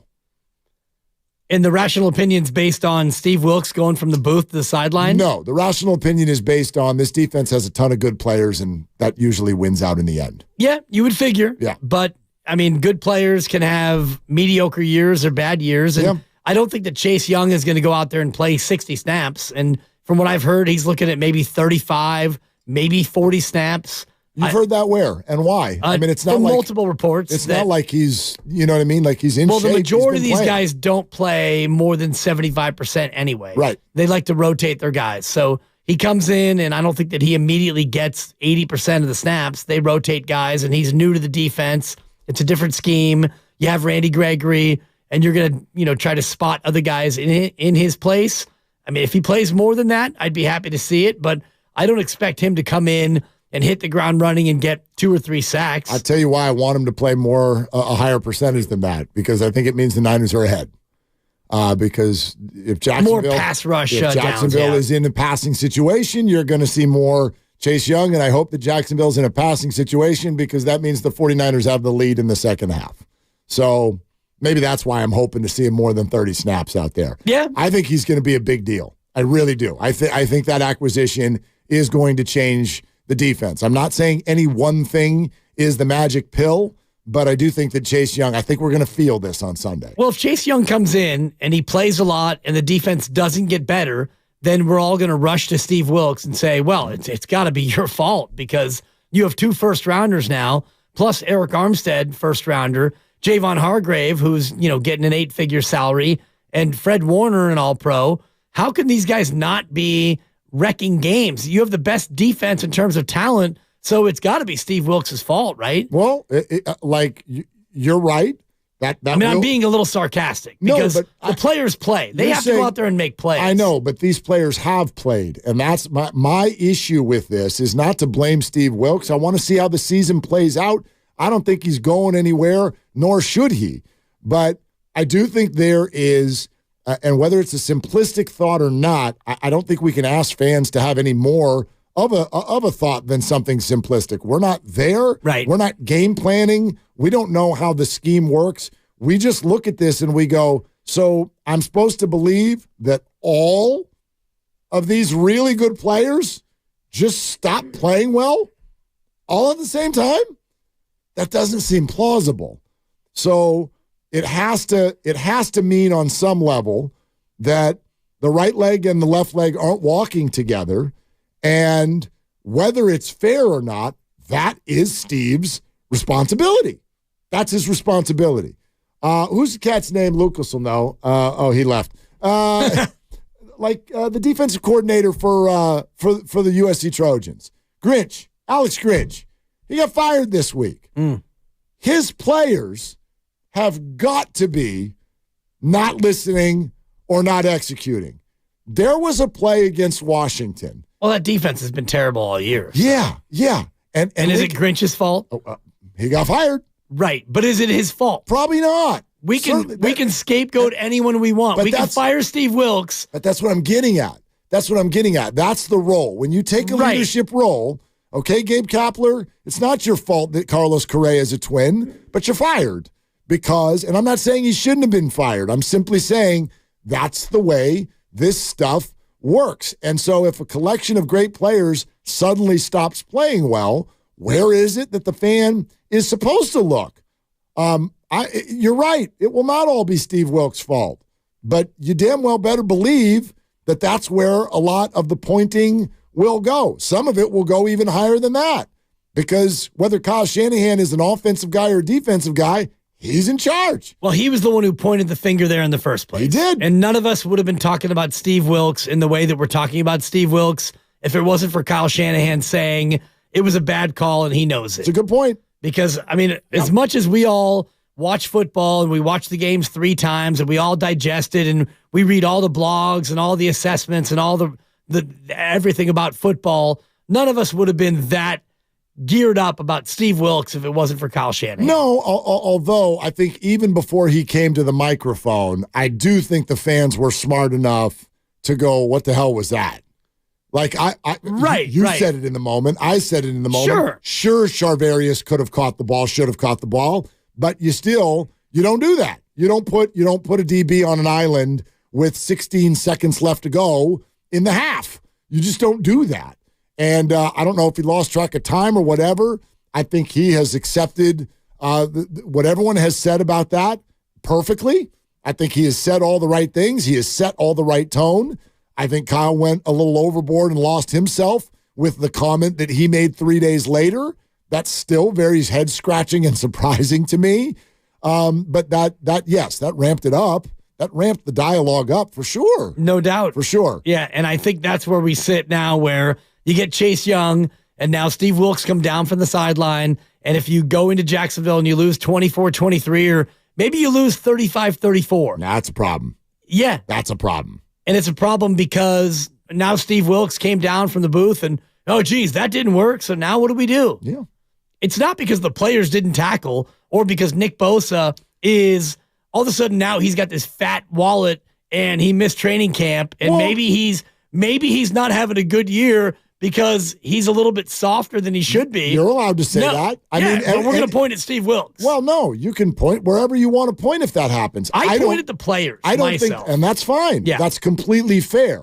But again, all I'm expressing is that I think it's hard to ask a fan to believe that a bunch of really high-priced, really proven defensive players just all of a sudden don't know how to play anymore. But that's really hard for people to believe. It is, but just real quick, let's think about the Golden State Warriors last year. Okay. All these high-priced, like elite level champion proven players, all of a sudden they didn't play great. And why was that? Was it because of Ron Adams, the defensive coordinator? No. Was it because Steve Kerr? Was it because Jordan Poole or Draymond Green? It was because the players didn't play well enough. Well, but why didn't they play well enough? There was a reason. Correct. There were a bunch of reasons. Right, but nobody was pointing toward Bruce Frazier. You know, Bruce in the pregame shoot-around wasn't giving me crisp enough passes. And nor should they, because that didn't make sense in that environment, although... And I'm being a little sarcastic. I know you are, but you did hear people talk about how Mike Brown wasn't on the team anymore. For sure. You're like, wait a minute, he was a defensive guy, and they're not playing defense anymore. I wonder if Mike Brown... Right. That's all we're left to do. We're left to sort of wonder, what is it? And I do think it's hard to ask fans to think all of these players who we've watched play well suddenly don't play well. Yeah. And is there an unfair amount of responsibility that goes to leadership coaches? Yep. And they know that when they take the job. And at the end of it, the coach can be amazing and the players cannot play well. And that's a wrap. And that's a wrap. Or the coach can be awful and the players can be amazing. And, you know, it just... Also true. Right. So you never know where to lay the blame. Bottom line, players have to make plays. Now, on the other side of the ball, the face of the offense is Brock Purdy. Wait until you hear what a former 49er QB said about this situation, because it's very interesting. And we'll talk to you about that next. 888-957-9570. Football Friday brought to you by First 5 California. To learn 4 things you can do to overcome toxic stress, go to first5california.com, and your final chance to play Knockout at Chase Center is today. Make sure you're with us at 4:30 on Willard and Dibbs. Tune in every Saturday morning at 8 a.m.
With nearly 20,000 job openings, Express Employment Professionals can help you take the next step in your career. Visit expresspros.com today.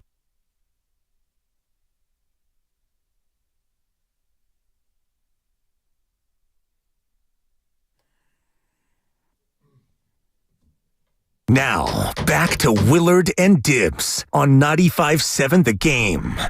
Lucas, you got to be careful about when you turn the YouTube thing back on. Come on, Lucas. I was still picking my teeth. I was picking food out of my teeth. Jesus. We snacked during the breaks. I shouldn't say we. I snacked during the break. I also snack. Right? I try to eat in private because I'm going to eat it.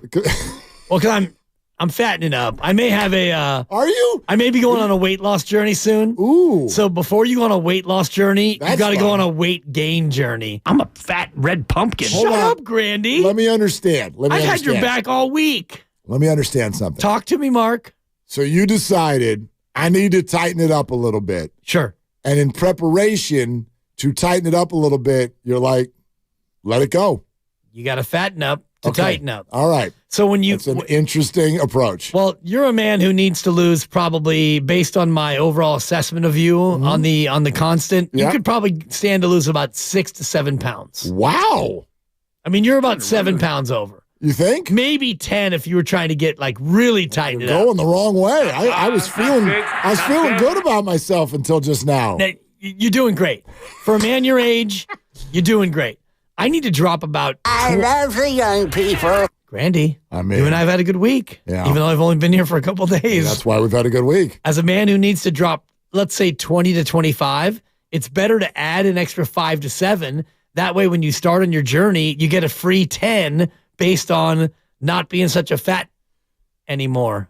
You always have an interesting approach. And for those of us who are a little bit rounder, we can all appreciate that, because when you want to lose 20, it's better to lose 25 and have the first 5 be the 5 that you gained in the 3 days before you started, because that's a free 5. Then you get a little momentum. It's like, yeah, baby, I'm down 5. I love the way you're saying this as if it makes sense. It's awesome. It makes perfect sense, to Captain you. Skinny. If you're fat, 888-957-9570. Wow, the lines are blowing up. You're damn right. We didn't say the lines aren't the only thing blowing up. We didn't open up the contest line. Why are the lines going crazy? Yes. Fat people, 888-957-9570. All my fellow fatties out there, you get it. You're not fat. You get it. I'm not going to say what I am because Grandy will capture it. You were at the old building with that camera. Fat red pumpkin. You were like 314 pounds on that camera. I'm down to about 280, but I got a grease stain on my shorts. By the way, that's all anybody needs. That's all anybody needs is it was pizza. If you're not feeling good about yourself, come into the city and we will take you to the old building and you can look at yourself on that camera. And then you come over to the new building, look at yourself on this camera, and my God, you'll feel good about yourself. If you want to feel bad about yourself, do radio around Mark Grandy, because everything you say, including you and your filthy talk yesterday about balls, I mean, it gets captured. You do not touch anybody else's ball. That's true. I am not above picking up the slobber ball. Yeah, I'm not. I was doing that this morning. You know what was really embarrassing at the dog park today? I wash my hands when I get home. I do. So I love. If the lovely Christy, love this job. I hate this job. If Christy's listening, she's going to be like, I can't believe that he knew this was going on and didn't say something at the time. But she ran it. We go to the dog park. She ran into an old friend. I didn't know this person. So now I'm meeting a brand new person. Oh, there's a handshake. But I'm in the process of throwing the slobber ball around.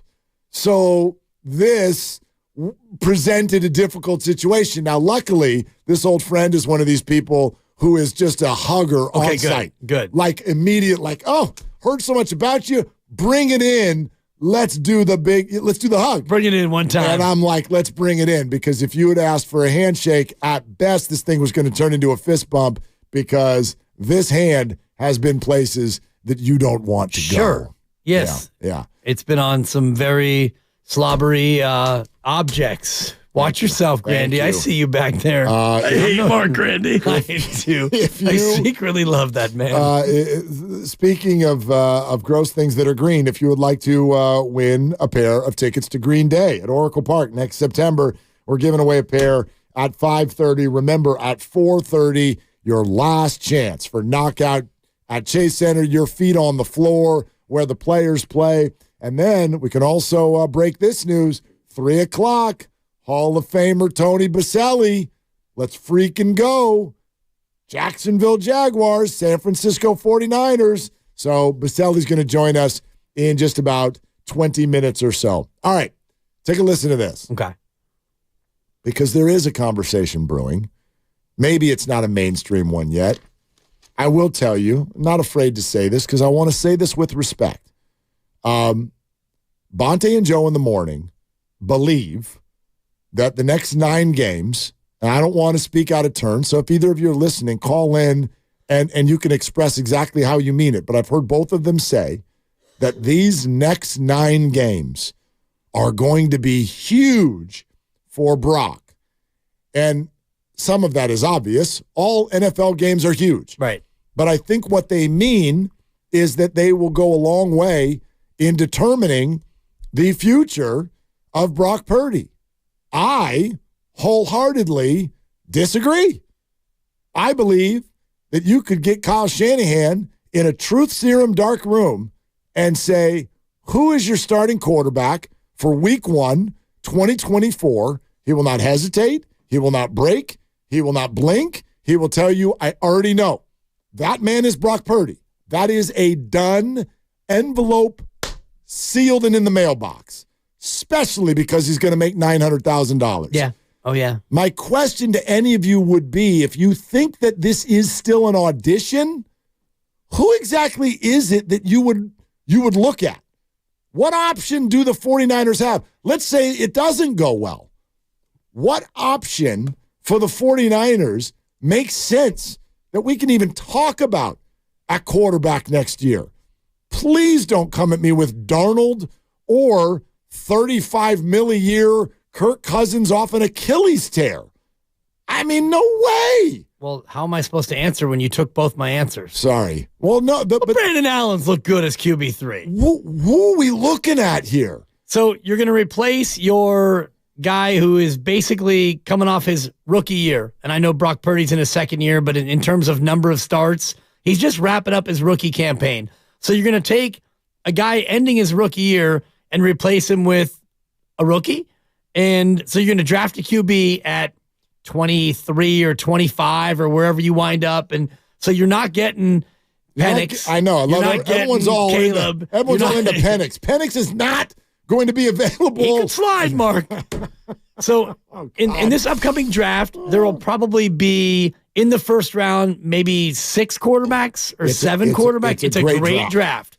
But just the Pac-12 alone is going to fill up the top 10. Right, but none of those quarterbacks are going to slide into the 20s, No. I don't believe. So if you're going to draft a quarterback and hope to start him, you are officially rebuilding. And look at the teams this year who are starting rookie quarterbacks. None of those teams are Super Bowl favorites or even Super Bowl threats. And you can look at C.J. Stroud, who will be Offensive Rookie of the Year, and they're 4-4. And if they make the playoffs, which is a long shot, they're 2 games back at Jacksonville, and they're not getting a wild card out of that division. So unless you somehow get over Jacksonville, you're not a playoff team. And the rest of the rookies, I don't know if you watched last night's game, for example, but oh my God, that's a rookie quarterback. I tried, and I fell asleep. Yeah. Then I went in the other room. Woke up, there's a field goal try. I'm like, I think I should run some errands. I feel like this is not a productive use of my time.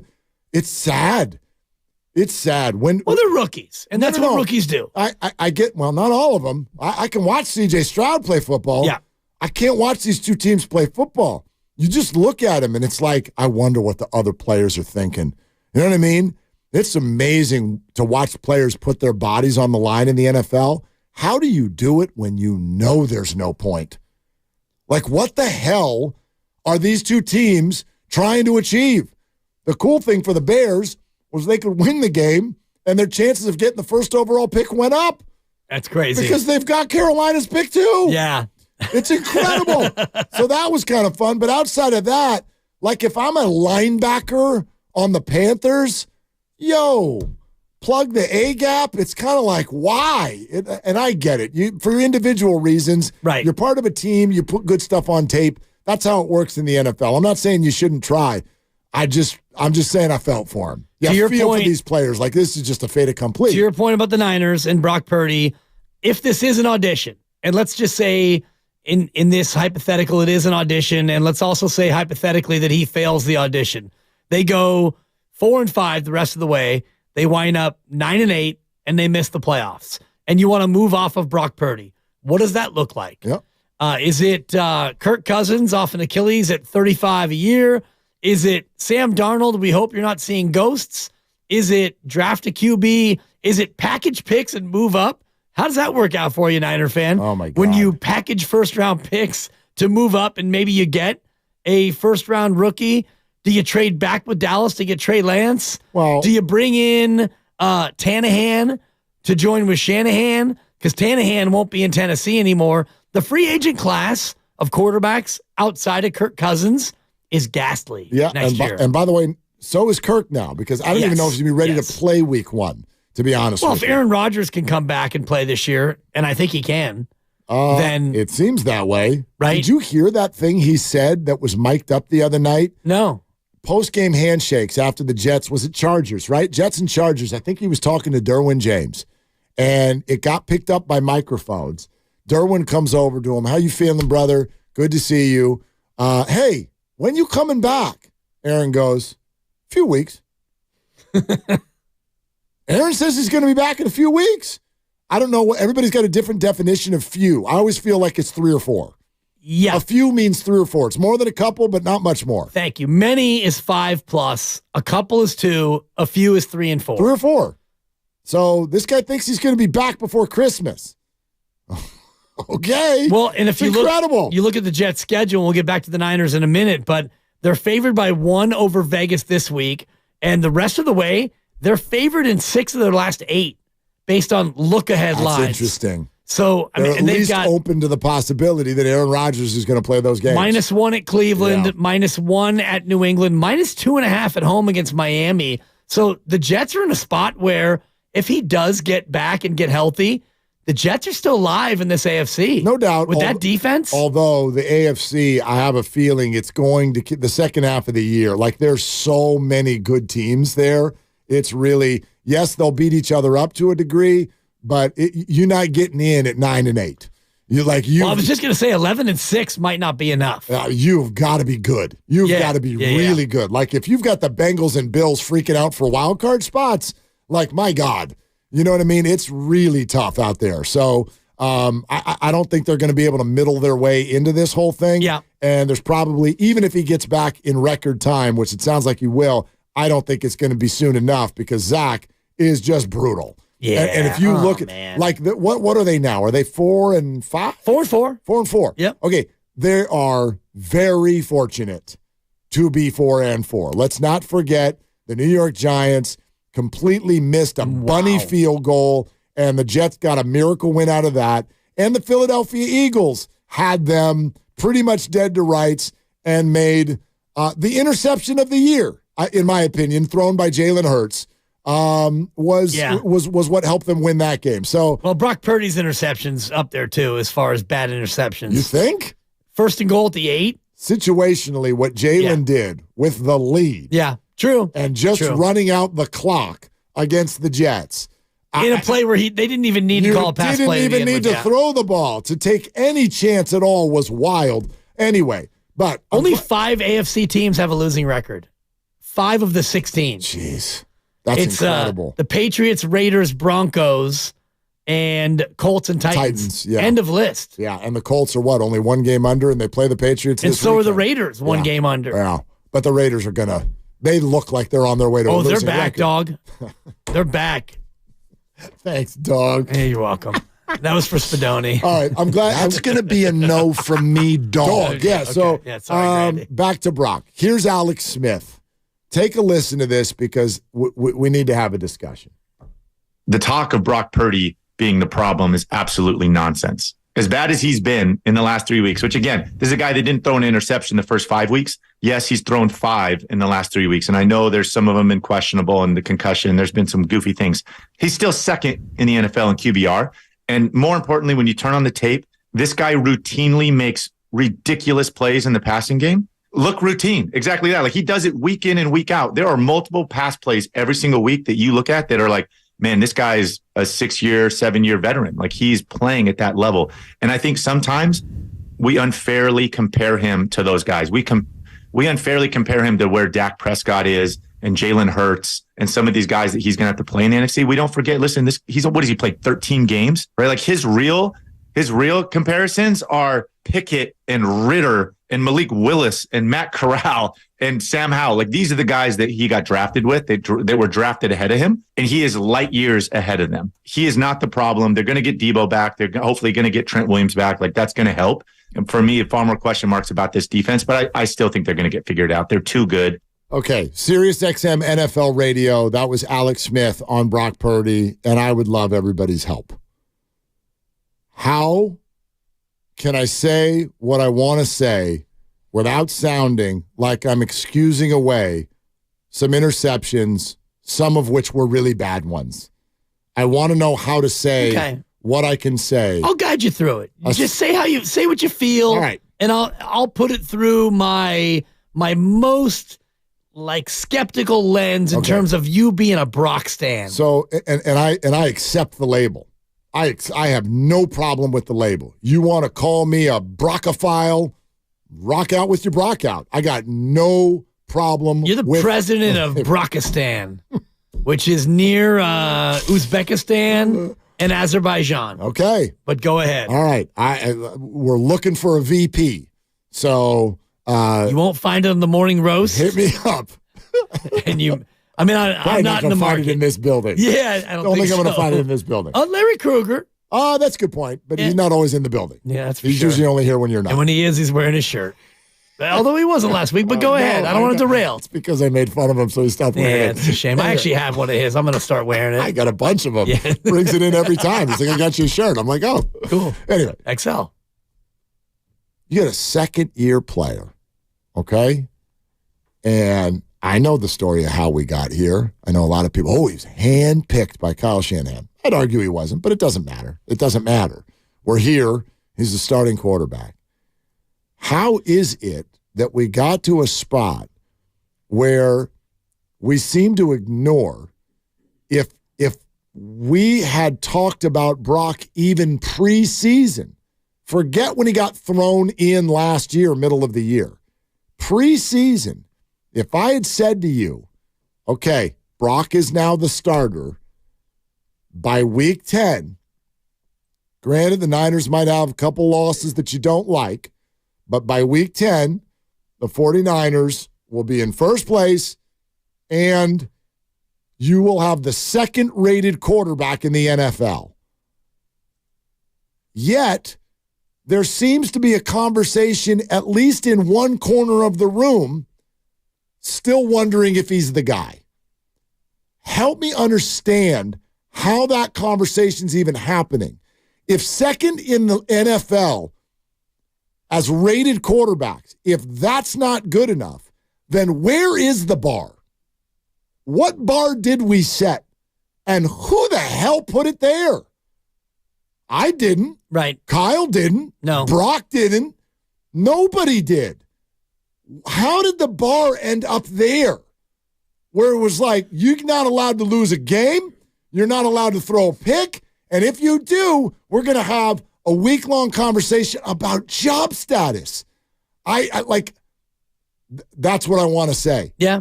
Nobody's calling him perfect. No. Everyone acknowledges the last couple fourth quarters and some warts. But if this isn't good enough, how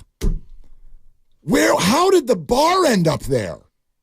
That's my question. Yeah. And I don't think that the bar ended up anywhere beyond where it should be. And I think everything you said right there is fair. And I don't think that you were necessarily spewing propaganda as the president of Brockistan, which is what you are, because what you said to me is 100% factual. And you didn't even invoke the real reality of all of this, which is Kyle Shanahan looks at his numbers, not his QB rating, not his QBR, not his TD to INT ratio, but his salary, and says, Great point. that's his favorite number. And his numbers, Brock Purdy, yes, it ultimately comes down to how he plays, sure. But when it comes down to a tiebreaker, if Brock Purdy was making $35 million a year, we could have a conversation about whether or not he would be the quarterback next year. If Brock was in the last year of a deal, if Brock had Kirk Cousins' contract and he was about to expire and he wasn't hurt like Kirk, but he was playing like Brock is, we could talk about whether or not Brock Purdy is worth $35 million a year and whether or not you want to give him, $130 guaranteed over the next 4 and whatnot. Brock Purdy's number 2 in the league in QBR, in QB rating, and your team is 5-3 and tied for first in the NFC West. So they are winning. He is playing very well. His fourth quarter quarterback rating is not great, and that's something that he needs to work on. And of course, he has some sound, and we'll play it next segment or after Tony Baselli, and we can, talk more about what Brock sees when he looks at himself on film. And he sees what we see. He's made mistakes, big mistakes, but none of this to me equals anything about a quarterback question or a quarterback controversy. If they end this year at 10-7 and they miss the playoffs or they're one and done and you come back next year, well, then next year we can have a conversation about the future of the quarterback position.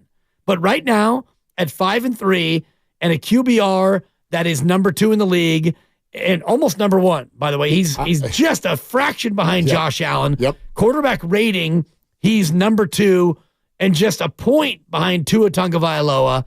Brock Purdy's been very good. And Alex Smith is right. He's played great. And anybody we ask, Kurt Warner, anybody short of Dan Orlovsky, who gets paid to hot take it, they all see the same thing. Wow. So to me, it's a non-conversation. Lot more to say on this because anybody who thinks Brock has... And I hate defending you. No, but I mean... It's bad for my brand. Oh, Brock's got something to prove. How is he not? We all have something to prove. Well, that's constant. But, right. We're presented by Fremont Bank. Full service banking, no compromises. Remember, your chance to get in, your final chance, knockout at Chase, starts at 4:30. We'll get your calls coming up. Tony Baselli joins us next. We're just getting started on Willard and Dibs. Wherever the root.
Now, back to Willard and Dibs on 95.7 The Game. Football Friday brought to you by First 5 California. Learn 4 things you can do to overcome toxic stress. Go to first5california.com. Last chance to get into Knockout at Chase Center is coming up in exactly 90 minutes.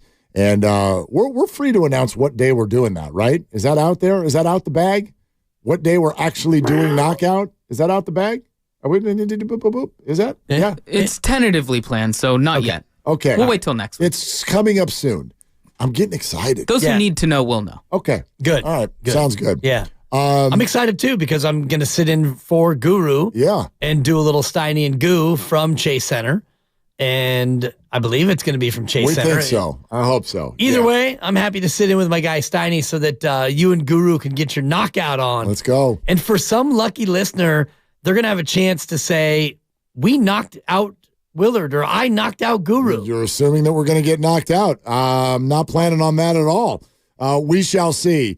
I know last time you were at Chase, you were up against a pro athlete. We've got one here on the show right now on Willard and Dibs who knows a thing or two about the team the 49ers are about to play. It is the Hall of Famer, longtime left tackle for the Jags, Tony Boselli, joining us here on Willard and Dibs. Hey, Tony, what's going on? Not much. Just heading to a little event here on Friday night, but doing good. Beautiful day and looking forward to a good game Sunday. Yeah, so are we, man. Maybe you can help our listeners understand because you know this. It's an under-discussed team in the AFC, even though they've achieved a lot. Who exactly are these Jaguars? How good are they? They're a complete team. I mean, they are a good football team that is playing much better defense than I think anyone expected coming into the season. And I think they've been one of the top run defenses, forcing teams to throw it. And they've gotten their hands on the ball quite a bit. I think they're either second or third in turnovers. So they've done a great job on that side of the ball. And then offensively, they've been solid. They've probably underperformed a little bit because expectations were so high with, being Trevor's third year and getting Calvin Ridley. And they've been good. I just don't think they've been great yet. I still think they have room for improvement, which would make this team even better. What do they do offensively that's going to give the Niners trouble? I see that they go to Travis Etienne a lot, and you go to some 12 personnel with the 2 tight ends, but primarily it's the 3 wides and, moving Christian Kirk around, and Calvin Ridley's been a weapon. What's Jacksonville going to bring that makes the Niners fans a little bit nervous defensively? Well, I think, it starts with the quarterback, and he can beat you with his arm. He can beat you with his legs. He's very, very athletic and does a good job of getting the ball out of his hands. And so he's been really solid, making good decisions down this, during this 5-game winning streak. But, beyond the quarterback, they want to run the ball at Travis. And he's had a lot of carries this year, and he's done a great job. And then in the pass game, I think the offense goes through 2 guys. In the pass game, and that's Evan Ingram and Christian Kirk. Those are his 2 favorite targets. I think that's where he goes on third down when, maybe the big shot isn't open to Ridley. And so I think the one thing that makes this Jaguar offense dangerous is they can go into the game and, it could be 1 or 3 guys leading them in receptions. And Trevor will really take what the defense gives them. So if they can protect, if they can hold up, give them a little bit of time, I think they're going to have success. Tony Boselli joining us here, Willard and Dibs, 95.7 The Game, especially because you were a great left tackle. I'd like to ask you about the 49ers left tackle. Their run game's been struggling lately, coincides with him getting hurt. How much of the Niners' struggles recently can directly be attributed to Trent Williams not being on the field? I think it's pretty obvious left tackle is the most important position in football, coming from a left tackle. Yeah. I think it's, in all seriousness, though, Trent Williams, in my opinion, is the best left tackle in football. He's my favorite one, at least. He's the most physical. He's equally good in run blocking as pass blocking. It's just because he finishes guys and he gets after them so much. So I think not just his play, but his attitude, kind of the mentality he brings and that presence, I think they have been missing him. And he's a big part of their success. So I can't speak high enough about Trent Williams. What's the challenge that he faces in this zone scheme in terms of the run game? Whereas, normally a left tackle, if it's a straight ahead man blocking system, it's more just straight mauling. But What does Trent Williams have to do in terms of flexibility that might be compromised with the ankle injury? You know, I don't care if it's straight ahead or side by side or, you know, or zone or gap or you know, whatever scheme they're running. I think when you go into a game like this, you have to get in your head that it's not going to be perfect. And if you start worrying too much about the injury, in this case an ankle, and I've had ankles before, it's not going to work. And so it's really a mindset. The ankle's going to allow him to do what he can. Trent Williams at 80% is better than most guys at that position. So I think the biggest thing is just understand that, hey, it's not going to be perfect. I'm going to be a little bit sore, but I got to go focus on blocking because the Jaguars have a good right end in Josh Allen. You know, he's been very good in both run and pass, so that's a big challenge for Trent. And, you know, the last thing you want to be doing as a player is thinking about that injury. How much of a believer are you in Brock Purdy, Tony? You know, I'm biased. I'm a big believer, but I also, you know, my wife has been family friends with the Purdys and with Brock's mom since they were, you know, in diapers. And so I've been rooting for Brock, you know, ever since he was at Iowa State and then going to San Francisco. And, you know, he's catching heat as of late. I mean, he went from never losing a game and being the, you know, greatest things in sliced bread. They lose 3, and you think he can't play football anymore. So I think he's done a great job. You know, a couple poor decisions the last couple weeks. I think he'd like back. But if you look between those bad decisions, which you can't because those are interceptions, I mean, it's not like he's playing poor football. I think he's just got to clean things up. I just hope he doesn't do it this week. Tony, where was everyone on Brock Purdy then? I mean, you've known him virtually for a long time, and it seems like he kind of came out of nowhere. Why did so many people miss on Brock Purdy, or has he suddenly just developed into this amazing quarterback? No, I mean, I think you watch him in Iowa State. He put up huge numbers and was prolific passing the ball, and I think he's probably more athletic than he gives credit for. You know, so he had a good college career. It was just at Iowa State, you know, kind of a, you know, not a top tier Power 5 school, and then you go to the combine and everything's about measurements. And, you know, Brock's not 6'3", and Brock's not going to run 4 or 5 and throw it 100 yards. So I think we see this quite a bit, you know, it's still the exception, not the rule, but you see it most years that, you know, there's guys who might not fit the perfect profile in as far as measurements and everything else, but they can play football and they're smart, quick decision maker and a good leader. And I think Brock has all those things. And so, but those are hard to measure at the combine, you know, when everyone's focused on kind of, you know, height, weight, you know, arm length, hand size, all those things. Tony Boselli is with us, Hall of Famer from the Jaguars on Willard and Dibbs 95.7 The Game. Tony, we had a conversation off the top of this show, and it's been brought up on NFL Network even this morning. The fact that the Jags are 6-2, they've won 5 in a row, and on their home field coming off of a bye, are a 3-point underdog against a team that's lost 3 in a row. What's your reaction to that? My reaction to that is don't care. Listen, I've lived in Jacksonville since 1995, and there's more times than not people forget about this team. And rightfully so for a lot of years. I mean, they were not very good. But this is a good football team, and I don't think they care. I know I could care less, you know, what the odds are or line or any of that, because this is a good football team, and I think they're going to go out and play a good game. I think it's going to be close because I have a ton of respect for the 49ers and what Kyle Shanahan has done there with that team. And I know they've lost 3 straight, but that's a good football team, and it's going to be a really tight game. What's the excitement level down there for not only this team, but for this game? Because we talk a lot on our station here about Niner fans and the 49er faithful traveling very well. Is there a sense that maybe it'll be a Niner takeover in Jacksonville?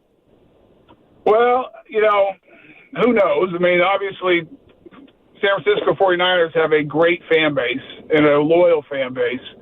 And I think my biggest fear is our Jag fans who are amazing, great fans. I don't want them to sell their tickets because, you know, we've had full houses, you know, sold, you know, quite a few season tickets, but those Niner fans, they start open up the checkbook. I just hope we don't sell too many of them because you know they're going to travel. You know they're coming. And you hope you can have enough people not looking at the dollar signs and can hold true and hold out and go be at the stadium. But I expect a pretty good showing by the Niner fans. Vivid Seats is predicting a 57% share of Niner fans in the building, Tony. Man. Yeah, I would bet the under on that. Okay. You know, I think that's high. But listen, everyone's aware of it. Niners, Jacksonville is, obviously one of the smaller markets. It's a good football team, but we haven't won a Super Bowl. And heck, when I was a kid and growing up and even when I was in college, Joe Montana, Steve Young, Jerry Rice, Ronnie Lott, they were the best team for a long time. And a lot of people became 49er teams, 49er fans that have never even stepped foot in San Francisco. And so I expect a nice showing by that fan base.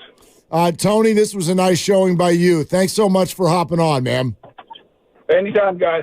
All right, there he is, the Hall of Famer, Tony Boselli, long time with the Jags, joining us. Yeah, that's sort of something that I don't know if 49er fans need to worry about anymore, which is their presence in any given building.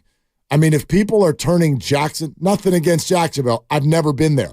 But if you're choosing that game, usually this is like, hey, let's go to the game and we'll turn it into a little weekender or vacation. Right. Jacksonville, Florida? Is that that's North Florida, right? It's not Central Florida. Somewhere. It's in Florida. Yeah, but it's not South Florida. I've been to South Florida. No, so have I. And it's I've been to Tampa, which I think is a little bit more of a Central Florida vibe. Jacksonville, I thought was North Florida. I could be wrong. But, Mark, I was struck looking at Tony's bio. He only played 7 years in the NFL. Really? 7 years. And he was the Hall of Famer. Yes, Jacksonville is right south of the Georgia border. Okay. Yeah.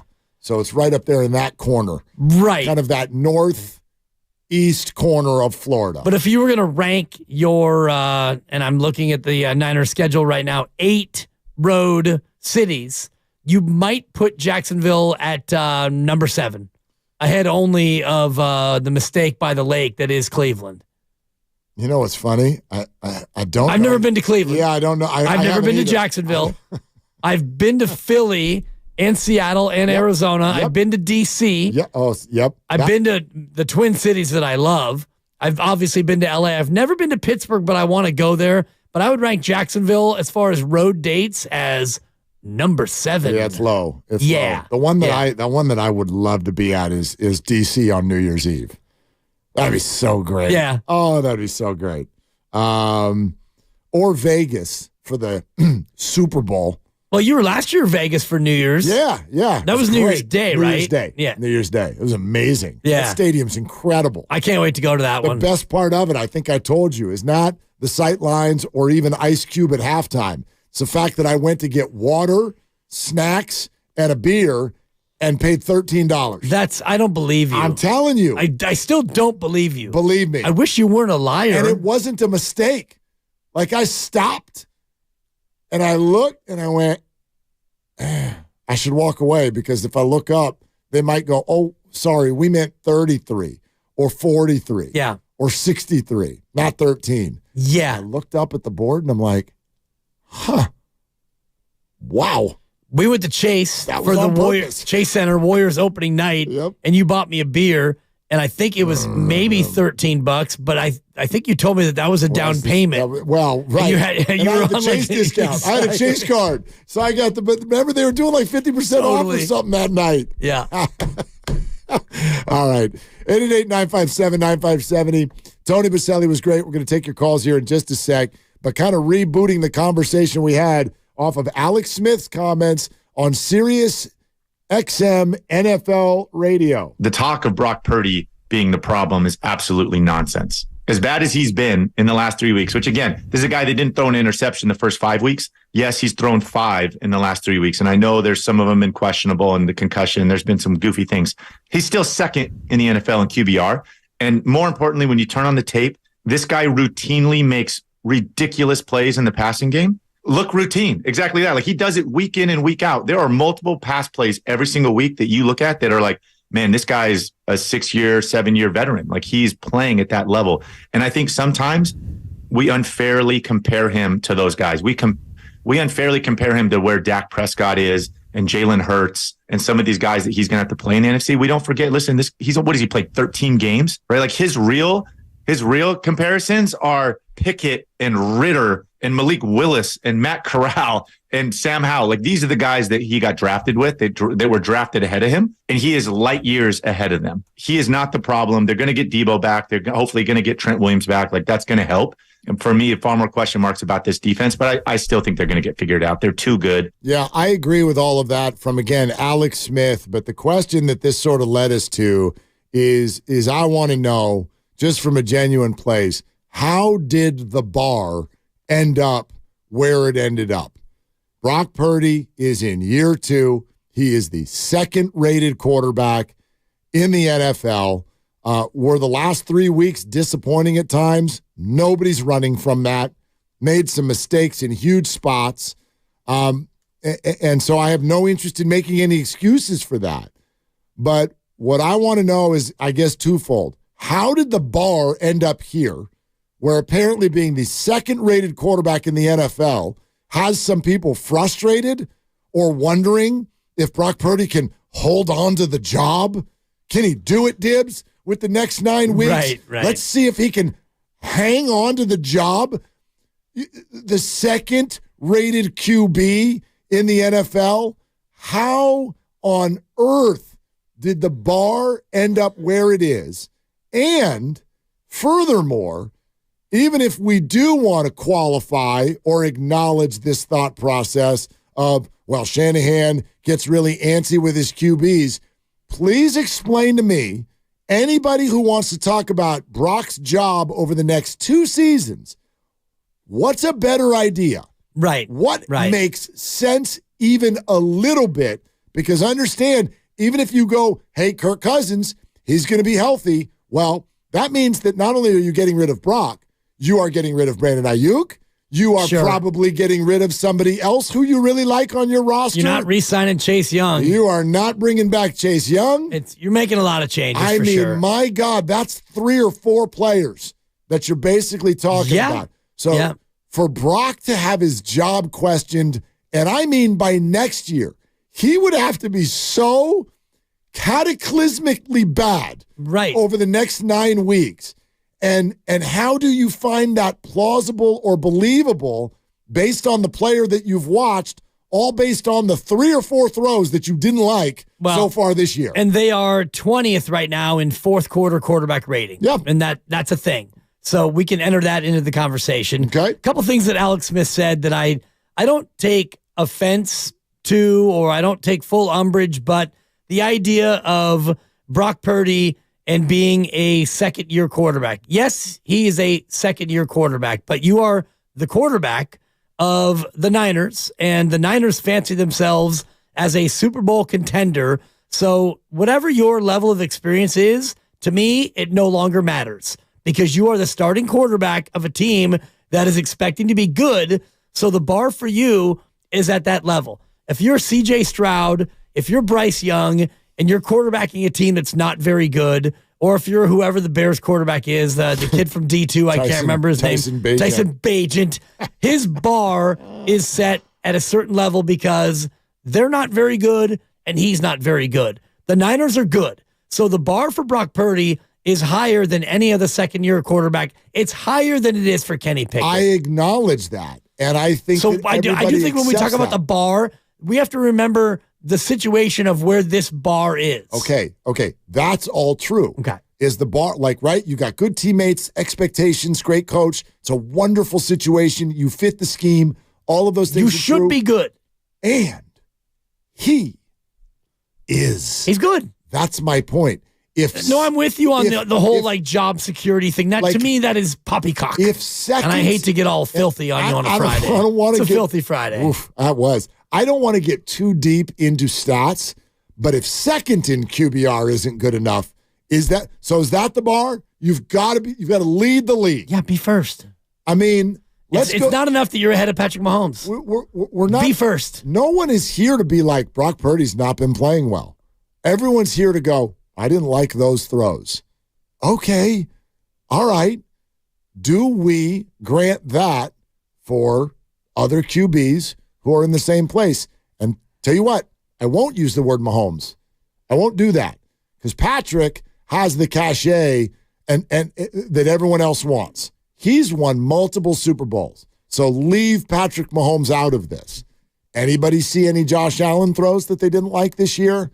Do you think anybody in Buffalo? He's number one in QBR. That's right. He's also got more picks than Brock, threw picks enough to where it tossed one game away against the Jets, threw a horrible pick against the Bengals on Sunday night just last week, and his team is not 5-3.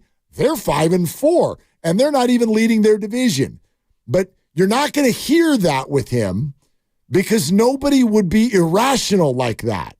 No one would go, Josh Allen, who, by the way, hasn't been to a Super Bowl and has underperformed in home playoff games as recently as last year.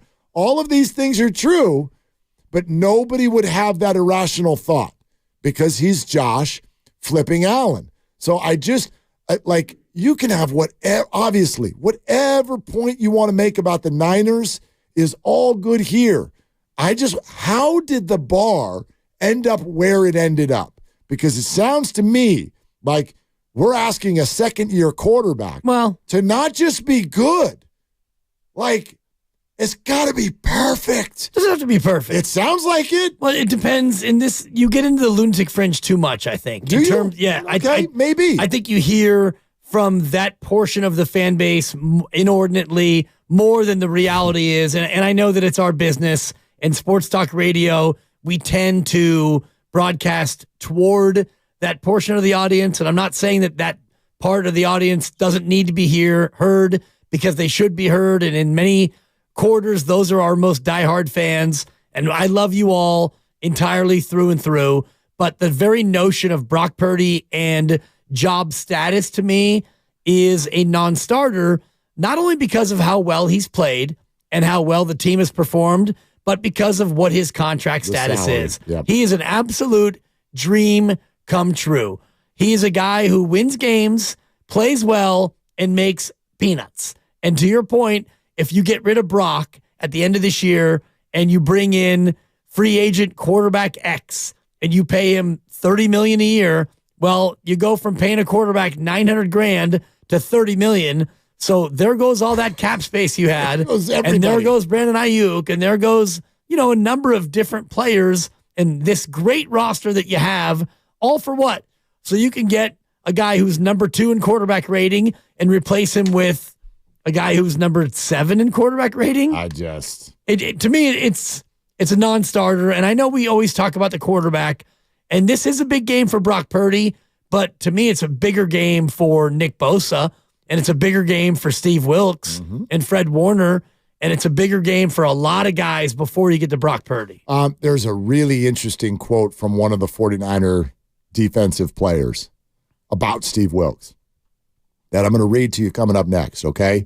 And we really want to get to your phone calls. So, Jaime and he just hung up. Is it Huron or Juron? Yeah. Good? No, he's good. He's good. I'm good, yeah. Yeah. I'm choking on some of the snacks that I had. What's the problem, Lucas? Yeah. Is his name Juron or okay, Juron? Yeah. J, not an H. Lucas scared him off. Jeez. 888-957-9570. Plus, you're going to want to be by your phones because we're now an hour away. Oh, boy. We're now an hour away from the last chance to play a game of knockout at Chase Center. Last chance. 4:30 are all the details. That's when the window opens that you need to be listening for at least 15 minutes, and there will be a question asked about something from the show. And you're going to need to be ready. Do not call this number now. It'll get you nowhere, but I want you to have it for reference.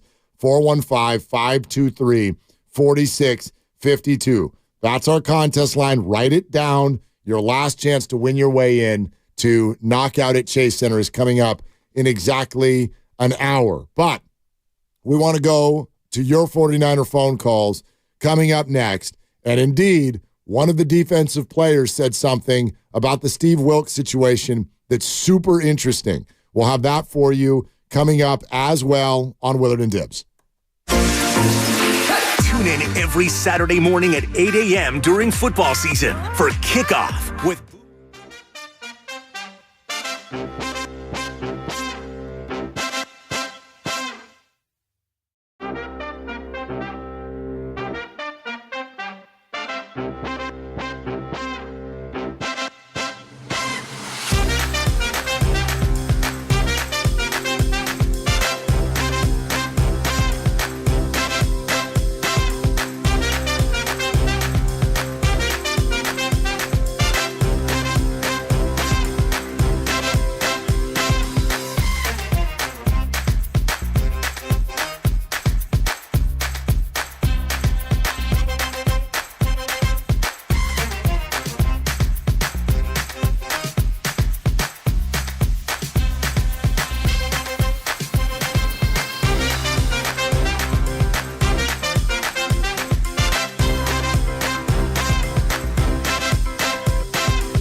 The Game.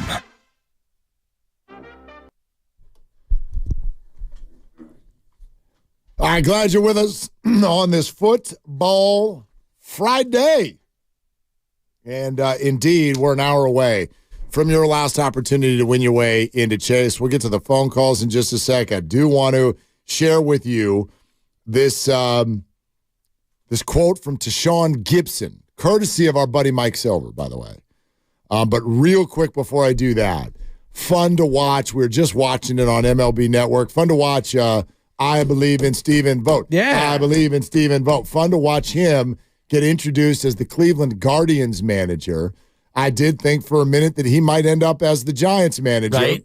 I think, as it turns out, they wanted Bob Melvin all along, and the Padres ran a nice smokescreen with the idea that he was going to stay in San Diego. So that's when I personally got kind of focused on Stephen Vogt. I am very, very satisfied and excited with Bob Melvin as well. But I'm glad Stephen got a shot. Stephen seems like an awesome dude. His reputation is sparkling around the game, and he was a good Giant, and he was a good A as well. And so I think the Guardians got a good one. That's pretty cool.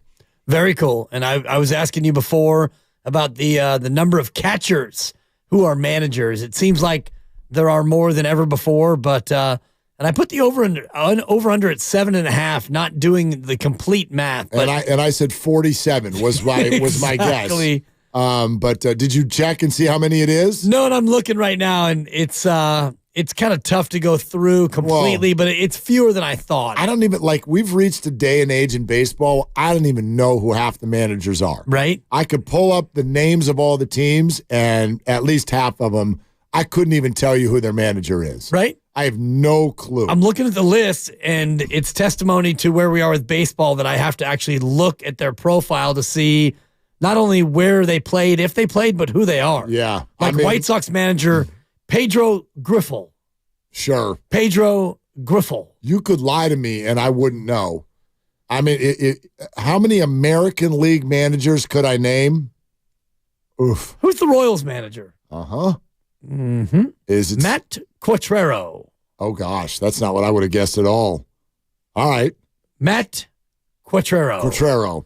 Yes. Sure. Not a catcher. Sure. Angels, we know. Ron Washington. Yeah, but for 2 days. That's the only reason we Minnesota know. Twins? Ooh, is that Ron Gardenhire? It's like you're doing my bit. Marco Baldelli. Oh, that's right. Not a catcher. That's right. Baldelli. Yeah, not a catcher. We have AJ Hinch. Yeah, wait, Marco or Rocco? Did I say Marco? Yeah, Rocco Baldelli. Damn, all right. Yeah, I'm reading it too. Yeah. Marco Bellinelli? Rocco Bellinelli. Aaron Boone, not a catcher. Kotze. And how about this for the A's? You give a guy permission to go interview with another team, I'm in the A's. and he doesn't get it. Come on back. You're still our guy. Yes, they don't care about anything. That's what I've decided about the A's. And that's why it's so hard for their fans. The A's don't care about anything. Right. What is it they care about? Give me one thing that they've shown that is a priority to them. Other than leaving? Other than leaving. Yeah. What do they care about? Their players? No. Staff? No. Fans? No. Their standing within the industry? No. The standings? No. I don't care about anything. They got a great field. Forget the stadium. The field, impeccable. Incredible. 4 American League managers are former catchers. So, yeah. Congratulations on winning the World Series. Scott Service, AJ Hinch, and Stephen Vogt. And Stephen Vogt's been the manager for 17 seconds. So there you have it. And obviously the Cubs just fired one in David Ross. Right. And replaced him with a utility infielder. Yep. In Craig Counsell. Don't think he ever caught Craig Counsell. Don't think so. That would be funny. He's tiny. Anyway. Yeah. So we'll go to the phones here in a sec. Check this out. I think there's 2 ways to read this, or 2 ways to interpret it. Tashawn Gibson, with regard to all of the talk about Steve Wilks, and this is from Mike Silver's article in the Chronicle, which is a good one. Quote, at some point, the players have to make plays. When you've got the best guys on the planet, you need them to make plays. You're not going to put them in the right spot every time. It's our job to make bad calls look good. End quote. This is two different quotes at the same time. Yeah, two quotes inside the one same quote. player. Yeah. Did you notice that? Because I it did. started off with the same narrative that every Niner player is going to use, which is, hey, they're not going to sell our coach down the river. We're the ones with helmets on. We got to go make the plays. Okay, that's cookie cutter. But then he keeps going. You've got the best guys on the planet. You need them to make plays. Okay, that's now new. Now we've gone to the realm of we've got the best defensive players anywhere. I agree. Next quote. You're not going to put them in the right spot every time. It's our job to make bad calls look good. Hello. Now, he's still talking in generalities, but again, this is different. Sure, nobody makes the right call every time, but he's absolutely, they're bringing a new dynamic into this conversation, acknowledging that on some level, some of the calls they're getting are bad. Of course. And if you think about Kyle Shanahan in any given game, let's say it's a game where they have 60 offensive plays, and usually it's between 50 and 80, whatever the number is. If there are 60 plays that come in, and of those 60 play calls, let's just say that 5 of them are bad. Well, it's up to the offense to make those 5 plays better than they possibly could be, or to not be catastrophes. And let's look at the Brock Purdy interception on 1st and goal at the 8. And let's just say that play call was a bad play call. And, we don't know what Brock Purdy's job on that was. It was either hand it off or a quick flip to Kittle on the shovel pass. I believe it was, a called run, but it might not have been a play that was going to work. Or the play where Brock Purdy got hurt in the NFC Championship game, where let's all say what that was. That was a bad play call. You had a backup tight end, Tyler Kroft, trying to block an absolute monster of a defensive end. That was a bad play call. I hear you, and it's a fair opinion, but my point is it's not fact. Well, because he also, but wait a minute, isn't that what they're saying? Players play. He could have blocked him. Exactly. Or Brock Purdy could have seen Hassan Reddick coming and swallowed it and just went down like Tom Brady does so well when he played and not hold it and try to make a play and have his arm fall off, which basically cost you the game. So it was a bad play call. You had a backup tight end blocking Hassan Reddick and you whiffed and you got owned. Backup tight ends block people all the time. They do. That's their job, actually. In essence, a bad play call a lot of times is the result of a bad result. So 0 blitz against Minnesota with 16 seconds left.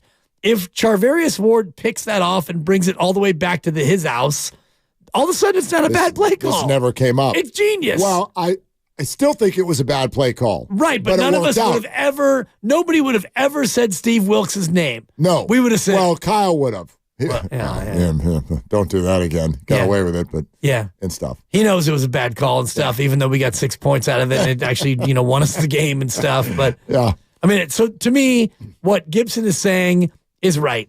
It's their job to take bad play calls and make them not so bad, but also there are good play calls that players muck up. Totally. So it's kind of a two-way street. Everything is nobody does anything alone.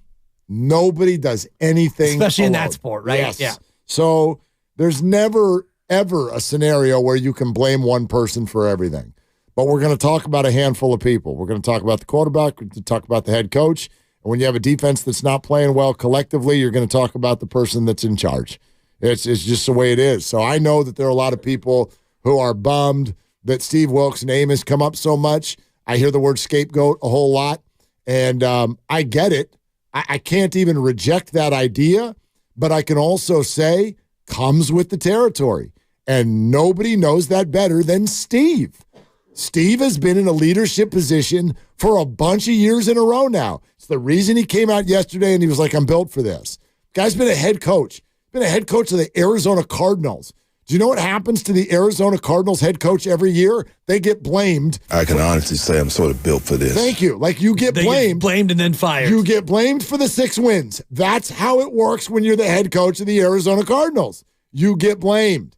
Okay? It happens in every business, not just sport.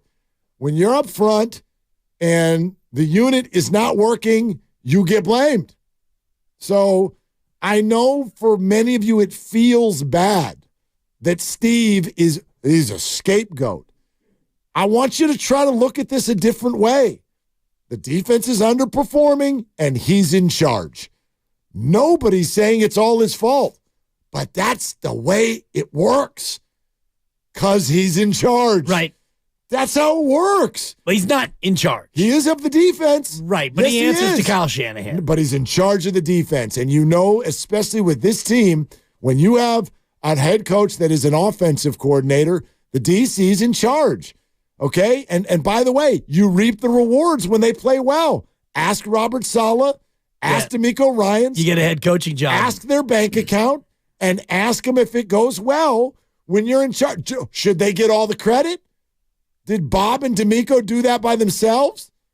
Or was Nick Bosa and Fred Warner partially responsible for them and their current job position? That's how it works. So don't worry about Steve. He already told you he's fine. He's built one. for this. And he knew this. He knew this on the way in. You're a leader. You're a leader. Right. You either perform or you're gonna get it. Yeah, but you're gonna get it. In this case, it's really kind of a curiosity because if the defense doesn't play well again, if they don't play well the rest of the year, and you get to the end of the year and you think about what changes you're going to make, you're not going to fire, quote unquote, Nick Bosa and Armstead and Hargrave. And, Chase Young will be gone because he's a free agent, and maybe you won't re-sign him. Fred Warner's a made man, and how it works. Hufanga, and you go all the way down the roster, and, players who you can get rid of if you want to get rid of them, you can do that. But the coach, you're largely expendable, and you are the scapegoat. Now, does that mean poor Steve, woe is him? No, it's the nature of the gig. Like you said, you do well, you have a good defense, and you win, you get a head coaching job somewhere. Well, the extra problem for Steve here is that these players that you're talking about, even if you want to blame them, they have a track record. And they have a track record that is different than Steve's. They have a track record, most of them. I can't talk about Hargrave and et cetera, et cetera. Right. They have a track record in this uniform, in this locker room, on this team. They have a track record. So, no, you don't fire them. You don't cut them. You can't, you won't, you shouldn't. Nature of the business. So Steve's going to get it some, the same way I acknowledge and understand that even though I don't for the life of me get why the bar ended up this high, that being the second-rated QB in the NFL is apparently some sort of question mark at the quarterback position. But there's a piece of me that gets it. Why? Because you're the quarterback. The quarterback. So if the offense scores 17 points 3 weeks in a row, nobody's going to spend any time with Christian McCaffrey's red zone fumbles. Nobody's going to do it. Why? Because he's not the quarterback. And you're 20th in the league in fourth quarter QB rating. Yes, you are. And so it'd be worse, too, if that other pick that you threw wasn't at the very, very, very, very, very end of the third quarter. If that was a fourth quarter pick. It'd be worse. The rating would be even worse. So, and again, for me, the bar is set by the fact that your team is really good. If you take Brock Purdy in a vacuum, second-year QB, his bar would be much lower. If he was on Carolina or the Los Angeles Rams or any of the, if he was a Chicago Bear, the bar would be totally different. If he played well as a Bear and he was doing what he was doing, and I think Sam Howell is a good example, and Alex Smith in his soundbite mentioned Sam Howell, and Brock Purdy is better than Sam Howell. He's also on a better team than Sam Howell, but the bar for Brock Purdy is way higher than it is for Sam Howell, as it should be, who is in the same draft. Yes, because he's on a good team and he's already shown that he can do better things than Sam Howell. Yeah. No, the bar should be higher. It just shouldn't be this high. It shouldn't be this high. You can't be the second-rated QB in the NFL and have people go, I don't know if we should keep him. I do think that we that should is. go get the first-rated quarterback in the NFL. Oh, okay. That's the extreme. I think that's the extreme portion of the fan base. You're not wrong, but I don't think it's as small of a group as you think it is. Yeah. Some of it is the background of the situation. I know people think that Kyle Shanahan changes QBs like underwear. I think that that's ignoring some of the story and how we got here, injuries, etc. But I get it. I don't think that that's relevant here because that is sort of presupposing that Kyle is getting impatient with Brock Purdy. And there's zero evidence of that. Zero. Exactly. Yeah. Exactly. So, Jerron, Rodeo, what's going on? Thank you for your patience. You're on with Willard and Dibs. What's up? Not much. How you guys doing? We're good. So I just want to chime in about Jacksonville, Florida. I used to live there. I'm from San Francisco, born and raised. But after I got out the military, for some reason, I decided to move away from there. But Jacksonville actually is a cool place. It has a river that runs right through the middle of downtown. You got Jacksonville Beach. TPC Sawgrass is right down the road, so you can play some golf there. Jenkins Barbecue is great. So Jacksonville is a cool little town. It's actually the biggest city per square mileage in America. So it's got some cool little facts about it. Nice. Well, throw that one at me again. It is the biggest city per square mile in the country? Yes, land-wise. It's the biggest city, technically, based on the city limits. Interesting. I didn't know. I did not know that. Thank you, Chris Myers. In terms of city limits, which, because Los Angeles, in and of itself, what we call Los Angeles. Not that big. Well, what we call Los Angeles is massive. But to your point, correct. The actual Los Angeles is very small. Well, as you know, I've said many times, I used to live in L.A. You didn't live in L.A. Actually, technically, I did. You did live in L.A. for like 2 years. I lived in Westwood near UCLA. And that is part of L.A.? That is technically Westwood is? Yeah, West L.A. Right, because then quick, you're in Santa Monica. Pretty quick. And you head south, you're in Culver City. Actually, nothing's And you head quick down there, but southeast, yeah. you're in Studio City. Correct. And then there's Burbank. Well, and San you get Francisco is small. Yeah, 7x7. Yeah, the city of San Francisco is small. Of course. Yeah. Jerron, did you have any more? Did you have anything on the football game?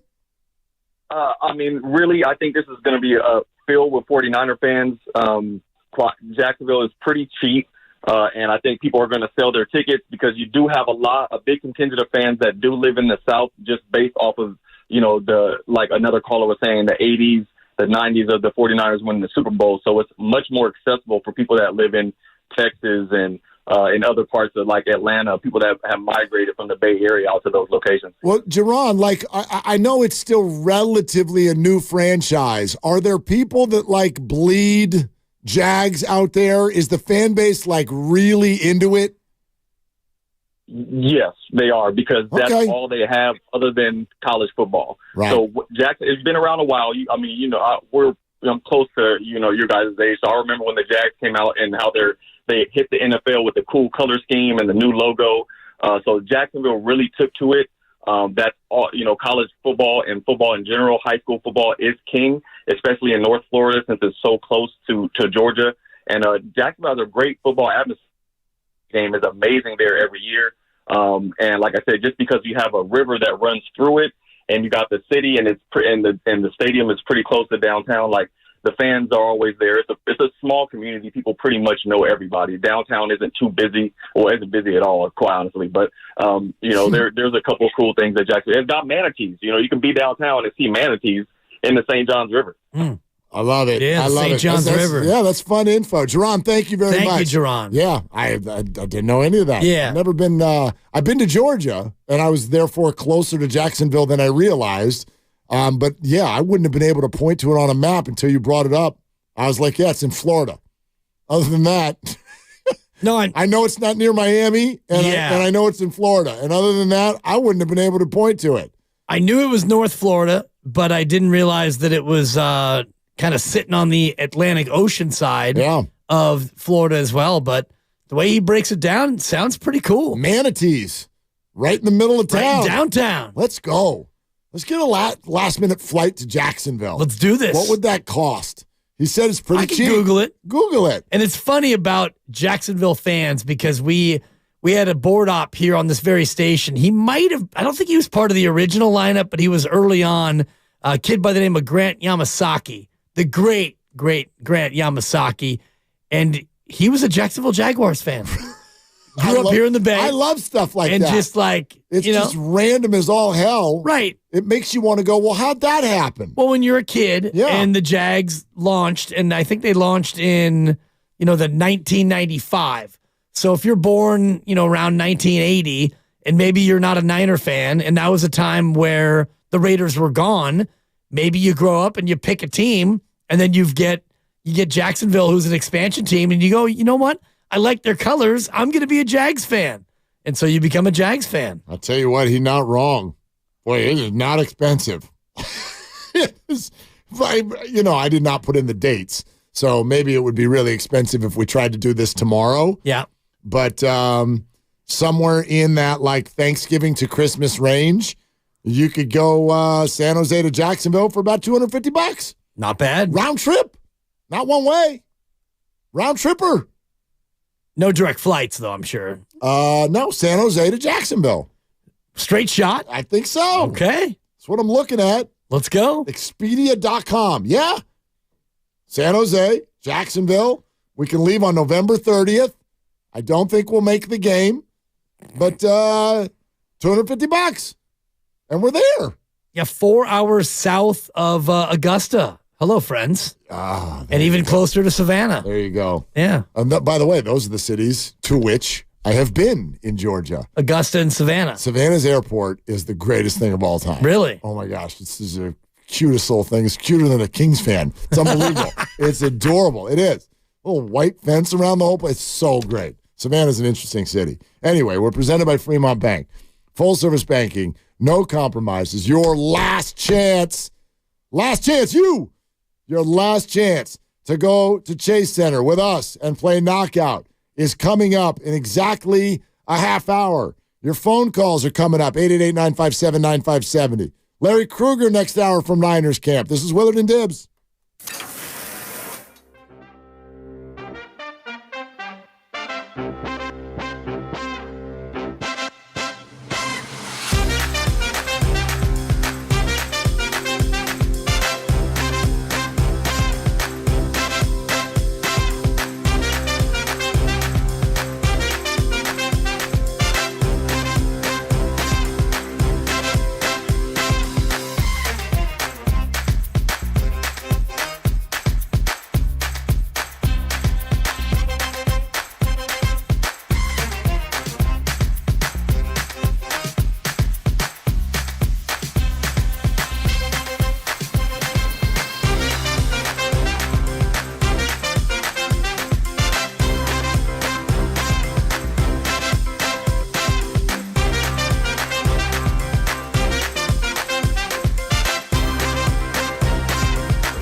always live on the free Odyssey app.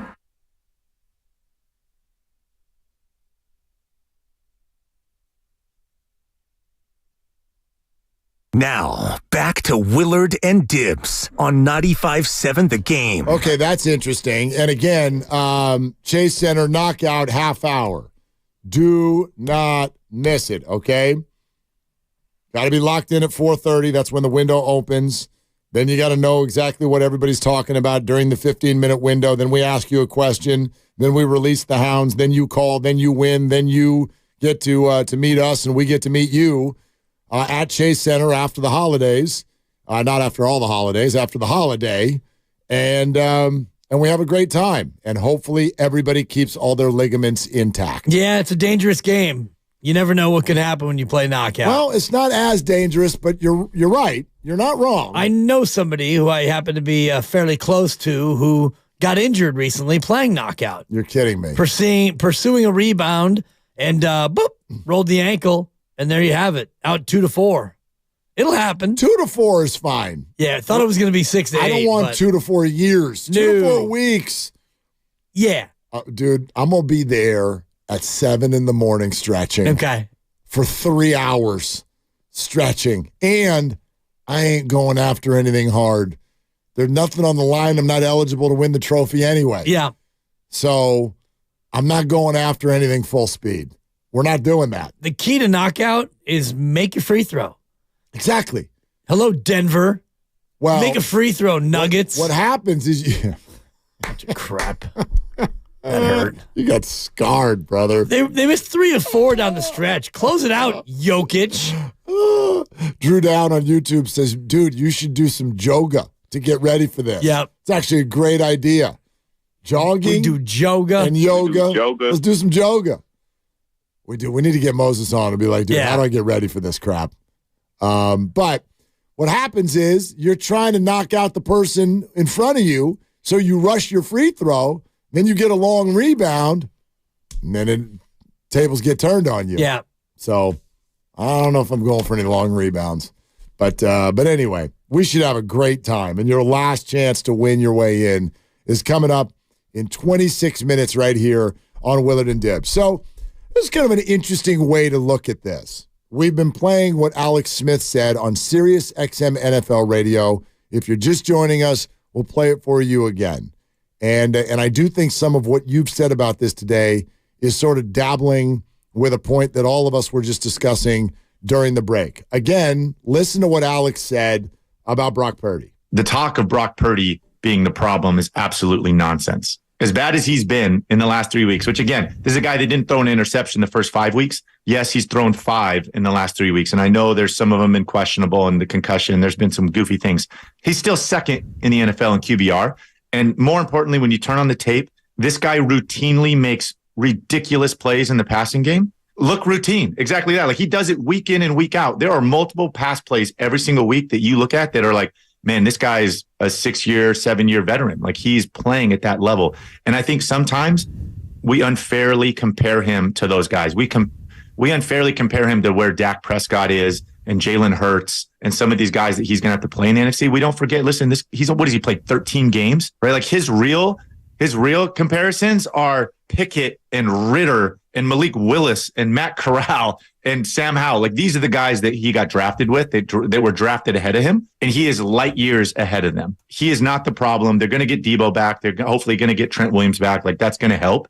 And for me, far more question marks about this defense, but I still think they're going to get figured out. They're too good. Okay, I agree with everything he's saying there, although there's one point where I totally get if this doesn't land with people where he says, look, don't compare him to the good quarterbacks. Right. Compare him to the other quarterbacks he was drafted with. Well, from one perspective, sure, if we're having a conversation about the players drafted that year, but I don't know if we're really having that conversation. We're having a conversation about who's good in the NFL and who is a Super Bowl contending quarterback. Right. And Brock Purdy landed in a franchise with a surrounding cast that's got nothing to do with what Desmond Ritter has got with the Falcons. Is he better than Desmond? Of course he is. Of course he is. Is he better than Pickett? I told all those people out there in Pittsburgh that he was, back in week 1. Right. And I was right. But I also get the idea that it's like, well, no, that it shouldn't stop there. That, to me, is lowering the bar too much. To simply say, hey, he's better than Kenny Pickett. So let's be happy about that. Exactly. Don't you think? Like, I mean, that's where I do think the point that everyone makes comes into play, where it's like you got Trent and Debo and Brandon and Christian and Kyle Shanahan and all. You got all this stuff that these other QBs do not have. So I'm comfortable with him being compared to the good QBs in the NFL. I guess my point is, when you do that, he stacks up. He stacks up. He stacks up. To me, numerically, he is measuring up to those other good quarterbacks. To me, you compare him against every other quarterback in the league, full stop. Sure. It's not just his draft class. It's not just conveniently who you want to compare him to. And I know Alex Smith was making a broader point about people who are hating on Brock Purdy. I don't look at Brock Purdy as a second-year quarterback and think, well, he's a second-year quarterback, so I'm going to give him a pass for this, and I'm going to go ahead and give him a break on that. You're the quarterback of the 49ers, and the 49ers fancy themselves as a Super Bowl contending team. So that, to me, is where the comparison comes in. Can you handle being the quarterback of the Niners for a team that is a Super Bowl favorite? And so far, he has handled it, and he's actually done better, I think, than what you could expect. So I bristle a little bit at what Alex Smith said in terms of the way he went about saying it, because it felt like he was making excuses for Brock Purdy that Brock Purdy doesn't need. And Alex mentioned he mentioned the concussion. And yes, he probably was concussed. And unfortunately, for me, that is not an excuse, because you continue to play football. And when you play football, whatever you do becomes a part of your record. And so I know what Alex is saying. You know, he had a concussion. And then if you look at the other guys in his draft class, he's better than them. Yes, he is, but none of that matters because you're the quarterback of the Niners. No, I agree with you on there. The maybe the interesting dynamic, because people are so tuned into, are you making excuses? Is anyone making excuses for Brock? I'm like, no, don't make excuses for Brock, because he doesn't need them. Right. Like, when did 1 or 2 or 3 or 4 interceptions in half of a year, when did that become unacceptable? Who the hell hasn't done that? And before you say C.J. Stroud, that right, a 4-4 football team, who, by the way, if you do like QBR, and I know you like QBR a little bit, yep. C.J. Stroud is 12th in the league in QBR. Brock's second. He's playing better than C.J. Stroud. Stroud's ahead of Trevor Lawrence. Yes, he is. Yep.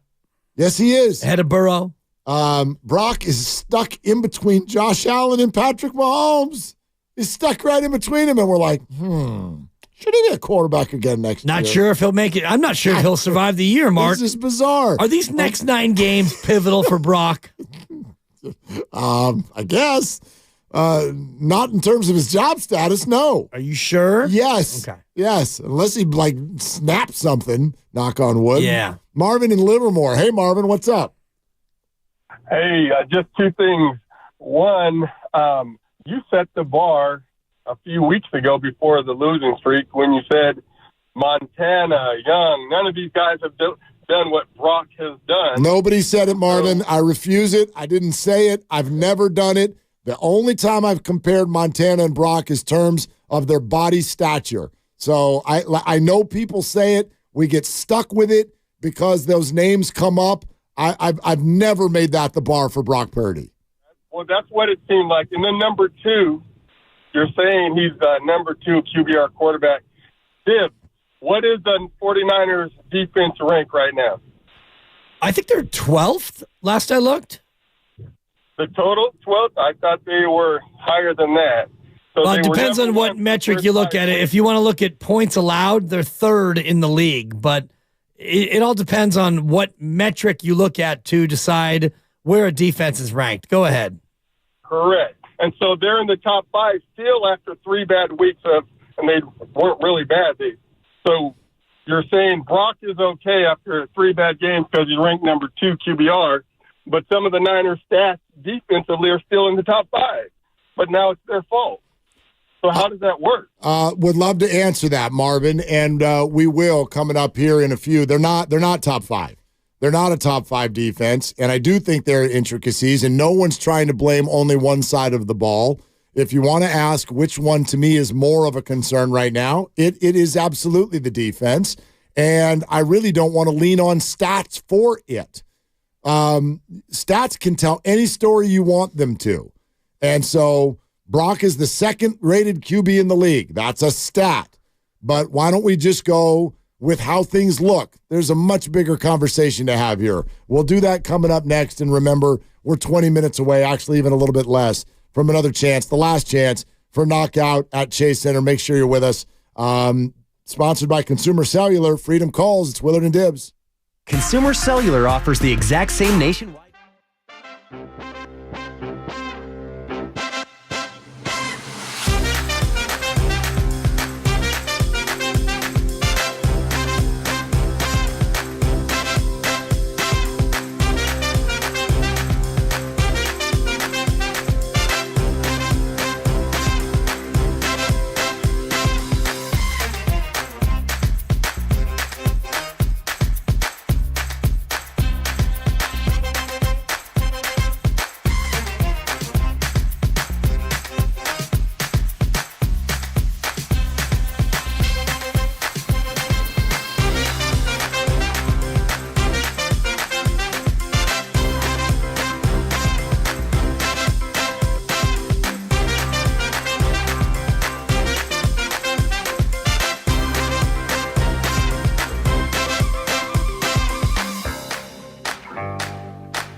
Yeah, I don't know. Now, back to Willard and Dibs on 95.7 The Game. All right, I want to make sure now we got a little bit more room to breathe because that conversation ended too early. Yeah. We've been bringing up Brock's QBR for a number of hours now, but I want to make sure we know that's not the end-all, be-all. No stat is, but if you do want to play stats, let's go there. If you don't want to play stats, fine. I've been trying all day. In fact, I put it out to the audience. I put it out to you. How can I go about expressing an opinion on the state of the 49er quarterback position without sounding like I'm campaigning for someone? Because I don't think he needs it. He doesn't need defending. He doesn't need a campaign manager. He has made some bad throws at bad times. No one's trying to run from that. So if you want me to use QBR, great. If you just want me to use my eye test and tell you that I see a lot of elite level throws, there's also been some big mistakes. But the overall picture of Brock Purdy, the player, I find to be really good. I don't find it to be something that should be questioned in terms of job status. If you want to get mad at a throw and you want to say he played like crap that game, great, do that. That's not... Like, we don't question people's job status when they have a bad game. Right. We don't like Nick Bosa has a bad game. What, do you want to bench the guy? So, anyway, the whole offense-defense thing, which I don't love, but I get it. The Niner fan base has, we've got to fight over something. And so this 2-week period, it's been, are you on team offense or team defense? Right. I'm guilty of it, too. I think the defense is a bigger concern. That's why I would say it that way. I'm not against anyone. But here are some of the numbers. I went and found them during the break. Okay? Total team defense, they're 10th. Rush defense, 5th. Pass defense, 19th. Red zone defense, 23rd. Third down defense, 21st. Yeah. You like those numbers? Knock yourself out. Tell me that the defense is awesome and that we're making crap up. Go ahead. If that's what you want to do, that's fine. You want to make it about scapegoats. You want to make it about who's got who's back and who doesn't have who's back. Knock yourself out. For 3 weeks, both sides haven't been good enough. That's a fact. But unfortunately, we've spent 2 weeks now talking about the job status of two people who should not be having their job status questioned. Brock Purdy and Steve Wilks. Thank you. We shouldn't be talking about either of their jobs. Nobody's coaching. Steve Wilks is not. I don't think that he'll be back next year. Well, but I'm already on the record as saying that that's not going to be what's going to happen. There could be multiple reasons for that. Right. They could win the Super Bowl, and he could get hired as somebody's head coach. So you might be right. I mean, what's your thinking behind saying that? My thinking is that this has not been a fit in terms of the scheme they like to run and how Steve Wilks has gone about running the scheme. I think there's a disconnect between the players and the coordinator. Such a disconnect that now he's going to have to come out of the booth and go down on the sideline. If he wanted to be on the sideline, he would have been on the sideline from week 1 going forward. But when he came to the Niners, I'm sure he was given a choice of, hey, Steve, where do you want to call the plays? And he would much rather call the plays up in the booth. Kyle Shanahan himself was quoted as saying he would rather, as an offensive play caller, be up in the booth himself. Now, he doesn't have that luxury as the play caller who is also the head coach, and so he's down on the sideline. But there are benefits to being up in the booth, and I think that Steve Wilks would have preferred to be up in the booth, but now you need to make adjustments because things aren't working, and now he's going down on the sideline. I think that no matter how this year ends, even if they win the Super Bowl, I can't see him coming back as defensive coordinator. I think that the relationship between he and the defense has not been good enough this year. Interesting. Even with a whole half season to go. For sure. Yeah. And if the defense. Even if it rebounds, you think that there'll be some sort of a move? Well, if it rebounds, then everyone's going to say, well, the players made the adjustment. I don't know if the coordinator is the reason. And, we've seen this team with a new defensive coordinator virtually every year. And it's kind of been what they've done. But that's because they've been hired away for head coaching jobs. Right. I don't think that Steve Wilks, I think if the defense continues to play the way that they had, and, the numbers you threw out there, the rankings, I always wonder, like, what do we do in terms of how do we base defensive rankings? Is it on yardage? Is it yards per play? So is it a combination of them? It's all those things. Like, I think when you talk about total defense, that tends to be yards per game allowed. Okay. And the 49ers are 10th in yards per game allowed. And none of these stats are anything more than that. Right. They're stats, which means they're not perfect. You know why? These teams that we're ranking them against, they've all played different opponents. Exactly. So if I'm playing Miami and you're over here playing Pittsburgh, well, we get a completely different game that we're playing. Yeah. You know, so the 49ers have been both the beneficiaries of that and the opposite. They had what I thought was one of the best defensive performances of any team I saw all year long with the way they play the Dallas Cowboys on Sunday night.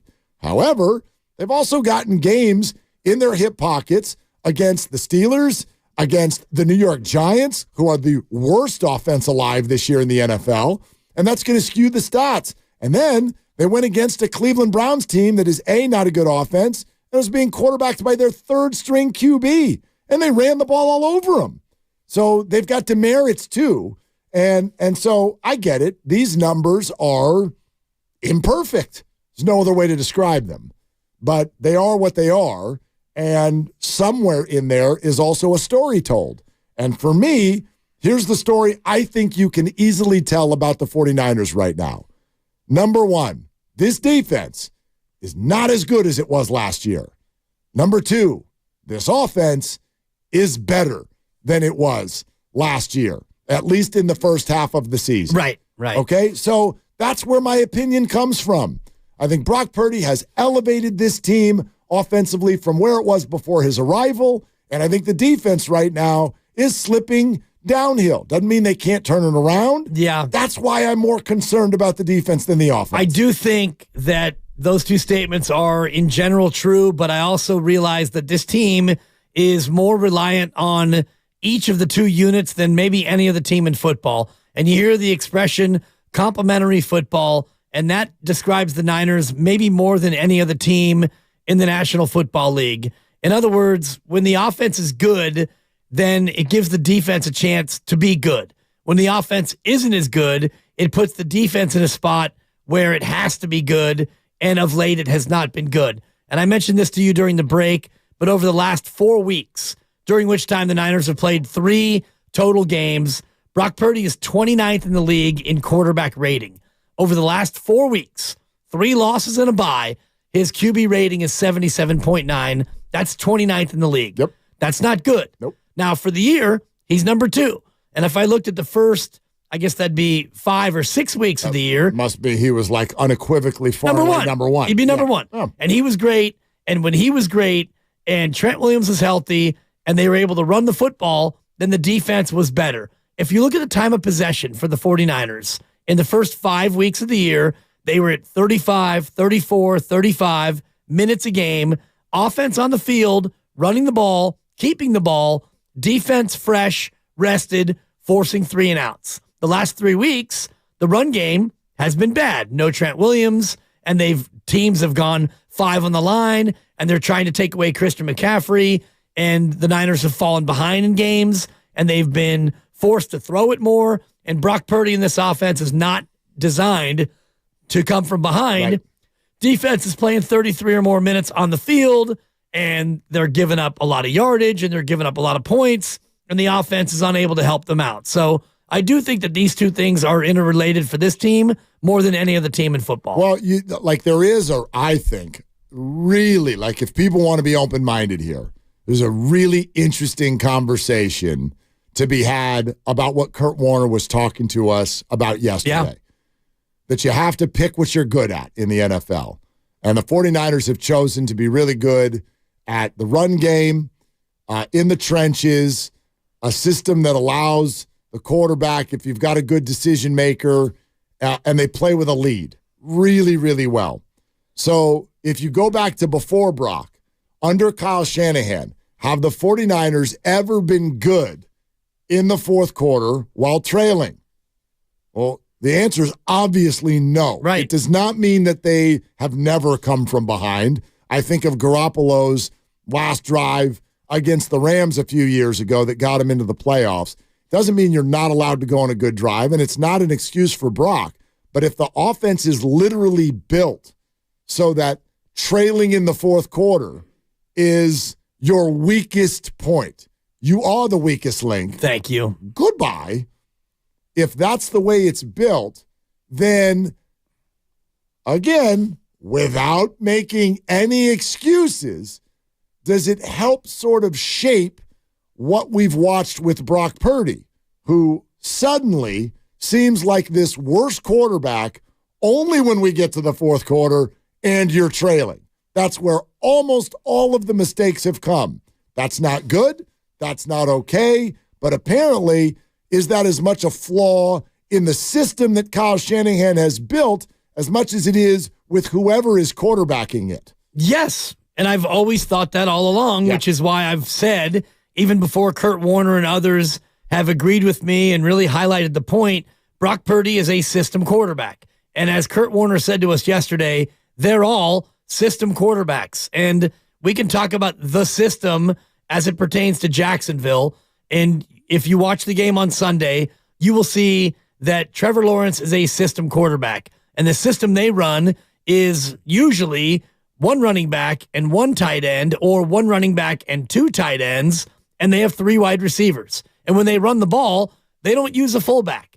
And they use the quarterback to run the ball a lot, not on design runs, but he'll break containment, and Trevor Lawrence will beat you with his legs because that's what he does. The Niners system is to run it, to fake it, to stretch it, to bootleg it, two running backs, one tight end, sometimes two running backs, two tight ends. They almost never are on the field without a tight end, which means they would go four wide receivers, and they will run it first. They'll run it often, and that's their system. So if Jacksonville gets behind, they have a better chance of coming back based on their system. Yep. They'll go three wides. They have a tight end who is almost as good as George Kittle, Evan Ingram, and they can throw it to their running back like the Niners can throw it to their running back, and Jacksonville is more built to come from behind. Well, think about what they did in the playoffs last year. Yeah, they came from behind. What was the score of the game at halftime?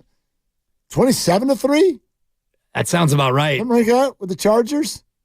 And they came back. You're not going to see the Niners do that. You're not going to see the Niners do that. But you also hope you never see the Niners fall down 27-3. 27-7 at 27-7. 27-7 at halftime. Kurt Warner on our show yesterday on the 49ers offense and the way it's built when it gets behind. One of the big factors is they find themselves down late in games. And I've always said it, this offense is built around, running the football and play action. They're not built to come from behind. They're not built to be a drop back team. And so when you get into that mode, it's a little bit more difficult for them. And because Kyle's so good and the offense has been so good, they don't find themselves in that situation very often. But, you've heard the stats. I heard the stats on how few times they've come back when they've been down in games. And so much of it is because, A, they're not down that much, and B, they're built a little bit differently to stay ahead and to play a certain way. And so when you force the quarterback into those kind of situations where you have to throw and make every throw to win games, that's when mistakes happen, no matter who you are. But overall, Brock is still playing really good football. Okay, that's from Kurt Warner on our show yesterday. And oh, by the way, window is open. And it is open for the last time. This is it. Man, thank you, Kenny Loggins. Last chance, play a game of knockout at Chase Center with us. We'd really love to meet some of you there. Make sure you're listening for the next 15 minutes, okay? You don't just need to be here at 4:30. You need to keep listening. Listen for the whole window, because the question we ask you could come from anything that is about to be said. But lock in and listen, and then when you hear this sounder... Don't call now, don't call now, don't call now. We'll ask you a question about something we said over these next 15 minutes. And then you call in our contest line, which I'm not going to give you yet because maybe that'll encourage some of you to... Someone's already calling. Don't call now, don't call now, don't call now. I won't call her out, but if knock it off. Sorry. Don't call us, all right? Knock it off. Thank you, Ryan. I see the names pop up on the thing. I know. Anyway, you'll have a chance to call in. First one to answer the question correctly is going to be our Mr. or Mrs. Irrelevant of this contest. Last one in the door. Yeah. To hang out at Chase Center in a few weeks and play some knockout, and hopefully everybody's ligaments will stay attached. My guy, Bepo, a.k.a. Brian Posadas, he's on the YouTube feed right now. He wants in. The last time that the Warriors held a knockout contest at Chase Center, he was the winner. So if he doesn't get in the contest, I'll have him call in and give advice to those of you who are in the contest, because Bepo got it done. He shared the video with me, and he missed some shots, but quick follow-ups. Yeah. Stayed alive, survive in advance. Yeah, shoot your shot. It's all you got. Yeah, I see you, Bepo. You were the champ. Wait, is the show over now? No. Oh, It's, okay. yeah. Sorry. Ladies and gentlemen. And by the way, Jacksonville was down 27-0 in that game. Oh, they were? 27-7 at the half. 27 at half. Was it really? Yeah, I'm looking at the log right here. Evan Good Ingram, Lord. 24 seconds left. Ingram from Lawrence to make it 27-7 at the half. And then Marvin Jones with a touchdown. Dicker with a Take it easy. Dicker with a field goal for the Chargers.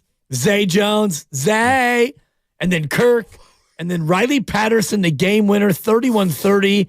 They beat the Chargers, who did what Chargers do. Oh, they chargered. They chargered big time all chargered. over the place. They sure did. I'm glad you brought him up. We had a fun Dibs kind of immature word moment, me and the lovely Christy this week. Nice. Well, she looked at me and she's like, I had to change because of bye weeks. My fantasy kicker, I went from Butker to Dicker. Yeah, Christy. And we were like, That's so my sense of humor. From Butker to Dicker. Like, good Lord. John, why don't you try Uranus? Yeah, kickers are getting really suggestive these days in the NFL. That was my suggestion for John Fisher and a future ballpark destination. By the way, if Tony Bruno, if we were all still doing shows together, he would not have been able to make it through the segment.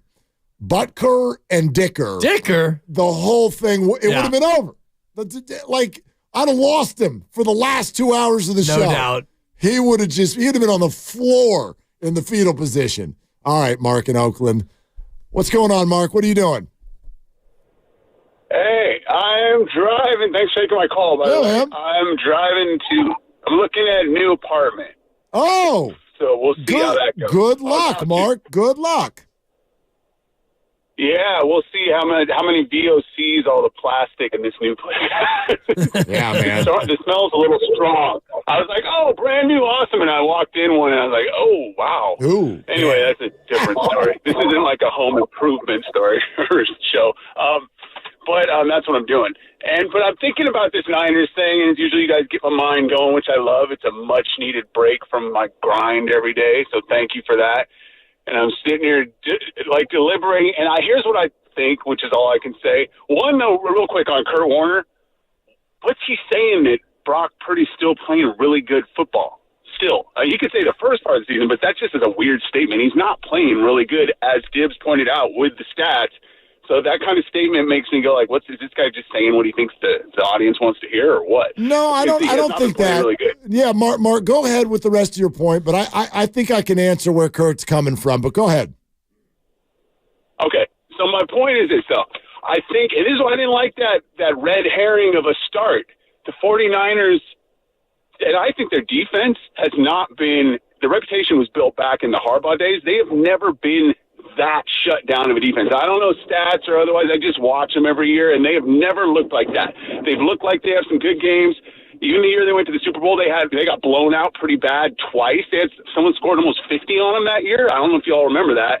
So they're not this elite, like they have this reputation like they just stop people consistently all the time, and now they're not. I don't think that's how they've been. The offense has never been that way. They don't have a deep threat. That's not helping, like you pointed out, with the comebacks. And what I think the reality is, at the beginning of the season made it seem like they're really maybe a great team, and they're just not. They're a good team that's kind of in the mix. They're not way above everyone. I think people figure them out, and here's my whole point.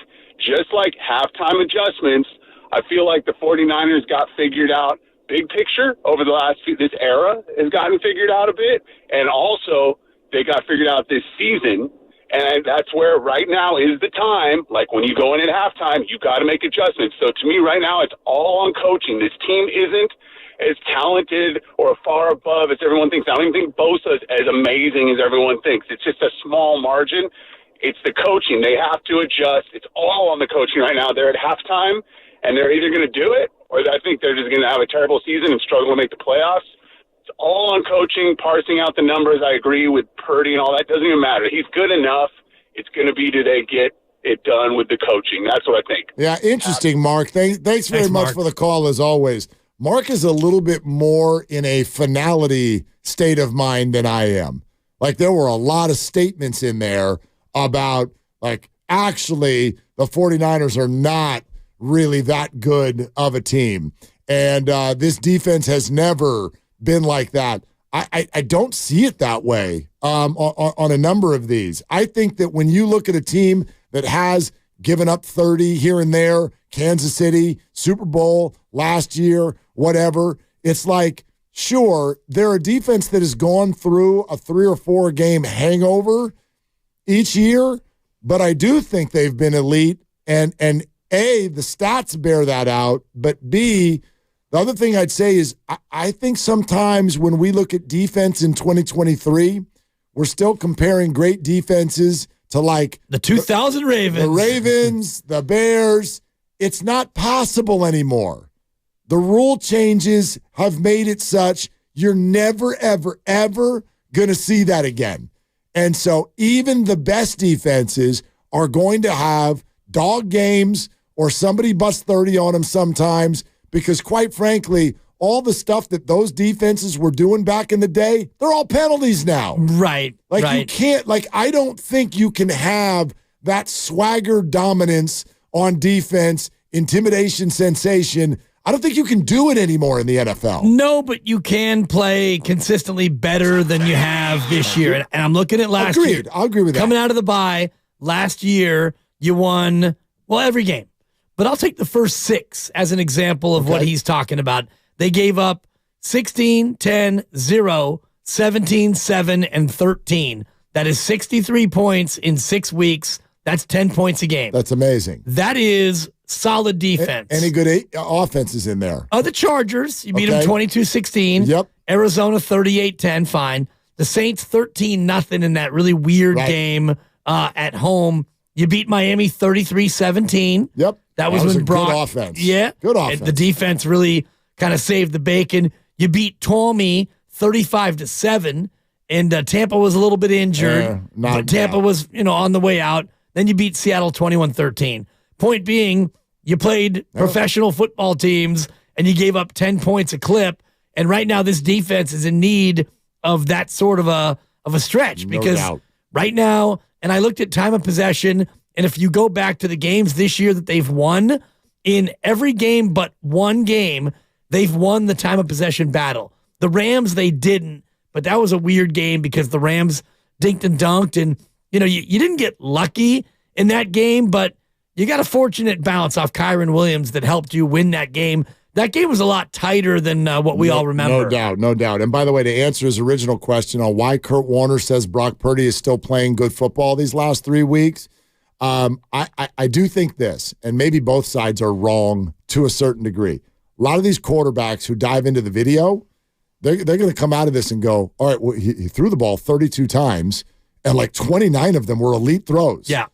And then there were the picks. That's what Kurt was saying, So a quarterback is going to look at that and go, dude, that's really good football. And a fan is going to look at that and go, dude, you ruined the whole thing. I don't care what you do for 29 throws if you throw 2 bad ones that ruin the game. And I don't know which side is – you both have a point. You both have a point. But I do think, like, the quarterbacks love maybe the quarterbacking a little bit too much, and I do think it's unfair, although that's life as a fan. One pick, it can ruin the game, but it doesn't mean the guy's now a bad quarterback who had a horrible game, and we should, like, freak out and start talking about people named Sam. Like, Absolutely. But when you have 2 picks on successive throws, one which was ghastly on 1st and goal at the 8. They were both and the bad. other one reminded you of Jimmy Garoppolo. They were both bad. Now, the first one was a throw that should have never been made. The second one was the one that made you think about Jimmy G. And so the second one was kind of like, because Brock doesn't do that. Nope. We're not doing throws right to the other team. Presented by Fremont Bank, full service banking, no compromises. Not done yet. Your call's still ahead. Kruger joins us from camp with the latest. Plus, and most importantly, your final chance to play Knockout at Chase Center is next on Willard and Dibs.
every time or your money back. Keep your ride or die alive at ebaymotors.com. Eligible items only. Exclusions apply.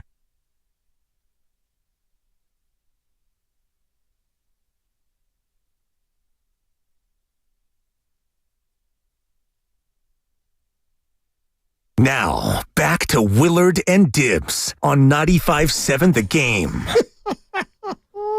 Trying to get me, Mark. They're out here trying to get me. I'm not going to get you in the final hour of the week. They're trying to get me. They're not going to get you. They're not getting me. Ain't nothing going to hold you down. Ain't no one going to break my stride. Not going to happen. That was yesterday. Not going to happen. That was your call yesterday. I was trying to break your stride. Never going to happen. Moral victory. That was yesterday. We're you know past what? it. I do like the idea of calling it a morale victory.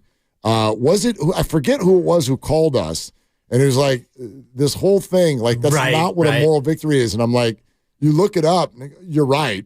It's not a moral victory. It's a morale victory, but that's not the way we use it. And I'll stand by my point that nobody likes the phrase. Nobody will ever publicly admit that they're into it, but then they'll follow it up with a bunch of stuff that sort of means moral victory. So even Steve did it yesterday. We don't believe in moral victories. Thank you, Steve. But I tell you what, we sure feel good about the way everything's going. Okay, so. And he looked at the 9 games. Yeah. He didn't look at a loss to Denver.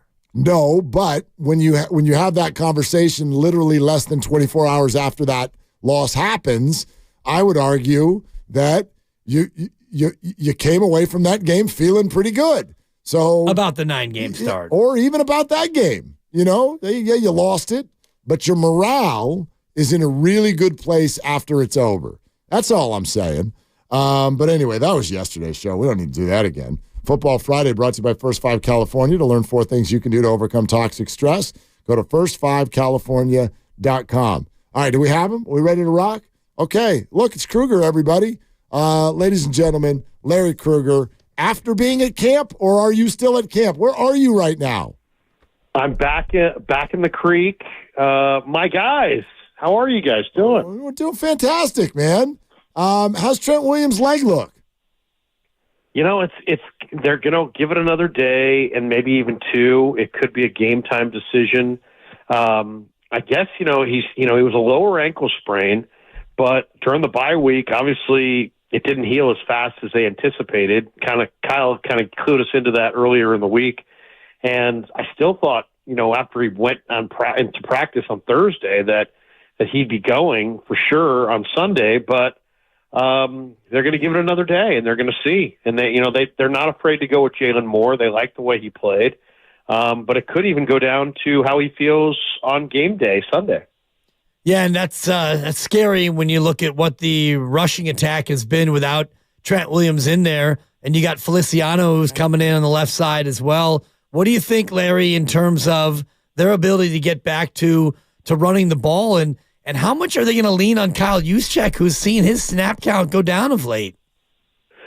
Well, I mean, I think they're going to try to establish the run and get it going. I mean, you guys have seen the numbers. The last 4 games, Christian McCaffrey has not topped 54 yards rushing.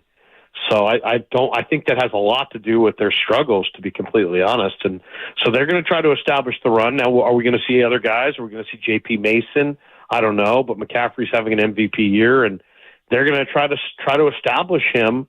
Feliciano, I'll say this, stepping in for Banks sounds like, oh no, but Feliciano's an NFL starter and has been for years. And I talked to him on Wednesday, and he's like, hey, I'm getting all the reps. I'm going to get all the looks this week, and so I'll be ready on Sunday. So I think the Niners feel really good about what he can do. It's just a matter of, are they going to have a whole new left side, and how does that impact the run game? How does that impact their ability to protect Purdy?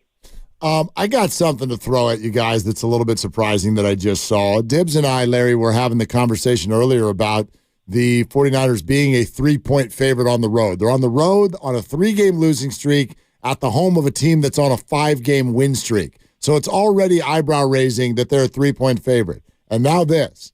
In the NFL this weekend, they are the most bet-on favorite of the entire NFL schedule. How does that grab you? Well, it's funny, Mark. I used to think like, oh my goodness, this is a bad line. Vegas doesn't put out bad lines. You know what I'm saying? So I used to have a philosophy like, hey, if I saw a line that I thought was askew, I would try to beat that line.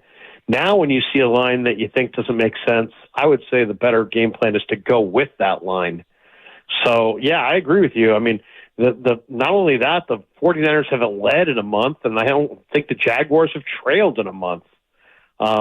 So, you would think the Jaguars off the same bye at home, one of the best teams in the AFC, a lot of talent on both sides of the ball, would be favored, but Vegas thinks the Niners are going to rebound.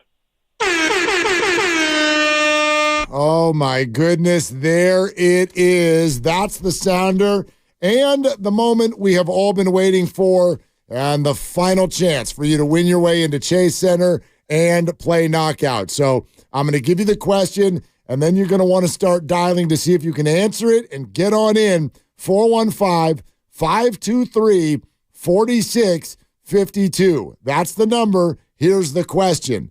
This is a fill-in-the-blank question, a Lucas special, if you will. Fill in the blank from our last segment, and apparently Lucas's favorite line of the segment. Here it is. Quote, one pick can ruin the game, but it doesn't mean the guy is now a bad quarterback who had a horrible game, and we should freak out and start talking about people named blank. Fill in that blank. It is not a horrible game, and we should freak out and start talking about people named blank. Blank. If you can fill in that blank, start dialing right now, 415-523-4652. 415-523-4652. The lines are about to be open. Call the contest line. This is your final chance to play knockout at Chase Center. Good luck. Back to Larry. Are you coming, by the way? Are you joining us for knockout? Why not? Why not? Yeah. By the way, can I get a hint? No, do we get any hints? No, we don't want you to get the answer right. And if you were listening to the segment, Larry, like a good listener should, seriously, you would know the answer based on the fact that it's pretty clear. It's as clear as the nose on your face. That's all.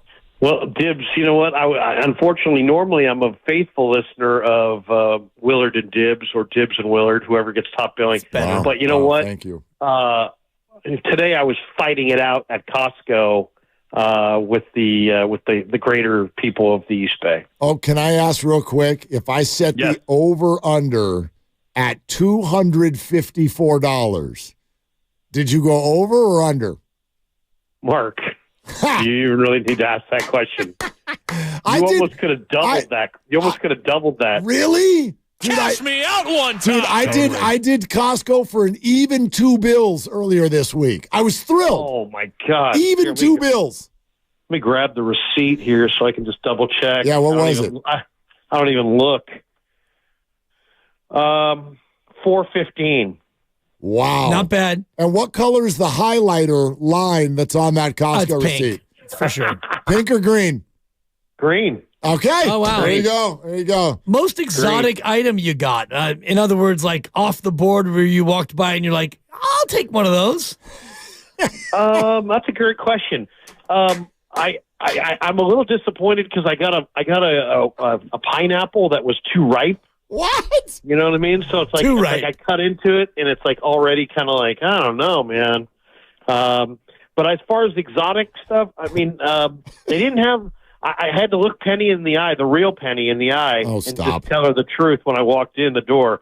They didn't have her dog food. Oh, jeez. Uh-oh. Yeah. Uh-oh. I know. Oh. And this would be hell to pay if Penny doesn't get her food. That's The brutal. real Penny That's needs brutal. to eat. Yeah. She gets one square a day. That's it. And you got to make sure that square is right. Well, Larry, from your dog to the underdogs on Sunday, the Jacksonville Jaguars, thank you. I'm riding high after the Look at the transition. Look at the segue. This is a guy who's done radio before. A time or two, Larry, as you well know. 5-game win streak for Jacksonville. Playing great. The bye maybe mutes a little bit of their momentum, but what do they do offensively that's going to give Steve Wilks, sideline Steve as we call him, going to give him and his fellow some trouble? Well, it's so weird because, like, if you just try to go off of, like, our greater knowledge of football, we would all go with, oh, man, Calvin Ridley or Christian Kirk or, Travis Etienne. But if you actually rolled that all 22 back and forth for the last 4 or 5 games and looked at them, they go to Evan Ingram, the tight end, the guy who's a bomb with the New York Giants, the former Ole Miss tight end, is now in Jacksonville. He is their continuity piece. They move him all over the formation, and they throw it to him short. And then he's got run after the catch ability, and they got a really bad offensive line, and they know it.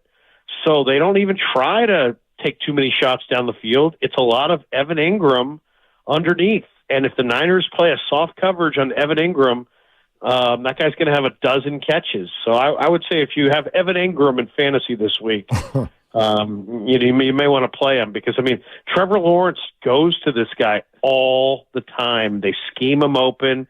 He's got underrated hands now. He seems like he's in a good rhythm. They're going to have to take away Evan Ingram or it's going to be a long day. Warner and Greenlaw against Ingram sounds like a fun matchup. You're listening to 95.7 The Game. KGMZ FM and HD1 San Francisco, always live on the free Odyssey app, Twitch and YouTube, powered by First NorCal Credit Union. Don't forget, we're not done giving fun stuff away today. Coming up in 30 minutes, Green Day at Oracle Park on September 20th of next year. Pair of tickets coming up at 5:30. Make sure you're with us. All right, Larry, the fundamentals of 49er football. Run the ball, stop the run. We don't know if Trent's going to be back. Is there something more to the 49ers' struggles in the run game, and how do they fix it? You talking about offensively or defensively? Offensively. Well, offensively, I think it's a combination of they're not getting a lot of push in the interior. Brendel, Banks, and Burford are making a lot of mistakes.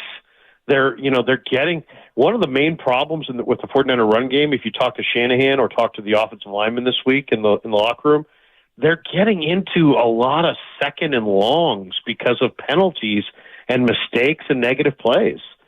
So they're having a hard time getting continuity with a lot of their drives because they'll get a good play, let's say maybe on first down, and then they get stuffed on second and third down, or they'll get a nice run on first down. They'll get called back because of a holding call or some kind of a false start or something. So they got to clean it up and get to second. They've got to avoid second and short on D. They've got to get to second and short on O. That's really the Cliff Notes version of it. How much does Debo coming back help the run game? Because we've seen almost exclusively Christian McCaffrey toting the rock. No faith in Jordan Mason, and Eli Mitchell's barely even sniffing the ball as well. Are we going to see Debo add a new wrinkle back into this ground game? Yeah, Dibs, you're right on it. He had a huge week of practice, and I haven't seen him move that well since training camp. You guys were at training camp. You saw how well Debo was moving around. He had not moved that well in practice for the last 4 or 5 weeks, so the shoulder was bothering him. I think he was a little bit dinged up. He looks a lot fresher. I would say there's a very good high likelihood that he has a big game. Okay. And that's a big part of the run game. That really is. You talk about freshness. Let's go more than just Debo, because just in reading a lot of the comments from the guys, Larry, there were a group of players, Kyle Juszczyk being one of them, who's like, I didn't realize how worn out we were until I got back to this week's practice and felt how much better I felt than when we were getting ready to play Cincinnati. Did you have any of those conversations? What are your observations in terms of just the 49ers' sort of physical state coming out of the bye?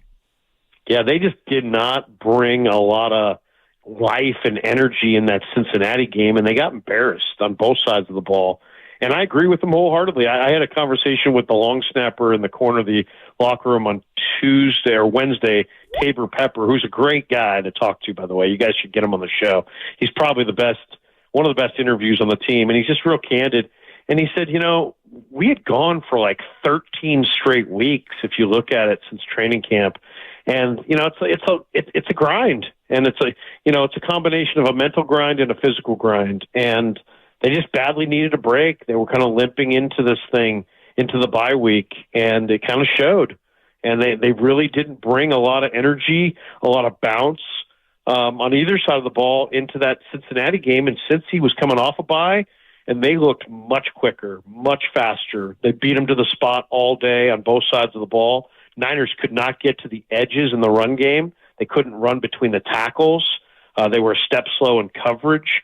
So, and then, I didn't notice. It's funny because I didn't notice it either until I went out to practice this week, and you could see a lot more life, a lot more energy, a lot more bounce, So I just think the 13 straight weeks of ball does it to you sometimes. And you get a big week off, and now you add in Chase Young to a pass rush that is desperate for a little shot of life into it. How much is this going to help Nick Bosa, and what's your expectation for Chase in terms of how much he's going to be able to play right away?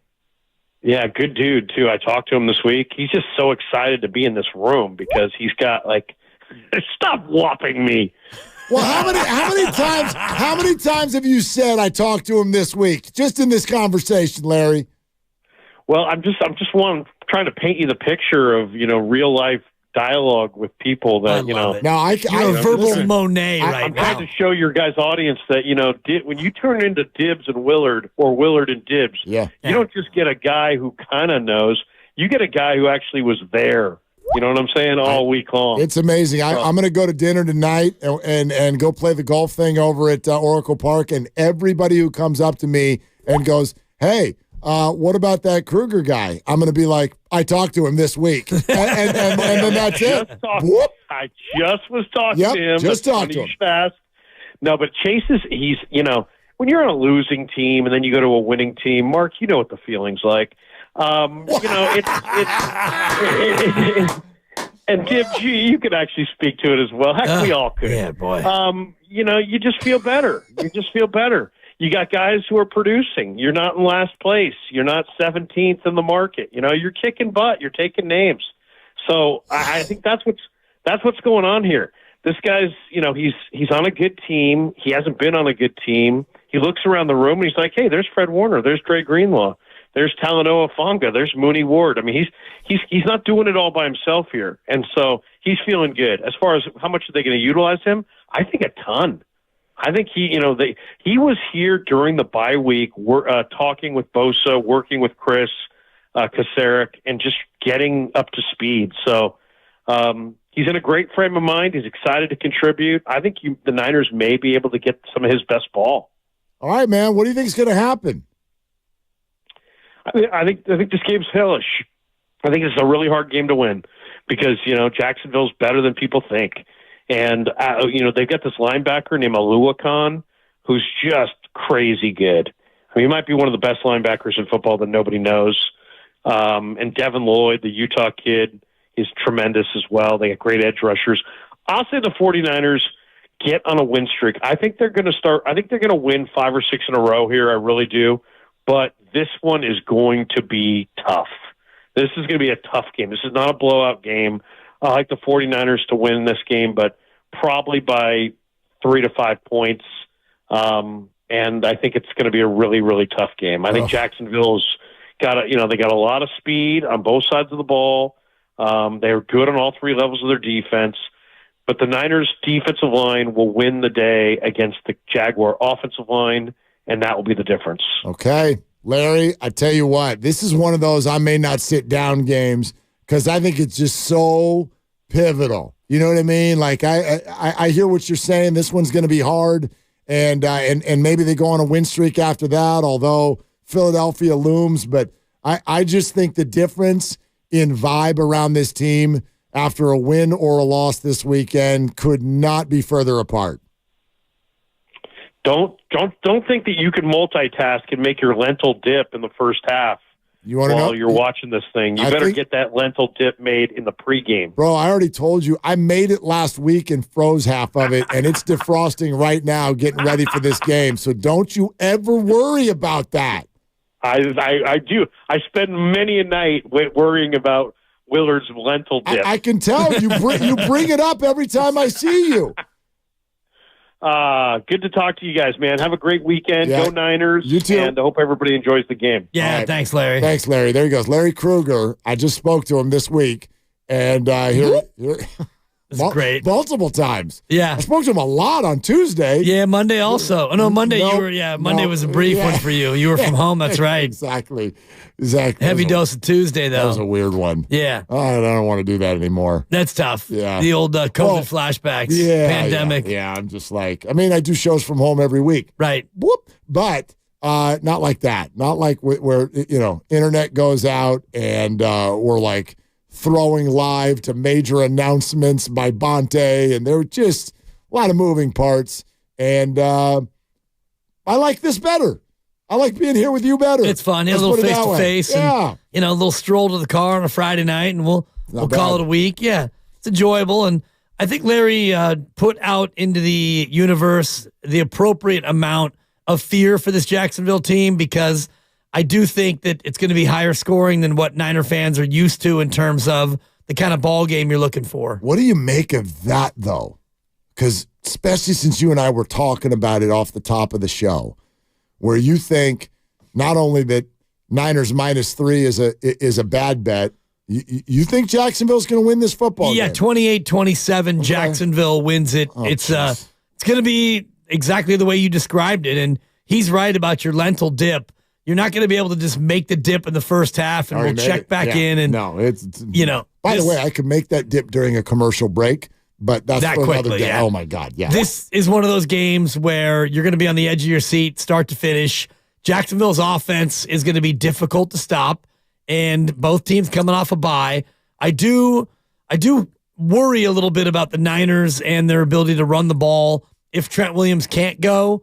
And I know Jalen Moore, they have a lot of faith in him, and John Feliciano is going to be in there at left guard. So you're going to have a different offensive line, a little bit compromised. And Jacksonville's defense, they're good. They're not elite. They're not terrific. They're not super scary. And they're not very good against the pass.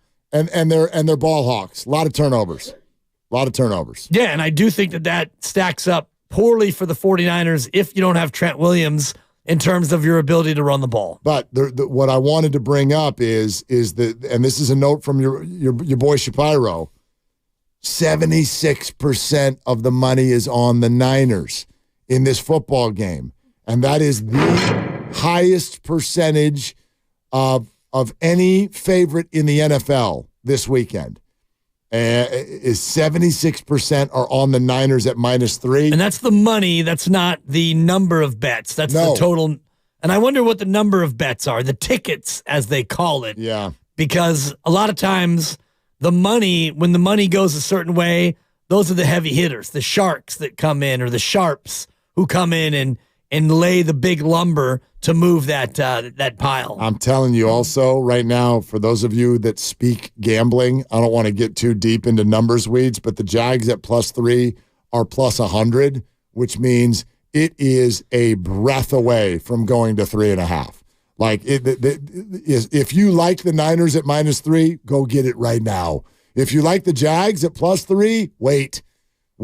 Yeah. Because you're going to get that half point here seemingly any second. And what would the Niners be right now -3? Is it -120? Yeah. -1. It ain't going to -125. It'll just go to -3.5. Right. Yeah. Yeah. Which, I mean, you don't usually see a number go from 3 to 3.5. That's a significant move in terms of, in a field goal game now. If the Niners win by a field goal, you lose that bet. I tell you what, there's one thing I hate about that, and there's one thing I love about it. As far as my sort of philosophy when it comes to gambling, which is certainly nothing to write home about, but you look at 76% of the money is on the Niners. That makes me go, oh, I'm not just going to follow the herd who loves the Niners over the Jags. But the other side of it does intrigue me with the Niners, because if you're looking at a 3-game losing streak on the road against a 5-game win streak at home, and you're favored by a full field goal, like, that sounds ridiculous. Right. And you know my philosophy, when it sounds ridiculous, lean into it. I think that this game on paper is hard also, but I just wonder if something bigger isn't at work here. The Niners are rested. They are becoming whole. I don't know if Trent Williams is going to play, but they're going to get at least Debo back, maybe Trent as well, coming off rest. Maybe what we need to do here is stop falling into the stats of the moment, the stats of the last month. Niners haven't won in a month. Jacksonville hasn't lost in a month. Okay, whatever. Clear the decks and ask yourself, who's the better team? Who do you think is better? And by how much do you think they're better? And I do think there's an aspect of that in gambling this game. I think that if the Niners and Jags played a month ago, I think the spread is 7. And so I think that gamblers are looking at this now going, okay, if you forget the win streaks and the losing streak and just go, they're both coming off a bye, that's like start over, clear the decks, act as if this was week 1 of the NFL schedule, they feel like there's value with the Niners at -3. Yep, there's value, and it also is scary to me because, -3, Niners win by 3, it's a push, and I love those home dogs. We always talk about give me more dogs, and to me, a home dog is always a pretty solid bet. Home underdogs win at a greater than 50%, or they cover at a greater than 50% rate. And you're right, if this game was played a month ago, Niners are favored by 7.5, no doubt, but this game's being played right now. And Brock Purdy is coming off of a couple of shaky fourth quarters. Not bad games, but fourth quarters where he hasn't been great. And you've got a team that is still dealing with some injury. Dre Greenlaw is dealing with a shoulder and an ankle. We don't know if he'll be able to play. He's been playing through pain in the AC joint in his shoulder, so he's been compromised. I didn't see him on the injury report. Right, he's been compromised. Yeah. He's not been the same player. And Deebo Samuel's going to give it a go. He's going to play. Trent Williams is questionable. If Trent Williams doesn't play, then, that number might, and I don't know if the left tackle moves the line like a quarterback does, but that all of a sudden becomes a scary bet for me because the Niners have not shown an ability to run the ball without Trent since he got hurt a couple of games ago. Yeah, even if you go back to the game where he was hurt, I know he stayed in there, but he was not himself, and he admitted that, and he has also admitted, and you don't usually hear this from players, they're always on the optimistic side. Oh, I'm playing. Trent, today in practice, was like, I don't know. Right. I don't know if I'm playing, which worries me because it's like, even if you do play, are you going to be Trent or are you just Trey? Like, are you only 3/5 of yourself? T. Will. Right. I don't know. Trey. I don't know. I don't know. And I agree with you. I think that's a really, really big deal in this football game. I know it's not the sexy stuff that we like to talk about a lot. What we like to talk about is the quarterback humming? Is he not turning the ball over? Is Nick Bosa sacking the quarterback? I think that there is something much bigger at work here on both sides of the football, and it's the boring stuff. It's handing the ball off to the running back and finding out where he goes. And if it's 2nd and 9, every time for the 49ers, they're in trouble. And if it's 2nd and 4 for the Jags, the Niners are in trouble. Like, that's, to me, my eyes this weekend are on that. Who is running the ball and who is stopping the run. And the Jags are good at stopping the run. Niners are too, usually.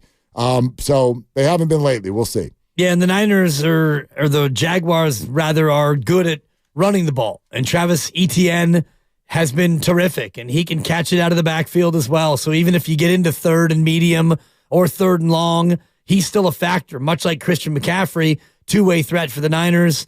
Etienne is the same thing for Jacksonville, and I just wonder about Isaiah Oliver and his ability to guard the slot because he's had trouble in pass coverage. He's been good in run stopping, but in guarding slot receivers, it's not been something that he's done well, and they're going to come at you with a number of different guys playing out of the slot. All right, we got some Niner calls we want to get to. I also, though, want to set the table with 2 things. Okay. First of all, you got 11 minutes exactly until we give away 2 tickets to Green Day next year. That's number 1. Next year. Till we give 2 tickets to Green Day next year.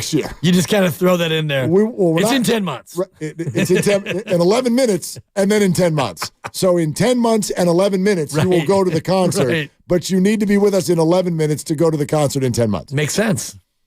After that, at some point before we hop out of here at 6 o'clock, I have a quote to read you from Jordan Poole that is going to shake your trees. My trees? All of your trees. Well, and based on your, and I'm saying this for the people who can't see you on YouTube, smug expression. Well, I get it. Yeah, that's probably an accurate look on my face. Smug factor right now is about a 7 on a scale of 1 to smug. I just read this and I'm like, oh boy. That's not going to go over well. That's not going to go over well at all. Smugometer's up to a 7.5. Warrior fan base? Oh, no. You're not going to like this at all. No? Nope. All right, I'm going to find it so I can prepare myself. So that's coming up. Okay. But you know who's here? I need you to lock in, Dibs. I need you to lock in. Ladies and gentlemen, BPA, with a little Friday focus here, is on the line. Hello, BPA. What are you doing? Hey, just Friday commute home, so thought I'd drop in and say hi to some old friends. Brian, I miss you. I'll be honest. I miss you terribly. I know. Hey, work commutes impact, call times and volumes and such. But Dibs. Yeah. Great to hear your voice, Dibs. Love you, babe. Yeah, I mean, obviously, love you too, babe. Poole validates every reason why he needed to be gone with that quote. It really explains everything. Oh, did you? Don't tell anybody yet, baby. Did you already see it? Of course he did. Okay, sorry. Yeah, of course. Oh, I mean, it's God. I mean, hey, okay, yeah. Everything that was wrong with the Warriors last year, Poole put it all in one quote. That's how you tease the quote. Don't ruin my tease, BPA. Stop it. I know. Sorry. I'll move on. I'll move off it. That was not what I called. I called in. You can't clear the decks with the Niners, right? Like, we've seen what we've seen, and really, we can point to a number of issues, but they can't cover anybody. Like, I watched that Bengal game, and then I watched, some of the tape, and there were wide open receivers all over the field from the jump. I mean, like, all over the field. They can't. I mean, I don't see any evidence they can cover anyone. Yes, their defensive line's an issue, but I mean, the quarterbacks are throwing off their third step with chipping running backs, which should mean there's less guys in the route. They can't cover anyone. I don't know why. I don't know if D'Amico covered that up for them or if it's Steve Wilkes or whatever else. I just know that they are not covering anybody, and that's their corners, their safeties, and so I mean I don't until that's fixed. I don't know how you can really base sort of any confidence off of them going forward. That's my take. Yeah, I don't see them. Yeah. Oh, no, you know what I was going to say is that my perception of 49er defense in particular, but this is true for all NFL teams, and this is why I've said so many times this week that the left leg and the right leg, they're both trying to take a step forward at the same time. They're not working in concert with one another. My perception is, especially with the 49ers, the coverage people, if you just say, hey, go cover Jamar Chase, well, you're not going to do that. You're not going to do that well. The reason that the 49ers have covered well the last few years is because they have an elite pass rush. They can press a little bit and therefore kind of shorten up the field. And the quarterback is going to be forced into bad decisions and throw at the wrong time, and suddenly the coverage people look good. That's not to build an excuse for the coverage people, but if the pass rush is not getting home, there's only so much you can do to chase Jamar Chase all over the field, Again, I think if you look at the time, from snap to release, quarterbacks are getting rid of the ball extraordinarily fast against them, and you should be able to hold up in coverage better than they have. I don't know. I'm not, I don't know if it's Steve Wilkes issue. Everyone's blaming Steve Wilkes or whatever else, but you shouldn't be able to chip every play off Bosa and have less guys in the route and just have guys wide open all over the field every play.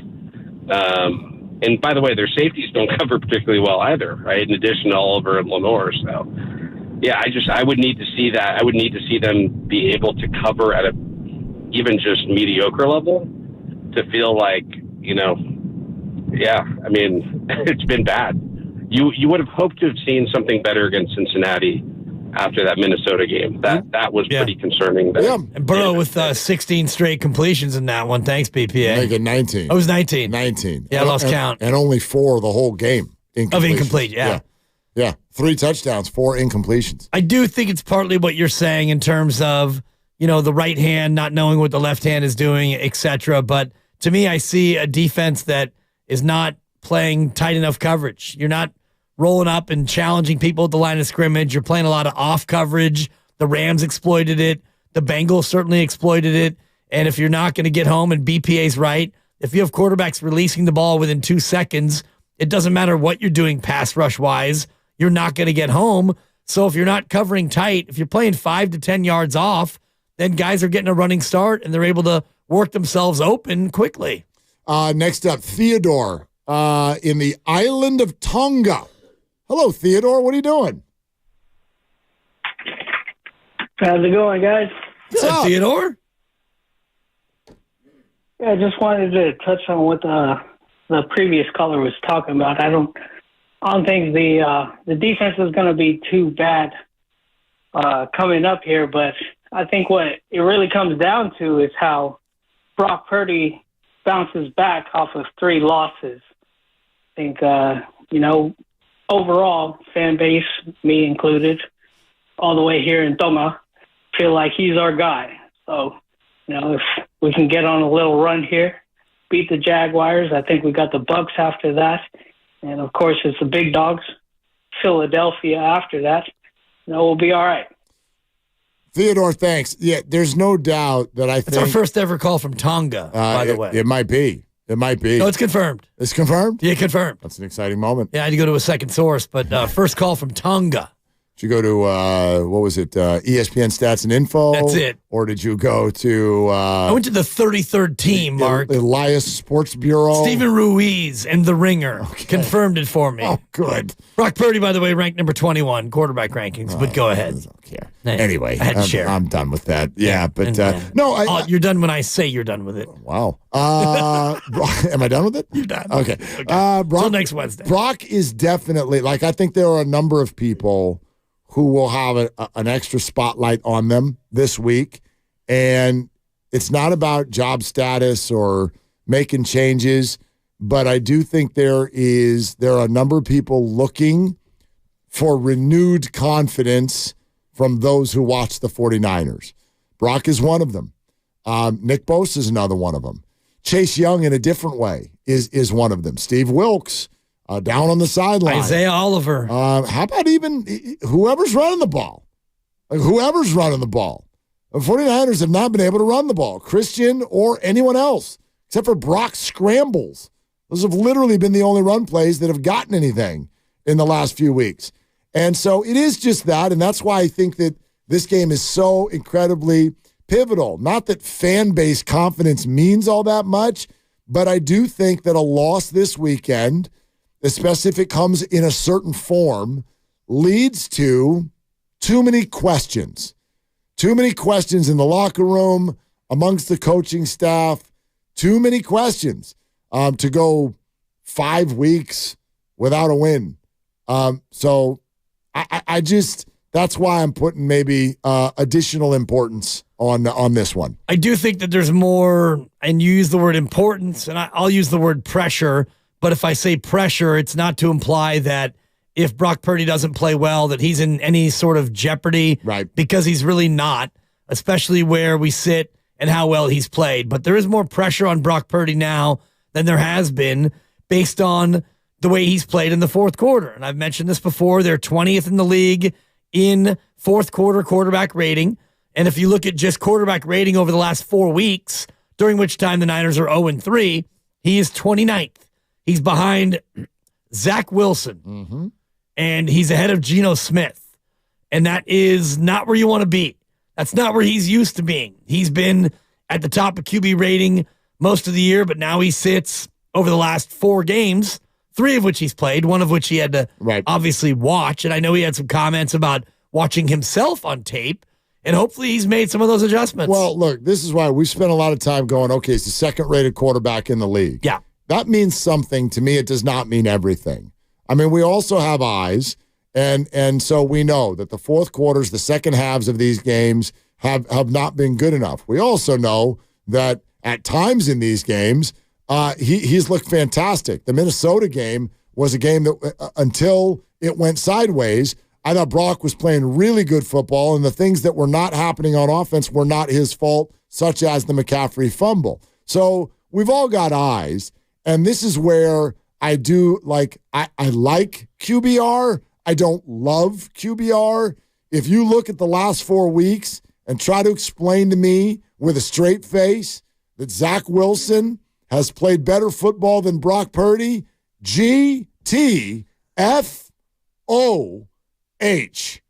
Like, you got to be kidding me if you think in the last month Zach Wilson has played better football than Brock Purdy. My numbers don't lie, Mark. They sure do. Robert Saleh sat in front of a microphone and was asked, why are you still playing him? And his answer was, you got me. I mean, so come on. Yes, QBR is something, but let's have a deeper conversation, because I certainly think there's more to it than that. There is, but this also speaks to the fact that Brock Purdy overall has struggled at times in these last few games. No doubt. And you look at Zach Wilson's QBR, his quarterback rating, and he's been damn consistent over the last 4 games. Oh, God. 80.6, 78.5, 73.5, 78.8. I don't even know. Damn consistent. I don't even know how that's possible. He's painful to watch. Yeah. He has no clue when pass rushers are standing right next to him. He's thrown 1 interception over the last 4 games. Because he usually doesn't throw the ball at all. He just falls down. He's been sacked 21 times the last 4 games. Good Lord. And this is where quarterback rating, to me, is a flawed stat, because agreed. The fact that Zach Wilson doesn't throw picks is a reward. And, you know, the guy's taken, as I mentioned, 21 sacks in 4 weeks. Their offensive line is not great, but also he finds his way into spots where it's a win for them that he doesn't try to throw the football. Yeah, but he gets sacked out of field goal range on 3rd down repeatedly, and it's like, my dog, throw the ball away. All right, it's time to win another pair of tickets to see Green Day, Oracle Park, September 20th of next year. So you get to plan ahead. Man, if you can't find a date by then, all you got to do is be caller 5 right now. Contest line, go. 415-523-4652. 415-523-4652. Caller 5, you're in. Pair of tickets to see Green Day at Oracle Park next September. Good luck to each and every one of you. Brock Purdy's QB rating, his last 3. Yes. 55.3 against Cleveland. Not good. 81.5 against Minnesota. Not good, but possible. 94.2 against Cincinnati. Interesting. And then he didn't have a QB rating last week because they didn't play. Yeah. But the Cleveland game, a lot of times we think about the Cleveland loss and we think about Jake Moody. Purdy was 12 of 27 for 125 yards and a pick. It was one of those slug it out, ugly type games. And I know games, the weather, the conditions. No, but that's football. Like he was not good. But it's funny. It's almost the reverse of what we've talked about in the next 2 games. Oh, but all that matters is what you do in the 4th. Okay, then he crushed it in Cleveland because you gave him the ball down, and he took you on the drive, and then the kicker missed the kick. So I don't know which one you like better: 3 bad quarters followed by 1 good one, or 3 good quarters followed by 1 bad one. Obviously, you'd like 4 good quarters. Yeah, but I don't know. All of it has added up to not quite good enough. David in San Mateo next up on Willard and Dibs. Hi, David. What are you doing? Hey, guys. Picking up the kids. Yep. Nice. Hey, 2 comments. One, BPA I thought was right. The covers can't corner, but I wonder if that's always been the case. But back then, you could actually stop the run, and so on 3rd down, it was 3rd and long for a long time, so your rush actually worked. But the corners never covered, but at least you couldn't really notice it. But also, you guys kind of jogged my memory. How does McCaffrey get a pass here? Like, you think about the Cleveland game or the 2 games that close losses. Didn't he fumble in the red zone twice, once in each game? And we always talk about Purdy, but I don't know. We don't ever talk about McCaffrey in these cases. Well, yeah, that's fair. That's totally fair. That's totally fair. I see. So much of this for me comes from sort of cachet or trust that's been built with the audience. And that's where Brock suffers. You know, he makes some mistakes, and it's like, well, you know what I mean? If somebody shows up late to their second date with you, even if their first date was amazing, you're like, yo, what's up with this? If somebody shows up late to their 12th date with you, you're going to be like, it's okay. I don't mind. So, yeah, Christian McCaffrey's had a bunch of red zone fumbles lately. Yeah. That's really bad, but he's Christian McCaffrey. So we're less bothered by it than major mistakes by Brock Purdy, because even though Brock has had an unbelievable career, an unbelievable start to his career, he hasn't built up that trust fully with the entire audience. It's why Josh Allen doesn't get stuff hung around his neck when he throws bad picks. He's built up a trust with the audience already. Brock Purdy's fumbled 6 times this year. Has he really? Yeah. And he hasn't lost all those fumbles. No. But just in terms of fumbles, I was looking at McCaffrey, and he's got the 3 fumbles. And part of this for Brock Purdy is against Cleveland, he had the one that just squirted out of his hands, you know, the wet ball. And he's had a couple where he just didn't get the snap from center, and those go on the quarterback. So, you know, Brock Purdy is in a spot coming up on Sunday where he's got to clean it up. 5 interceptions over the last 3 games. And again, Alex Smith was right in terms of Brock's made many more good throws than he has bad mistakes. But you're in a spot now where you can't afford to have these turnovers. And that's what's killed you as a team the last 2 weeks. 3 turnovers in back-to-back games, and you lose. When you turn it over 2 or more times with the Shanahan-style offense, you lose almost every time. Some breaking news from the San Francisco Giants, if you'd like to hear it, before we go to our next caller. And that is that they have announced 3 new additions to their coaching staff. Some of these names, very familiar. We'll start with Ryan Christensen as their bench coach. Okay. And then we'll move to 2 names that you might know pretty well. The San Francisco Giants hitting coach this year will be Pat Burrell. Oh, wow. And the San Francisco Giants third base coach will be someone who knows third base rather well. He goes by the name of Matt Williams. Matt Williams, okay. So Matty Williams and Pat Burrell are in to the Giants coaching staff. Mark Hallberg, Alyssa Nakin, among those who will stay and be holdovers from the previous coaching group. Any word on number of coaches as it pertains to... It's going to be fewer. Yeah. It's going to be fewer. Last year there were probably 413. 15. Yeah. 413. I don't know the exact number, but the coaching staff was very deep. And so you're anticipating, or you know that they've already said yes, there's going to be fewer. There will be fewer. I don't know exactly how many are going to be trimmed, but yes, it will be fewer. And I know that Bob Melvin addressed that in his introductory presser, and he talked about how back in the day it was just, the 6 of you, and now there's a lot more with analytics and all the rest of it. Right. Alyssa Nakin and Tyra Iomatsu are going to be back as assistants. JP Martinez returning as assistant pitching coach. Mark Hallberg, who was doing third base, will go to first base. I don't know what that means for Antoine Richardson because he was coaching first base, but Hallberg will go to first. Matt Williams takes over third.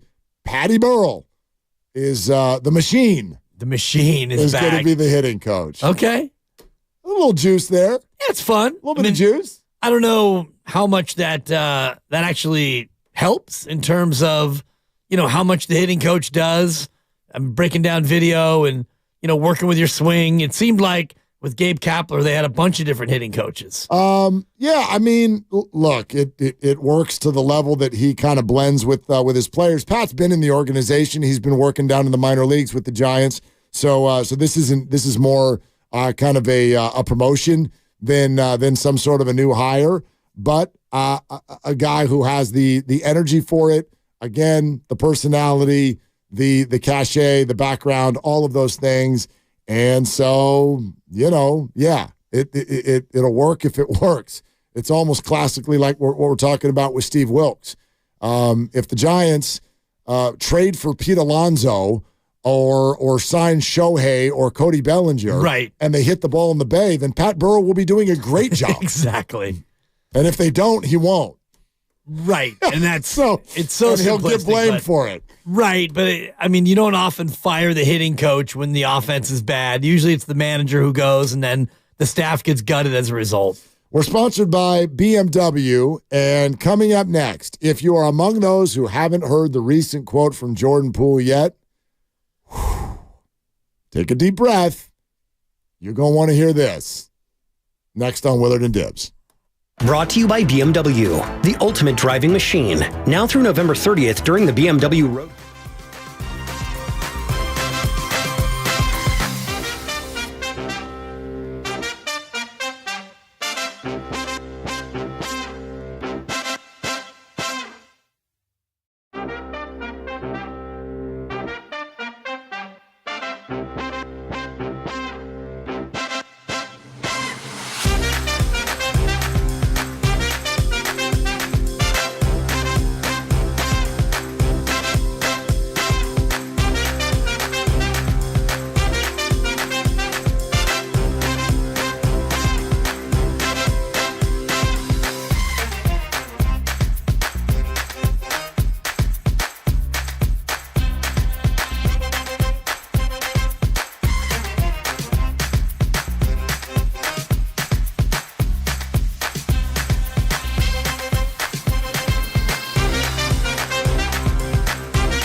whopping me.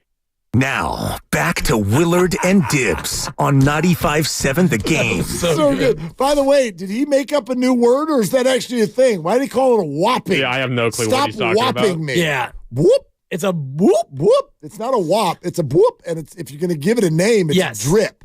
Well, it's a or a drop. It's a drop, Yeah. and it all stems from. And I hate to take credit for everything around here, but I created that because I was doing a show with Roxy Bernstein. Oh, the irony. There's no irony. I don't know if you're familiar with Alan Bernstein, a.k.a. Roxy Bernstein. Went to high school with him. Tell me more. You went to high school with Roxy? Hello. I thought he went to Pinewood. I've told you, we've had this conversation We've been before. through this. Are you familiar with Alan Bernstein, a.k.a. Roxy Bernstein? Very. Co-workers with him now at Pac-12 Network and very good friends with my sister from many years ago. I love the man. He knows people, and he's not afraid to let you know when he has coffee with Adam Duritz, or if he, the other day I was hanging out with Bill. Stop whopping me. Go Bill ahead. Walton. Stop whopping me. Every story he was telling was replete with names, and so we started hitting Roxy with the whoop whoop, and so that's the origin of the whop. Here, he was the original person getting whopped here on the station. Stop whopping. Stop whopping me. Roxy with the Pinewood. Not a thing. You gotta Google that. No, he might have gone to both. I don't know, but yeah, we known Roxy way back. Yeah, I know good people. Yeah, very good. Clearly, you people. don't know him that well. You don't know what high school he went to. I don't know back then. Yeah. Again, I told you he's good friends with my sister. I now work with him. Whoop. Yeah, exactly. Yeah, he Stop whopping me. He's way older than me. I was just gonna say, way older than me. He probably I don't know. Is he 50 yet? 51. Woo! Yeah, I just googled it. Lord, and he went to Pinewood. So and you don't know Roxy Bernstein. And anyway, a couple things to share with you. A couple quotes. One of them is Jordan Poole's. Oh, I can't wait. Other ones is Buster Olney's. Talking about Juan Soto, quote, absolutely 100% he is going to be traded before the season. 100%? 100%. Put his name on it, too. Put your name on it. Olney. Buster Olney. That's him. So, anyway. I've talked to Buster myself a time or two. Whoop! I mean, Buster's a good guy. And you say that so as to say the Giants are going to acquire him. No. Okay. I'm not. I'm just putting that out there for your consumption. Would you like them to acquire him? Hell yes. Harrison for Soto? As much as that would pain me, I think you would have to do that. Wow. Okay. I think you would have to do that. Yeah. So, but it would pain the hell out of me. I really want Kyle Harrison to be a Giant. We all do. Yeah. Defensive play of the week, then we'll get to Poole. It's brought to you by East Bay Law Practice. When you need the best defense, you need to call the Bay Area's top criminal defense attorney. Visit eastbaylawpractice.com today. 49er defensive coordinator Steve Wilks has faced a lot of criticism over the Niners' 3-game losing streak. He took to the podium earlier this week to defend himself against that criticism and gave everybody the line of the week. I can honestly say I'm sort of built for this, not in an arrogant way, but I've always believed is certain, it's two things. It's what you hear and what you listen to. I hear a lot of the outside noise. I don't listen to it, good or bad. As you mentioned, I've been doing this for a while. I understand the emotions of this game and what we play at this level. I try not to be emotional. We're 5-3. The standard is so high here, and we lost 3 in a row that everybody feel like the ceiling is collapsing on us. We're in a good position. We need to turn it around. So we got a lot of football ahead of us. We want to start progressing, get better in November, and start playing our best in December. So I've seen this. I've been around this. I can take it. I'm the new guy in. It is what it is. I have confidence in myself. Most importantly, I have confidence in those players and the coaches that we're together, and we're going to come through this.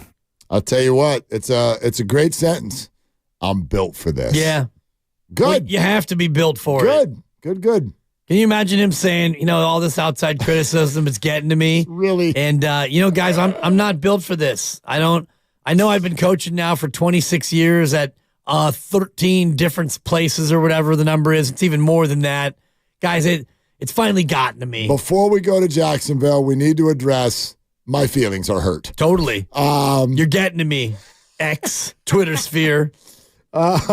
Defensive Play of the Week brought to you by the East Bay Law Practice. East Bay Law Practice knows how to go the distance for you by providing the defense you need to help reduce or eliminate your penalties. Visit eastbaylawpractice.com today. This is a Football Friday brought to you by First 5 California. To learn 4 things you can do to overcome toxic stress, visit first5california.com. All right, here it is. You ready? Yeah, I've been dying for this.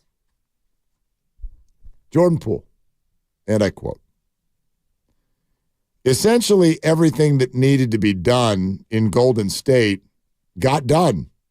I got a ring, made sure my family is straight, a good situation to come into Washington and just kind of have my own team, play my own type of basketball.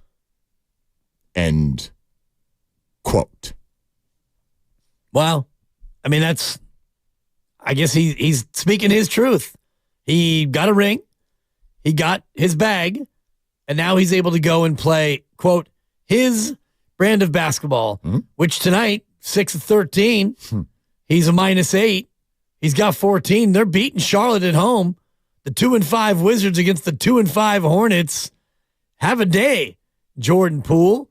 Go play your brand of basketball. Basically what he's saying is, I'm an NBA champion, so that box is checked. I've got a 9-figure contract that's fully guaranteed, so that box is checked. Now I can go to Washington and basically shoot the ball every time I want, and no one's going to say anything to me about that. 17.4 points per game, down 3 points per game since last year. Under 27 minutes per game, so he's not their minutes leader, nor is he their scoring leader. Kyle Kuzma scores 8 points more per game than Jordan Poole does. Jordan averages under 2 rebounds per game, and by a full turnover, leads the team in turnovers per game at over 2.5. An assist-to-turnover ratio that is only 1.3. That's one hell of a brand of basketball. Yeah. For a 2-5 basketball team. Listen, I'm not a fan of his brand of basketball. I grew to the point last year where I was not a fan of his brand of basketball on the Warriors, and I remain confident that there was all kinds of crap going on behind the scenes that we will never know, that led to so many portions of the dynamic that was created. I am thankful for a quote like this because I do think it helps Warriors fans understand what's going on here, what was going on. I also understand that maybe Jordan is still feeling some type of way about the organization, and he may have a point somewhere in there. So that's also fair. The man got punched in the face, and nobody really did anything about it. So that is also fair. But I do wonder how that sits with a Warrior fan. I can only speak to how it sits with me. If you're a fan of the team, if you're a fan of those who were involved in the dynasty, and you really bleed that Steph, Clay, Dre, Steve Kerr, Bob Myers sort of family dynamic, and you hear someone say, everything that needed to be done in Golden State got done, I got a ring, made sure my family is straight. Yeah. Well, my response to that is, Godspeed.